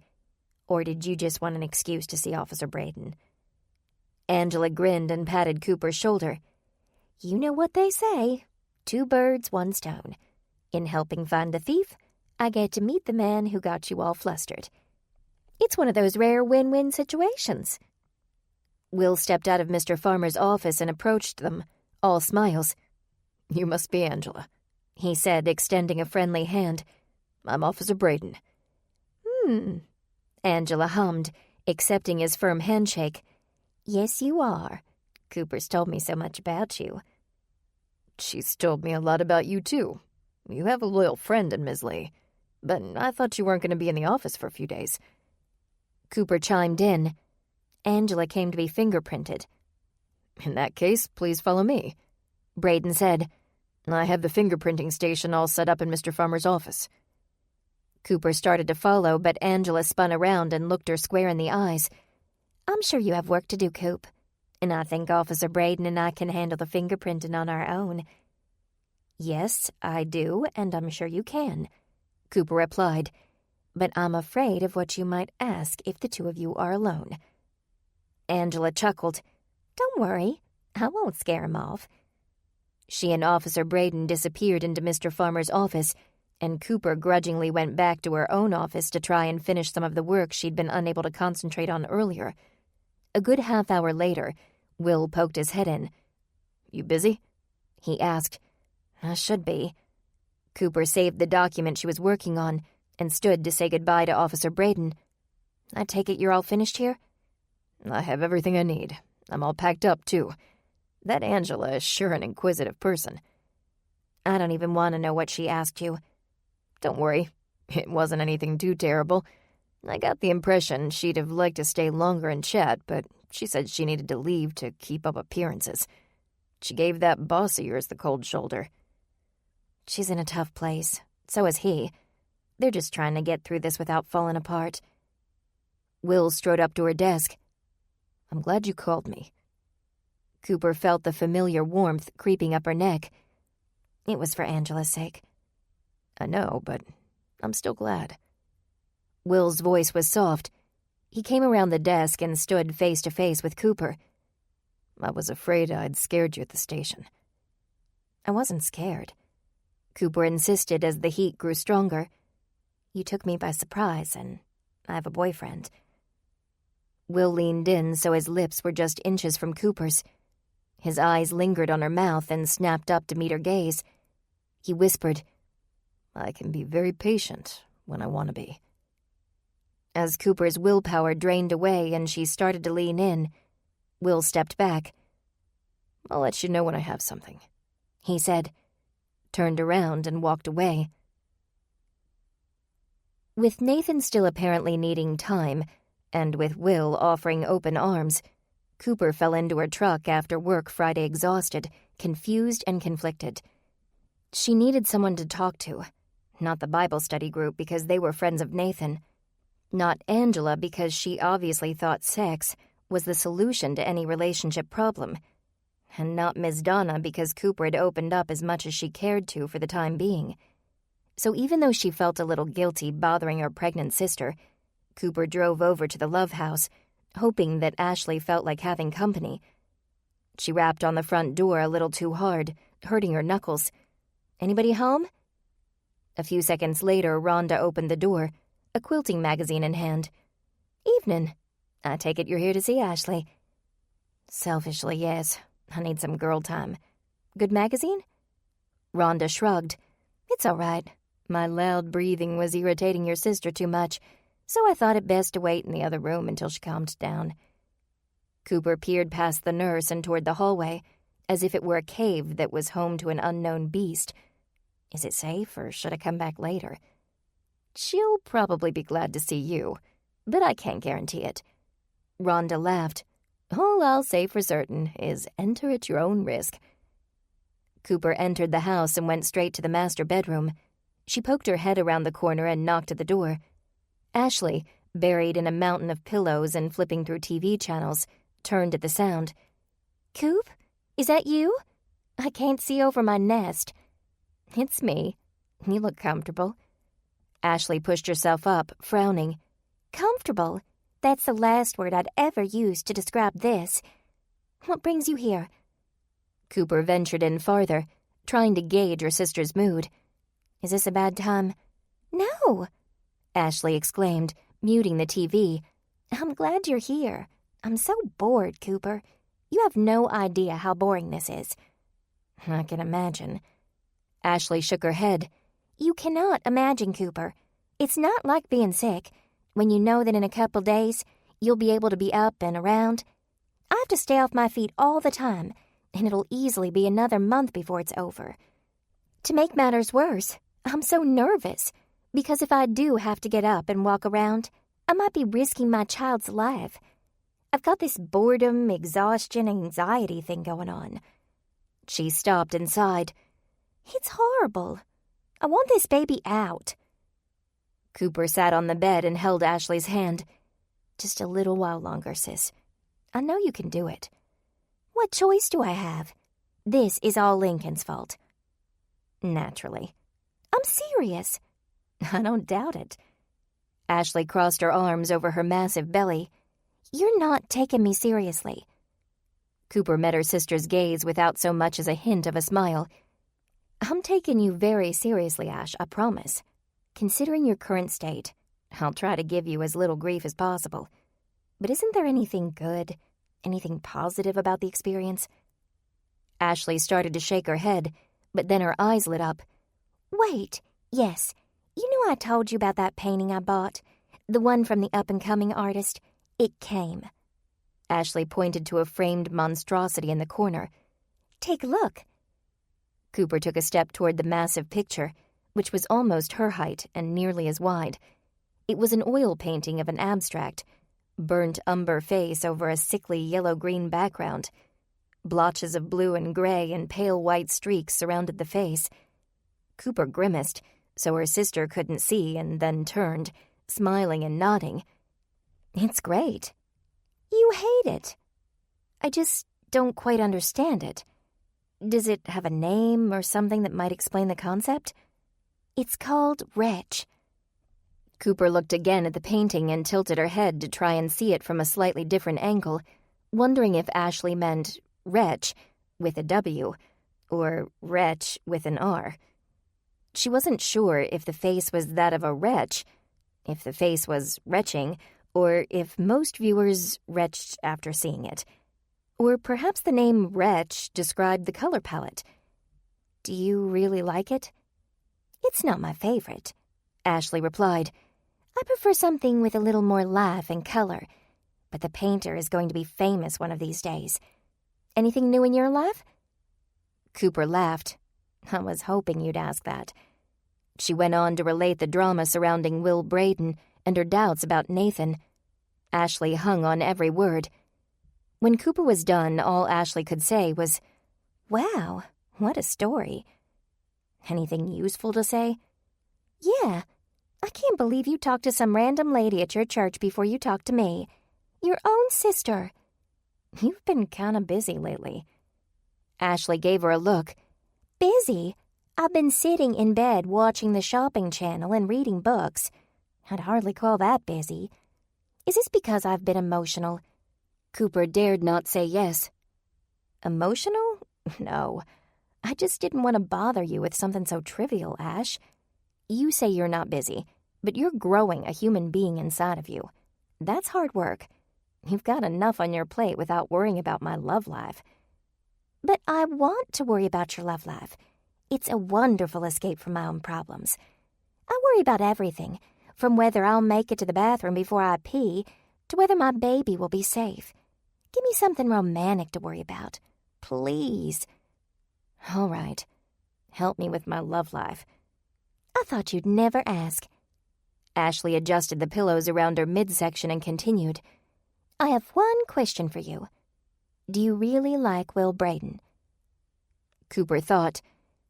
I'm attracted to him, but I'd rather Nathan look at me the way Will does, like he's wholeheartedly overwhelmed by me, like he loves me so much he can't stand it. Of course you want Nathan to make your hands sweat and your heart go pitter-patter. You want him to feel the same way about you. There's nothing wrong with that, but sweaty hands and heart palpitations aren't love. Look at me now. Half the time I'm mad at Lincoln because he breathed wrong, and half the time I feel guilty because I was mad at him.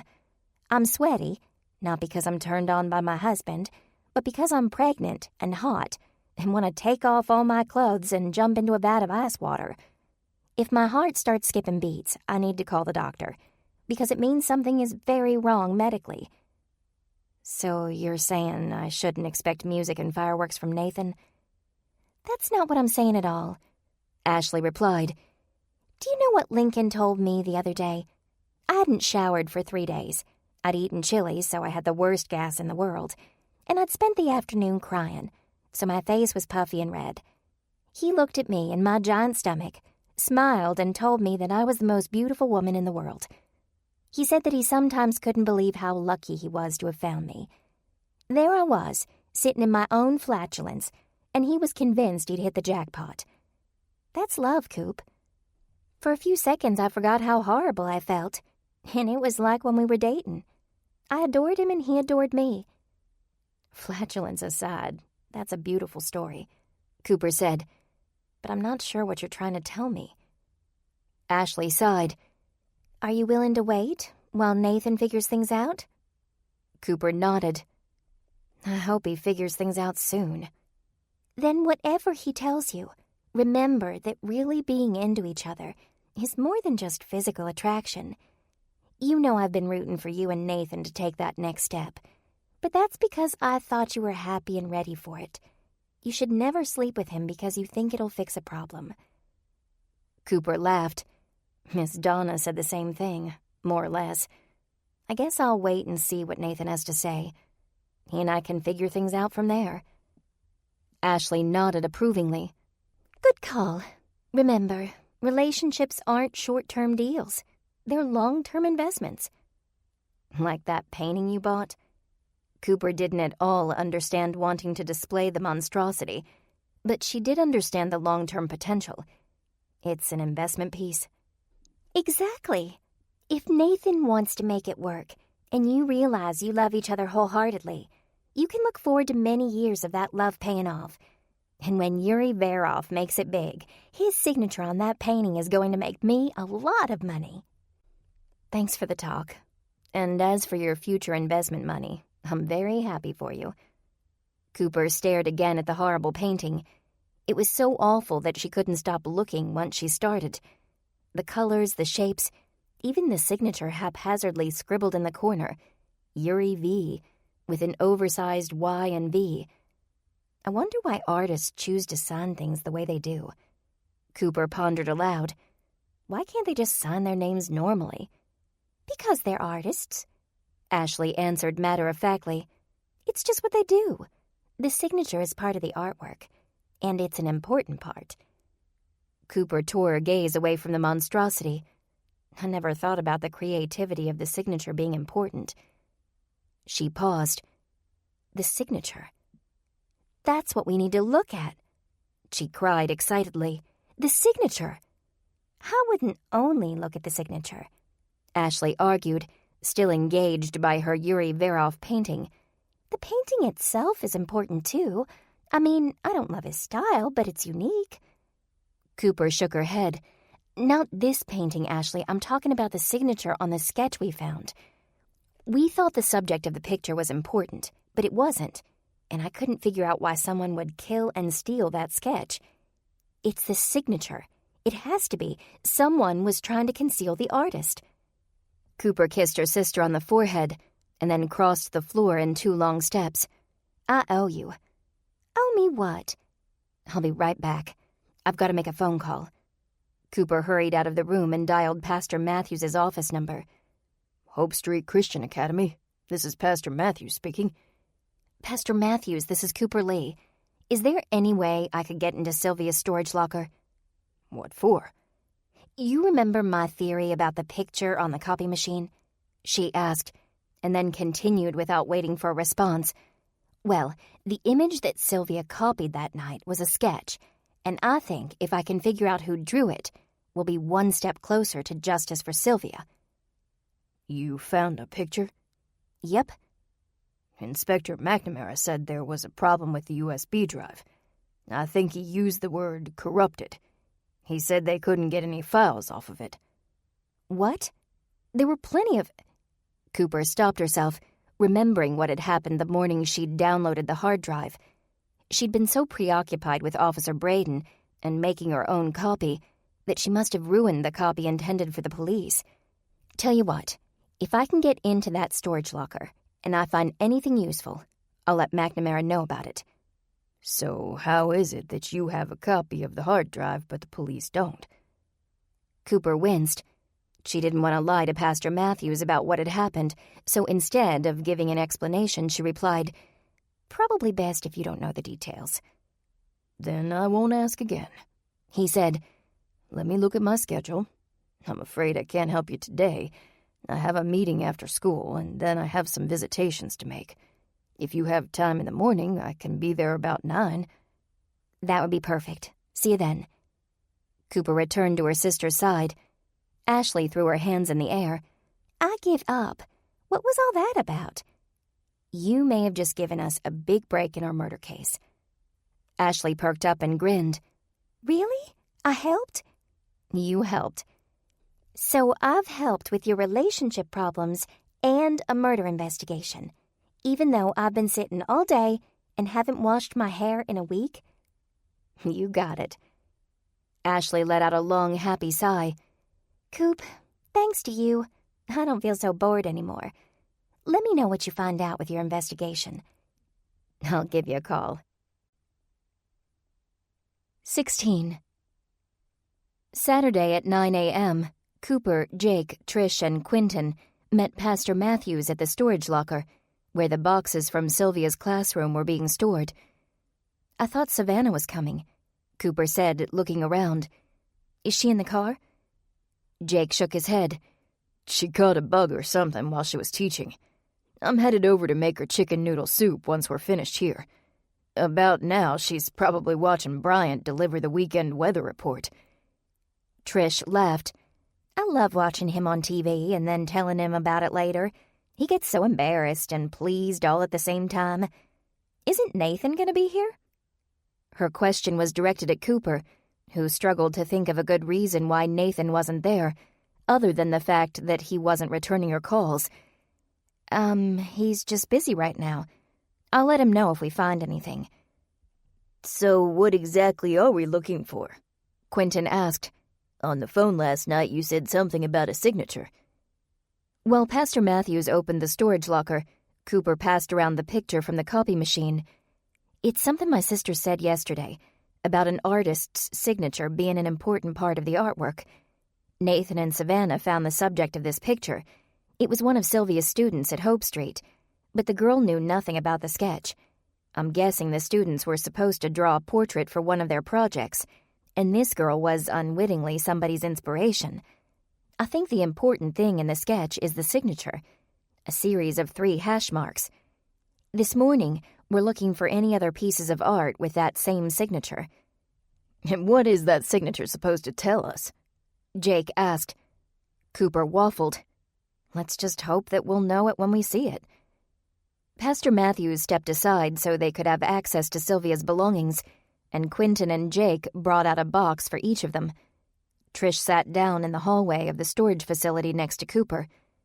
For the better part of 3 hours, they searched through the boxes, scouring every picture, every quiz, and every note.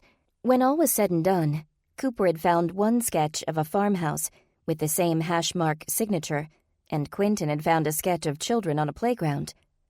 Neither image told them anything about the identity of the artist.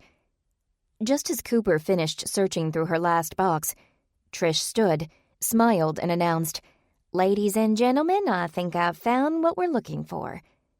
She scooted the boxes out of the way with her foot and then laid out a series of matted pictures on the floor. Each was labeled at the top, "Good example of perspective," "Good example of balance," "Good example of texture." The last one, "Good example of shading," bore the 3 little hash marks in the lower right corner. "That's great," Cooper said slowly, "but it doesn't tell us anything." "There's more," Trish replied, handing the picture to Cooper. "Check out the back." Cooper turned the picture over. On the back was a sticker that read, "Coughlin Preparatory School Art Department, property of Sylvia Wilburson." Coughlin Prep. Cooper could feel her heart beating faster. This was the break she'd been hoping for. That's her old school in Detroit, and Wilburson was her married name. "Quentin, where's the sketch of the children on the playground?" Quentin held up a file folder. "Right here." "Does that say which class that picture was from?" He flipped open the file. "Her 4th period." Cooper turned to Pastor Matthews. "Is there any way to find out who those students are?" "I'm sure there is," Pastor Matthews replied. "but I'm not allowed to share student names. Confidentiality and all." Could you at least tell us what grade that is? Pastor Matthews closed his eyes and rubbed his forehead. Sylvia's 4th period class. Let's see. High school sophomores. That sounds right. Cooper stared at the good example of shading image, depicting a busy city street in the late evening. Dark shadows extended out from the cars, buildings and street lamps, and each building and face was shaded from the low-angle light of the setting sun. Let's walk through this, Cooper began. Sylvia taught at Coughlin Prep, and then Hope Street. This student attended Coughlin Prep, and then Hope Street. Well, that's a strange coincidence, Pastor Matthews commented. With all the places in this country to live, teach, and attend school, is it possible the same person was Sylvia's student in both locations? I was struggling with a similar coincidence the other day, Cooper explained, until Inspector McNamara told me why it wasn't so coincidental. Louis Wilburson worked for a crime boss named Jonathan Barrio, and according to McNamara, guys like Barrio use men like Louis as scouts to find new safe locations. When Barrio left Detroit, he sent Louis to Richmond to see if it would make a suitable home. While Barrio was lying low, Sylvia taught Barrio's son in Detroit. Barrio was probably looking for a similar school environment as Coughlin Prep, and he found Hope Street. His son was 8 when Barrio left Detroit. Jake sat back. Which would make him 15 now. The right age to be a high school sophomore. That's an awful lot of assuming, though. We're assuming Louis was a scout. We're assuming a mobster moved here. We're assuming the hash mark signature belongs to one person and not 2 different people. About that signature, Quentin added, what does that have to do with anything? Cooper held up the matted picture for all to see. According to the newspaper article I read, Barrio's full name was Jonathan Edgar Barrio II. What do you want to bet his son's name was Jonathan Edgar Barrio III? Pastor Matthews gently took the picture from Cooper. I don't recall that name among our students. I'm sure Barrio and his son are using assumed identities. The pastor shook his head. This is all too much. I'm not even sure what to do with the information. Or if I can do anything with it, it still doesn't explain why Sylvia died. Cooper took a deep breath. She must have figured out who the student was, and Barrio wanted to keep her quiet. A piece of the puzzle shifted in Cooper's mind, and a part of the image that had been blurry suddenly became clear. She recalled parent night and Sylvia's phone conversation, along with a comment that Abby had made during their last discussion. I think I know what happened. Louis was always pushing Sylvia to sell her family estate in Michigan. It was worth a bundle, and would have gone a long way toward paying off his latest gambling debts. In an attempt to save the last of her family's holdings, Sylvia decided to blackmail Barrio into giving her money in exchange for silence. She didn't realize just how bad an idea that was until it was too late. She paused to think through the idea again. Yes, it made sense. Cooper went on. I realize that's another assumption, but it's all we have. Quentin sighed.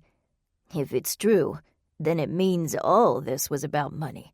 Louis gambled it, Barrio gave him more, Louis lost that. Sylvia tried to get it through blackmail. All of this trouble and death for money. That's the theory, at least, Cooper replied. Now, if you'll excuse me, I think I need to have a chat with Inspector McNamara. I only hope he's so happy about the information we found that he's not too upset we're doing our own investigating. Good luck with that, Jake said. Do you need some help? There's strength in numbers, they say. Trish nodded. And if McNamara gets really mad, maybe we could be cellmates. Cooper laughed. Tell you what, I'll go alone, but if McNamara's bent on throwing me in jail, you guys can raise money for my bail. Agreed, Quentin said. I think we ought to hold a bake sale. I'm sure your mama would donate some cookies to the cause. After calling the station to make sure Inspector McNamara was there, Cooper headed home to change into more presentable clothing. She found Miss Donna and Grammy sitting on opposite ends of the couch, watching the TV. "Nice to see you two getting along so well," Cooper said with a smile. "What are you watching?" Grammy glared at Miss Donna and then turned to Cooper. "She talks during the shows." Cooper gave Grammy a look. "You always talk during shows." "Yes, but I talk during my programs, not other people's programs." Miss Donna smiled so sweetly that Cooper would have thought her angelic if she didn't know better. "Why, Grammy Lee, you're more than welcome to talk during my programs." Grammy muttered something unintelligible under her breath, and Cooper left the two of them alone to figure things out. Miss Donna knew how to get under people's skin, and Grammy was always more comfortable around animals than people. But today they'd have to learn to get along on their own. Or maybe Cooper would return to find Popeye chasing Miss Donna around the house at Grammy's command. Either way, she had other things to worry about, like getting on McNamara's bad side. Again. All the way to the station, Cooper listened to the Beatles, trying to quiet the competing voices in her head. Sylvia, Louis, Abby, Harry, Nathan, and Will all vied for attention, especially the latter two. Cooper turned up her stereo volume to drown them out, so she could concentrate on her imminent meeting. She had to choose her words carefully in order to come across as well-meaning and helpful, not simply nosy and woefully out of her depth.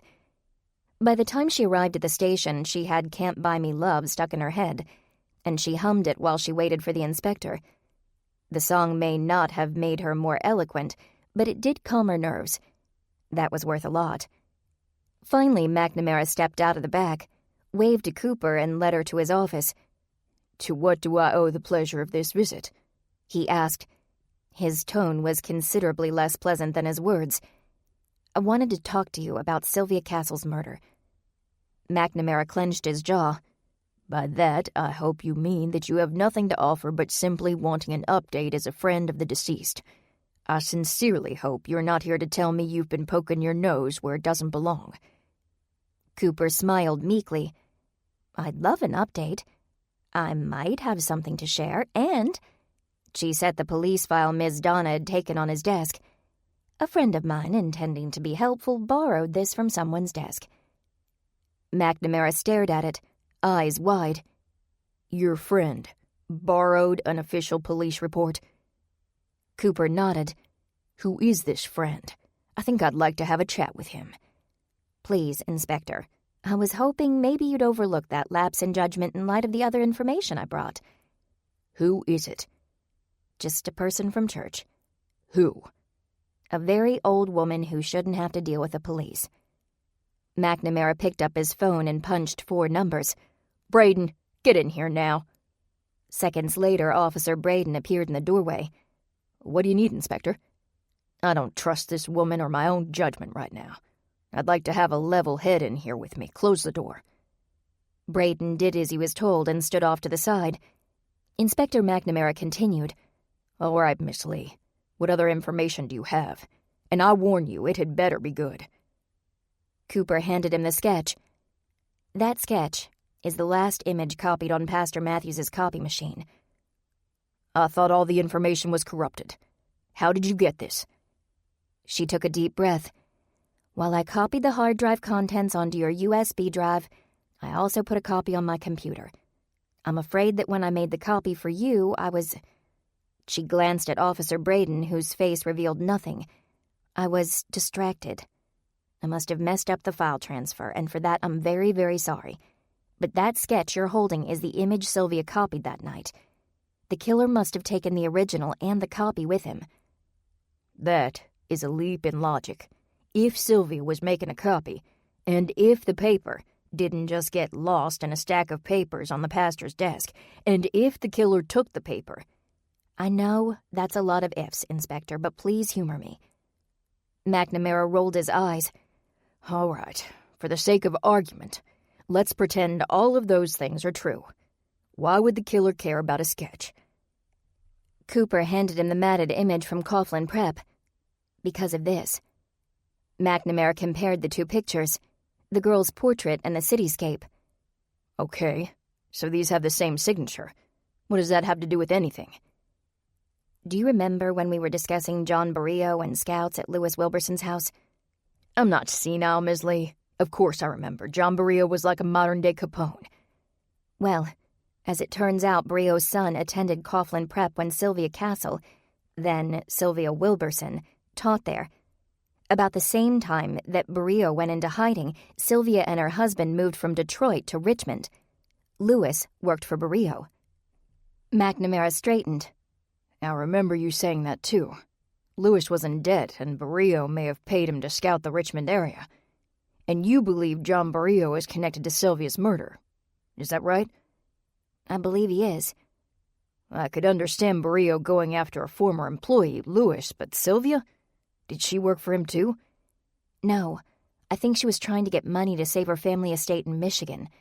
Lewis wanted her to sell it, because that money would have paid a lot of gambling debts.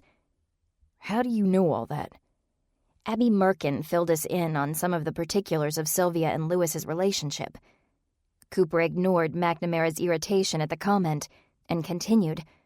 Anyway, on parent night, Sylvia was talking to someone on the phone, saying she couldn't afford it, and no, don't do that.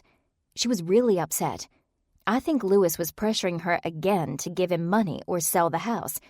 When she hung up, she looked at the underside of one of the pots the students had made and said, "I think you'll do." At the time, I had no idea what she meant. She was looking at the signature, which I'd be willing to bet is that same 3 hash marks from the pictures. At some point, she must have recognized that signature, put the pieces together, and figured out that the artist, her student, was John Barrio's son. It's even possible she realized that a while ago, but never had reason to act on it until now. Blackmail. McNamara interjected. You believe Sylvia figured out Barrio's new identity through his son's artwork and decided to blackmail him to pay off Lewis's debt in exchange for her silence. Exactly. Sylvia decided to make money by blackmailing John Barrio, and she probably made arrangements with him to exchange money for the evidence at the school, most likely the night she died. McNamara stood and began to pace. But Barrio didn't trust her to remain silent, or to hand over all the evidence. And he was right. She was making a copy as an insurance policy. Cooper continued. Since Barrio didn't care to make a deal and trust Sylvia, he sent a hitman instead of cash. What makes you think the hit is professional? Cooper hesitated, then pointed to the police file she'd just returned. The wound that killed Sylvia is a difficult one to inflict. It was hidden among a lot of other stabs, but that one wound is the one that made sure she was dead. The inspector's eyebrows rose in surprise. And how does a copy machine repair person know something like that? I'm a manager now, not a repair person. Cooper corrected, ignoring his question. Lewis was a liability, so Barrio sent his hitman to tie up the loose ends. I don't suppose you know exactly who killed Sylvia. Someone connected to John Barrio. Which includes a whole network of mob affiliates. Cooper shrugged. I don't know anything else, Inspector. I've given you all I've got. Now, is the file borrowing forgiven? She didn't mean any harm by it. McNamara sighed and held up the folder. Officer Braden, Ms. Lee's friend borrowed this from the station. Mind putting it where it belongs? Officer Braden took it from him. Will do, Inspector. Didn't even know this copy was missing. He looked at Cooper. If it were me, I wouldn't be too hard on Ms. Lee because some grandma decided to take the file. Yes, I'm aware that it was Ms. Lee's old woman friend who did it, and not Ms. Lee. Did I ask for your opinion? Officer Braden shook his head and, file in hand, left. All right, Miss Lee, since I feel a bit calmer now, I think you have more explaining to do. But I told you everything. Yes, you did. And now I'd like to know how you know it. Step by step. I want to know who you talked to, when, how long, everything. Start with parent night and bring me up to speed, with every second of your side inquiries. As Cooper related the entire investigation to Inspector McNamara, from parent night to the morning search of Sylvia's school things, he poured her fresh coffee from the pot in his office and listened intently and patiently. Cooper attributed his lack of anger either to a reluctant acceptance that the Sunrise Bible Study members were nosy and couldn't help it, or to the decision to merrily throw her behind bars as soon as her story was complete. Fearing the latter, Cooper dragged out the details as much as she could, looking for a sign in the inspector's demeanor to indicate his state of mind. With no clue as to what he was thinking, but with no more details to give, Cooper finally brought her tale to a close. "So, I came straight over here," she concluded. "I wanted to tell you what we'd found. Hopefully it's helpful." McNamara relaxed in his chair, his head resting against the high plush seat back and his folded fingers resting on his stomach. "Is that everything?" he asked after a few seconds of silence. "All of it?" "All that I can remember. Every pertinent detail and a lot of the not-so-pertinent ones, too." "A detail you think is extraneous may actually be useful to me." Cooper hesitated. "What I mean, Inspector, is that I left out the personal details. With all due respect, I don't think you need to know all about my private life to solve this case."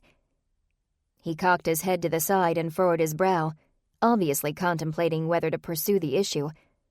Cooper met his curious gaze stubbornly. Even if he decided to arrest her, she had no intention of telling him about Will Braden and Nathan, regardless of whether her relationship troubles coincided with the investigation. There were some lines that just didn't need to be crossed. Finally, McNamara rose, apparently thinking better of pushing for personal information. He crossed his arms over his chest. "I appreciate your cooperation, Miss Lee. I don't suppose it'll do any good reminding you to leave the investigating to the professionals." "I'll try to remember that," Cooper replied, being as honest as possible. "My friends were worried you might throw me in jail for interfering." He shook his head. "Well, that might serve as a great reminder to you and your friends. I won't throw you in jail. Now, whether I like it or not, I've got to worry about politics, not just police work. If word gets out that I arrested a nice, albeit nosy young lady because her Bible study wanted to see justice done for an acquaintance of theirs, the media would—" The inspector actually shuddered. "It'd be a bad day for me. Let's just leave it at that." Cooper wanted to tell him that she wasn't nosy so much as she wanted to help fix the problem, but she decided against correcting the man who had the power to incarcerate her with a single word. Instead, she just said, "Thanks for not jailing me." "Don't thank me. Just try to rein in that meddlesome nature. You and your friends think you're doing a good thing, but sooner or later you'll get hurt, or you'll cause someone else to get hurt. Then you'll have to live with the consequences." "I'll remember that. In the meantime, I hope what we found helps you track down Sylvia's killer. Sylvia and Lewis's killer, that is." "I doubt we'll find John Barrio," the inspector replied. "but we stand a chance of catching the actual murderer, or someone close to him." He paused and took a deep breath. "Ms. Lee, you need to be careful. Whoever did this was watching Lewis and Sylvia closely, and he's probably still keeping an eye on the investigation and the people involved. The killer might even be someone Sylvia knew, a person placed nearby to make sure she and Lewis didn't cause problems. Be careful." A cold little shiver worked its way up Cooper's back. "I will." When Cooper emerged from the station, she found Officer Braden waiting in the parking lot, leaning against her driver's side door. He smiled when he saw her and waved. "I hope you weren't in too much trouble in there," he said, stepping toward her as if intending to give her a hug. Cooper kept her distance. Not too much. She lingered at the front bumper, so a headlight separated her from Braden. Even at this distance, though, she felt the magnetism of his personality. "I don't want to keep you from your work." "Actually, I wanted to talk to you." He handed her a few pieces of paper. "I ran those prints, the ones from your office." Cooper snatched the paper and scoured the information. "What did you find? Who did it?" He flashed a smile, took a step closer and flipped the page. "I think you'll like this." He pointed to a set of prints. "These were the only prints I found on every stolen item." "Whose are they?" He shrugged. "No idea. They don't belong to anyone I printed yesterday, but I'd be willing to bet they belong to your thief." Cooper felt a nearly overwhelming urge to pull Officer Braden into a hug, but she refrained, instead offering a friendly handshake, which he accepted. I can't tell you how much I appreciate your help, Officer Braden. How many times do I have to tell you to call me Will? A few more. Cooper returned the papers to him. Thanks for coming to Angela's rescue. I know she's grateful for it. Braden continued to hold her hand. To be honest, it wasn't Angela's rescue I was concerned about. Cooper's mind searched for an appropriate response. I guess I should also thank you for standing up for me, in front of the inspector, about the borrowed file. Hey, we can't be held responsible for what our friends do, right? Cooper laughed. Did I say something amusing? Sort of. I just never thought I'd call Miss Donna a friend, but I guess she is. We've been talking, spending time together. I gave her the guest room, and she's given me advice. We really have become friends. Officer Braden studied her expression. I'm still not sure I understand why that's funny. Sorry, it's kind of a private joke, I suppose. I should be going. Right, yes, I'm sure you've got plans. Cooper smiled but didn't respond. Tonight, her plans consisted of eating her mama's cooking, watching old movies with Grammy, and then falling asleep beside 2 cats. She hopped into her truck and started up the engine. Braden rapped on the window and Cooper rolled it down. Why don't you take this with you? He offered, motioning toward his fingerprint analysis. You'll want to share it with your boss. As he handed the papers over, they dropped to the ground, scattering around the truck door. He knelt down, taking a few moments to retrieve them all. I'm not usually so clumsy, he said, his fingertips brushing against her hand as he turned over the papers. I have a difficult time thinking straight when I'm around you. Good thing I'm headed off duty. I'm not sure I can focus on keeping the peace right now. Cooper swallowed hard. Officer, you have a nice night. And with that, she drove away. Her usual tunes for the ride home would have included the Beatles' greatest hits, but every song made her think of Will or Nathan or both. She'd hoped the awkwardness between herself and Officer Braden would dissipate the more she was around him. Unfortunately, that wasn't happening at all. No matter how she dressed or what she did, he seemed more and more attracted to her. Cooper was intrigued. But at least her part in the investigation was done, and she felt a weight lifted off her because of it. McNamara knew everything she knew, and he had all the evidence she'd had. A soft beep emanated from her purse, and she found her cell phone nearly dead, with just enough battery left to power its pathetic death wail. No sooner had she plugged it into its car charger than the beeping was replaced by another more troubling sound. Thump, thump, thump. As the steering wheel pulled hard to the left, the sound intensified. Cooper signaled and pulled off onto the shoulder. Waiting for a break in traffic, she hopped out onto the pavement to find she had a flat tire.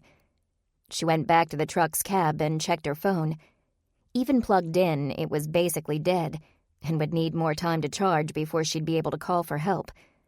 Great, she muttered, watching the cars speed past, because life hasn't been difficult enough lately. When Cooper was 16, Earl had taught her how to change a tire, saying that if she was old enough to drive, she was old enough to take care of the car. Unlike Ashley, Cooper had taken to auto maintenance as readily as she had office machine repair. So after a few minutes of feeling sorry for herself, Cooper waited for another break in traffic and went around to the truck bed to get her tire iron and spare. Unfortunately, when she set the spare on the ground, she found that it too was flat. It had been a long time since she'd checked it. So much for self-sufficiency, she thought, tossing tire and iron back into the bed. She offered a quick prayer that a helpful stranger would stop to assist, lifted herself up onto the tailgate and sat, feet swinging, trying to remain calm.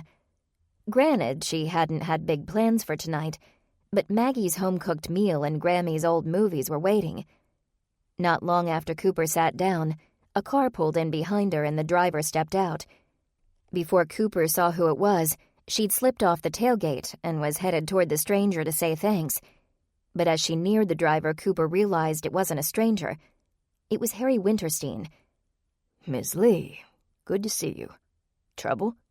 he asked as Cooper skidded to a halt in front of his car. Cooper looked around. So many people passed by, but as she recalled the inspector's warning about Sylvia's killer being a part of her life, she wondered if anyone would see or stop if she were in danger. She gulped. Flat tire. I have a spare, but it's flat too. Mind if I take a look? Cooper nodded. Yes, I mind, she thought. You might be a professional killer, watching me because I was looking into Sylvia's murder. You might be planning to bludgeon me with a tire iron. Aloud, she tried to make polite conversation. Maybe if Harry liked her as a person, he'd have trouble with the bludgeoning part. Lucky you came along. I wasn't sure how long I'd have to wait.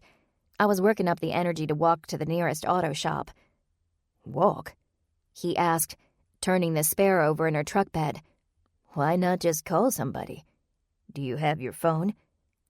Cooper paused. She had a phone, but it still wasn't charged enough to use. With her truck turned off, the phone was doing nothing but lying dead in her cup holder. Harry didn't need to know that. I didn't want to bother anybody. Harry nodded, walking over to the flat.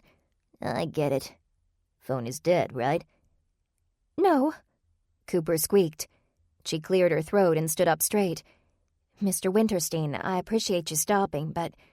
The flat has a pretty good-sized hole in it, he said, interrupting what was going to be a speech about not needing help, which was a lie, but one she was willing to live with so long as it helped her live a bit longer. Your spare, on the other hand, is just old. I think it's fixable.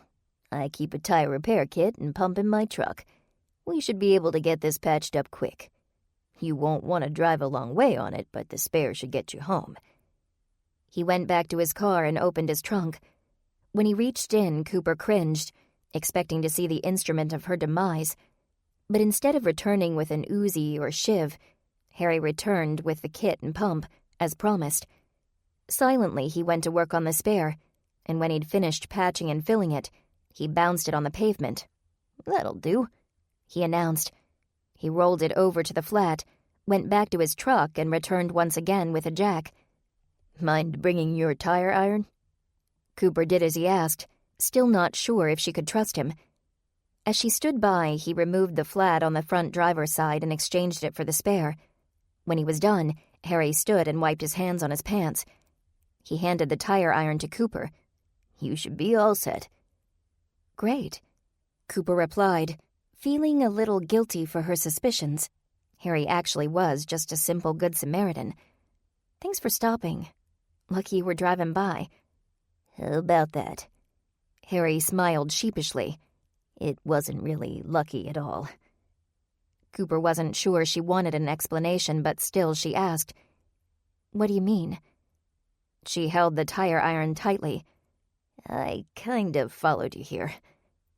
Cooper took a step back. Not that I follow you as a practice, Harry explained. I hadn't originally intended to follow you at all. You see, I was at the police station.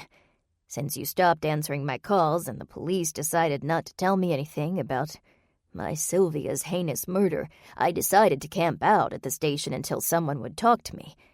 I saw you go in, and you were there so long. Then you were talking to that cop. I thought you might know something. I tried to call you, but your phone just went to voicemail. Cooper continued to hold the tire iron in front of her like a shield. So that's how he knew my phone was dead, she thought. And he coincidentally showed up to help when I suddenly had a flat and couldn't call for help. She took another half step away from him. I'm telling the truth, I swear, he said. You were waiting at the station, saw me and wanted to talk, but couldn't get me on the phone. Cooper met his gaze. Naturally, the next step was to stalk me.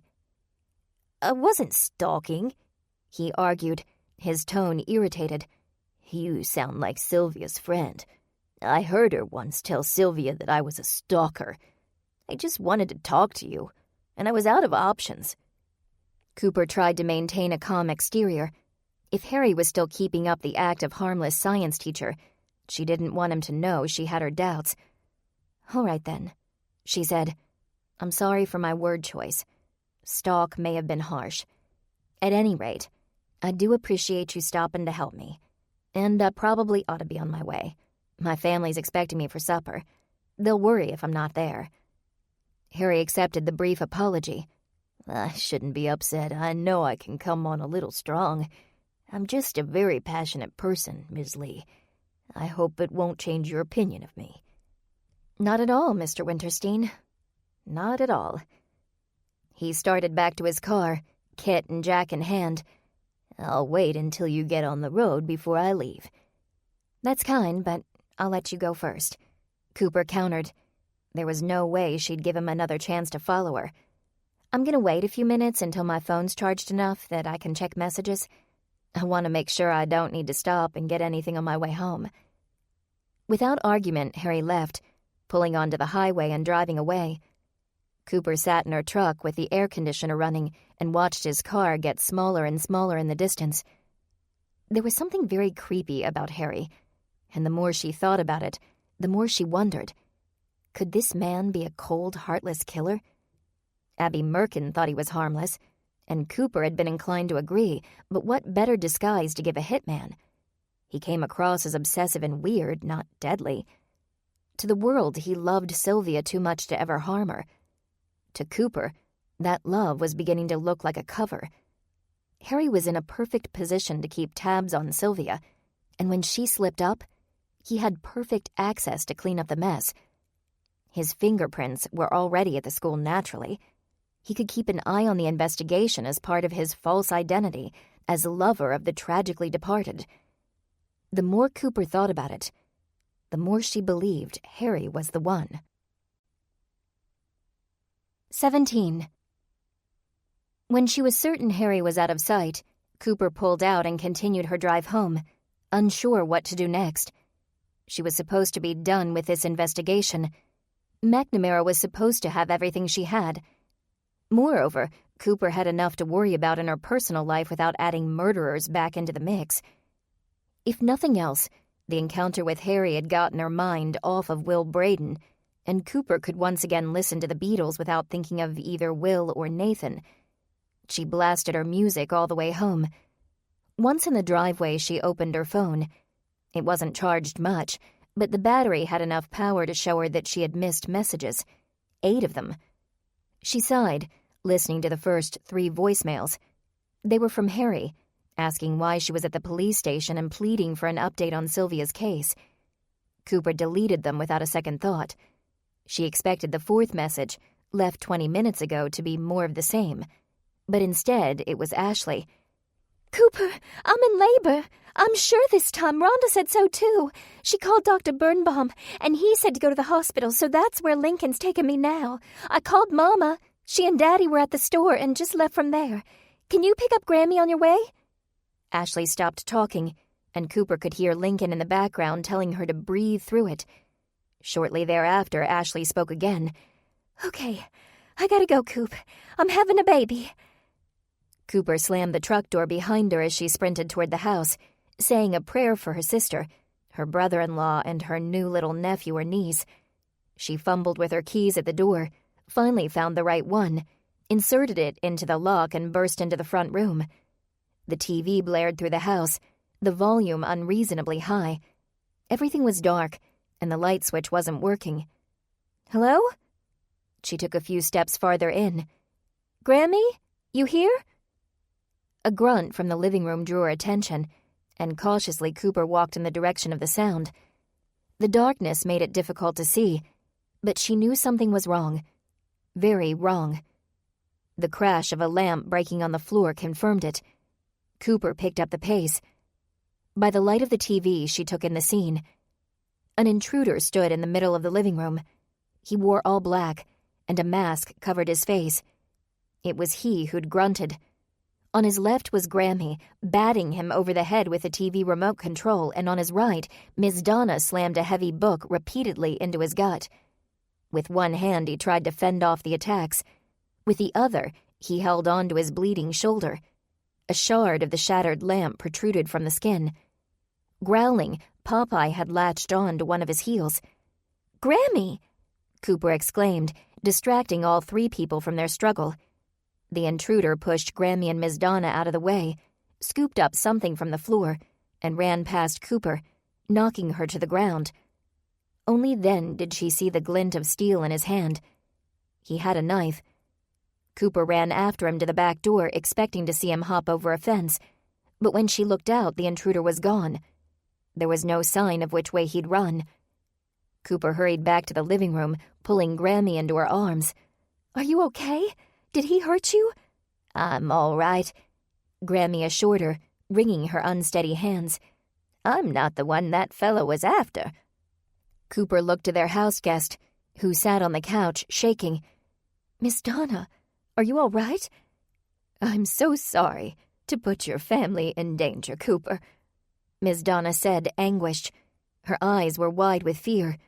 "I'm so sorry." "Miss Donna, did he hurt you?" "He tried." She displayed the arm of her sweater. There was a long gash in it.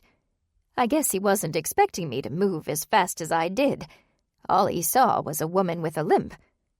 "I doubt he was expecting either of us to do what we did," Grammy commented, taking a seat next to her.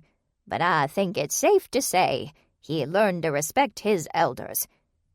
Using the house phone, Cooper dialed McNamara's direct line. When he picked up, before he could even ask who was calling, Cooper exclaimed, "The killer was just in my house." "Miss Lee, is that you?" "Yes, it's me, Inspector, and the killer was just here." "Is everyone safe?" Yes, they are, thank God, but he was here with a knife. He tried to kill a friend, but he got more of a fight than he bargained for.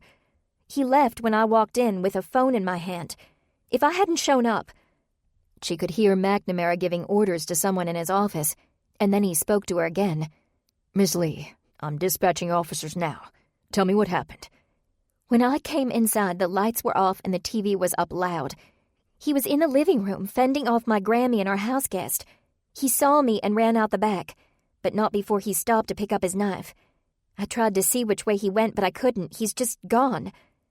"Just stay calm, Miss Lee. I'll have people there in a matter of minutes. Do you want to stay on the line? I'm transferring the call to my cell, so I can talk as long as you want while I'm en route." Cooper almost said yes, but then she looked at Grammy and Miss Donna, sitting quietly and shivering with fear. "I need to go," she answered. "I'm not the one who needs comforting right now." She slid onto the couch beside Grammy. "Police are on the way. They'll be here in a few minutes." Miss Donna scoffed.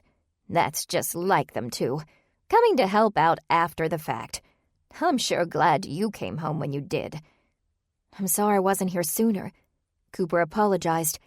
"I had a flat on the way, or I'd have been here a while ago." Grammy took Cooper's hand. "It's a good thing you weren't here, granddaughter, or he might have attacked you too. This way we fought him off, and you scared him out of the house.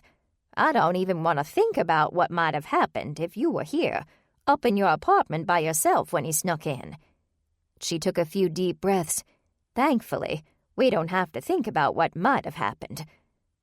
Cooper shook her head. "You don't understand, Grammy. If I'd been here sooner, we'd be at the hospital now instead of waiting around here. That man would have broken into an empty house." "I don't understand. Why would we be at the hospital?" "You don't know?" Grammy clucked her tongue. "If I knew, I wouldn't be asking." "Ashley's having her baby. I just got her message when I pulled into the driveway. She wanted me to pick you up and come to the hospital." "Then your friend would have been by herself." For a second, Cooper's breath caught in her throat. Of course she would have invited Miss Donna to come to the hospital, but Miss Donna wouldn't have. Not to such an important family event. She would have stayed at the house alone. Then she'd have been easy prey for the intruder. "You're right," Cooper finally said, very quietly. "Miss Donna, As I said before," Miss Donna interjected, "I'm sure glad you came home when you did." A horrible sinking feeling filled Cooper's gut, but she tried to cover it with a little levity. She smiled at Miss Donna. "You probably didn't need my help at all. From what I saw, you and Grammy had things under control." "You don't mess with the Lee women," Grammy announced, waving a fist in the air. "These young'uns think I'm just a frail has-been, But you don't know tough until you've lived on a farm. That's a kind of fortitude you can't beat, not with a knife or a face mask or anything else." Shortly thereafter, the police arrived, sirens blaring. 2 patrol cars pulled into the driveway, along with an ambulance. Cooper met the cops at the front door. McNamara was the first among them. His hand rested against his holstered pistol. "Miss Lee, are you all right?" "I'm okay. Miss Donna and Grammy are inside on the couch. They're shaken, but they aren't hurt." McNamara gently squeezed her arm as he passed. Cooper could hear him introducing himself to the 2 ladies, who were more than willing to recount the dramatic event. Cooper stepped aside to allow the other police and paramedics into the house, and then she closed the door after them. For half an hour she stood behind the couch, one hand on Grammy's shoulder and the other on Miss Donna's, as they related the details of the attack to Inspector McNamara. When they were done, the inspector pulled Cooper aside. "Tell me everything you saw," he said, and Cooper did. She took him through every moment, from pulling into the driveway to meeting him at the front door. No sooner had she finished than Grammy joined them. "She needs to leave now," Grammy announced, pulling Cooper away from McNamara. The inspector arched a brow. "Excuse me?" "Cooper needs to leave. My other granddaughter is in labor, and while I understand your people still need to talk to Miss Donna and me, Coop missed most of the action. She needs to be with Ashley." Cooper shook her head. "Grammy, I need to be here with you." "I agree," McNamara added. "We're not done here." But Grammy crossed her arms over her chest stubbornly. "Inspector, you may be a stubborn man, but I've got the Lee stubbornness in me, and I've had a lot more years to perfect it than you have. Cooper needs to go." McNamara looked over his notes. "I suppose it won't hurt if she leaves. However, I'll need to speak with her again later to make sure I have all the necessary—" Yes, of course." Grammy pulled Cooper toward the front door. "You tell your sister I said hello, and I can't wait to see her and my new great-grandbaby." Before Cooper could protest, Grammy had pushed her out the door and latched it.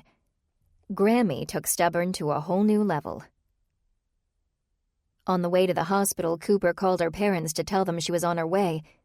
She decided not to tell them about the attack. Some things were better saved for an in-person conversation. Then she called the one person she wanted to talk to more than anything. The call went straight to voicemail. "Nathan, it's me. Ashley's in labor, and whoever killed Sylvia and Lewis attacked Miss Donna and Grammy. They're okay, and so am I, but Look, I know I said some things. I'm sorry I did, but if you could call me back, I really need to talk. I need you, Nathan." Then somehow she was at the hospital. She didn't remember the roads or the traffic. She didn't remember how fast she'd driven. She didn't remember driving at all. In fact, the only thing Cooper could remember was praying for her sister all the way there. She hurried inside to the maternity ward waiting area, where she found Earl and Maggie sitting on a couch. As soon as they saw Cooper, they rushed to her with warm embraces. "What did I miss?" Cooper asked. Maggie, looking positively exhausted, led Cooper back to the couch, and together they sat. "Lincoln's with her. We don't have any news yet. What took you so long?" Cooper hesitated. One look at her mama's face told her the woman couldn't handle any surprises. "I got hung up," she finally replied. She'd tell her all about the attack after Ashley and the baby were safe and sound. "I got here as fast as I could. I would have brought Grammy too, but Miss Donna was having a hard time with things, and Grammy didn't want to leave her alone." "Must have been pretty serious if she's willing to miss the birth of her first great-grandchild for it." "It's pretty serious, but it's nothing you need to think about right now." The double doors leading to the delivery room drew her gaze. "When do you suppose we'll hear anything?" "Soon, I hope," Earl muttered. He was pacing back and forth before them, and he continued to pace for the next hour. Cooper flipped absent-mindedly through a magazine before studying the contents of the waiting area vending machine. Maggie read a book, or rather she pretended to read. Finally the double doors opened and Lincoln emerged. Cooper and her folks swarmed him, but he walked in a daze down the hallway a few steps. His breathing was labored, his face pallid and slick with sweat, and his eyes glazed over. "Lincoln?" Cooper said softly. "Lincoln, what's wrong?" "She's bleeding a lot," he answered. His voice was so quiet that Cooper had a difficult time understanding him. "She's bleeding, and the baby isn't situated like it's supposed to be." Fear gripped Cooper. "What does that mean?" Lincoln shook his head. "It's too soon to tell." He walked away, leaving Cooper, Maggie, and Earl with that one comment. Too soon to tell. That meant the doctors didn't know if Ashley and the baby would live or die. Cooper felt as though she couldn't breathe. Her baby sister was behind those double doors fighting for her life. And her baby sister's baby was fighting too. "Please, God, let them be all right," she whispered, putting her arms around Maggie and holding her shocked mama close. "They will be," Earl assured her, embracing both Cooper and Maggie. "They'll make it. I know they will." But the redness in Earl's eyes and the catch in his throat betrayed his fear. His little girl was bleeding, and it was too soon to tell. Cooper broke away from her parents and followed after Lincoln, who'd rounded the corner and disappeared from sight. She found him sitting farther down the corridor, his back pressed against the wall, his face in his hands. Quietly, she sat beside him and took his hand. Together in silence, they hoped and prayed for the safety of two people they both loved dearly. Finally, Lincoln raised his head. "We should get back to the waiting area," he said, and Cooper nodded. They returned to Maggie and Earl, who both paced now. With Lincoln in her parents' hands, Cooper moved to the corner beside the vending machine and dialed her phone. "Nathan, it's me again. I know you don't want to talk, but please, please." She sniffed and wiped away a tear. "I'm at the hospital. Ashley's not doing well. I don't know what the problem is exactly, but the doctor said she's bleeding a lot. I don't know what's going to happen to her or the baby. Please call me back." She slipped her phone into her pocket and leaned her forehead against the vending machine. She just wanted Nathan, to talk to him, to hug him.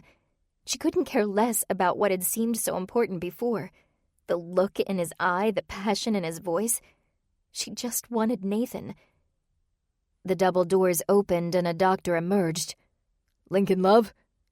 Lincoln joined him, and a moment later they disappeared into the room beyond with no explanation.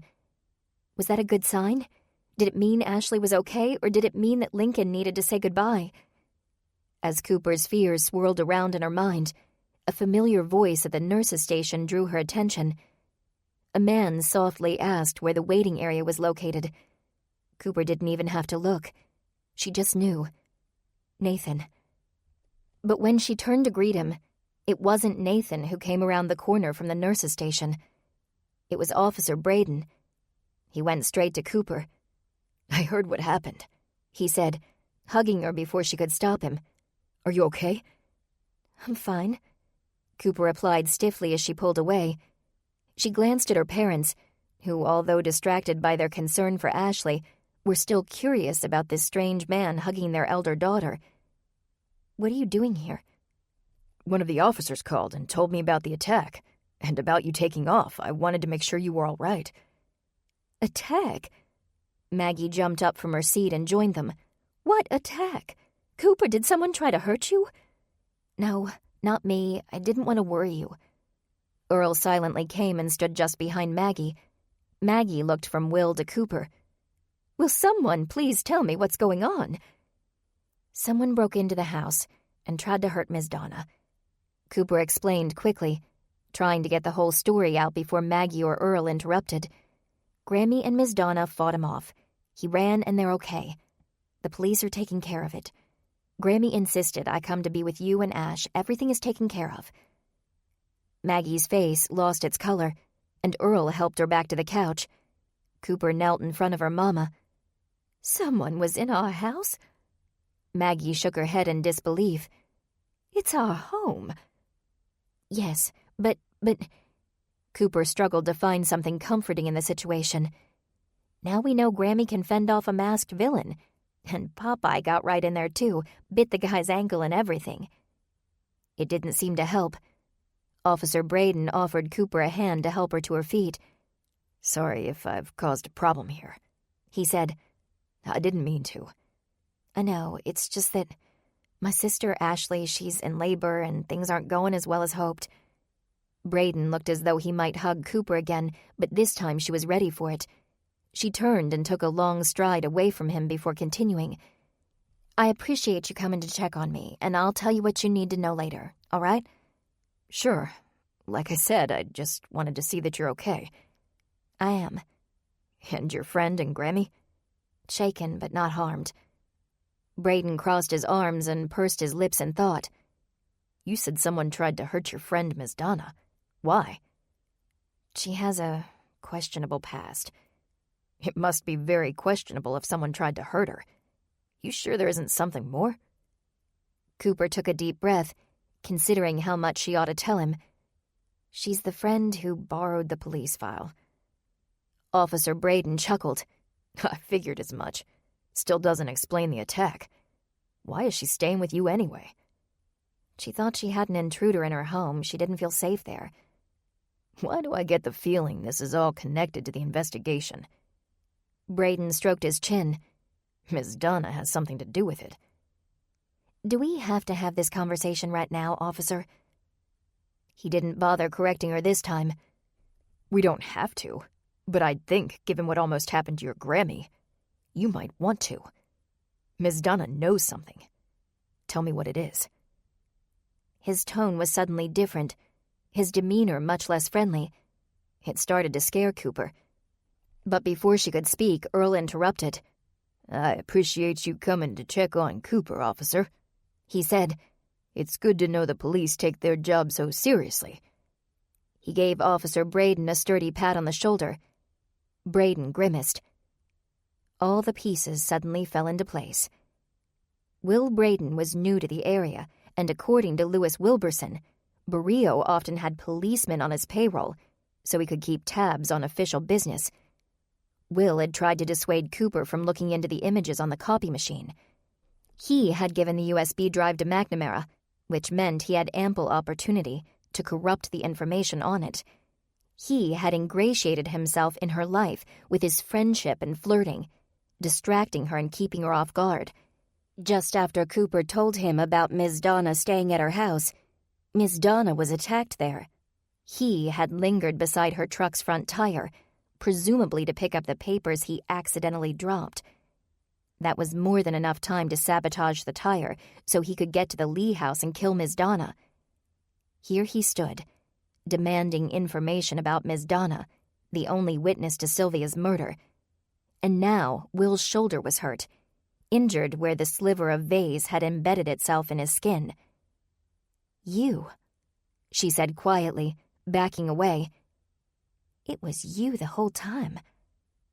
Braden's eyes narrowed, and a small condescending smile appeared on his face. "Ms. Lee, you've had a difficult day. We'll talk later." "No, we'll talk now." Earl stepped between them. "Coop, is something wrong?" "Yes. Before he died, Louis Wilburson told me that John Barrio has a hand in every cookie jar, mayors, governors, senators, unions, and cops." Braden's smile broadened and he laughed. "Do you really think I'm an informant for a mobster, Miss Lee?" Cooper shook her head. "I think you're a killer for a mobster, Officer Braden." As Braden took a step toward her, Earl blocked his path. Cooper's daddy may have been shorter and smaller than the officer, but he had that famous Lee stubbornness on his side. He straightened his shoulders and held his head high. "I think you ought to sit down while we straighten this out, officer," Earl said, his voice low and his tone warning. For a moment the two men locked eyes and didn't move. Then Braden said, "How about I leave instead?" He turned and walked around the couch, headed for the exit. Without thinking, Cooper launched herself at him, grabbing for his injured shoulder. If she didn't stop him now, he'd disappear, just like Barrio had so many years ago. For Sylvia, for Louis, for Grammy and Miss Donna, she had to fight to keep him from vanishing. When Cooper dug her fingertips into his injured shoulder, Braden growled in pain and struggled to push her away. With a strong shove, he knocked her to the floor, and she slid several feet. His mistake was not pushing Cooper to the ground. It was doing so in such close proximity to Earl Lee. Earl wasn't an angry man, or a person prone to confrontation, but no one messed with his little girls. Before Cooper could get back on her feet, Earl knocked Officer Braden into the wall, holding him by the lapel to keep him from moving. A moment later, Maggie was beside him, ready to help. While Earl struggled to keep Braden from running, the officer drew a knife from his belt. He drew his arm back as far as he could. Cooper saw the glint of steel, the same one she'd seen at the house. This was the blade that had already killed 2 people, and had attempted to kill a third. Now it was set to bury itself in Earl's gut. Cooper shouted a warning, trying to stand and stop Braden, but her body wouldn't move quickly enough. It was as if the scene before her played in real time, but she was moving in slow motion. With gritted teeth and a cold stare, Braden pushed the knife forward. Cooper looked away. She couldn't watch. A moment later, a body fell to the floor and Cooper had to look. Much to her surprise, it wasn't Earl. It was Officer Braden, and his body was twitching and convulsing. Cooper stared at him for a moment before following the trail of the 2 thin wires embedded in his chest, up to the taser in Nathan's hands. "Nathan?" she asked quietly, not sure if she could trust her eyes. "When did you—" I just came around the corner. He paused and swallowed hard. Your dad and the cop were fighting, so I grabbed the taser off of the cop's belt. I've read about them, but I've never actually used one. He dropped the taser to the ground and knelt beside Cooper. Are you okay? Cooper nodded. Just bruised my tailbone a little. As Nathan helped her to her feet, she stared at Officer Braden. "He had a knife, Nathan. He had a knife and he had Daddy." Earl stepped over the fallen cop and put his arms around Cooper. I'm all right. It's a good thing Nathan showed up when he did. Maggie joined the family embrace, and while still hugging his daughter, Earl extended a hand to Nathan. The 2 men shook on their victory. I owe you, son. Nathan took a deep breath. I'd settle for an explanation. Cooper stepped from her father's arms to Nathan's, burying her head in her boyfriend's shoulder. "Come with me. I'll explain everything." While Earl called 911, Cooper paced the hall with Nathan and told him all that had happened. The discussion with McNamara, the run-in with Harry, the attack at her home, Ashley's labor and the fight with Officer Braden. By the end, she was crying. "I'm so glad you're here," she finally said. "I don't even want to think about what could have happened if you hadn't come." I'm just sorry I wasn't here sooner. I was out driving around and decided to go to your place so we could talk. I accidentally left my phone at home. He paused, swallowing away his own tears. When I got to your house and saw all the police, I was so scared. I thought something happened to you. "No, not to me," Cooper replied, holding him tightly, as if he were anchoring her to the ground. Grammy told me where you'd gone, so I came right over. I saw your dad and the cop, and, well, your dad's okay. And it looks like Officer Braden won't be bothering anyone for a while. The important thing now is your sister. Any idea when you'll find out more about her and the baby? Cooper shook her head. "Lincoln's been back there for a long time, and we don't know why. I figure it's either really good that she had the baby, or really, it's good," Nathan insisted. He put his hands on Cooper's face and met her gaze. I know it. "How do you know?" Because it has to be. His explanation wasn't scientific, and Cooper wasn't even sure it made sense, but it was what she needed to hear. As she embraced him once again, the double doors swung open and Lincoln walked slowly into the waiting area. His eyes were red and his cheeks puffy. He didn't even seem to see the fallen officer or the hospital security staff taking over for Maggie and Earl. Cooper's heart sank. Nathan and Cooper met him just outside the doors. He ran his fingers through his hair and then he started to cry. Cooper didn't ask for a reason. She couldn't bear to hear it. Instead, she put her arms around Lincoln, as did Nathan, and he cried into their shoulders. Maggie and Earl joined them. Together they stood, waiting to hear the worst. Finally, Lincoln pulled away, and through his tears announced, "It's a girl, and Ashley's gonna be okay." Cooper wasn't sure how long they hugged and laughed and celebrated in the waiting room, but sometime later, a nurse pushed Ashley's bed down the hall, and the Lee family plus Nathan followed along.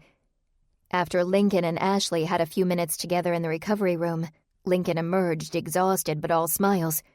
"She's sleeping," he said, "but we can go see the baby." Cooper patted him on the back. "You don't have to tell us twice. Lead the way." At the viewing room, they stood in a line, watching the little girl in the middle row sleep. "That's her," Lincoln whispered. "My little girl, my Hannah. Hannah Cooper Love."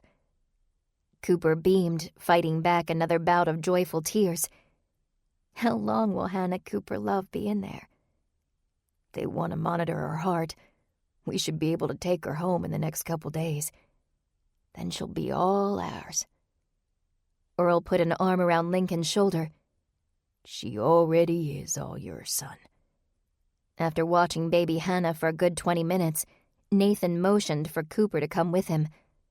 Leaving Earl, Lincoln, and Maggie at the viewing window, they wandered back to the waiting room. "I'm sorry. About everything," Cooper said when they were finally alone. "I shouldn't have been upset. I shouldn't have said anything." "Coop, I want you to tell me when things bother you always, even if they're things I may not want to hear. I want you to be open with me. Don't ever hold back. And I'm sorry I put you in that position. I should have been more upfront." He looked around them. "I know you want this, all of it, the house, the kids, the life together." "Yes, I do. But when we were talking about Ashley at lunch with my family..." "I should have explained," he said. "When we talked about what Ashley was going through, it bothered me because I thought about you having to go through all of it." "You mean you don't want children?" Nathan shook his head. "That's not what I mean at all. But the thought of you being in danger, having that much stress on your body, it terrified me. Every conversation we've had about your sister's high-risk pregnancy has terrified me. I don't want you to be hurt. I don't want to risk losing you. So that day I finally tried to be detached. Her due date was close, which meant the danger was greater, and I kept thinking of you being in danger. Being detached helped me not be so terrified, but I guess I didn't react well." Cooper felt her whole body relax. "You were worried about me?" "I appreciate it, Nathan, but you don't have to worry. I'm sorry I demanded to know what your plans..." "Please," he interjected. "Let me get this out. I have kept you waiting to know my plans, and that isn't fair." "You didn't do anything wrong." "Maybe, but I didn't do it right either. The time has come to move forward. Over the past week, I've been getting some things in order, doing a lot of thinking and praying, and also doing some very important shopping." He dropped to one knee, right in the middle of the maternity waiting room, and revealed a little jewelry box. "I realize this isn't a great time, but I don't want to wait anymore, and I don't want to make you wait." He opened the box. Inside was a diamond ring. "Cooper, I can't begin to tell you how blessed I am to have you in my life. I want you now and forever. I want the house, the kids, the life together with you. So, Cooper, will you marry me?" Cooper didn't pause. She didn't think or hesitate. She didn't weigh the pros and cons or consider her options. She just said yes. By Sunday morning, the entire Bible study had heard about Officer Braden's involvement in the murder of Sylvia Castle. Still, they listened intently while Ms. Donna filled in the details of the attack and Cooper related the details of Braden's capture. For more than half the allotted study time, they discussed Sylvia's case. "So what happens now?" Bryant asked. "Is it over?" Cooper hesitated, glancing at Ms. Donna. For the most part. Ms. Donna sat back and sighed. What she means is, you've still got to figure out what to do with me. Savannah put her hand on Ms. Donna's. We'll figure something out. After all, you did help to catch a killer. That has to count for something. But she did steal from the churches. Jake countered. I'm sorry, but it's true. Edward shook his head. Yeah, but she made up for it, don't you think? Cooper turned to him, shocked. You're sticking up for Miss Donna? Might be, he said with a shrug. She's not such a bad lady. I appreciate that glowing report, Ms. Donna commented, grinning. Tell you what, why don't you give it the day? All of you can think about it. I'm staying with the Lees for tonight at least, so you'll be able to find me, regardless of what you decide. Cooper wanted to give Ms. Donna a hug. Yes, the woman had done something terrible, but in the time Cooper had known her, she'd come to think of Ms. Donna as a friend. She didn't want her friend to go to prison. But if that was what justice required, Cooper might not have a choice. When they were finished discussing the case and Ms. Donna, Nathan cleared his throat. If I could add something. Savannah nodded, smiling. I don't think we'll get to our regular study this morning, so you go right ahead. What do you want to share? He took Cooper's hand, and together they stood. We have an announcement, he said. This beautiful woman has agreed to marry me. Everyone clapped and cheered and jumped up, surrounding the couple and offering hugs and good wishes. Trish and Savannah were especially excited, launching into plans for a bridal shower, wedding, reception, and honeymoon, all in quick succession. The chatter following Nathan and Cooper's news took up the rest of the Bible study time. But when the first notes of worship music floated down the hall from the chapel, Savannah closed out their time together with a prayer of praise and thanks. Before Cooper left the room, Quentin came up to her and gave her a big hug. I'm so happy for the two of you, he said. He handed her a folded piece of paper. I was going to share this today, but I didn't get a chance. It's inspired by the case. As he left, Cooper opened the paper and read, All that I need. Silver will tarnish, gold turns to dust, money to ashes, treasure to rust. Everything here is brief as the day. All that I see will be dying away. All of my riches will fade, though I may now suffer loss. The wealth of my silver and gold means nothing at all when compared to the cross. Make me rich in your love, a joy that won't cease, abounding in mercy and filled with your peace, wealthy in faith, overflowing with grace, wrapped in the comfort of your strong embrace. I don't seek for gold and for greed, to know you and be known by you. That's all that I need. Cooper folded the paper and tucked it into her purse. If only Louis and Sylvia had realized that, she thought. Maybe then they'd both still be alive. She hurried down the hall and into the chapel. Nathan had saved her a seat in a row with Jake, Savannah, and Ms. Donna. After the worship songs, Pastor Matthews said a prayer and followed it with announcements. The Lord works in mysterious ways, he said. How often I am reminded of this. You may have heard that Hope Street Christian Academy is short on funds. In fact, the school was very close to closing its doors for good. We've been trusting that God would show us some way to keep the school running. However, time had just about run out. But just this morning I had a conversation with the executor of Sylvia Castle's will. It seems that Sylvia had a home in Michigan, worth quite a lot, and the executor has full control over the money from the sale of that estate. She told me today that she believes Sylvia would have wanted that money to go to Hope Street Christian Academy. The crowd erupted in applause, and Cooper leaned over to Nathan. Looks like Abby Merkin really is looking out for what Sylvia wanted, even now that Sylvia's gone. I hope Sylvia knew the kind of friend she had. Nathan took Cooper's hand and kissed it. Sometimes we take the people close to us for granted.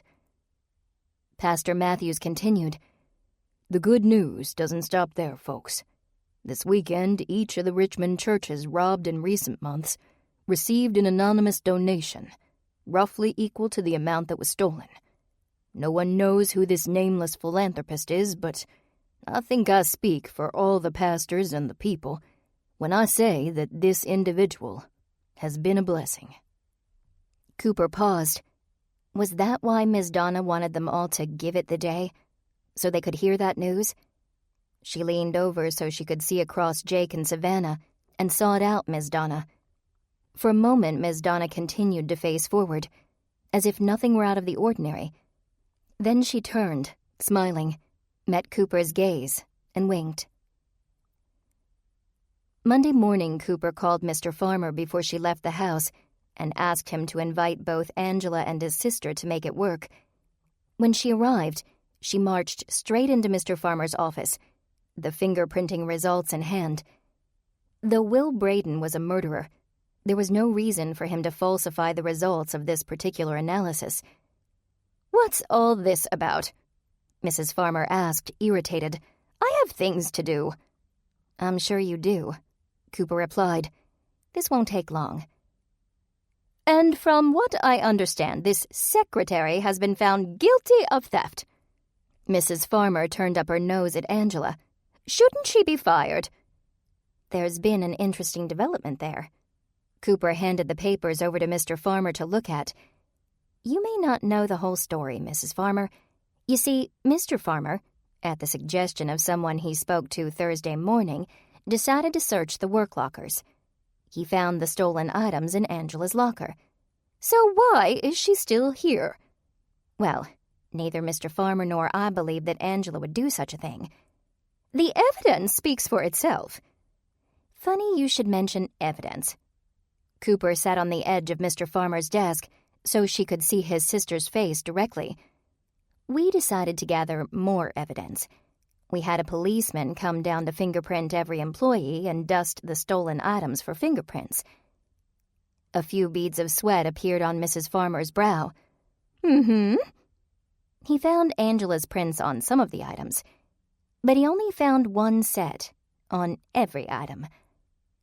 Angela, who had been silent until now, leaned forward. "Whose prints were they?" Cooper shrugged. "I don't know. They don't belong to any employee who was printed on Friday.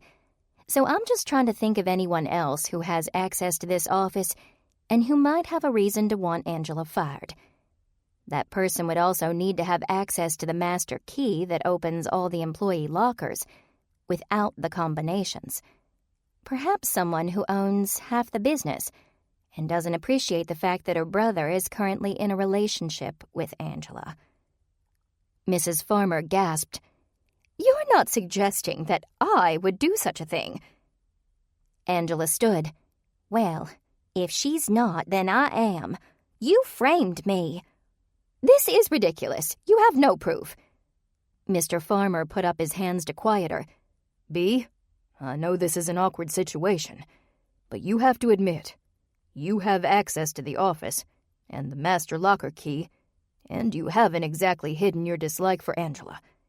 "You don't believe this idiocy, do you?" He looked at Cooper, who continued, "I know a great way to clear your name, Mrs. Farmer. We'll get your fingerprints and compare them to that one set of prints on every stolen item. If you're innocent, you've got nothing to fear, right?" I... Mrs. Farmer's face turned bright red. She stood and left the room, in a flurry of anger and embarrassment. Angela threw her arms around Cooper. "You did it, Coop." "I'm just sorry this happened at all," Cooper replied. "And Mr. Farmer, I'm sorry I had to accuse your sister." Mr. Farmer shook his head. "Don't be. She needs to learn to keep her meddling out of my life and out of my workplace, part owner or not. Angela, I can't begin to—" "You don't have to say anything," Angela insisted. "You believed in me, that's enough. Now, Cooper." "Yes?" "Don't think I didn't see that rock on your hand. Care to share?" This concludes The Root of All Evil by Ellery Adams and Elizabeth Lockhart. Narrated by Chris Dukart. Copyright 2014 by Jennifer Stanley and Elizabeth Lockhart. This unabridged audiobook is published by arrangement with Beyond the Page Publishing and was produced in the year 2016 by Tantor Media Incorporated, a division of Recorded Books, which holds the copyright thereto. Please visit tantor.com for more information on our growing library of unabridged audiobooks and to take advantage of special offers.